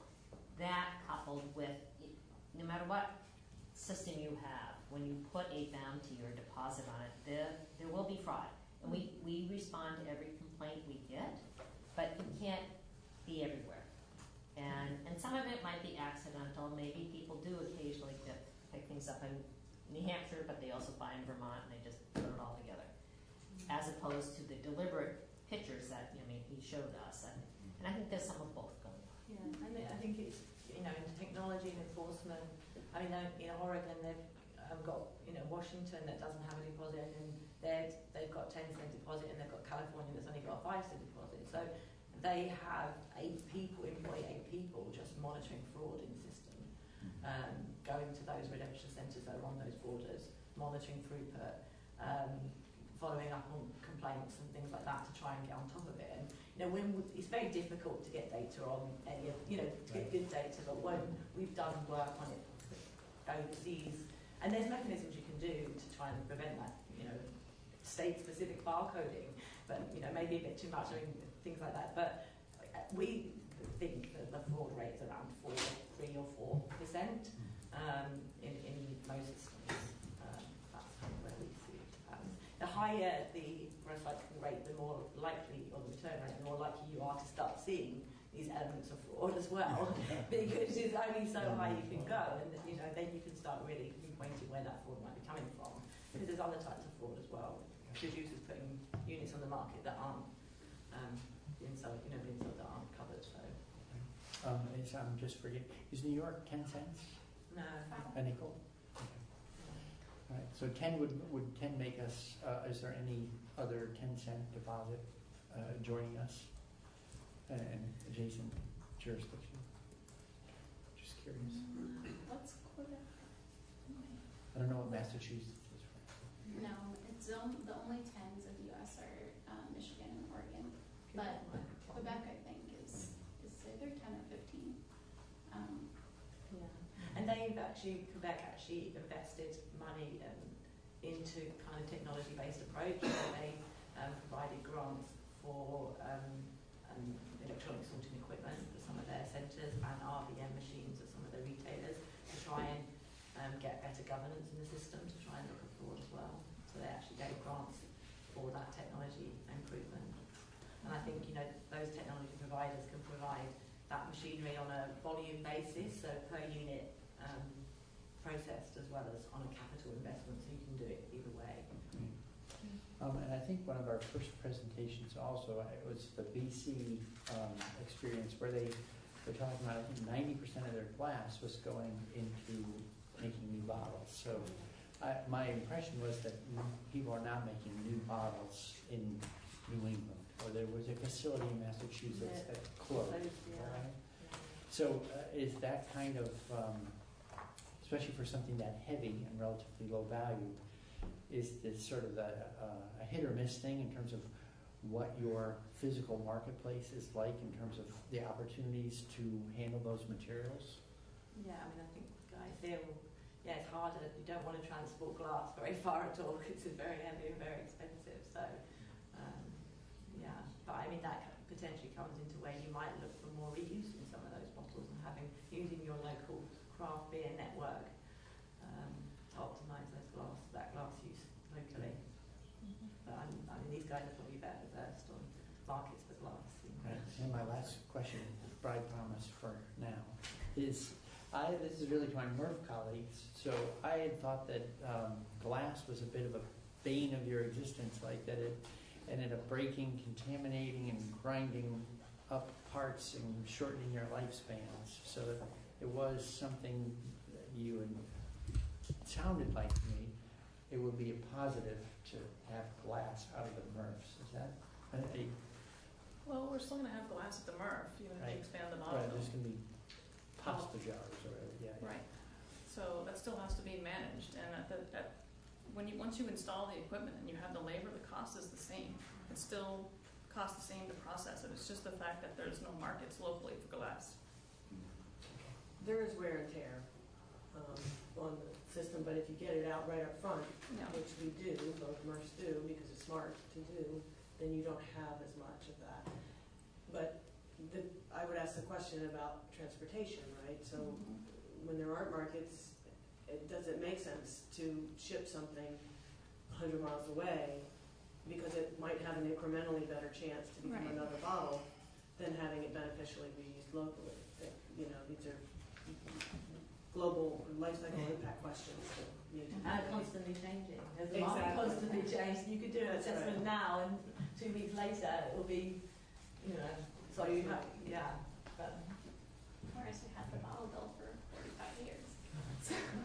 or EPR for all glass. Right.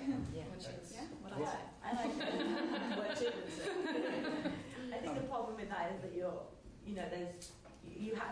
it needs to be done on like-for-like products. So, I mean, potentially if you're going to do it on a plastic mayonnaise jar, a glass mayonnaise jar, you should do it on a plastic mayonnaise jar because you're creating a differential between a product. And that's why we say you should have a deposit on all beverage containers, because that's fair. You start putting a deposit on as I said, a glass mayonnaise jar, and you could have it on a plastic mayonnaise jar as well. Because there's no effectively difference, it's just that you don't want to handle glass. That plastic, the mayonnaise jar has a higher value if you collect it from the deposit system. Maybe some people think it's wise to pay more for soda than it is for water. Maybe not wise, but they're willing to. Healthier, Well, I mean, healthier all choice. these- yeah. Kathy, you've been waiting patiently. Slightly different topic, but, so in the United States, our bottle bills they target the type of beverages Yeah. rather than the type of container. Yeah. And so are you aware of either Canadian or European bottle bills where they're considering moving toward looking or managing container type rather than beverage type? And because we're doing a lot of discussion about glass in Vermont as far as, what should we be doing with that?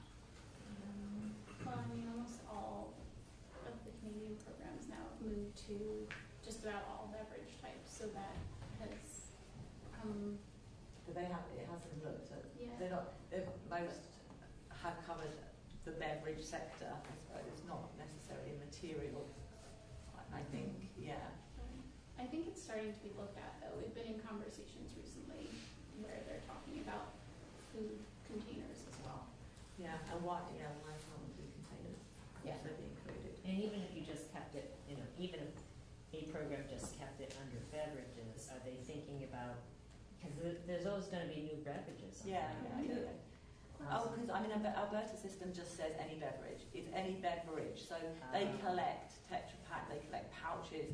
They haven't got a market for that material, but their members have to pick up the cost for that material, whether it goes to energy recovery or wherever else it might be. But it covers every beverage in whatever container. It covers a bag in a box. It covers, some of those materials are very difficult to handle at those redemption Even the centres. juice boxes that are in the.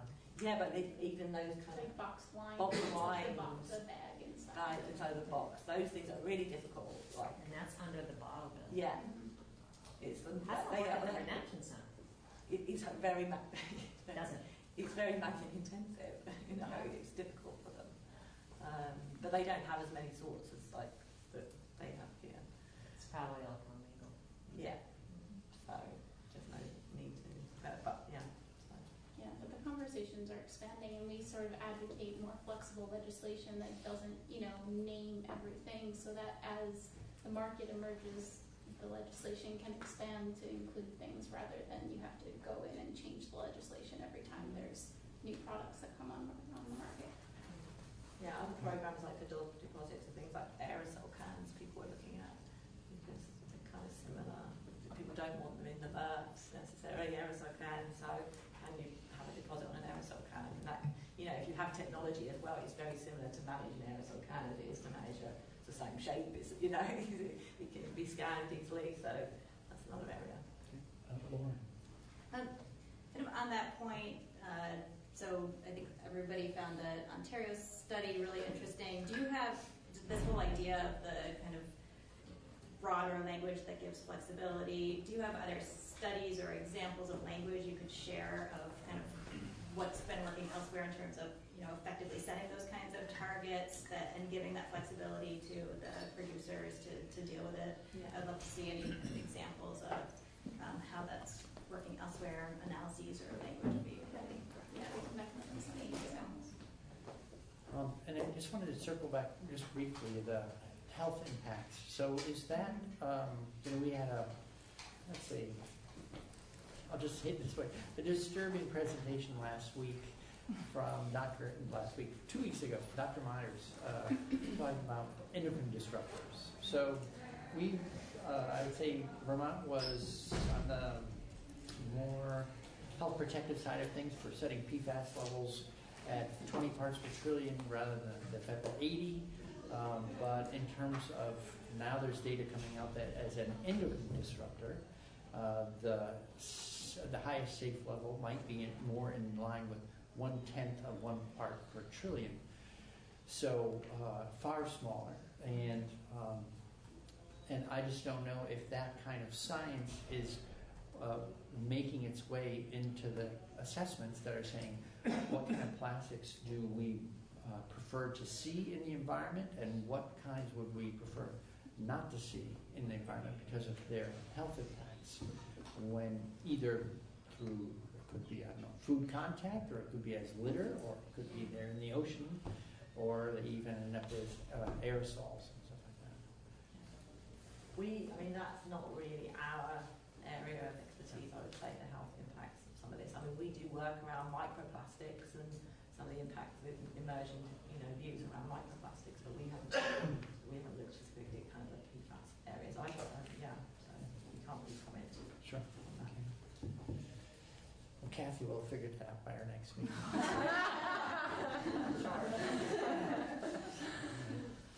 Okay, well, we are 4 minutes to adjourning, so everyone's been, thank you very much for coming in. Any further questions before we wrap up as a committee?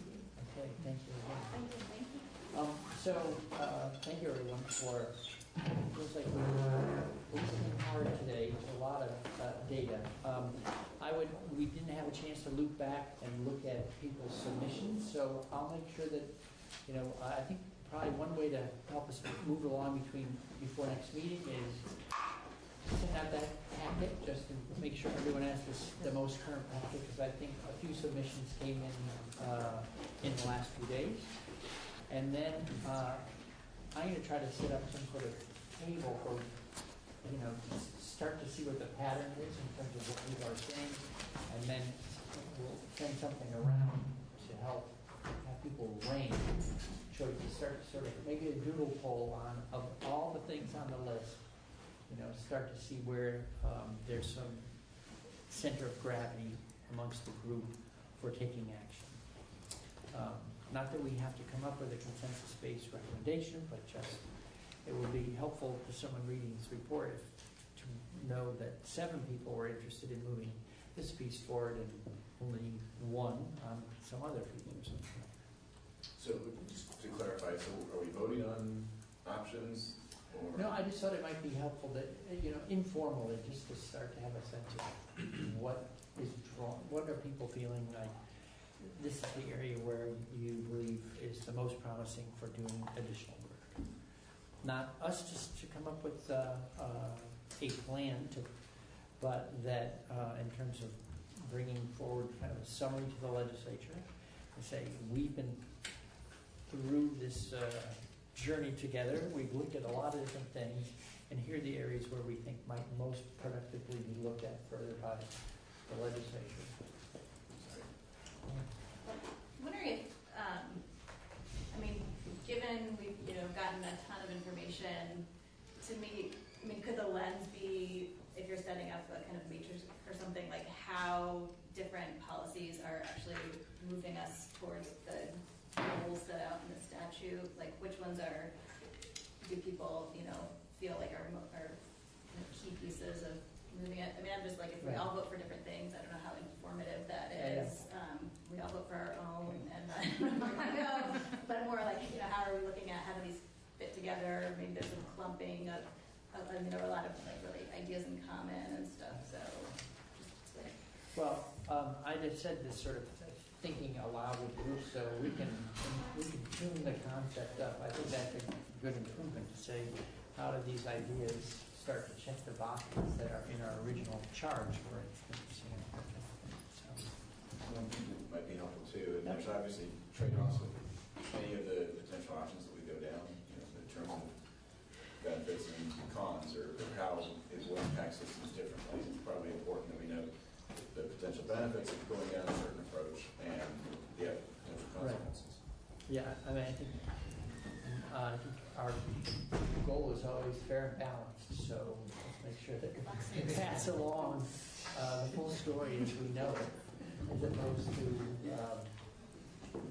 some preconceived outcome or something like that. Anything else? I just want to get clear. We've had our 2 October meetings. Then we have one meeting in November. Yeah, but I think it's the second Tuesday.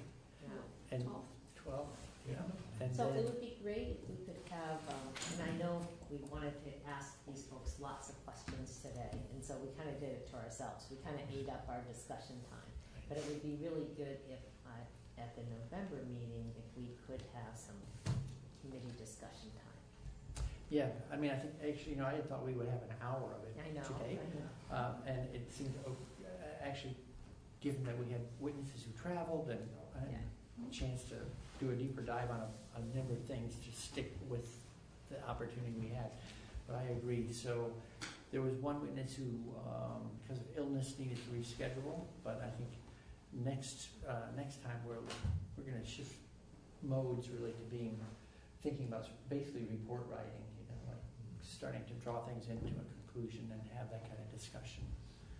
Just like we started to do with how about glass at the MRFs and this and that. And I think the pro and con thing is a good idea, a nice format to let people see what the opportunities and costs are. Mm-hmm. Okay. So the report is due December 1st? Yes, but we don't have our 6th scheduled meeting till December 3rd. Right? 3rd. Yeah. So you'll have to take it up with the committee chair. Right. How's that going to work? We're all going to jail. Yeah, the sergeant at arms will be gathering the 2 of us and letting us in the cellar for 3 days. No, I think because of the holidays, it just seemed like the first it's well ahead of the session. I mean, that's the important thing. And so rather than disrupt people's lives around the holidays, just honor the holidays, get by them, and turning in our report a week after will still be very timely. And well before the end of December, which is another bad time to have any kind of deadline for our meetings. Great. Works for me. All right, thank you, everybody.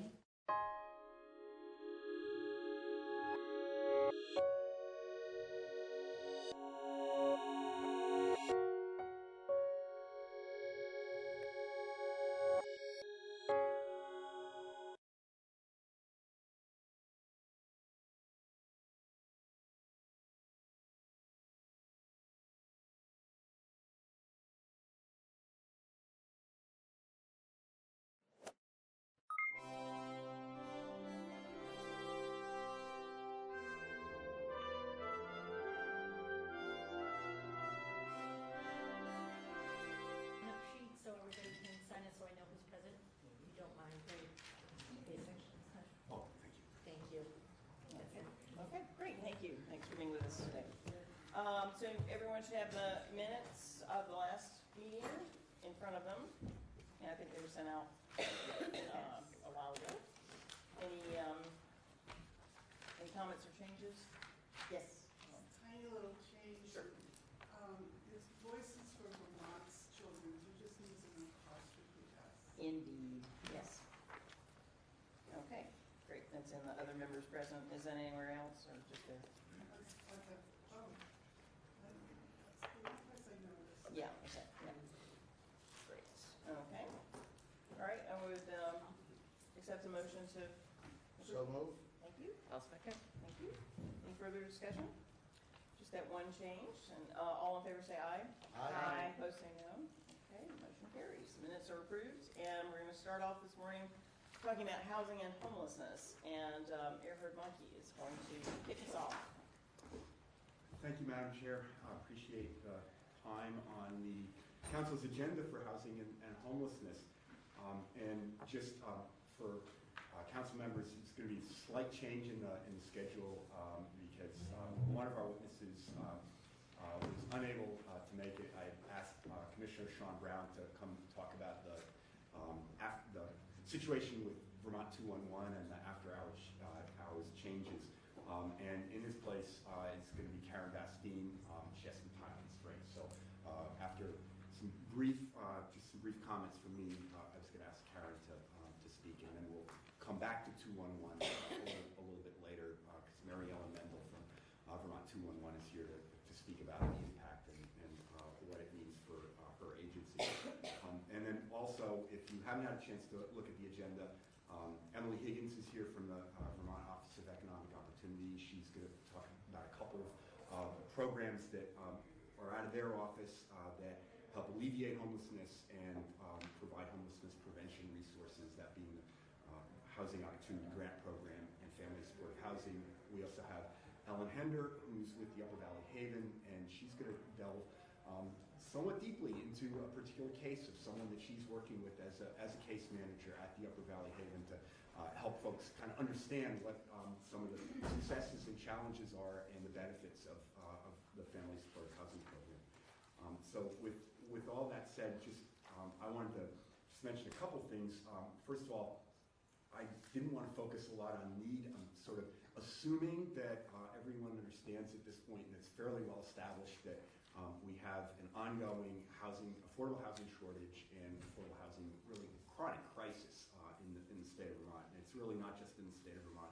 It's region-wide and it's national. I did, though, want to give you a couple of quick data points that have just come out since the legislature adjourned. So for lawmakers, especially, I wanted to highlight one of the barometers that we use for housing affordability for rental housing in the state of Vermont and nationally is through a report by our National Low-Income Housing Coalition, which annually puts together the Out of Reach report and publishes the housing wage, which basically says how much you have to earn to afford a modest two-bedroom apartment in every jurisdiction in the country. And the housing wage in 2019, the average housing wage in the state of Vermont is now $22.78 an hour. So $22.78 is what you've got to earn if you're going to not pay more than 30% of your income for your shelter costs. If you pay more than 30%, you don't have enough left over for other basic life necessities, and at some point, an unexpected emergency, major car payment can land you in a spiral of homelessness. That equates to about $46,500 a year in terms of annual salary. And it's worse in the greater Burlington area. There you need just under $30 an hour so if you only have one wage earner in the household, you're basically in rough shape on the rental market. All this is documented. I have a number of handouts that are online, so you can download e-copy if you want.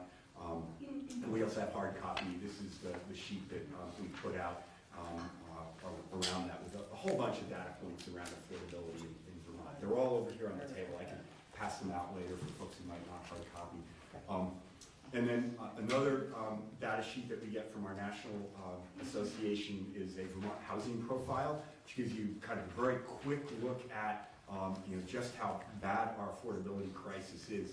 We have just over 18,000 renter households that are extremely low income in Vermont. That's extremely low income is defined as making $24,600 a year.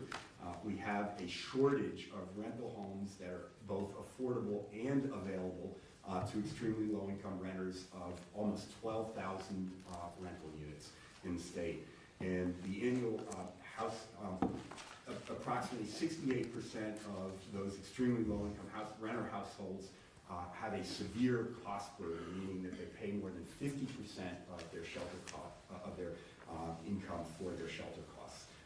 If they're simply cost burdened, they pay more than 30%, and 87% of extremely low income renters, again, with household incomes of less than $24,600 a year, 87% of ELI extremely low income renters are cost burdened, meaning that they pay more than 30%. Also, a handout I gave on the table here and in the committee, on the committee webpage is just a very truncated version of the annual point in time count of homelessness. This is an annual barometer of homelessness. It's imperfect, like many of the other measures. It doesn't, it's a one day, one night snapshot. And just a quick highlight, we've actually made some progress there. There's a 15% decrease in overall homelessness. 1,089 individuals were homeless, found to be homeless back in January of 2019. Of those, however, 251 or 23% were children under 18. There was that was about unchanged, just about unchanged level to 2018. However, the number of unsheltered individuals went up by 39% to 114 individuals.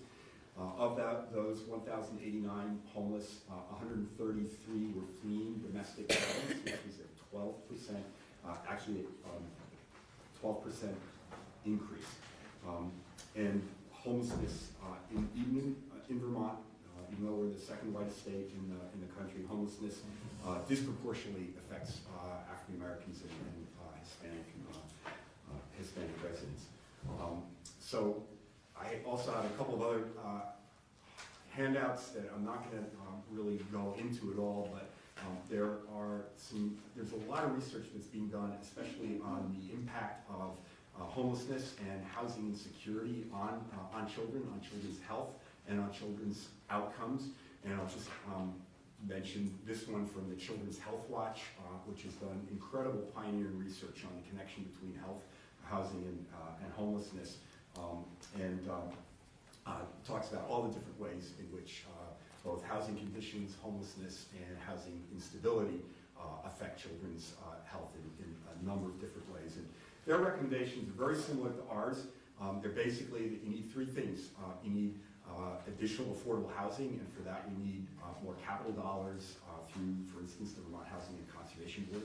You need more rental assistance so that folks at the low end of the economic spectrum who can't afford market rents have federal or state assistance to help make up the difference between what they can afford and what's available on the market, so they're not cost burdened. And then finally, for folks with multiple challenges, they will need supportive services because affordable housing and a rental assistance voucher alone are not going to help them succeed in housing. They may have multiple barriers to success in housing, and will need, in many instances, ongoing supportive services in order for them to succeed. And that's the thing that we're actually going to focus a fair amount on today through the testimony. So we're focusing on family homelessness and its impact on children and the programs that help alleviate that.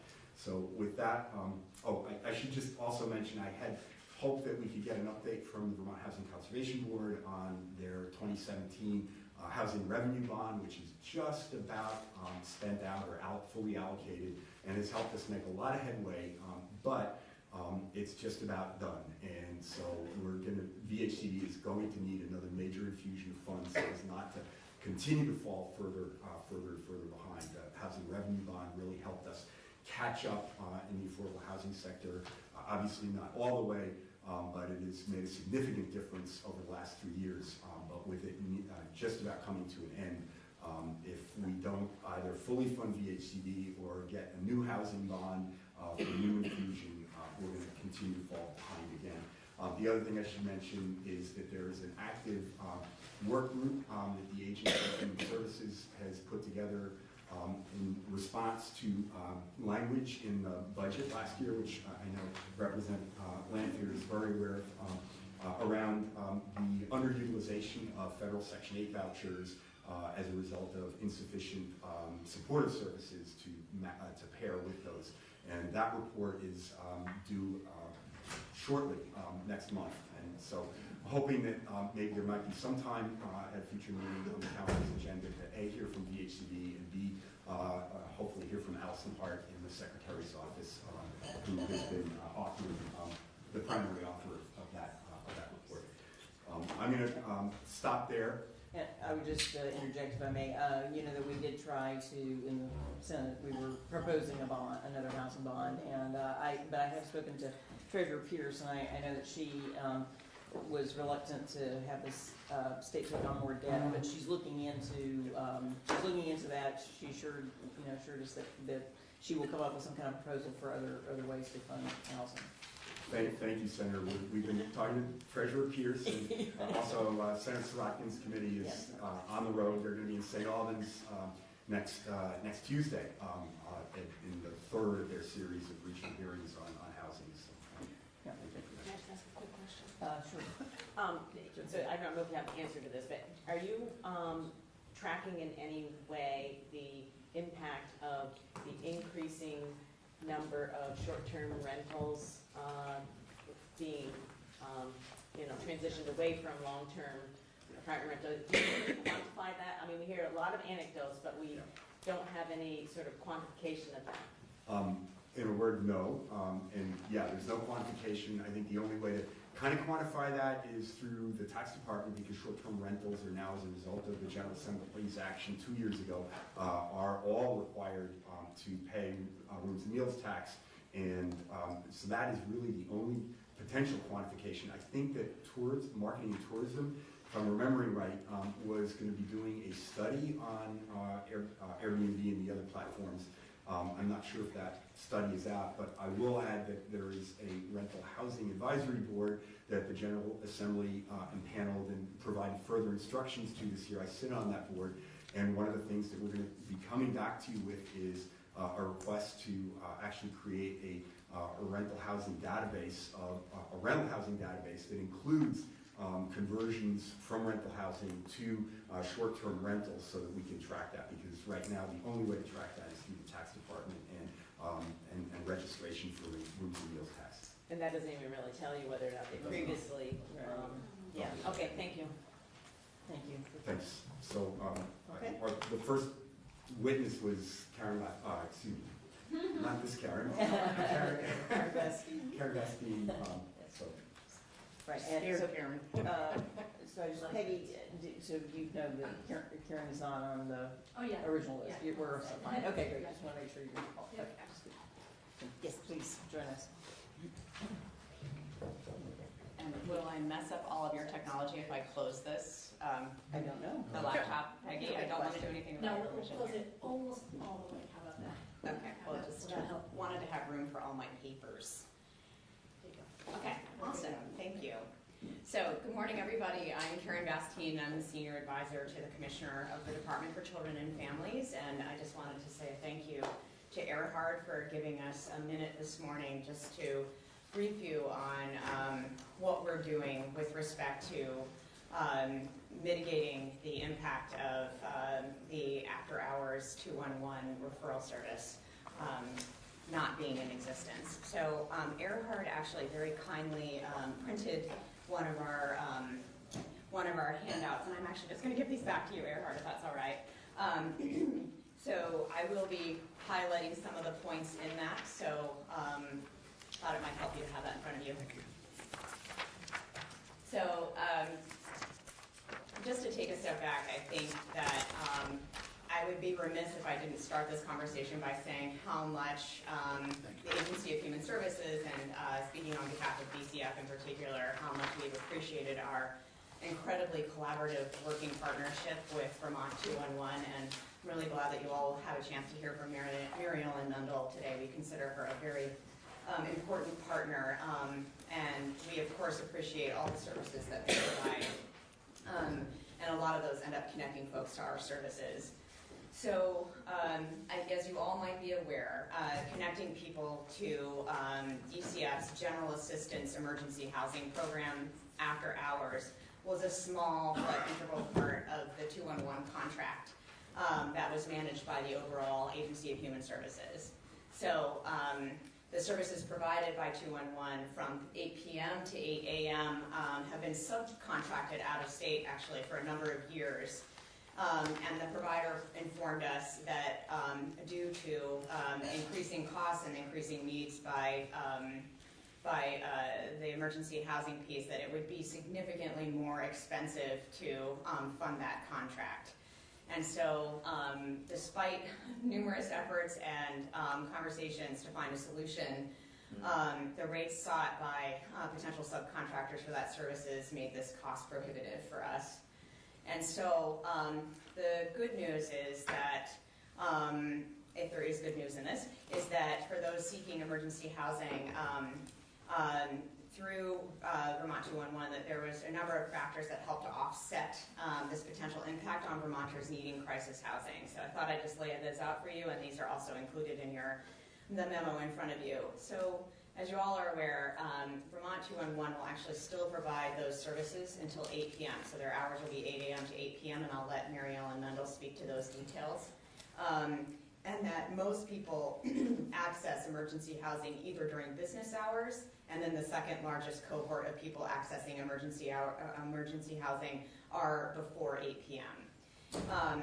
So DCF will, in addition to those pieces, DCF will continue its practice. For those of you who weren't aware, we will continue our practice of approving housing over weekends and holidays. This is something that we had started doing anyway for folks who are seeking emergency housing through one of the two other buckets known as vulnerable and catastrophic categories. So depending on what their need is, we can approve housing for a number of days so that they're not missing a gap in that assistance. But we also do that for those folks who are seeking emergency housing during our adverse weather conditions as well. So we will continue to do that practice, which we hope will offset this quite a bit.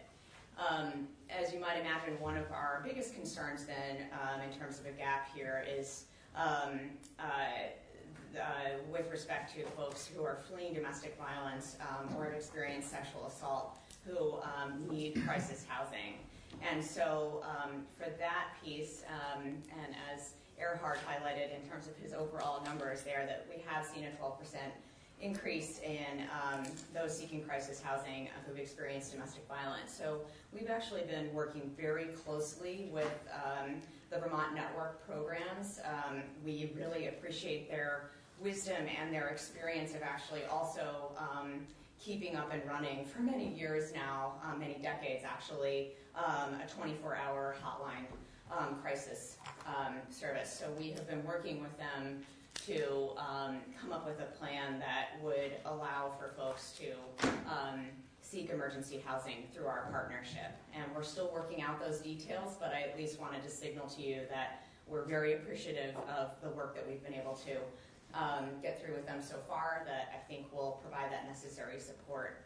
And I think the other piece that's worth highlighting for this committee, because I know this is something that would be of interest to you, is that really since 2015, the DCF housing team, which is comprised of the Commissioner's Office, the Economic Services Division, as well as the Office of Economic Opportunity. So it's really that synergy between providing the safety nets through the Economic Services Division and then OEO, the Office of Economic Opportunity, as you'll hear from Emily later today on some of the programs that they're managing, that their role is to support and monitor the homelessness service providers for whom we provide a lot of grants to.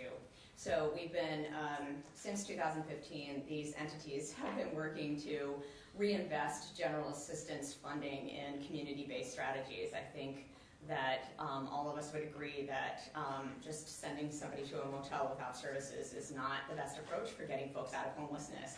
And so currently in all of the AHS districts, there's at least one program that is serving people with reinvested GA funding. With respect to the network program, several of their programs have actually started to take on managing the motel pool in their area. And we're expecting that more programs will be starting to do that as well. So this is really helping to absorb this potential problem, and frankly, it's getting victims out of homelessness faster and getting them better services. So we will continue to do that, which really, I think, helps to mitigate the impact of this quite a bit. So that's what I have for you in terms of an update on that, and we do appreciate Earhart giving us this time, but also the concern of this committee on this topic. Yes. Thank you for being here, Karen. You said it made it cost prohibitive. Can you quantify that for us? So what I can give you is, and Mary Ellen Mendel will probably need to give you more details, but so the General Assistance Program has contributed, was budgeted to contribute $117,000 to 211. Of that, $40,000 was for the after-hours work. As I understand it, the out-of-state provider who came in with the lowest cost estimate would have been 7 times that amount. So it was a significant increase, and I don't want to steal Mary Ellen's thunder. I think that she's in the best position to explain why those costs have changed. So, and I just wanted to say that I've been to 2 meetings in the last week. We were both, one at Washington County Mental Health and one at Circle, the domestic violence, one of the domestic violence programs, and both of them identified this as a significant issue. And I'm not sure that they're feeling comforted by the things that you've laid out and that you're trying to respond to. Yes, well, appreciate that. Yeah. Thank you. Yes. I work in a homeless shelter in Addison County, and I just wanted to mention that we do receive a number of calls after 8 p.m., and our course of action has always been to direct them to 211. So I just want to mention that we do receive a number, and I've worked in 2 shelters, one in Chittenden County, one in Addison. But my question is, are you guys looking at next year or other years in terms of, is this something we can find another avenue for that might be less cost prohibitive, or is that on the table to look at moving forward? Is this kind of a short term? We are hoping that this is going to be a short-term issue, and I would say that those conversations are very much ongoing. And I appreciate your points about the after-hours calls. Okay, yes. Yesterday at the Caledonia Southern Essex COC meeting, we were wondering, speaking for the collective, did the department kind of consider maybe staggering the times, because at 8 a.m. service providers are open and we are available to house people and then be in the community level servicing folks.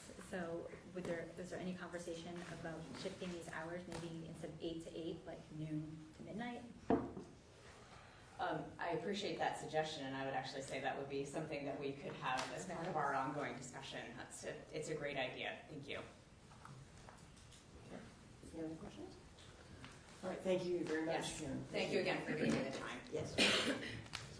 I think if we could just switch back to our regular scheduled testimony and then have Mary Ellen come a bit later to talk about the impact on 211 and her perspective. I appreciate that. I'll also say that we've talked to we've gotten a lot of alarms, a lot of alarm bells have gone off in our network around this, which is one of the reasons that I asked Mary Ellen to come in and talk today, because I think this is just kind of an emerging crisis in the homeless service provider community. And one of the things that we're considering is possibly asking if the legislature could address this during budget adjustment. Okay. All right, thank you. So then we'll go on with Emily Higgins. Hi. I would like to use the computer if that's possible to pull up presentations.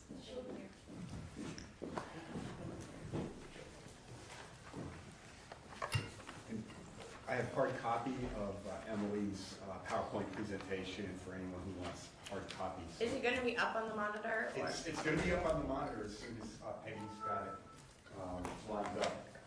And it's certainly on the council's website, but some people like hard copies. So which one it looks like? I've got 2 pieces here. Which one?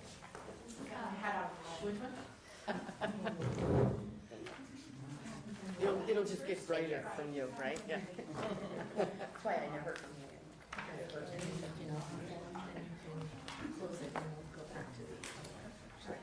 You're welcome. It was, yeah, it was on, yeah, this was. Thank you.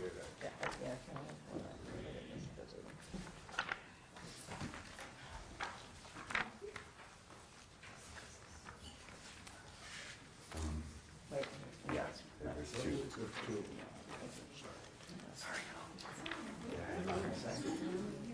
Yes, Want to go for hard copy? Two pieces.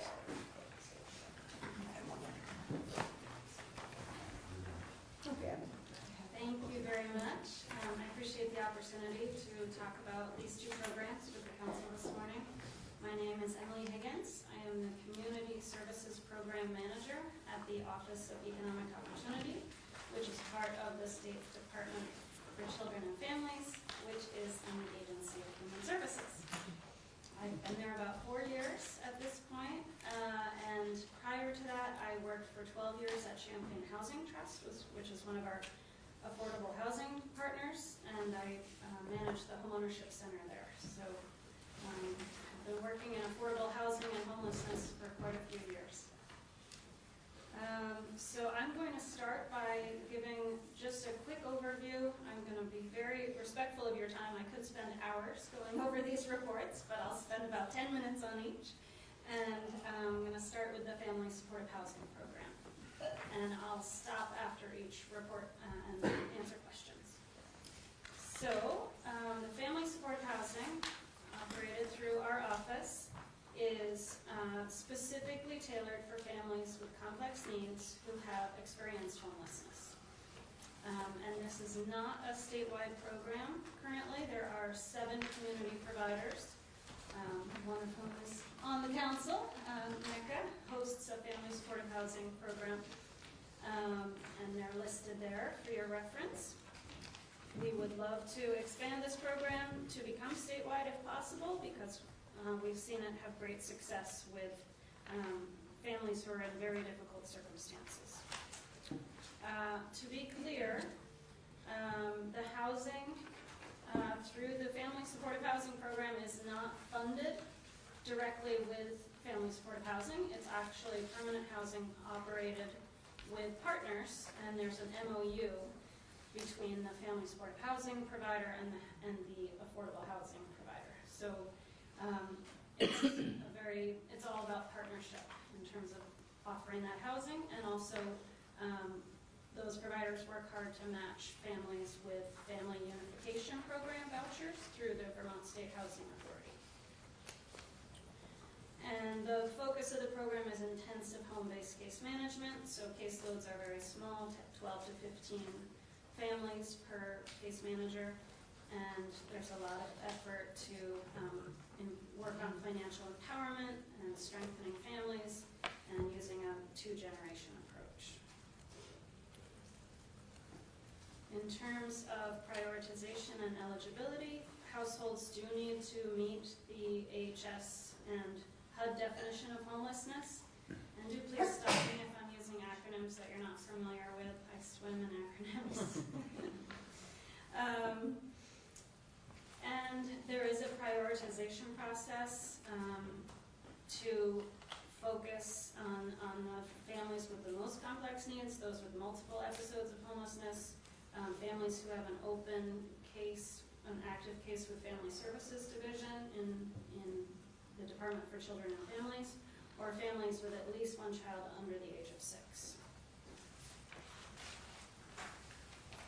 And these are some of the things that we've been working on with the program. Again, I'm going to keep moving really quickly. We do track and report on a number of outcomes around all these different categories: housing stability, family engagement, child safety, job training and education and employment, health and wellness, and housing affordability. There is a link also on your website to the full report, which is on the Office of Economic Opportunities website and available for download. It's PDF. And that goes into even more detail about all of these measures.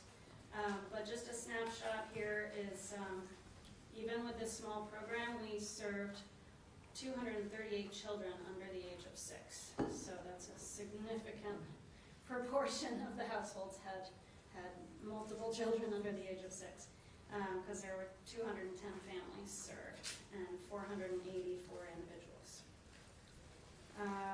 We track things like how long the families were homeless prior to entering in the program.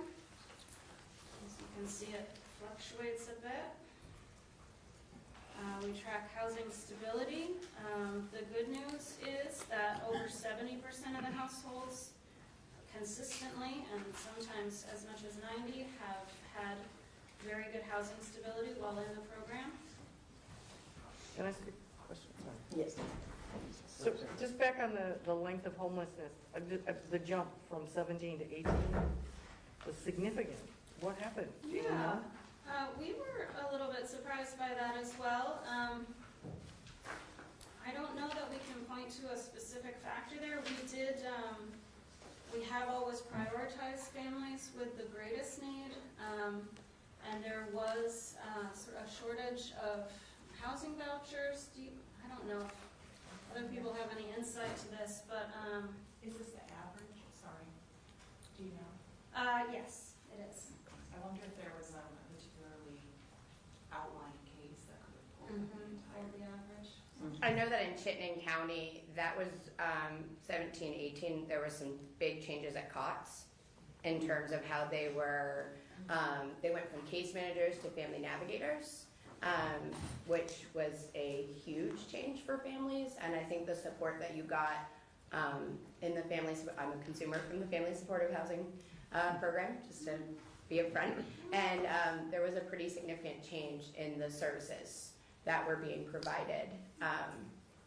And so I think there were a number of families that maybe were not getting their needs totally being met through COTS that were not in the program at the time that were then learning of the program. Some of it may have to do with how, especially in Chittenden County and the Upper Valley, it may have to do with housing availability as well. So folks, may be stacked up in shelter, and there's no place to go. Shelters are full. There's no housing available. Even if you have a voucher, you may not be able to use that voucher in a very low vacancy rental market like the greater Burlington area and like the upper Connecticut River Valley. And so that often determines, and there's been a lot of construction in Chittenden County just over the last 2 years. And so those are factors. And I can't specifically speak to those spikes, but those are clearly factors in the length of the average length of people's stay. Okay, thank you. So additionally, we delved into this issue of housing stability a little deeper this year. And in addition to the 76% of households in the program who were stably housed, there were 15% on top of that who actually had a voucher and were actively searching for housing. So over 90% of the households were in a place to be in stable housing, just hadn't quite found the unit yet, the apartment to be in. And then successful program exits. Keep in mind these are families with very, very complex needs, often substance use issues, mental illness.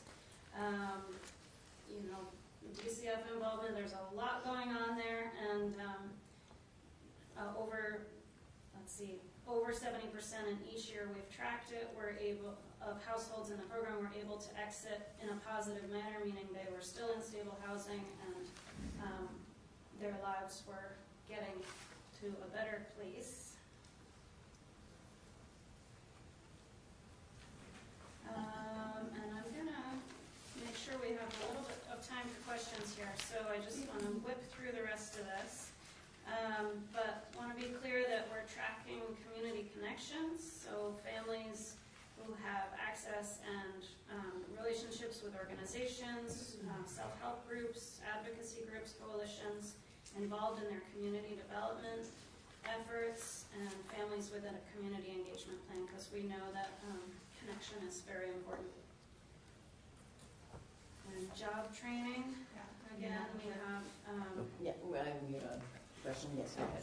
Behind you, sorry about that. In terms of the community connections, slightly different question, and I realize capacity may be an issue, but are there opportunities for folks in your program to connect with students Act 264 groups? Act 264 mandates that students actually have a cohesive case management approach. And so I know in education we are increasingly tracking homelessness and making sure that students get the resources they need. But if that's not happening, I'd want to chat with folks after, because that's a real critical place, I think, to actually have those conversations. sure, and are you looking at the Invento Act and Yeah, it's part of that, Yeah, but okay. then broader as well. But I would say yes, the family supportive housing case managers are involved in a ton of different training to make sure they're aware of all the resources and connections available.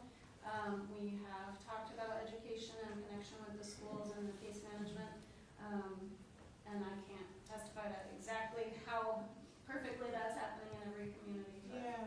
Yeah, because I just worry that that it's Then not happening. it's not just a then. critical part of students' lives that is then not known potentially by the education system. And I have the Agency of Education, so that's why I'm talking about this. That's what I bring. I mean, I think that's a good systems conversation to have around, like, who is the lead agency in terms of holding that meeting and facilitating the meeting, because I think it's sometimes, is it the designated agency, is it the school, should it be the family supported housing worker? I don't know the answer to that, but I think that's a good thing to bring back and think about with the role of these service workers. Thank you. Okay. We did see some really impressive gains in financial empowerment for these households.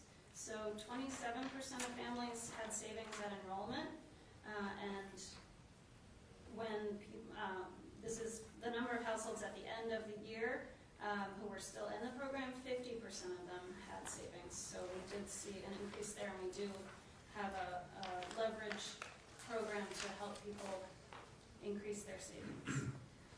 And their financial capability score increased substantially over the 3 years, which is sort of a survey that households take talking about how they feel about their own finances. So it's really a measure of them feeling more financially capable and secure. And then child safety, we can say that 84% of the families with children in the home, so the majority, even if there was DCF involvement, the child was still in the home, living with the household. And only 7% last year and 9% this year of households lost custody of a child during their participation with the Family Supportive Housing Program. And we did do a deep dive into the data around family services division and involvement. 49% had a history of FSD involvement, and 67% of those families closed their case and did not have a new one, had no new case opened while involved with family supportive housing, and no new cases after exit. So we did see some significant improvement there after participation. Okay. Again, we are working and tracking on substance use and recovery. You can see the percent of adults in recovery has been increasing slowly. And there's also tracking around health and well-being. Children up to date with their pediatric visits has increased, and kids receiving mental health services has increased. I was just wondering, so when you talk about child health and well-being, do you have any supports for parents who may be living with a disability who, because with insurance, when you're shopping for insurance, you don't get counted as having 5 people in your household, you only get counted as having 2, because children don't count as households for people who are qualifying for disability for insurances in a lot of ways. Do you have a prioritization for families who are living with a parent who has a disability who's trying to support their child, or is there any supports or numbers of the people in the program that might be in that category? Not sure I'm totally understanding your question. Do you have any numbers, or do you have any idea if there's any increase in supports for people who are living with a disability who have children through this program? So is there any... The adults in the house. The adults, not the child. So if an adult is on disability and supporting a family, are they given any prioritization? Do you keep any data on how they're doing in terms of being able to access their own health care? We do. I would say the full report on our website would go into that in a little bit more detail, and I'm happy to answer any follow-up questions as well. Great, thank you. I don't know that I have statistics about that in this presentation today. But we do certainly track information about disability of households and making sure they're connected to all the services and that they can access. Thank you. Okay. I just was wondering in response to that question, maybe Katie, the slide you have on substance use recovery and treatment, is that the adults in the household? It is. Okay, so I mean that's a little piece of information at least about what that is. And then I was just wondering when you said successful, back in one of your earlier slides, how do you define successful? Meaning they're still stably housed, they're not at risk of losing that housing, they have good connections and supports and are moving toward their goals in a positive way. So for a specific period of time, do you do any after services follow-up? We do as much as possible. It's not always possible to keep in touch with households after they exit the program, but we don't have sort of an end date for services anymore. At a certain point, it was considered to be a 2-year program, and now it's just ongoing as needed based on the household. I just want to clarify, the follow-up, so that wouldn't be specific to disability and substance use. You were just asking about, okay. Yeah. I was just making sure, because I was like, yeah. I get that. Different, yeah. Okay. Another deep dive we did was to figure out what types of vouchers people were accessing in the Family Support Housing Program, and you can see that the Family Unification Voucher was a huge percentage, 26% of all households. And Rapid Rehousing Vouchers, that's either through the Vermont State Housing Authority and local providers, or there's also assistance through the Housing Opportunity Grant Program, which I'm going to talk about next. And surprisingly, 17% had an apartment with market rent without a voucher. Can I ask a question? Yeah. So yes, I know we've got 2 of the presenters before 10:35, so yes. Please. Is your connection with corrections? So you've got a family support housing, somebody being released or coming out of prison has a child. Do you work with them? Do you consider that one of your putting them in the category of this very high needs? 8 o'clock Monday through Friday, because we have other contractual obligations with the Department of Environmental Conservation. We're doing intake on PFA calls, the Department of Health with the lead project in the schools and such in drinking water. So we have to stay open till 8. We want to stay open till 8. We want to be open 24/7. So who would we call if we wanted to say, hey, how's it going? Who would we call? The agency, AHS? After hours? No, I meant to find out how this transition plan is. Oh, I believe that would be ESD. Sean Brown. Sean Brown. Deputy Commissioner. Yeah. Thanks. Okay. We also we have set up our system. We've done this for 14 years, so we've really streamlined the system and made it very efficient. And I think the agency would tell you the same thing, as well as the district offices. And there's this adverse weather condition, right, that we've all heard about. So when the weather drops and that formula comes into play and the moons are aligned and we had over 11,000 calls just going into what we call a weather line for people to find out if there is an adverse weather condition in their district. And if there is, they can hit 5 and then get a 211 information and referral specialist and go through the intake. And if there's not, they usually just hang up. Now we're going to continue that line, but there's not going to be anybody there to do the intake. All right, well, thank you so much. Thank you very much. Thanks, Madam Appreciate Chair. it. Yes. Just appreciate again, especially going over a little bit. We weren't anticipating administration being able to come testify. You know, I hope folks got a good kind of slice of what's happening in the housing and homelessness world. And you know, this is not rocket science. It's a matter of resources. It's a matter of resources for building more affordable housing, more rental assistance, and more supportive services, because we've got some very challenging families. And you know, the impacts over the course of those 2 generations, ultimately that are being affected by family homelessness is going to ripple throughout other areas of the state budget, and will continue to do that for decades. I just want to make a comment. I was going to ask Mary Ellen, but I wonder about the opportunity to offset some of that upfront in-state cost, building on her, desire and the wish of all of us that Vermonters would be helping other Vermonters in working at 211 versus outsourcing. If other regions who all need this after hours and weekend coverage, certainly in New England where the calls aren't as great during those times, for the Vermont 211 to be the hub, a regional hub, and take money in from other states to offset that cost of that program.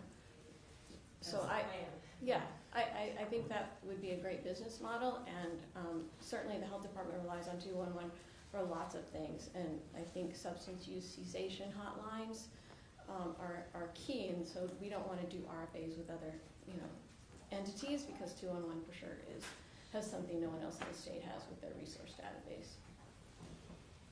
Thank you. Alrighty, you're up. For Help Me Grow Vermont. While she's moving, can I? So I'm feeling an anxiousness around that some things need more immediate attention than others. And I know that we all work in our own circles, but is there, and I'm just throwing this out there, is there a role for this council to respond to or keep track of what is going on with this? How did we get to the point where it got cut off on October 1? I mean, I don't think, I don't know what happened. That all of a sudden, that there wasn't enough warning, that we couldn't have prepared for Plan B. So something happened. So I don't know about everybody else, but I'm sure that it's on my list now. Mr. Brown, where are you? What's going on? How are we doing? Yeah, but and I'm having a hard time believing that in all of HS that come up with $240,000 to continue a service that everybody in AHS utilizes. Right, and that we've worked so hard to advertise to get people to get it in their mindset to call this. It feels like there's alternative. Right, and then there's the family that has 3 weeks. Right. Yeah. Anyway, okay. Well, thank you for letting me express. That's the transition at AHS. But I mean, certainly the. Hi. Okay, folks, we're gonna move on. I'm Janet Kilbert. I'm a Child Development Coordinator at the Health Department. I'm also the point person in Vermont for the Center for Disease and Control, CDC's program called Learn the Science, Act Early, and we're passing out folders. Inside are some wonderful parent-friendly materials on developmental milestones. So really these little brochures, there's a little booklet that talks about all of the developmental milestones, 2 months through 5 years, and also Help Me Grow literature and materials. We encourage you to look through that as we speak. There's our 2018 annual report card in there as well. It looks like this, so please feel free to look at our materials as we're sharing the story of Help Me Grow with you.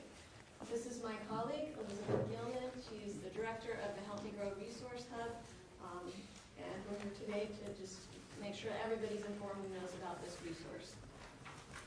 All right.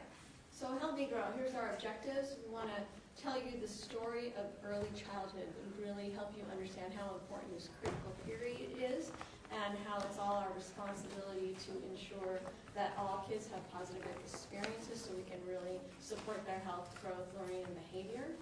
We're going to explore how Help Me Grow tips the scale, really helps ensure positive child outcomes so that all children can realize their full capability and contribute to our communities.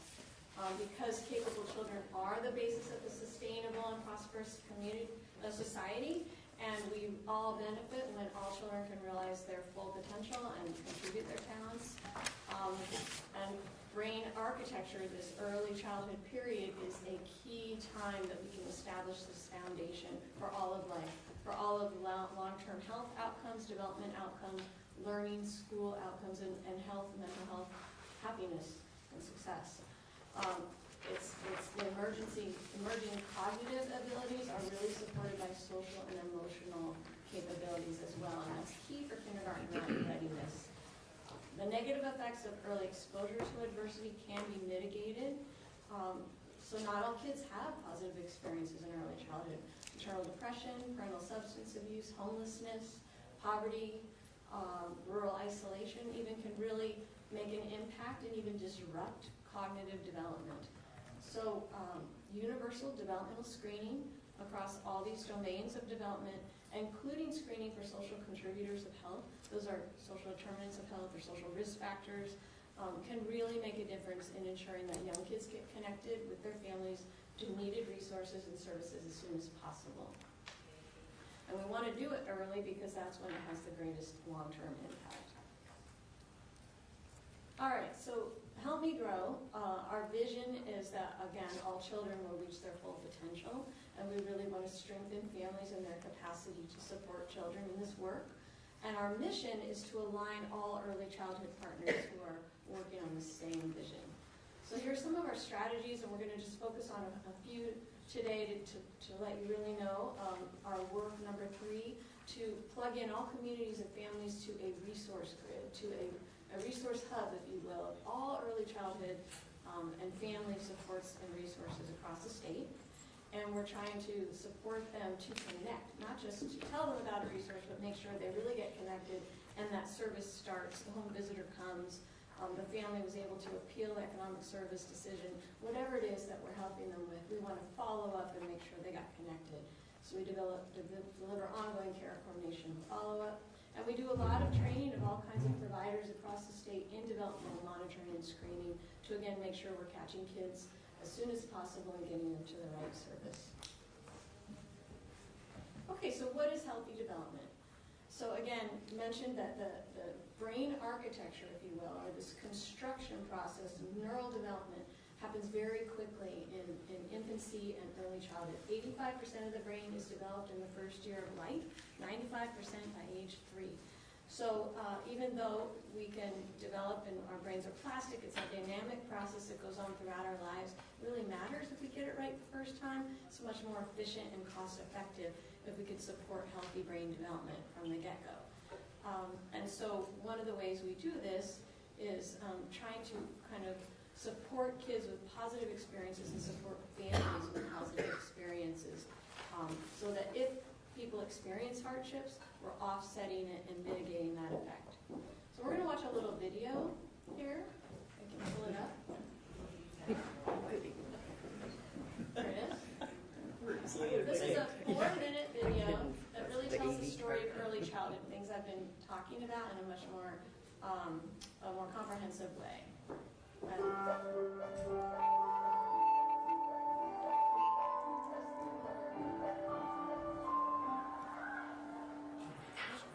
Science tells us the experiences we have in the first years of our lives actually affect the physical architecture of the developing brain. This means that brains aren't just born, they're also built over time based on our experiences. Just as a house needs a sturdy foundation to support the walls and roof, a brain needs a good base to support all future development. Positive interactions between young children and their caregivers quickly build the architecture of the developing brain. Building a sturdy foundation in the earliest years provides a good base for a lifetime of good mental function and better overall health. So just how is a solid brain foundation built and maintained in a developing child? One way is through what brain experts call serve and return interactions. Imagine a tennis match between a caregiver and a child. But instead of hitting the ball back and forth across the net, various forms of communication pass between the two. From eye contact to touch, from singing to simple games like peekaboo. These interactions repeated throughout a young person's developing years are the bricks that build a healthy foundation for all future development. But another kind of childhood experience shapes brain development too, and that's stress. Good kinds of stress, like meeting new people or studying for a test, are healthy for development because they prepare kids to cope with future challenges. Another kind of stress, called toxic stress, is bad for brain development. If a child is exposed to serious ongoing hardships like abuse and neglect, and he has no other caregiver in his life to provide support, the basic structures of his developing brain may be damaged. Without a sturdy foundation to properly support future development, he is at risk for a lifetime of health problems, development issues, even addiction. It's possible to fix some of the damage of toxic stress later on, but it's easier, more effective, and less expensive to build solid brain architecture in the first place. One of the things that sturdy brain architecture supports is the development of basic emotional and social skills, an important group of skills which scientists call executive function and self-regulation can be thought of like air traffic control in the child's mental airspace. Think of a young child's brain as the control tower at a busy airport. All those planes landing and taking off with all of the support systems on the ground simultaneously demand the controller's attention to avoid a crash. It's the same with a young child learning to pay attention, plan ahead and remember, and follow lots of rules. Like all of us, kids have to react to things happening in the world around them, while also dealing with worries, temptations, and obligations on their minds. As these demands for attention pile up, air traffic control helps the child regulate the flow of information, prioritize tasks, and above all, find ways to manage stress and avoid mental collisions along the way. Having this ability is a necessity for positive and level mental health. Developing effective air traffic control, overcoming toxic stress, and building solid brain architecture are things kids can't do on their own. And since strong societies are made up of healthy, contributing individuals, it's up to us as a community to make sure all young people have the kinds of nurturing experiences they need for positive development. To build better teachers, we need to build better brains.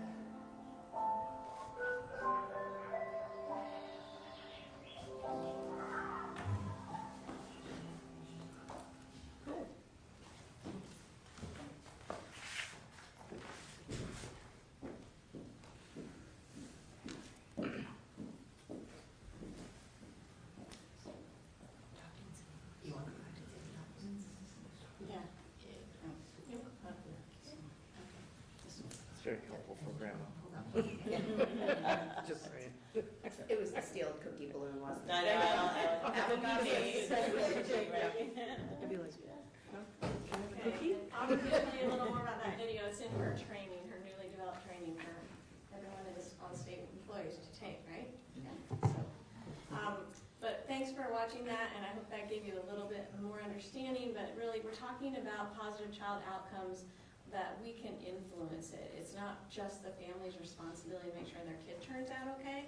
So if you think of child development like this scale, the resilience scale, positive factors, positive experiences get stacked on one side, and negative things like what we've been talking about, poverty, homelessness, violence, trauma, maternal depression, substance use are on the other side.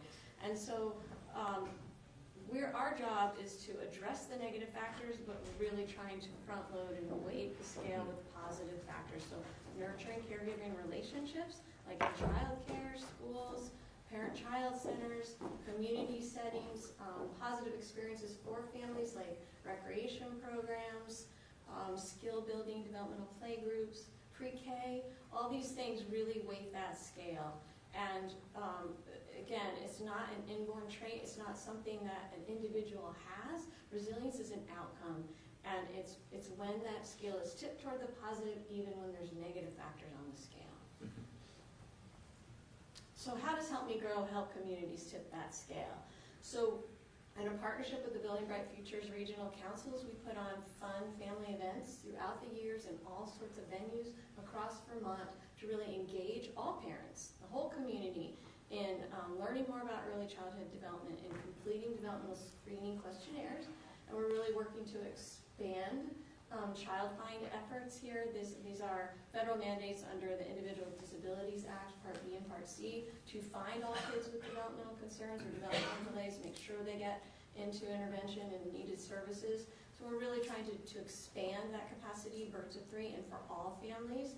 And some examples, some really cool examples are, we have a moms group in Springfield, and one of the moms came and spoke to our early childhood action plan. I think some of you were there and may have heard her with her little 6-week-old baby.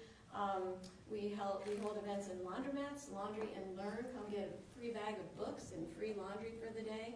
In a laundromat, libraries, we have movies, and we talk about social emotional development with certain movies that illustrate that, like Upside Down, I think was the movie. So we have free childcare. What was it? Inside Out. Inside Out. But really innovative ideas. We use free day at the museum, and we offer developmental screening. We give lots of family-friendly materials and books again. So just to let you know, we had 42 events last year, and this year alone we reached almost 4,000 families with that work. And then the other thing we do to connect families to resources is we operate a resource hub, and this is what Elizabeth's going to share more with you about. But again, we're really trying to connect all families to good learning opportunities and environments, recreation, supportive relationships, and social opportunities, and of course specialized services like children's integrated services. And this really helps those tip that scale and improve developmental outcomes. That's a quick question. Yes. Which we have a question. So when you're talking about activities and things like that, what I tend to see, at least in my community, is that families that are already connected are the ones who are sort of getting plugged into those kinds of activities. So they've already, they've gone in my community to the children's room, they're reaching out to other resources, they're already connected. I'm trying to figure out, how do you folks reach the people who are not connected, who are struggling at home if they have a home, or in somebody else's home, couch surfing or whatever? How are you touching those? Are you, what's the relationship that you have with DCF in terms of referrals from families at risk there? And I'm just trying to figure out how you're really reaching those families who are really at risk. Absolutely. Well, let's hold that question. Yes. Because I think the resource hub is one of the key ways we reach families at risk. So let's listen, and then we'll make sure we got that. Okay. Yeah. Thank you. Okay. Thanks, Janet, and thank you everyone for having us today. So as Janet mentioned, I'm the manager of the Resource Hub. We're housed at United Ways of Vermont, Vermont 211. I'm going to talk a little bit about that partnership in a minute, but I want to kind of explain what it is that our role is there at the Resource Hub. So when Janet mentioned that we want to tip the scale in terms of resiliency and well-being, the Resource Hub is that centralized place where families and providers can call and help families get connected to resources in their communities, to child developmental screenings and information about child development, how to connect the services, and help connecting to those services. So one of the nice things about the Resource Hub is we are a whole population, so we do serve all families regardless of income or whether or not their child has a delay or a percentage of a delay. We truly serve all Vermont families with children 8 or under and prenatal parents. So when you have a system that is talking to each other, all the players, and you sort of have this grid, so to speak, families can kind of connect in a way where there's no wrong way into that system, and it creates a system where there's no delays in getting children connected to services, especially when it's a case of developmental need or a family that's struggling with some major issues like food and housing insecurity. We do rely on our community partners to do this, obviously. So we want to take those systems that are siloed and talk with them and have them be part of that connection to families to kind of help maybe give a move to those connection services with our families. I just want to ask, so I would consider, or at least in my mind, the connection is that the parent-child centers are one of your strongest. Yes, absolutely, yeah. So some of our partners are folks like the parent-child centers. There's some early care educators that we work a lot with, the Spoke and Hub providers, designated agencies, DCF. Those are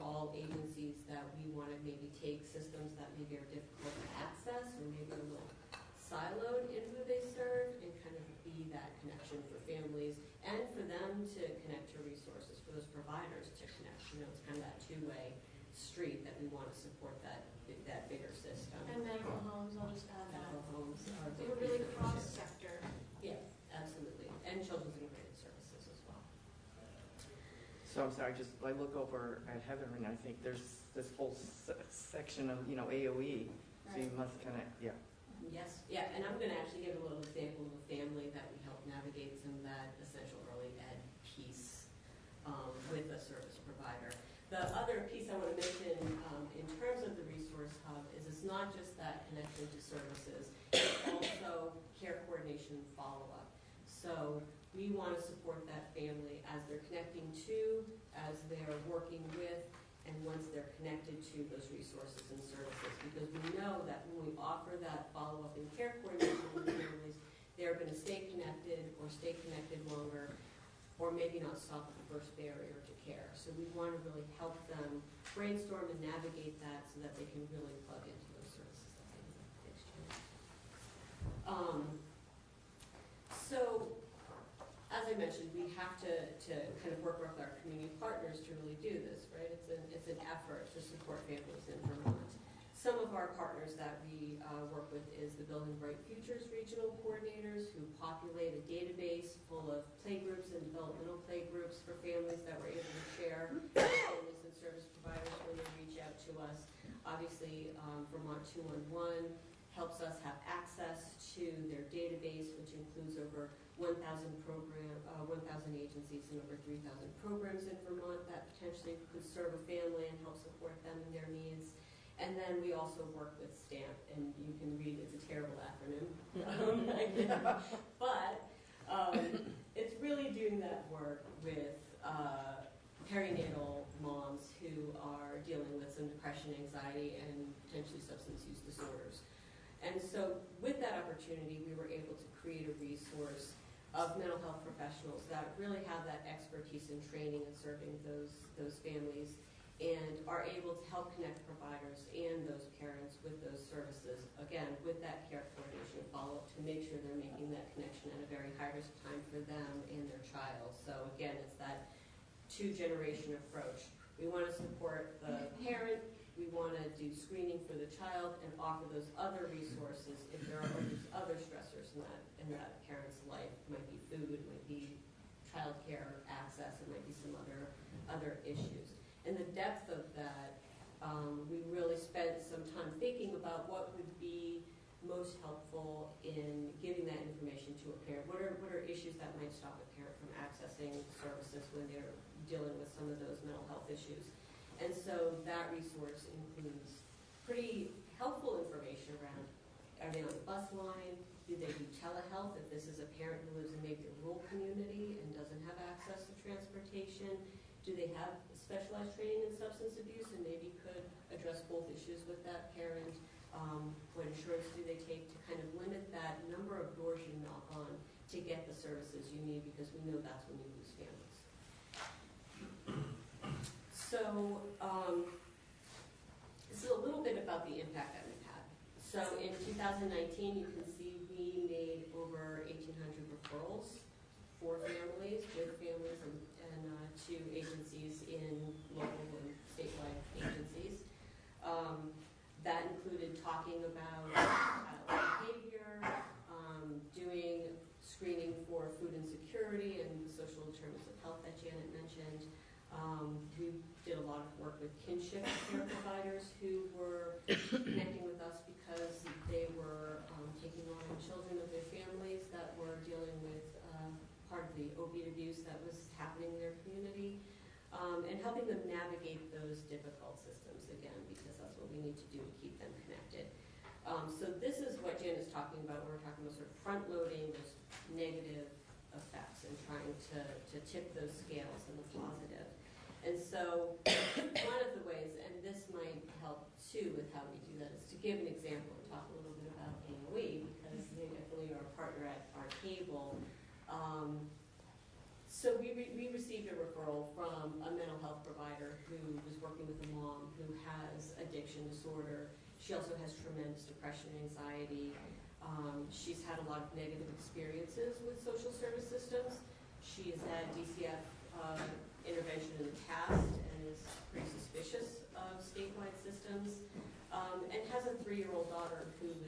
concerns and delays. She was voicing concerns about her daughter's development. The child care provider was voicing concerns. And Mom finally agreed to take a step to start the process to get that child connected to some early education services through the local school district. And that had barely started when the child care closed very abruptly. So Mom not only didn't have child care, but also that process stopped. She did not feel comfortable or confident to reach out to the school on her own. And this was coming up a lot in her sessions with her mental health provider, who really had to focus on supporting Mom. That's really her role, and that's her wheelhouse, and didn't really know a lot about early education, how to connect. And so she referred to Help Me Grow, and we started working with Mom with the mental health provider, because this is somebody that she trusted, she had a relationship with.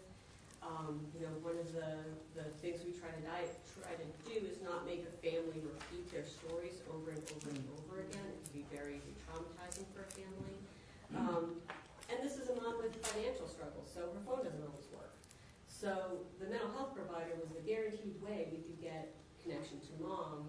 And we reached out to the school district with permission, got the pre-K application, talked to the special educator, and really helped to connect that mom, with the help of her mental health provider, to her local elementary school special educator to get her daughter assessed and get her into pre-K, so that she was also having that structure, right? That healthy, safe place where she's building up her learning and her other opportunities for social and emotional stability, and kind of building those blocks. So that's the true two-generational approach, and that's the true kind of breaking down a silo, or helping a provider who maybe feels stuck and a mom who feels stuck.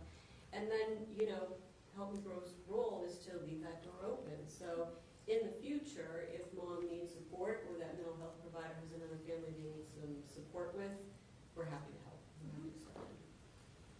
And I think this next slide, I just will add to what Elizabeth said, people call anonymously. So we also get a lot of calls from Vermont 211 when people have, either they're pregnant or they have an 8-year-old or under.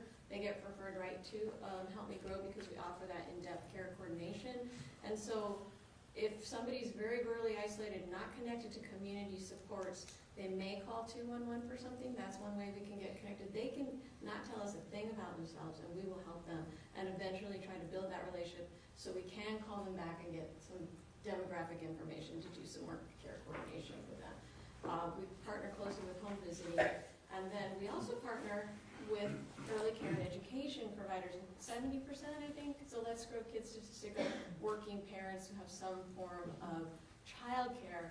And so child care providers can really be these front-loading that scale as a workforce to build relationships with all types of parents and really educate them using developmental screening tools in early childhood developmental milestones. What is social and emotional development? How do they support emerging skills as parents? And so we've trained almost half Vermont's child care workforce to date, and we are partnering with Let's Grow Kids to train the remaining amount, and we have preschool development renewal funds hopefully coming to help us in that work, continued work. But we have prepared 70 classrooms of kids now. We'll be better prepared to go to kindergarten. That's almost a quarter of the kindergarten classrooms in the state. So we hope that all kids will, and all parents will be partners in this work of making sure their kids are ready socially, emotionally, and developmentally for kindergarten, or have the extra support and practice skills, get connected to early intervention before kindergarten for sure. And so this is a great statistic too. We have trained almost 700 cross-sector providers, beyond child care providers, in developmental monitoring and screening with referral for further evaluation and services. And as a result, from our baseline here, we've seen the average age of referral to early intervention, which is special education birth to 3, drop by almost half. So at 26 months in 2014, now at 14 months, which is a fabulous thing because kids get services longer and at an earlier age. I guess we wrap up just in the next couple of minutes. Yes. Do you also work with pediatricians' offices? Oh, yeah. Okay. Yeah, I just didn't hear that. Oh, yes. We're just not focusing on that, but we work with one of our key partners is the Vermont Child Health Improvement Program. They've done years, decades worth of quality improvement work, and that will homes. And so we do train pediatricians to develop those training, we connect them with the resource hub, and we partner very closely, as they're referring to Elizabeth, but certainly for addressing social determinants of health and connecting families to resources. And we, with family permission, always let the medical home know the work we've done, so everyone's on the same page. Any other questions? Great. Thank you so much for the time. Thank you very much. Can you answer my question? Okay. So I think that Auburn has been kind enough to say that she would postpone her presentation, and I think I'm going to take you up on that. Yes, thank you. As I see our guests from the Agency of Transportation are here, and or the Agency of Natural Resources. So please come up.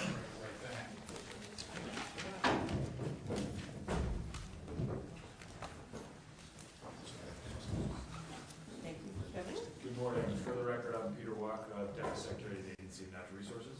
I'm Dan Dutcher. I'm the Environmental Policy Manager with the Vermont Agency of Transportation. So we're working on a topic that isn't interesting how it relates to your work, and so I just want to describe sort of what we're doing in general. So one of the main drivers for our issues with dealing with the impacts of climate change is to address emissions from the transportation sector. Emissions from the greenhouse gas emissions from the transportation sector represent 43% of our emissions statewide. It is the hardest nut to crack because Vermonters live in primarily rural areas with long ways to travel, and it is a major driver about ability to get jobs and all sorts of things. But we're good at trying to figure out solutions to complicated public policy issues. That's why we all do this, right? Well, maybe not good at it, but we try. We hope we're good at it. So one of the things that we've been working on to try to address this challenge is to work across a regional group of states to come up with a way that creates a larger market and a driving force across the country. So the region that we're talking about is every state, including the District of Columbia, from Virginia kind of north along the eastern seaboard. So it ends up being 12 states and the District of Columbia. We call ourselves the jurisdictions because DC makes things complicated and doesn't let us just say states. We've been in a conversation since 2010 about how to work together on this topic.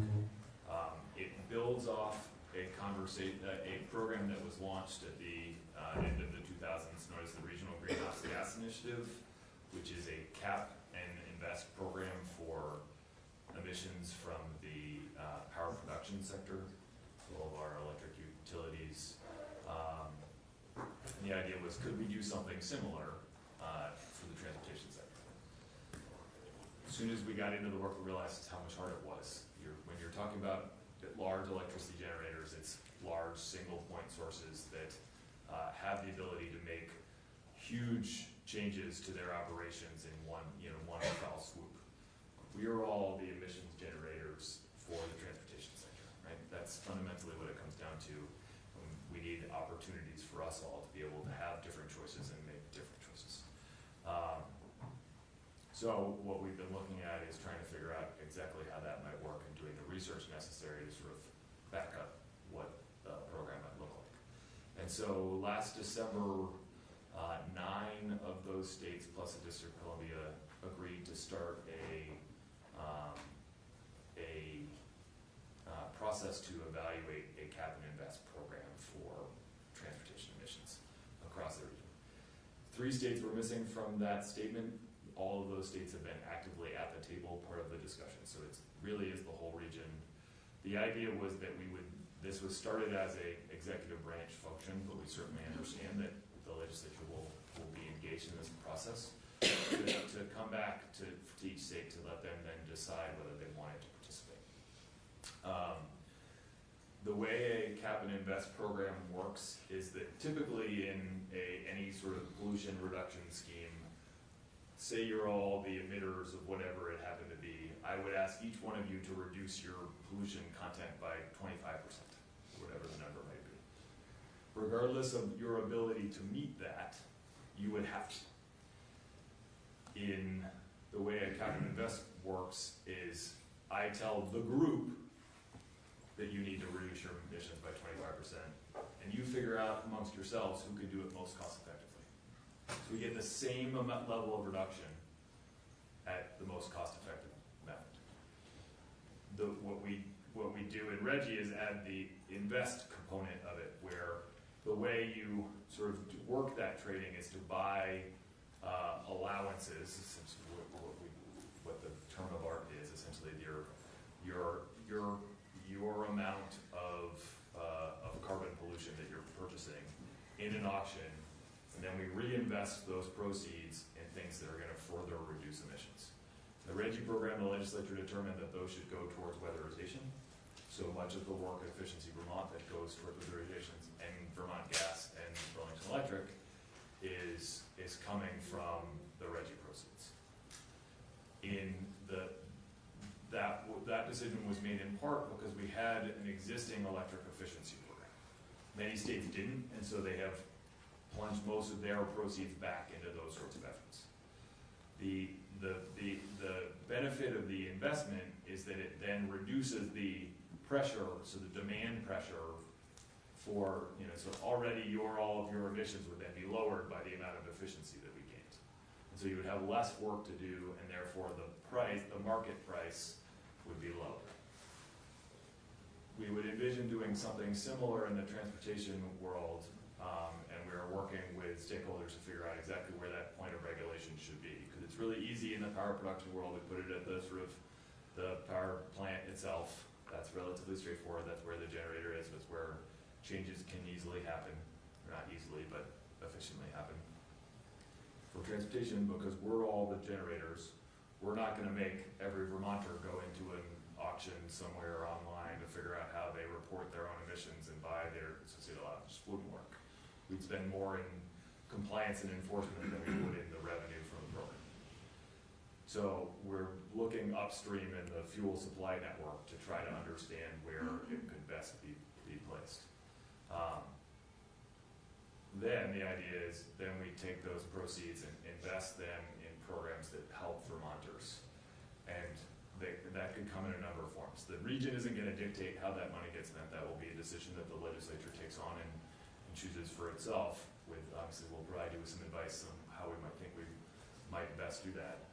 So there'll always be a balance between how are those investments leading to reduced emissions and therefore lowering our price impact overall, and what are the other public policy goals that we want to achieve at the same time that can be beneficial.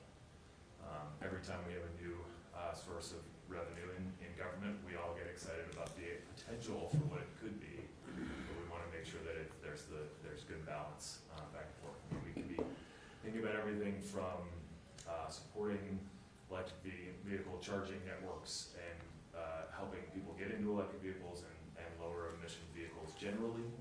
We could be thinking about increasing alternative transportation methods, whether that be public transportation or van pooling or any bike ped stuff. Could be things like how do we support communities to create that sort of vision of the future where they are sort of sustainable within their own communities. They have the village store and the community gathering place that is an anchor so that people are in their cars less anyways. And there's all sorts of ways we could go about thinking about how those revenues could be used that meet our greenhouse gas emissions goals. And so we gave ourselves a year to do this. If you can imagine negotiating, so each state has a representative from their transportation, their environmental agency, and their energy agency at the table. So 13 times 3, you get 39 people around the room, and you have to convince them all to agree on something. We have 150. We only have 30 senators. And oh, by the way, none of them actually speak for their ultimate decision maker. Right? And so it's a complicated process where we're trying to work through it, and we gave ourselves probably less time than we should have. But we all understand the urgency of the challenge we face. And so we're doing our best to get get to an answer quickly. The current timeline is we just put out, at the beginning of October, kind of framework for the program and what it might look like, what it might mean. I can provide the website information for that if it's helpful. And then in December, we'll put out a draft memorandum of understanding that would essentially be the framework for the states, the sort of draft agreement between the states that would dictate what the program would actually look like. And included in that will be a couple of different options for what the cap looks like. So the cap, sort of where we set the maximum amount of emissions to be and how it declines over time is what ultimately dictates the price impacts at the pump and what we have for investment to make changes. And so people are obviously going to be very interested in that topic. So I am here. Yeah. Yes, yeah, So. yes, we are. Okay. It is part of the conversation that you're having with this program that you're trying to put out is how it affects different populations. I mean, we all know that, you know, low-income people suffer the most from climate events and change, and how they are able to participate in a brighter energy future is a big concern, and that they're not the ones also bearing the burden of whatever choices are being made.